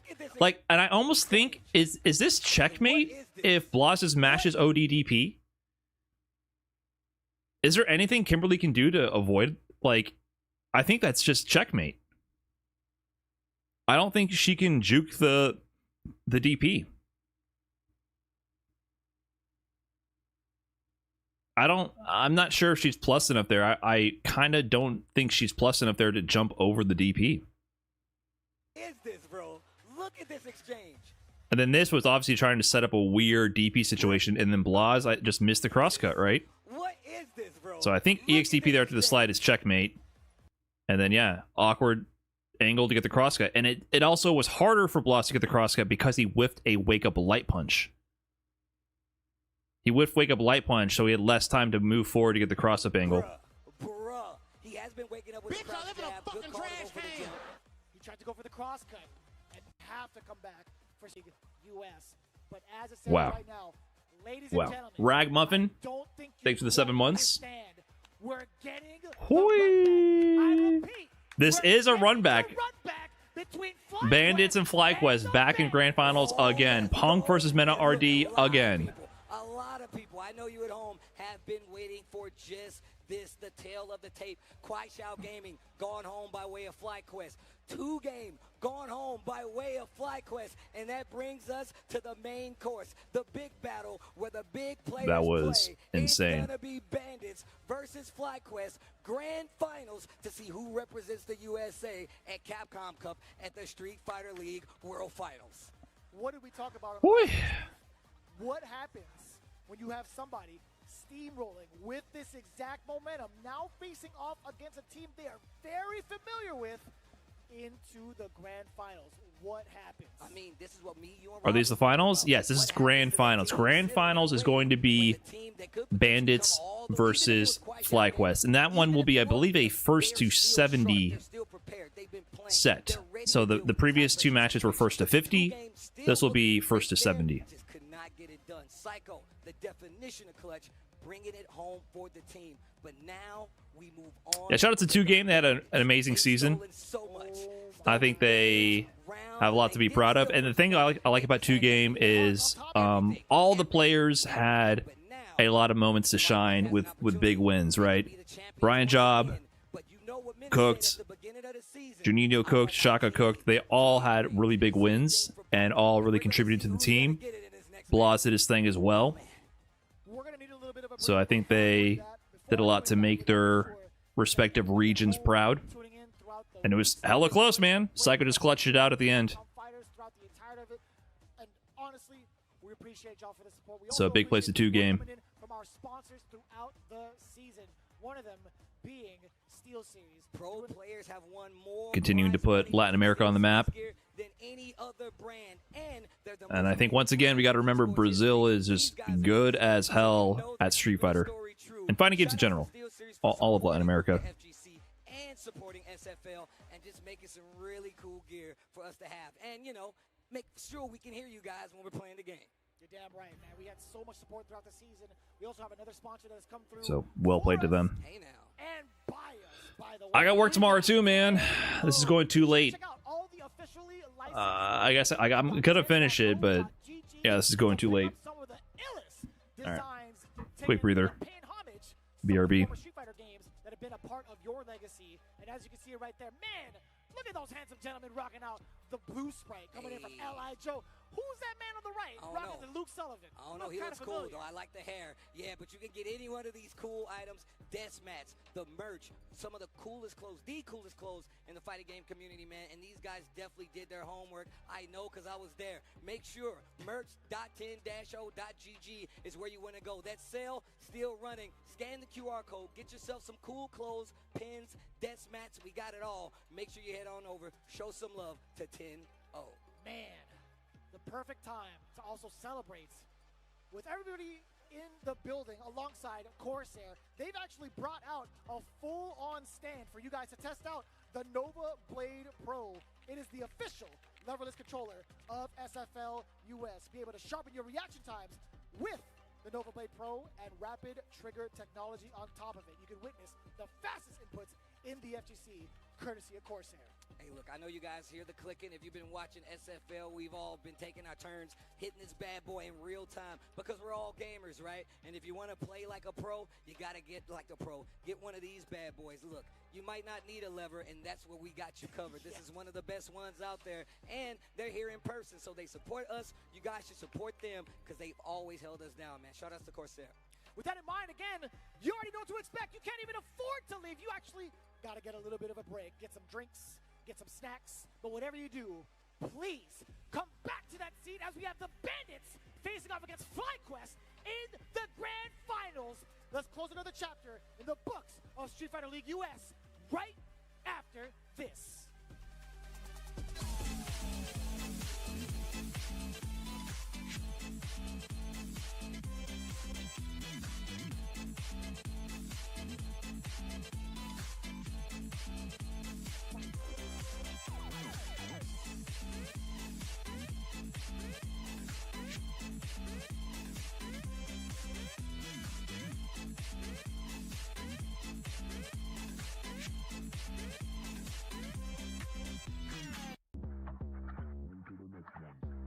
Yeah, look, all of my wins going crazy. I gotta brag on myself, I amaze me. At home, got something that can phase me. I'm too dope like I'm back in the 80s. Okay, go call me and I'm gon' slide. Pull up with me for a hell of a ride. You need a couple wins, they ain't doing it right. Hit up my line, we gon' turn up the night. I got a lot of wins on my dinner plate.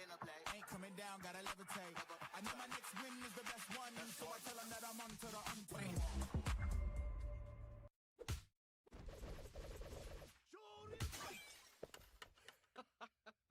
Red Bull gives you wings.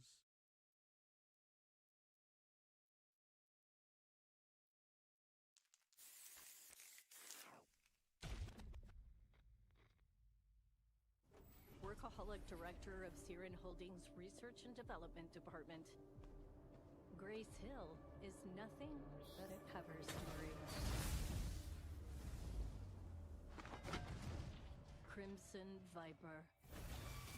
My code name. Stay out of my business.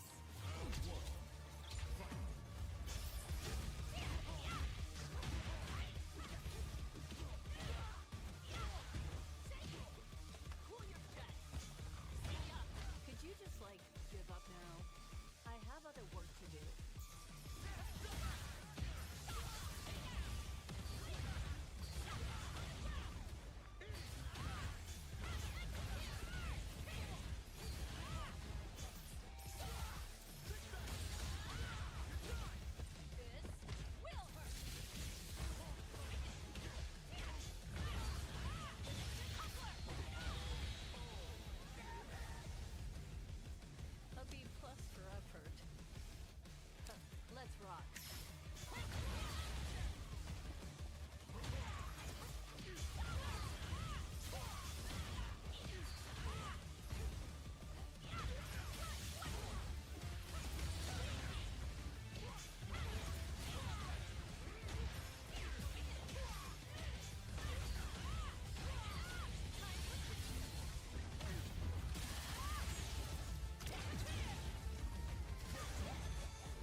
are back. SFL Finals. We need to crown a team, but first, take a look at that bad boy right there. I want to get me one of those. I don't know who I need to talk to.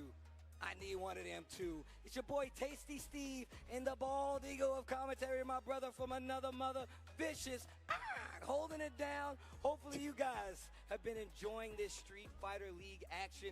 And look, first and foremost, we're getting to the grand finals, but it does not stop here. The destination is Capcom Cup. Street Fighter League World Finals is where the winning team will meet the other teams from across the globe to crown the undisputed, undominated champion for SFL. And it's going to be hot. You want to be there. Make sure if you can, pull up. But it starts right here, though. Oh my God, does it ever. We've already established a champion from SFL EU. The guys over at Europe threw it down, and it was, man, quite the showing. But Ninjas in Pajamas, they are the champs to beat again, back-to-back years. Can we get that effect over at SFL US, or will the Bandits have something to say about it? Again, FlyQuest on a miracle mile run, coming in from 4th place in the playoffs, taking down Kuaishao Gaming. Then the rookie team with an immaculate season, 40 Bomber after 40 Bomber after 40 Bomber, coming in from 2 game, aka Dos Juego, taking them down as well. And now we have the grand finals to see the final 2 teams. Okay. Representing. What up, what up, what up, what up? And it's just a little bit We back? Not 50, 70 points on the line this time around. So more 70 points? played, unless somebody just doesn't get their way. But I'm here for the long haul. I'm sure you guys are too. Would y'all put Psycho up versus Mena? I mean, it's more of a player and character matchup thing. It's not just Kaba. It's not just Boost. It's not just Chris T. It's the unit as a whole, bro. They have made it a precedent to be like. I'm not sure if they want to put Psycho versus Mena. The Banditos, make some noise for Mena RD. Team Bandits 11-1 in set record for the regular Street Fighter League. The only team to manage to beat them at the end was Kuaishou Gaming with Xiao Hai, and they're no longer in the running. Something that wasn't clear.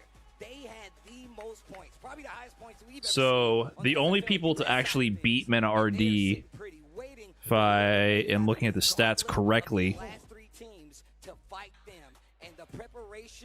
were Xiao Hai and NL.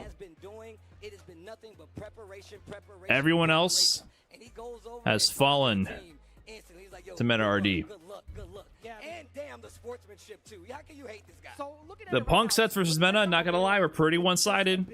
These guys have been dominating the entire Riddles is like, hey, you guys need one more over there? You got room for one more? What was that, Riddles? Riddles is wandering over here like, oh shit, I'm behind enemy lines. They've not only accumulated some of the finest players in Street Fighter 6, but they've He's like, look, listen, Bandits, I'm gonna be real. I don't think FlyQuest stands a fucking chance. Let me in right now. Street Fighter League World Champion, Red Bull Kumite Champion. The superlatives go on and on. Here you are trying to do it again for Street Fighter League US Finals. Why? Have you ever asked yourself that? Why do you always want more? Because nobody else has done it. Because nobody else has done it. So what does that matter to you so much for, though? Why is it that you think that you want to be great? I think it's all about legacy and inspiring other people. You know, I remember when I was young, looking at tournaments and seeing people just achieving great things. It made me want to be better, and it gave me hope. Like, one day I'm gonna be that. Doesn't matter what's around me right now. It doesn't matter how bleak things look. There's that alternative. There's that beautiful life that I can have, and I want to be that for people. That's what I want to be. That helped me get through tough times. That helped a lot of people in my country, and I want to be part of that. Do you think that you may have been able to so far be that beacon to some degree for even members of your team? I hope that I am. That's what I'm trying to achieve, and I know that there's more to do, but I hope that what I have done till now has helped, even in the smallest way. That's the point of everything that I do. Mena, you guys just had, I would say, probably the most dominant season, regular season of Street Fighter League US that we have seen. Now you're in grand finals. You're about to go into your match. What is in your mind right now headed into this? My mind is just, you know, all the process that we did, all the hard work that we did, it just flashes through my head. And it doesn't matter how tough, you know, the opponent that we get there. It doesn't matter how difficult the matches might be. It's way easier than what we already have done. I think going to Japan twice, practicing, dealing with each other, and Japan. forcing each other to improve every single day, just for the sake of the culture of the team and having that winning mentality, is way harder than what any player, any champion can throw at us. Your confidence is seemingly unshakable.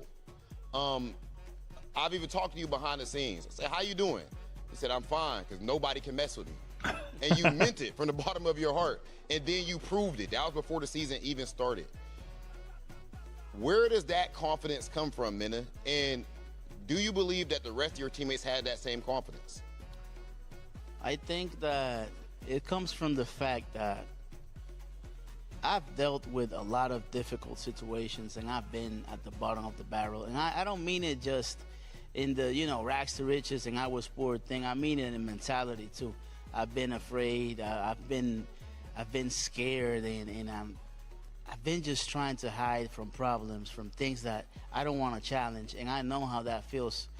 And already being there, I realized that the only way from there is up, you know? And that's all I've been doing all these years, just trying to improve and trying to face every single challenge that life throws at me. So why should I be scared for, you know? I only got one life, I only gotta enjoy it, and I only gotta keep improving. So I'm not scared of anything in life. It's just not the game, it's just me in general.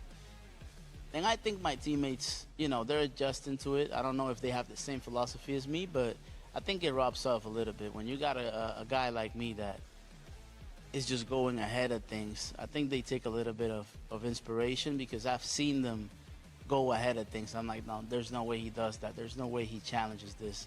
And they go and face it head on. So it makes me proud when I see those kind of moments. Mena RD, ladies and gentlemen, please do not forget, just because you see all of the championships and the success of today, this is indeed an underdog story straight out of the movies, and we are about to see what the next scene is like.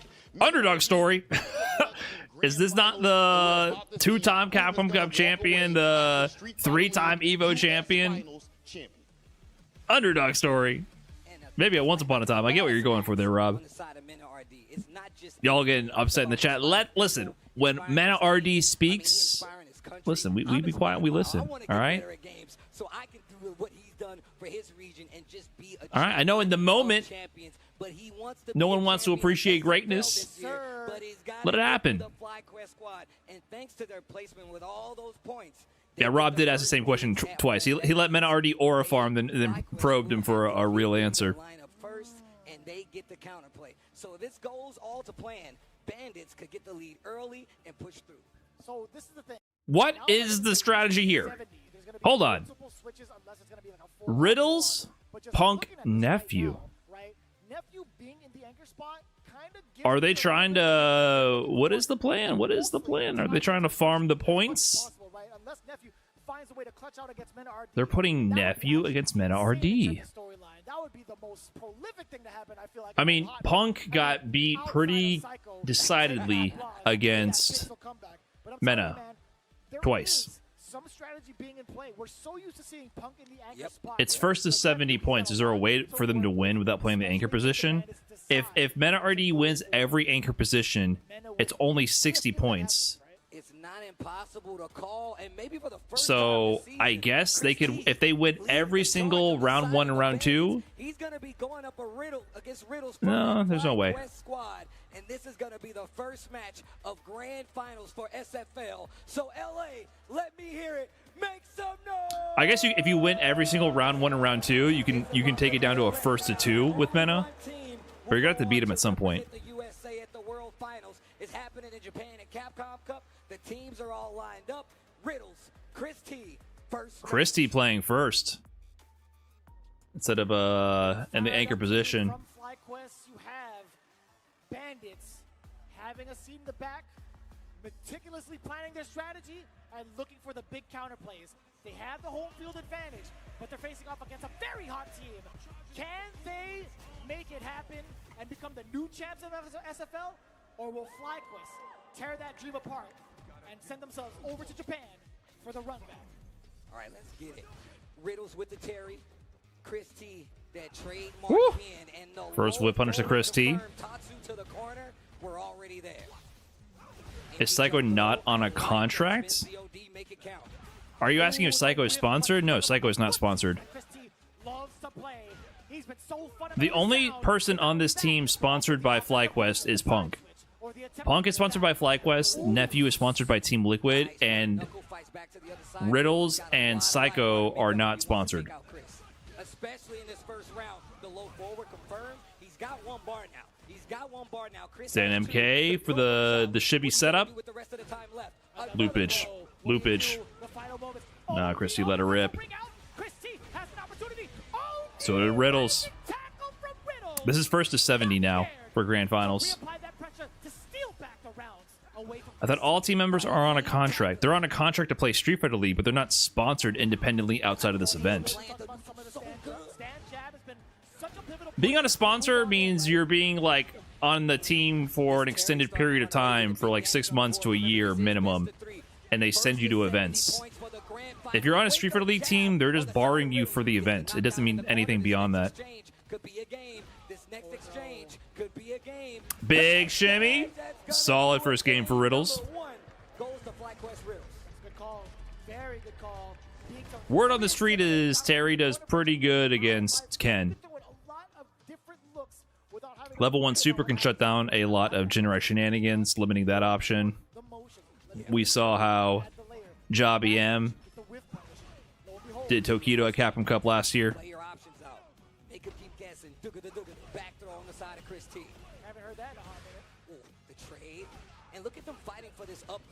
So, it's interesting they would choose to counterpick Riddles with Chris T. You know, Riddles also did beat the brakes off Akaba. So that would only leave boost with the Terry mirror. So maybe that's why they decided to try Chris T. Lane switch? You got knowledge checked?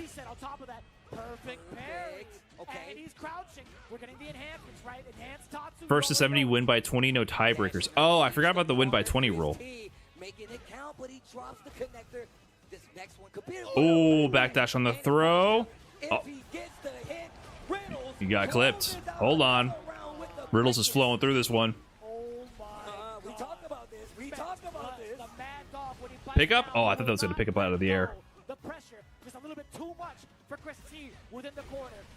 OD rising tackle. He's not. If you're Riddles, I think you just burn yourself out. A little bit too close. Slightly overzealous. Chris T gonna take full advantage of that. You know it. Level 2 gets the burnout against Riddles, and now the corner control. What do you do about this while in burnout, Riddles? You dash up and get a back throw? That was kind of nutty. Oh, he didn't convert that. On the screen freeze, he could have gone to the Tara combo or something. Punish? Oh, would Stan like kick a punish from that range? Level 1 would for sure. Oh, the trade again. Purveyor scrap. Low forward confirmed.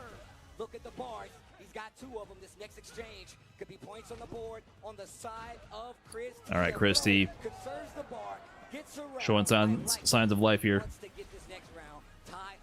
This team is carried by Mena mostly, I feel like. Well, you feel that way, but the entire team has actually been doing significant work, and the one Mena RD only lost 2 sets the whole time, and in one of those sets, the team came clutch to carry him to the victory against Team Falcons. And in the regular season format, it's impossible for one player to win on their own. If you win all your sets, but your other team's members don't win, you still lose the team set. There we go, Riddles. So you can feel that way, but it's not the reality of it. The regular season format was structured way better so that no one player could carry a team. Obviously, having a player who's going to win the anchor position every time is a huge asset, of course, but it necessitates that the rest of the team wins. Dominant first game for Riddles. 10 points on the board. 60 more to go for FlyQuest. Riddles is definitely one of these players. He's still new to SFL, but my man has definitely been in the competitive circuit for quite some time. He knows the mentality it takes. He knows how to single out those guesses that you're going to make and make you pay for it. And he steamrolled every Yeah, time Boost he played. saw I think Boost is one of the best performing players in the whole league. no matter how big, he made it count. Boost was 9-3. Cabo was 5-6, and Christie was 3-2. So Christie played less, but like he won the clutch sets, and then so the two best performing players on the team are Mena RD and Boost. Boost is 9-3. Like, if anything, you could argue that maybe Boost is kind of carrying the team a little bit. Mena RD was 10-2, and Boost was 9-3. So. He's like, in California, take this tectonic plate. Pow, pow. Terry couldn't live here. Terry couldn't live here, bro. He'd destroy us all. But either way, 10 points on the side of FlyQuest. But Christie won a lot of tiebreaker anchor matches. Throughout the season. Like I said, the most Boost did really well last year. He's really slept on. Is he? I don't know. He might not be that popular, but I feel like anyone who heavily follows the American competitive scene knows that Boost is arguably top 5 NA.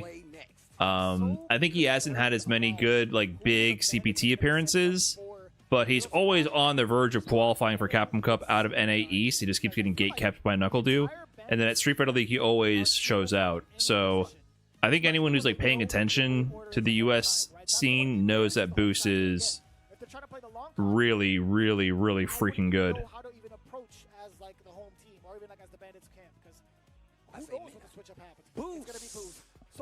Boost versus Punk. I love watching these two play. Boost might have won the last set against Punk. I mean, who knows? What up, Deku?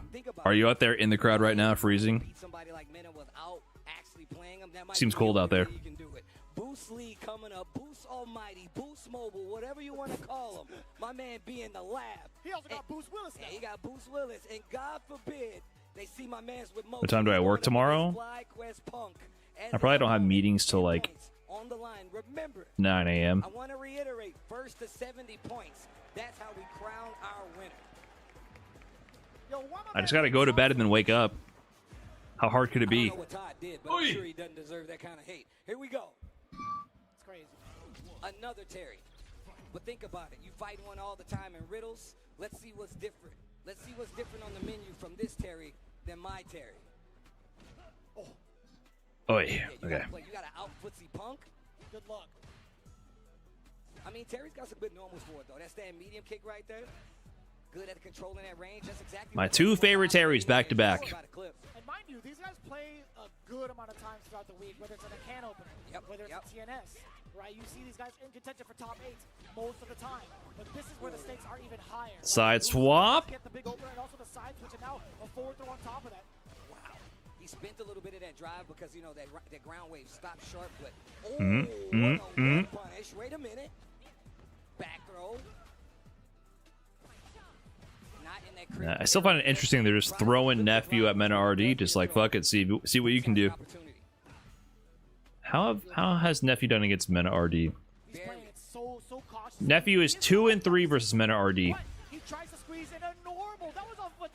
Nephew won the last showing. Actually, Nephew beat Mena RD at Blink Respawn. Okay. So he's going into this next round strong. Remember, best of 3, first to 2, 10 points on the line. Damn. Can't DI that string. Level 3? Yeah, just gonna force the burnout here. Is there a way for Boost to qualify to Capcom Cup? No. He lost the NA East Regional Finals. He got second to NuckleDo, I believe. Damn, he spent the level 1 on that?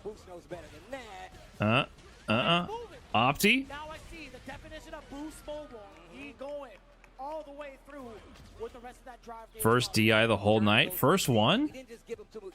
No one went for a cheeky, meaty DI? You might be right. Try to start that push to get pumped to the corner now. It's so difficult to boost. Velocity to Psycho? Is there going to be an LCQ? No. No, I think Capcom saw that like most people found the LCQ really boring and not interesting. So they listened to the fans and got rid of it. both ends, right? Nobody wants to move or misstep or throw on a whiff punish. Or a normal that gets whiff punish, excuse me. But that life bar telling a different story, at least for now. But that drive gauge telling a different story too, especially on the side of Punk. Another good series from Boots. And he can push in his corner. Ooh, is he gonna go for it? Nah, maybe. Nah, perfect pair wouldn't kill. On the other side, the fourth throw, drive rush on in there, knocking on the doors with a couple of lights. Boost creating some space for himself after a pair of mediums. Uppercut, you know, God, he's so ready. He's so ready. Wow. Look at how he walked in there after the drive rush overhead. Oh my God! block on the overhead. He was swinging for Punk's dome there. Oh. Not good enough. He's got three. Wow, somehow Boost found all that offense and Punk was just blocking the entire time. This is actually a great position for Boost. Yep, that's GG. Wow. Just big overextensions on the offense at the end there, and Punk just scared to check him. Again, what happens when the captain goes up, not able to close out in this situation? Damn, didn't even think about that. Goes back and forth. It goes back and forth. And I love that Punk went into the second spot position, regardless of the outcome. You want to let them know you're here to play, get these points, get the lead early. That way you have to make men. You force men to win. You don't make men to want to win. You force them to win. Punk got DI'd by Brian Job. Right now, I feel like we might see him just a bit. Punk already starting off quite well. Damn, dude, what kind of exchange was that? Big trade in the corner. Still in control, and he tried. You can't DI the strings, man. This dude's a lab monster. You can't DI the strings. A look of concern for the side of Punk's face, as that's the second time around that he's attempted to go for that strategy, right? Wow, gets the target combo, power dunk. Placements on the dive kicks are really good, but Boost, my man ain't moving. He's not budging. Nice way to worm his way in there. Get the grab. Does it again. Do it again. Nice. He's gonna build level 3. Yep. Nice. Has to cash out though. You're trying to make it pay off into the next round. We'll gladly take it, especially if you start. Bang. Punk. Finding multiple openings. Kind of curious about that sequence going into the ground wave, right? Punk has been very confident about going to that DI multiple times, and he got blown up for it twice in a row. Does Punk have a losing record so far today? Like, damn, son, I swear this worked. Ground wave actually would get caught, but he's just doing, I think, medium punch. He lost to Blaz and VX Bow. I think he's even or advantage. Nice pickup, dude. Oh my God. Working on a perfect as Boost. That's perfect. Jeez, dude. And now he has an opportunity to close this out now. He beat Shahad times 2 and beat Brian? Yeah, he did. But he also lost to VX Bow and Blaz. So I think he's, you know, he's getting his wins in. Preemptive jabs coming from both sides, right? But also Boost knows Terry's got a long-reaching standing medium punch. So he puts it at this range. Sometimes it'll clip dive kick if you place it right. Oh, that's fair. Speaking of medium kicks now. Ooh, wow, they are... How many pokes? Finally a drive rush. Go green. Get checked. Oh, what? Early crouch fierce does not work out. Was he trying to snipe a dive kick? I don't know if that was intentional. The jump's actually working for Punk. He's got a level 3. Is that? That's enough, right? Yeah. Not bad. You know, I like the idea. I like the idea of preemptive crouching heavy punch to prevent the dive kick from happening. But that was a good idea also from the side of Punk. He's like, you know what? I'm just gonna go for a normal jump in. Whatever happened to Punk learning Ed? He tried Ed at Evo France, and then that was it. It felt like I think he got distracted by Viper, and then that was it. Doing that rising tackle because of it, like doing the heavy version, it just pushes him so far forward. And funny enough, it actually would have clipped the dive kick as well. So there you go. I don't want to decide what Punk can or cannot do, but my impression as an outsider from his brain would be, I feel like Ed is a character that rewards technicality. I mean, also rewards great fundamentals as well, but like Punk does not seem like the player like that wants to like lab monster and optimize every technical interaction. That it sounds like it hurts, bro. Oh, hell yeah, dude. She looks And I think Edge shines when you combine the great spacing and fundamentals plus that aspect of the character. kind of violent. Oh, forward throw, though. Move on in there. Give it to me. Counter hit, conversion. Boost with the buffer behind it. Level 1. Nice conversions. Combo showcase from Boost right now. Damn, you see the Roman Reigns after? Set point. Wasn't this also pay-per-view? No, the Street Fighter League Worlds will be the day after Capcom Cup Top 16. Capcom Cup Top 16 and Street Fighter League Worlds are on Saturday and Sunday respectively. And that's the $40 pay-per-view, is to watch both the Saturday and Sunday finals. So the winner of this will go to Japan to fight the winner of EU and the winner of Japan. Needs to be careful. That stand medium punch been doing work. And now I bet you're going to start seeing this crouching strong from Terry. Oh, no pick out of that one? Level 1? Oh, okay. I almost feel like he would level 1 there. But he's saving the super meter. Not quick enough. Ooh, he can confirm in the counter hit into bust the roof right there if he gets that. Oh, that's huge. He's going to build level 3 to go for it? No. Set point. Final round. Final interactions. Nice. Oh, nice check. He's got to get the burnout, but Boo's still in a solid position. Nice jump back jab. Just nullifies it. Sweep. Trying to get a reaction. The dive kicks, he's in burnout, but he's got plenty of arm. Drill. I like that option. He's buffering. He's buffering. Oh, he dive kick. It's not close enough to connect. He's teabagging. Oh, great maneuvering from Punk. It's like teabagging. You're speaking Punk's language. Oh my God. No time to think. No time to breathe after that. Drive rush in, crouching MK immediately. Jump back jab. Keep in the corner. Oh, Boo's going ham right now. Plus as fuck.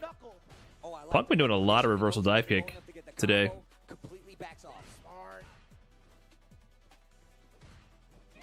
Footsies. Oh, that's a burnout. Damn, what a turnaround. I saw Boost just lean in. Crosscut. Ah, Boost is out. Wow, what a time to dive kick. Oh, level 1 to the corner. Jump forward. That keeps happening to Punk. Everyone keeps waking up. Jump forward out of the corner. No DP to CA. Oh my God. Ah! No bite on the shimmy. Next touch will kill. Wow, what a crazy fucking walking grab. No, he misspaced the hooligan. You're dead. You're dead. You're so dead. That's it. Wow. Well played to Boost. Boost trying to figure out. No hugs. No hugs. It's Punk's trying to say, man, next time, no hugs. Ah. That was dangerous. Oh my God. What happened here? Back up off me, bro. In the corner. That throw was so ballsy. It whiffed? Dang. That is so imperative as a Terry main. But for Boost to do that in a clutch situation with a 10 points each. Phenomenal. Phenomenal. His awareness is definitely that of a Terry player. Boost. Making this look like much more. How will the last spots to qualify for Capcom Cup work if someone already qualified wins Street Fighter League Worlds? This is also another reason why I really don't like the fact that Street Fighter League has anything to do with Capcom Cup. If you win Street Fighter League Worlds, you qualify for Capcom Cup for the next year.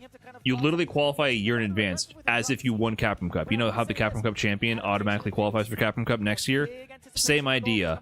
If you win Street Fighter League Worlds, for some reason you qualify, the whole team, all 4 people, for some reason qualify again next year, which is nuts. Into power dunk mid-screen. That lets you know he's playing that range perfectly. What up, LJB3? You said twin there? If I rewind right now to look at a generic looking white dude who looks nothing like me, what are you talking about? Are you trying to say I look like Boost? Who's my twin? What are you trying to say? You're saying this is me? making this look like much more of a fight right now, especially with the touch and go that we saw here. And it was looking really good for Punk at the What are you trying to say? Dude in the crowd. Hold on. What dude in the crowd? This guy? Maybe a little.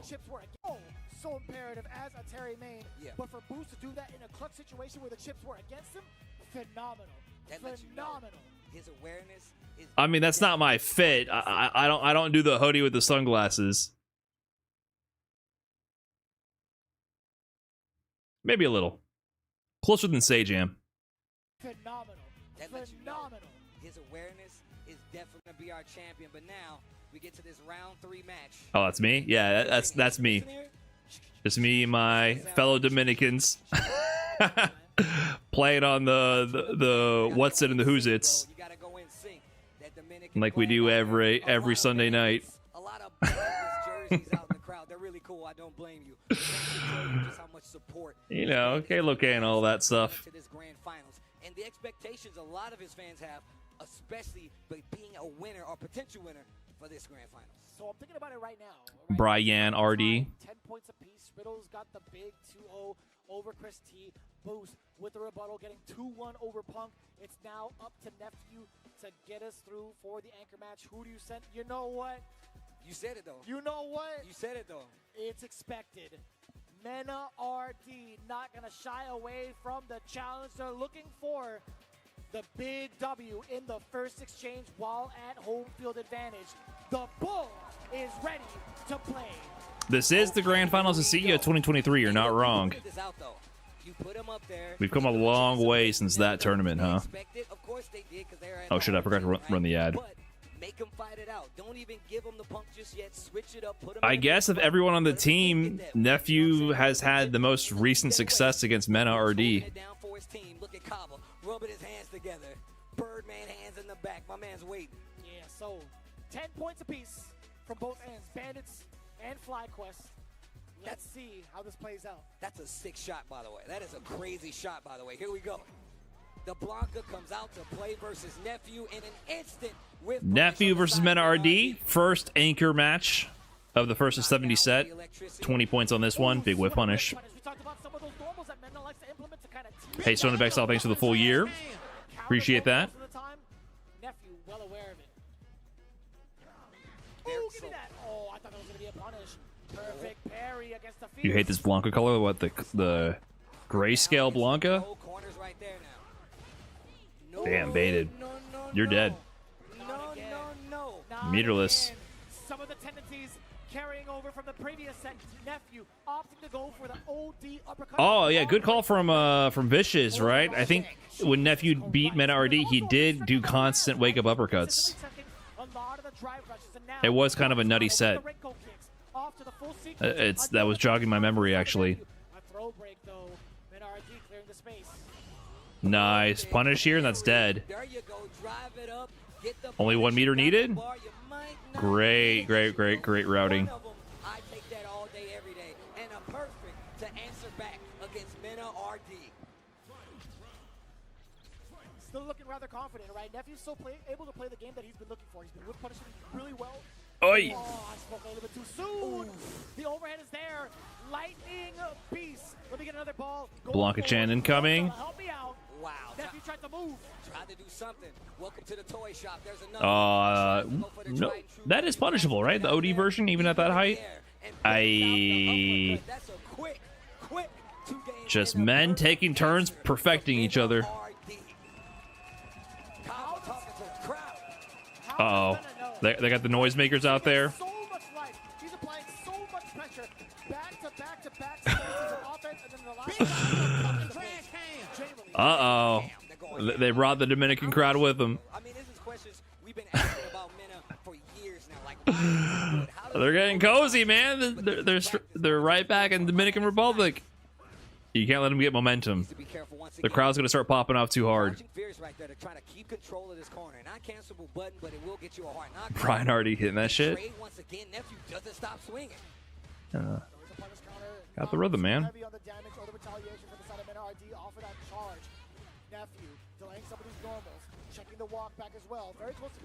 No anti-air. By the way, a lot of space to clear that out. That was a tough angle. He's walking back. Oh, it's gonna be a punish. No, no punish on the medium Blanca ball. What happened there, man? Yo, this minute timing is really making it hard for Nip. Did he hit confirm the target combo? I don't know if I knew you could do that. Are you just gonna try to DI him? Oh my God, Blanca is a tricky character. He's so prepared, bro. He was prepared off of the command jump to go into. And you can see Kava. Is that Kava back there dancing with it? You can hear them going off after every round. Listen, you can't give Menardi the Blanca chant in game and in the crowd. Oh my gosh. Dash up, close the distance, gets the back medium, and once again, you're in a serious situation right now. Look at his drive gauge, man. It was a guess on the parry or not there. There's been a couple of moments where Mena opts to go for the level 2 under pressure, and also while he has under 3 balls. I think that was intentional, by the way. Whiff parry into immediate Blanca ball with level 2. Trying to bait out a response. Oh, what? No, oh no, it saved him last time. This is looking kind of like a wash. The trade. Oh my God, that was just mean. Oh, the whole crowd celebrating your beatdown. The team dancing, this is too much. Nephew, how do you respond? Uh-oh. The full support coming in from the Dominican Republic side. How do you respond? Boost's like, yeah, man. Well, you know what he said, man. God forbid, bro. He said, Boost is just in his element right here. Emotion and the motion. I like that. All right, Boost, go ahead and get down, man. Yeah, Boost is just so in his element. Who would have thought? Honorary Dominican Boost. What's going through the head of Nephew right now? Mena look like he cruising over there. No headset. He likes to hear the crowd. He likes to hear the power up. And you got Kaba and the crowd. No fair. Oh, no fair. All right. What's going to be the change-up? Another counter hit. No change-ups. He's literally gotten that opening, what, 3 times thus far in these 2 games? Maybe even 4? Nice, perfect parry on that. With the double knee bombs as a counter hit. Christy isn't either. No, Christy's Armenian. So he's got the screen in his advantage. That was really good. Walks forward just to make sure he gets the uppercut. If he started speaking Spanish, though, like, you wouldn't, you know, you wouldn't be thrown off or nothing. But no, he's not. He's not Dominican at all. But you got to make your swing. Oh, onto the other side with the rainbow ball. Kind of difficult to contest because you can't change like the trajectory midway through. Answer to the overhead. Let's see what the next option is. Forward throw. Wait a minute. Another one. Nephew stops the bleeding. The ground bleeding. He got one on the board. Great sequences from Nephew. Good awareness for what Menardi wanted to do with that rainbow ball as well. Not taking too much damage up until this point. Gets a dash up and a save. Bandits uploaded a video of him speaking Spanish today. Chris T. I don't think I've ever heard him speak Spanish. As long as he's been with Bandits since, I think it's since 2023. I don't think I've heard him speak Spanish. What is happening? That's cheating. That's cheating. Why was it still there? A throw and one more to go. This is destruction. The Nephew gambit to try to take down Menardi is not paying off. It might just have to be Punk, man. Come on. You slayed the Dominican King last year. He's got to do it again. And he catches him low again. Another throw. Not able to tech. Running away. Not able to guess what Menardi wants to do. He can do it one more time. Oh my God, this is brutal. He smells blood in This is brutal. air. And he secures. Oh, I think you're dead. I think you're dead. Perfect. Are you dead? Are you dead? Dead. And that's a perfect. And wow, Sheesh. what is answer? And look. Okay, let's see a boost. All right, all right. Yo, watch the hips, Steve. Watch the hips, all right? I don't know. He hit that for a second. That is 2 down for the side of FlyQuest. 30 points in total for the Bandits. Boost taking a W over Punk. Mena taking a W over Nephew. But Riddles keeping the team's hopes and dreams alive with Yeah, Boost was hitting it for a second. initially, right off the start. But let's talk about this a little bit more, right? Like, Menardi has had such an intimidating start multiple rounds over throughout the series.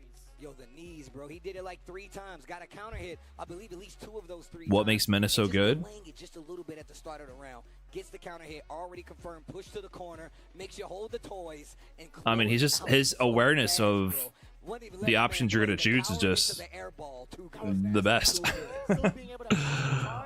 Just situational awareness and restricting your options and then reading which option you're going to choose. He's just the greatest Street Fighter player alive at doing that. Wanted to walk forward, or at least trying to drive rush out of the corner and stopping him where he stands, killing him where he lies. Right here, boom, just like that. The drive rush getting thwarted, man. There, you gotta be Yeah, and then also his clutch factor on top of that. Holding, bro. I'm waiting. You try to cross me up, you go for the parry, but look, the mix-ups are strong. I mean, we saw when the blocker chain came back. Look at the hips, bro. My man going crazy, hands up, going crazy. 30 points to 10. Bandits. Does it match up on familiarity at this point? It can always be a little bit of that. Like, no matter how much people practice and prepare for Mena and Blanca, they're always going to have less reps against those characters than more popular picks, which I think is also part of him restricting the opponent's options and being more aware for their responses than his opponents are, always. A couple of games right out the bat to get 10 points, scrape a little bit first to at least tie it up. There is an opportunity for that, but what happens if Menardi just consistently sits in that anchor position, Steve? What do you do? Who do you send up? That's why I asked. It's super difficult. Like I said before, you have to make him win. If Mena already wants to win. The character's so interesting visually that the matches are a little hard to care. Steamroll cannonball every time. That's not the character. That's just Menardi beating the shit out of the opponents, I think. It's a really hard way to kind of navigate this. All the players on your team are very strong. And that order the first time was definitely in your favor because you know he was coming down the pipeline. FlyQuest has an opportunity. I think you're misattributing what's going on there. Oh, we can get 10 there. Blanca level 2 is messed up. I mean, there's definitely a little bit of that going on. But Menardi's just, he's that guy right now. Now they have to utilize Psycho from the side of FlyQuest. They have to utilize Kaba. Oh my god, they haven't used Kaba yet. From the side of Bandits. This could be kind of tricky. Even if they are in the away position, this is still anybody's game, at least from the second point on. Away team going towards the Bandits, right? They have to lock in their set.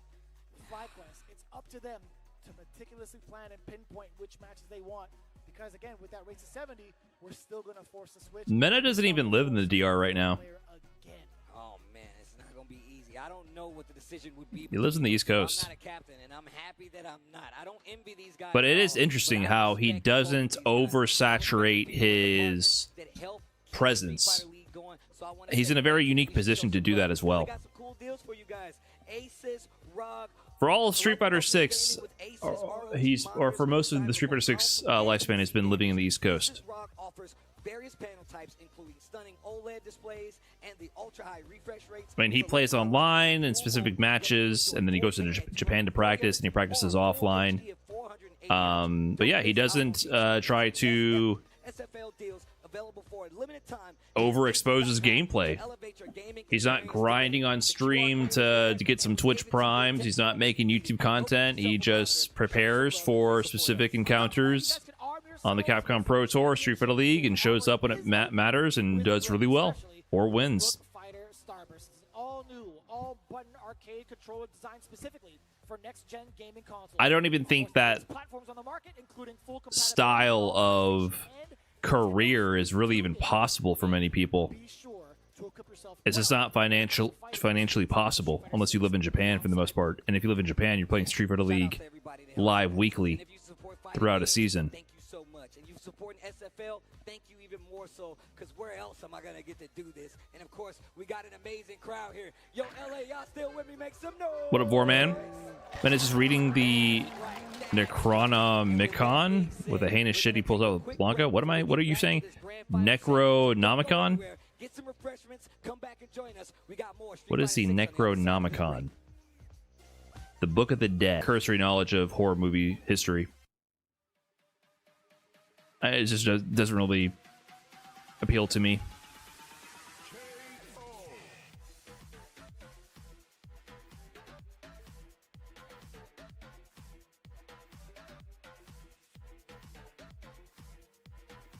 I'll watch a horror movie, but I don't, not a genre that I actively explore.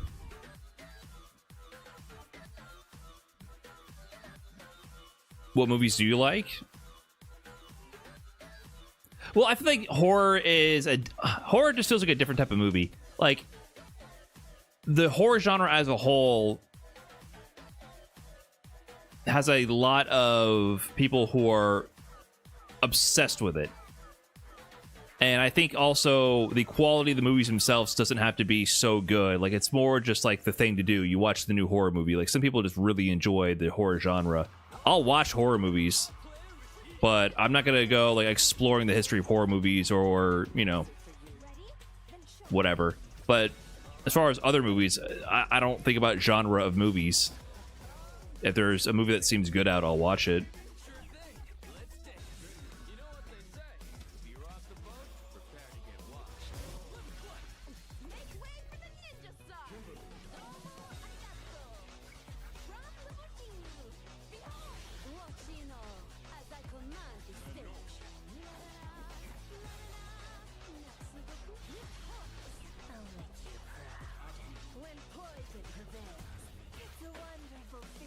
I wanted to watch Weapons. Never got around to watching it.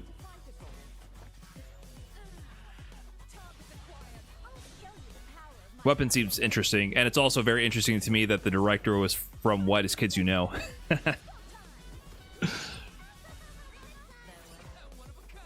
Not really a horror movie.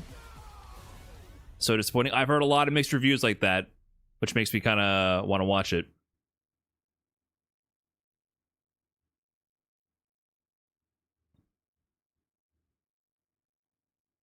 If our meal is to survive, our people need help now. I will not idly sit on the throne as our nation faces its death. Our village has long kept these canines as our wards. What about the It Show? Threat to our very way of life. You're not the only one here who's curious about Lady Amara. It's intriguing. I liked the It remake. I did like the It remake. The first one.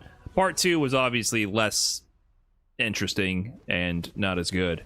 But the first one, I actually really liked the It remake. I think it was a pretty well done remake. I enjoyed it.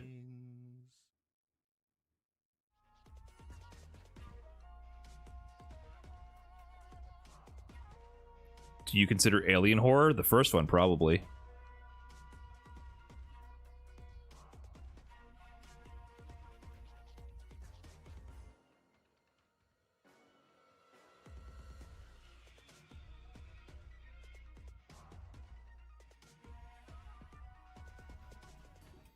You go to top 5 movies? No. I'm not a cinephile or anything like that. Louis Man and Feisty. Shout out to Tasty Steve. Why are you putting these two people together? You got Menardi's brother and Punk's girlfriend here. Here with Feisty and of course Louis Man. Feisty, I know you're here supporting Team FlyQuest. What gives you the confidence that they can turn this thing around? I just know them. I know them all, and I know they can do it. When we spoke the other day, and I said Psycho is my go forever, I meant that. Okay? And he's showing that today. Just like all of them. Okay? The Psycho had easily probably the best comeback, the best match of Street Fighter League so far. But the best team up to this point in Street Fighter League has been that jersey that you're donning right now. Louis Man, what is making Team Bandit so strong right now? First of all, God. That's the first. The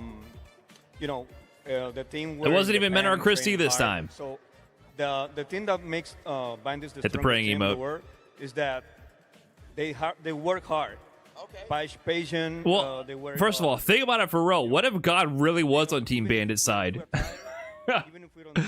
Like, holy shit, Team FlyQuest, you gotta. That's crazy. You got a huge mountain to climb. I mean, you got Chris T, you got Kaba, you got Boosh, you got Mena RD, and then God.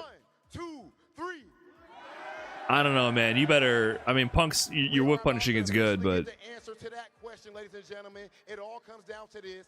it's not even fair at that point. Team Bandits. Let's send Yeah, is that allowed? Damn, that was split pretty much down the middle. Steve, what you got going on there in your hands right now? Riddles can overcome. It might be possible. Y'all trying to get one of these shirts? Y'all want to get one? You know what? Let's just do that, actually. We got a couple of shirts to give away real quick as we get ready for the final matchups. But before we do that, obviously, let's get a screenshot. Let's get a little bit of a shot going into it. Let's get a different angle, shall we? Hold on, we got to make this count. We got to make this count. Woo, free shit! Yo, where the FlyQuest fans at? Where the Bandits fans at? Where the Bandits fans at? One more. People love free shit. On the steps for you. On the steps. Damn, okay. Oh, I hit him right in the head. I'm so Was he throwing? He said he was going to do that. I love you, bro. I'm so sorry. That's crazy. I think they're maybe a thermos. So sorry. Yo, Kyle, I love you, man. Wow. That's a godlike aim. Wow. Godlike aim, huh? Intentional, I see. That was Well. That was Coffee mugs? Yo, that was crazy. Yo, that was money. That was money, huh? Kyle, I'm so sorry, brother. Whoa. I'm gonna DM you after this, brother. I'm so sorry. He's gonna beat My man you. was over there hitting the knobs. It's rough when you're actually like friends outside of like the whole production. I'm so sorry, Kyle. Listen, if you watch the replays, I'm so sorry. Voodoo to curse bandits? Yeah, how do you counter God, dude? I don't know if it's possible. Yo, that was a good shot, bro. I'm almost certain he would do that. Anyways, man, it's such a good time here in Los Angeles, California. Kind of bring it back to the grand finals of it all. Just to lay down the land right now. Bandits. They got a hail Satan. FlyQuest just starts hailing Satan. They summon El Diablo. We need El Diablo out here, man. If bandits get God, we need El Diablo on the side of FlyQuest. This has to be an even fight. Who's doing the satanic ritual? Switch the gears and actually get some more points on the board. But once again, these guys are so prepared for so many different instances. I mean, we saw the advantage actually go by way of FlyQuest at the beginning, but then the turnaround happened. Minna came, stole it all. It's just not even fair. In that second game as well, and he's still in that spot. But first and foremost, we got Caliber Kaba coming up here, and it is not going to be easy. Whoever they send up on the side of FlyQuest, but also Boo still holding down that second spot. Minna RD, the Bull, you got to get through him if you really want to get the W. But also, that puts them so much. Dark Neff is a sorcerer for sure. Coming up first to take on Kaba. I call this It's in the name. the thermometer. He knows how to check the temperature. Riddles versus Kaba. Riddles kind of opened his Street Fighter League debut match by getting a double perfect on Kaba. So he did kind of beat the brakes off Kaba the first time they played. Let's see if he can do it again, this time with the home advantage on his side. Funny enough that you mentioned that, right? We've seen this matchup before, and we've seen it in this exact position. On the first couple of days, in the first phase, I should say, Kaba, he was sent up there from the away side. He had to face off against Riddles. They purposely put him up there. Guess what happened?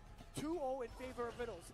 Can he widen that lead? Can he get the first 10 points to bring FlyQuest back to the deficit for the second half? Let's find out. Look at this pressure already. Kaba, multiple throws, nice life lead. And he really likes to use that OD power wave to like try to get something started. Makes you second guess your ground approach and instantly OD flash. Riddles just burned himself out hella quick. It's kind of difficult to do with Kaba. Being able to kind of test out the ranges first, be that thermometer that you were talking about. Opened up. Riddle's actually getting exposed down below with a slight walk back afterwards. You do get the counter hit, still in burnout.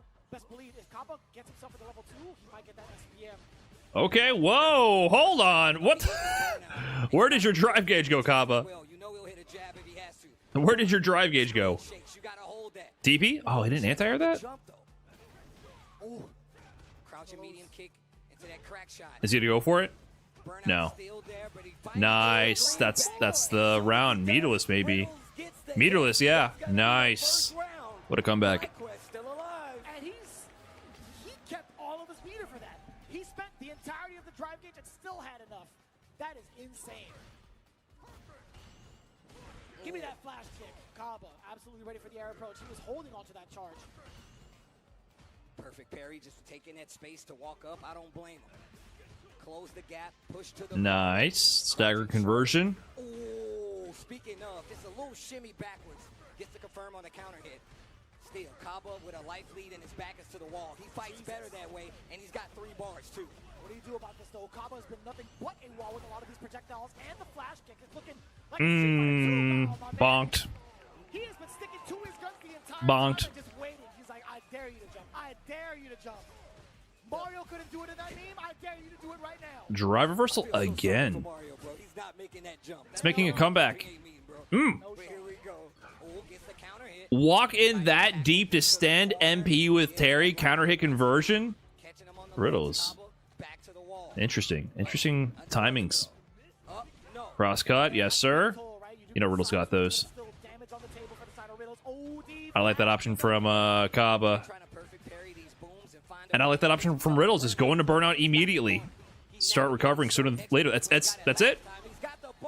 That was plus frames. Riddles taking first game away from Kaba and potentially getting another chance to keep his team alive. And that was a plus frame scenario. That burn knuckle actually caused the screen to shake, which lets you know that it's going to be plus enough for you to not press buttons, right? At least from the jab.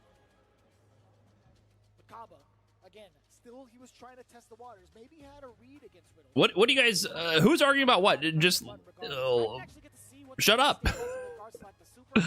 I see more people trying to argue with the guy being dumb than the guy being dumb. He was burnt out. He actually defended all the way till he got his green drive bar back, and then he got the W. We go into game 2. Whatever, brother. Some people are miserable and don't like to see other people succeed.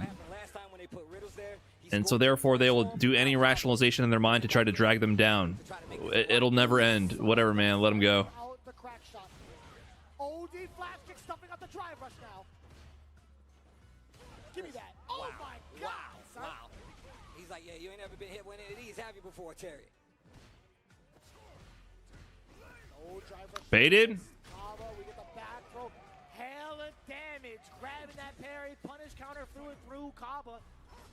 First round of game 2. Riddles carrying Flag West. Everyone's kind of carrying right now. I like that. Punk got the clutch wins against Xiao Hai. Riddles putting points on the board consistently. Psycho crazy clutch against Blaz. Nephew summoning El Diablo. Big whip punish from Kaba.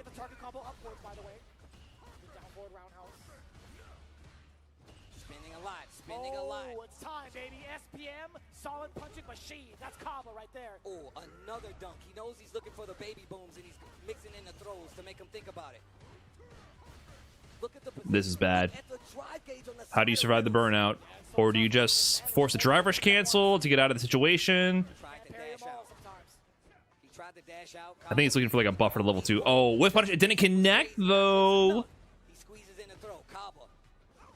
This is not impossible. Yeah, you got to be careful. Those booms go right over those ground waves. DP. Okay, hold up. It's so difficult. He recovers just in time. Riddles on the offensive now. Dude, drive rush heavy punch with Terry is so juiced. Yeah, nice. Nice bait. 1-1. Wow. Absolutely ready for the response from Riddles. Man. You know, typically I'm like, what do you change up? Did Bandits change their uniforms? They've always had different variations on their jersey. I do think it was a white jacket for the most part,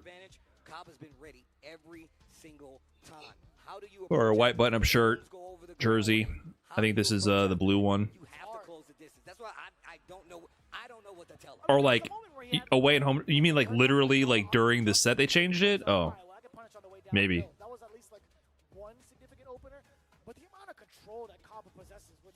Are they actually doing that? I didn't notice. Being able to catch out the jumps numerous times over, it's been a very steady pace and strategy from Kaba. I'm rather impressed that he's still sticking to that out. Oh my God, just drive rush over, trying to clip the over. Riddles falling for the Sonic Blade mix again. Keeps going for the parry there.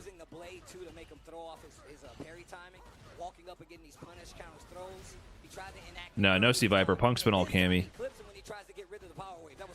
Meaty as fuck right there. Well, that was unfortunate. Okay, no parry this time. He's been getting caught by the Sonic Blade bait every single time. Kaba's idea of dealing with it has definitely worked out, but the jump in gets the positioning in the corner in favor of Riddles. Kaba smell the fear. This time he dry brushes behind it. I'm surprised Riddles is not like poking on the Sonic Blade.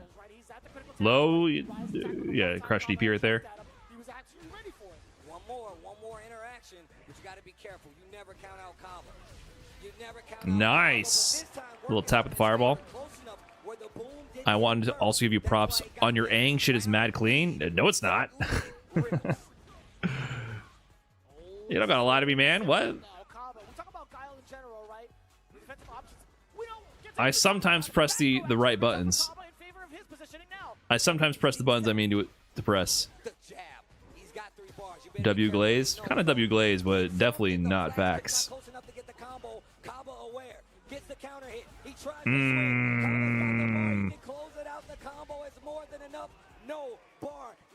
Aang, more like dang. Cool. Yeah, I saw it on Twitter. I'll check it out when I get a chance. The developer Aang clip.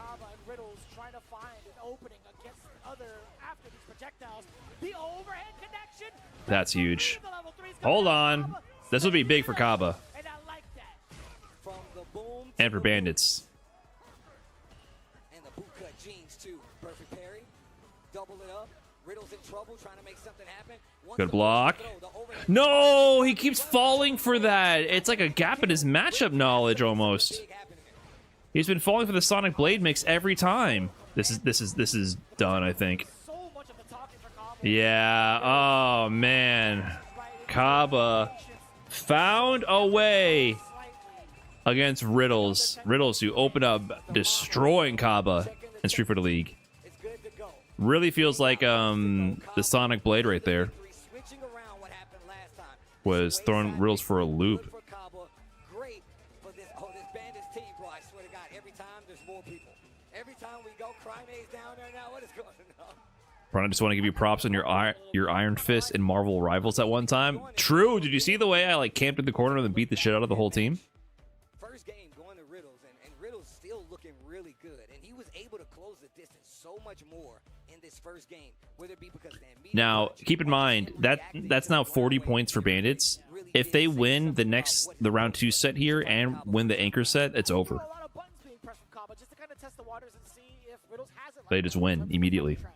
So the delivery was there for the first game, hence why Riddles was able to take advantage of Kaba, being able to suppress him more often than not. But then we saw the big switch up, right? We saw Kaba take it a little bit, I want to say, more patiently when it comes to like his. Who's gonna beat Mena Art? It has to be Punk, right? His supers as well, specifically for the fireball, right? Dude, nothing but booms.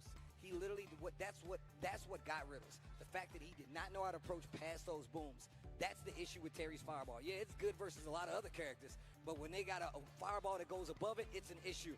Bandits with 40 points to 10 right now, and this is not looking good. 70 is the destination, and that's how we get a champion. But let's look at who's coming up next from FlyQuest. This is actually terrifying. As we await the second player coming up from FlyQuest, if you look at it, Boost has been on. Who are they sending for Boost?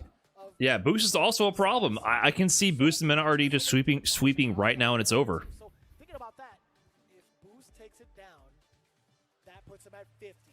And Boost is really good against Kimberly. But I feel like it has to be Psycho. Yeah, exactly. It has to be Psycho, and they have to use Punk versus Mena RD. Psycho, if you ever need to switch the momentum, you let the crazy guy out, and let's see what he can do. Boost. I don't like the jury picking against Boost against Terry. Regardless who's in front of him. We just saw him in that last set coming from home where they actually got the W over Punk, and that was by way of Boost. Now, let's see what Psycho can do. And of course, this is very dangerous territory because the points are getting closer and closer to that 70-point limit. So this is kind of dangerous to think about, right? In their first interaction against... It's checkmate if they can't get a win on Mena. No, I mean, they just have to... They have to win one of these 2 sets right now, or else it's already over. So it is 70 versus 70 win by 20? Is that... I don't recall them mentioning that rule. Is that actually what it is? Regardless of what happens, you get these points here.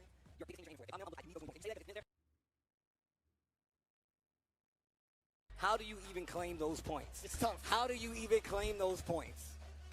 So, looking at it right now, right? Let's say FlyQuest takes this one, if it happens, right? Just to kind of like get the hypotheticals going.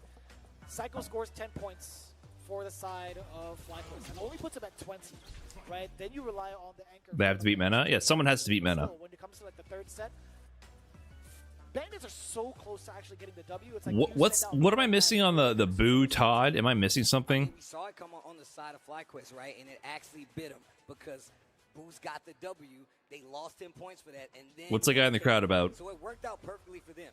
Do you go the same route, or do you put some of that faith in your squad and put your strongest gun up there to potentially deal with Mena RD?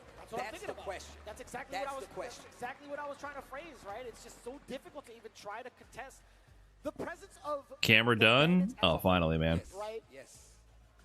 Finally, I can just turn this shit off. Boost, sending out All right. Terry once again. Psycho Now chat doesn't know if I'm asleep or not. tail of the tape between these two. They'll never know. If we can swing it in the side of FlyQuest, our band is going to get a bigger Satan stream now? El Diablo got me? That's how we know Let's see if that momentum carries over. the satanic ritual has worked. Psycho, with the power of El Diablo on his side, start the comeback for FlyQuest. Towards the drive gauge against Boost thus far, but Psycho's been a good amount as well. To get the opener off of the throw. Back to back. Am I allowed to be very sleepy after 9 hours of streaming? got the hit and the confirm in that corner, but Psycho backing off just a bit. Great anti-air. Makes it with, gets the throw, big lead, hold these frames, drive reversal. Great choice right here by Boost. He's running low, but also eats a throw from Psycho. Oh, Wow, he pressed medium punch after blocking the heavy kick right there. medium punch, tick throw, very delayed. It's like if you're gonna steal the turn, like swing with something that gives you some reward. jab. Burn knuckle to knock down, tick throw on the side of Boost. That life bar getting a lot closer. Oh, trade. That neutral jump could have been trouble. Drive reversal. He wants to Mm. works. Tried to sneak it in an overhead. Oh, you're Not dead. gonna work. Not dead. What? You didn't spend... On your P's and Q's, great block. He hit him. Wow, okay. That was strange. I feel like Boost messed up the routing into his super and then did negative frames into level 1. Saw the burnout on Boost's side. Thought he was going to back up. Boost says, I'm going to cash it anyway. Spins to Buster Wolf. Steals that round. The patience on the side of Boost right No now. check on the stand MK run. Interesting. Throw back to back. You hear the tap parry. Actually, there was a punish counter. Just assuming it was a parry. Okay, more pressure. Psycho. If Boost wins, it's GG's. I mean, no, it's first to 70 points, so it's not really GG's, but then they have to beat Mena. They're just not. They're in a very dangerous position. Is FlyQuest. Back to back. We could get a third. That's the round. Oh, jeez, dude.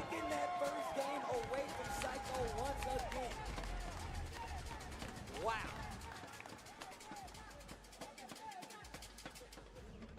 Even Mena's like, this guy, man, he's still good. Do you believe this? You believe this Boost guy?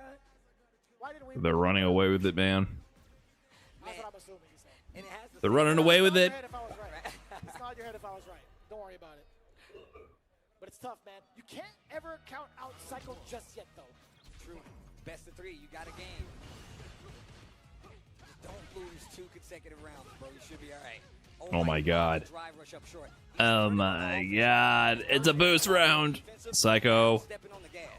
Respond. Kind of difficult, right? We always talk about Kimberly. Slide blocked. She doesn't have any options with her drive gauge to use a reversal. She's so reliant on that super art to force people to back away. I remember the first time I really had my eyes open to Boost's gameplay was his match against Shine in like the 2024 World Warrior when he was still playing Ken. And he dismantled Shine in a way that was foreign to how I'd viewed the game. So he knows the Kimberly matchup extremely well.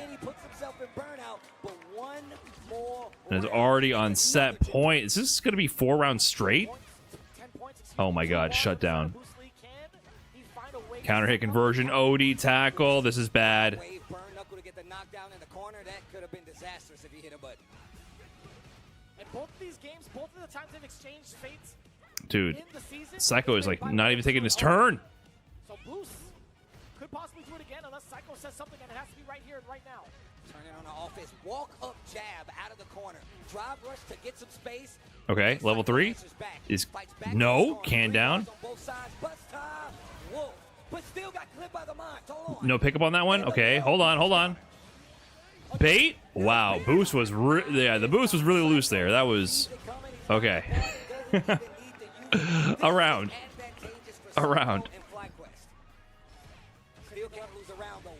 Yo, nice punish. Jab to crouch fierce punish counter immediately into the corner. Oh man, Psycho, you gotta guess.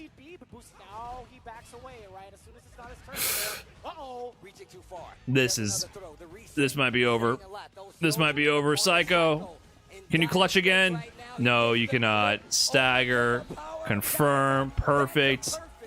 Boost is here to play.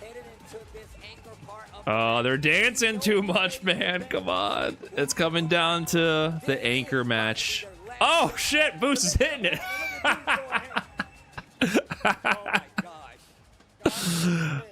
What was that? What was that move? Oh, okay. He's got the hips going.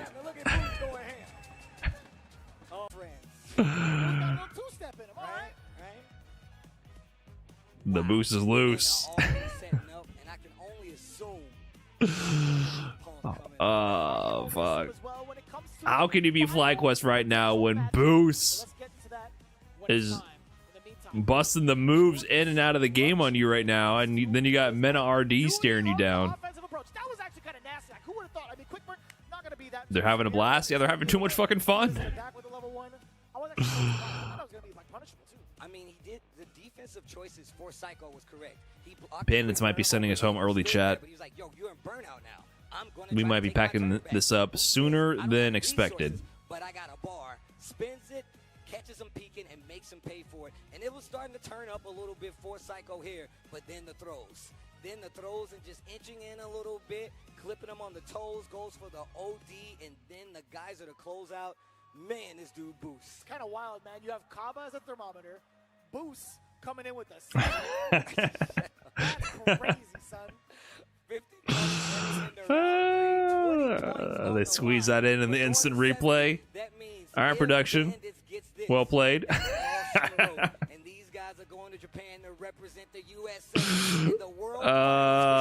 Imagine the pressure. If you lose the boost, he's gonna shake the hips. That's too much pressure. The dreams of FlyQuest on their back. Don't cheat, bitches. Just don't. You already looked. I heard the woo. You know who's coming up, right? Maybe. Let's get the full-on reveal, shall we? As we prepare for the potential final match, it's going to be blank. You like how I did that, right? You like how I did that? Yeah, I was like, what? He's gonna say it. I was ready for it. Now is the time for everybody in the chat to kind of. It's got to be Punk, right? To the plate, to the hot seat. Everybody in the stands right now obviously knows. They're not going to send Nephew back right after that. I feel like it's kind of obvious. It's got to be obvious, bro. I mean, look, unless somebody. You think it's Nephew? On the side of FlyQuest, like, actually. You know what? Give me Nephew. Give it to me. I mean, on paper. Oh, okay, it's Punk. Come on, man. It's got to be Punk. We need it. Even if, you know, right now Mena RD has been running away with it, we need it. It is time. Can FlyQuest stay in position?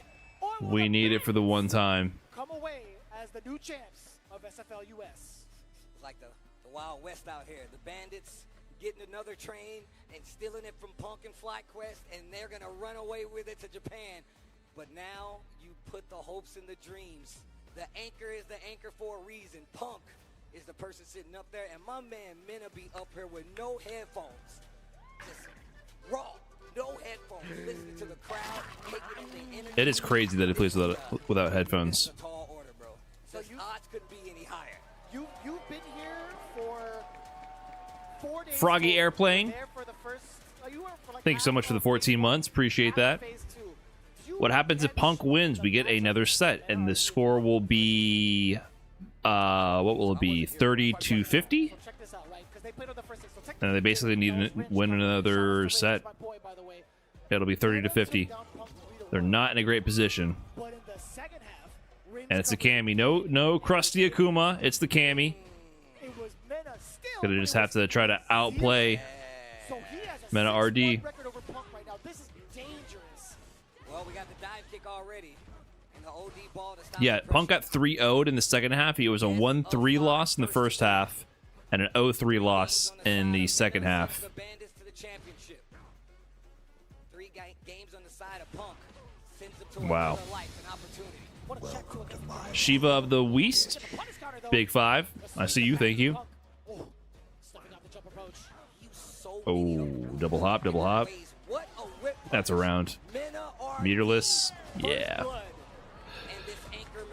Yeah. Very difficult. Very difficult to withstand. Brian could be hitting the boost dance right now. We wouldn't know. Level 2, but when he has level 2, which he does Is that my secret?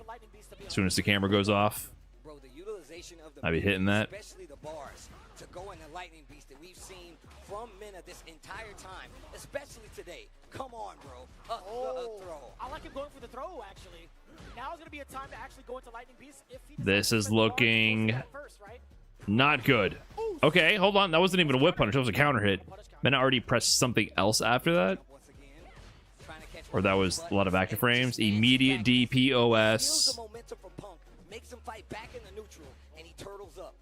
Yeah, the way Mena RD was using that heavy kick before was nutty. Shutting down so many options from Punk's Cammy. Oh, he has coverage. Jump medium, and the Blanca Chin's there for the safe meaty. You gotta hold the pressure. Nice tech. Okay, level 2 dissipated. No crosscut. Ah! He needs one more series, at least. He needs one more series at least. He's not that critical part. Air ball. That one was still plus. No wake up options. Blanca there. Having some of the best wake up options in the game. Oh no. No, stop letting him. No. The more boosts moves the hips, the more the power of God is on the side of Bandits. To send his team to the finals. I gotta hear it for the crowd, man. If you're here to support FlyQuest, they need it now more than ever. That's facts, bro. Let me hear it. Let me hear the support of the crowd. Same with the Bandits camp too. This is the final matches between the two. Let's get it. Fighting with the roundhouse a little more. One of the They're just trying to do PR work for the hype right now. It's deflated, man. People know Bandits are running away with this. It's not even a fight yet. We need to see signs of life from FlyQuest. Nothing is working. You got to do it now, Punk.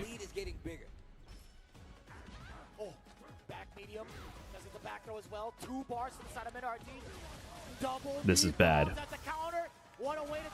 This is bad. Pushes back out of the corner.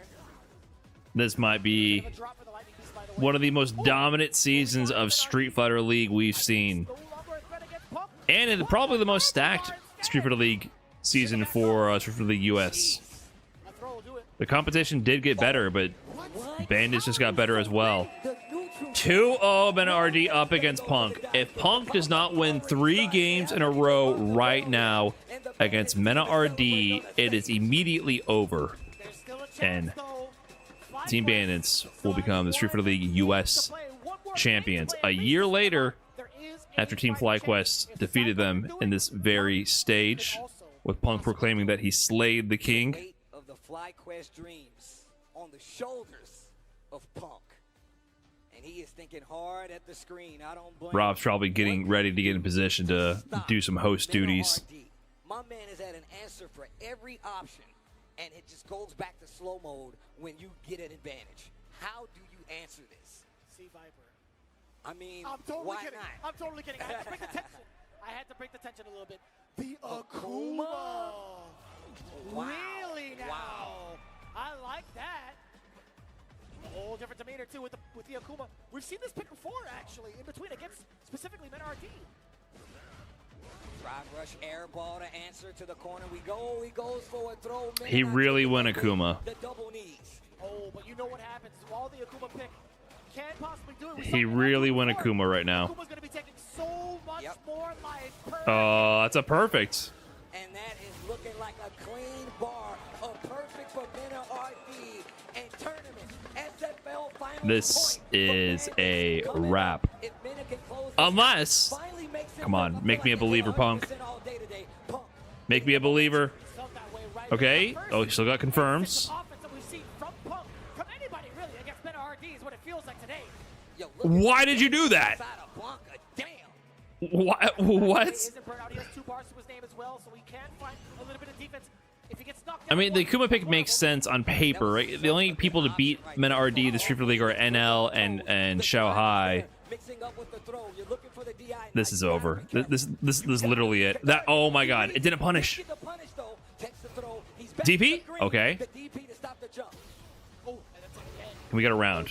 A round! Holy guacamole! It's a fucking round. Jeremy doing his hardest to hype up one single round. If it's a game, though, I mean, I'll be down to get a little hype if it's a game. We got a game, maybe.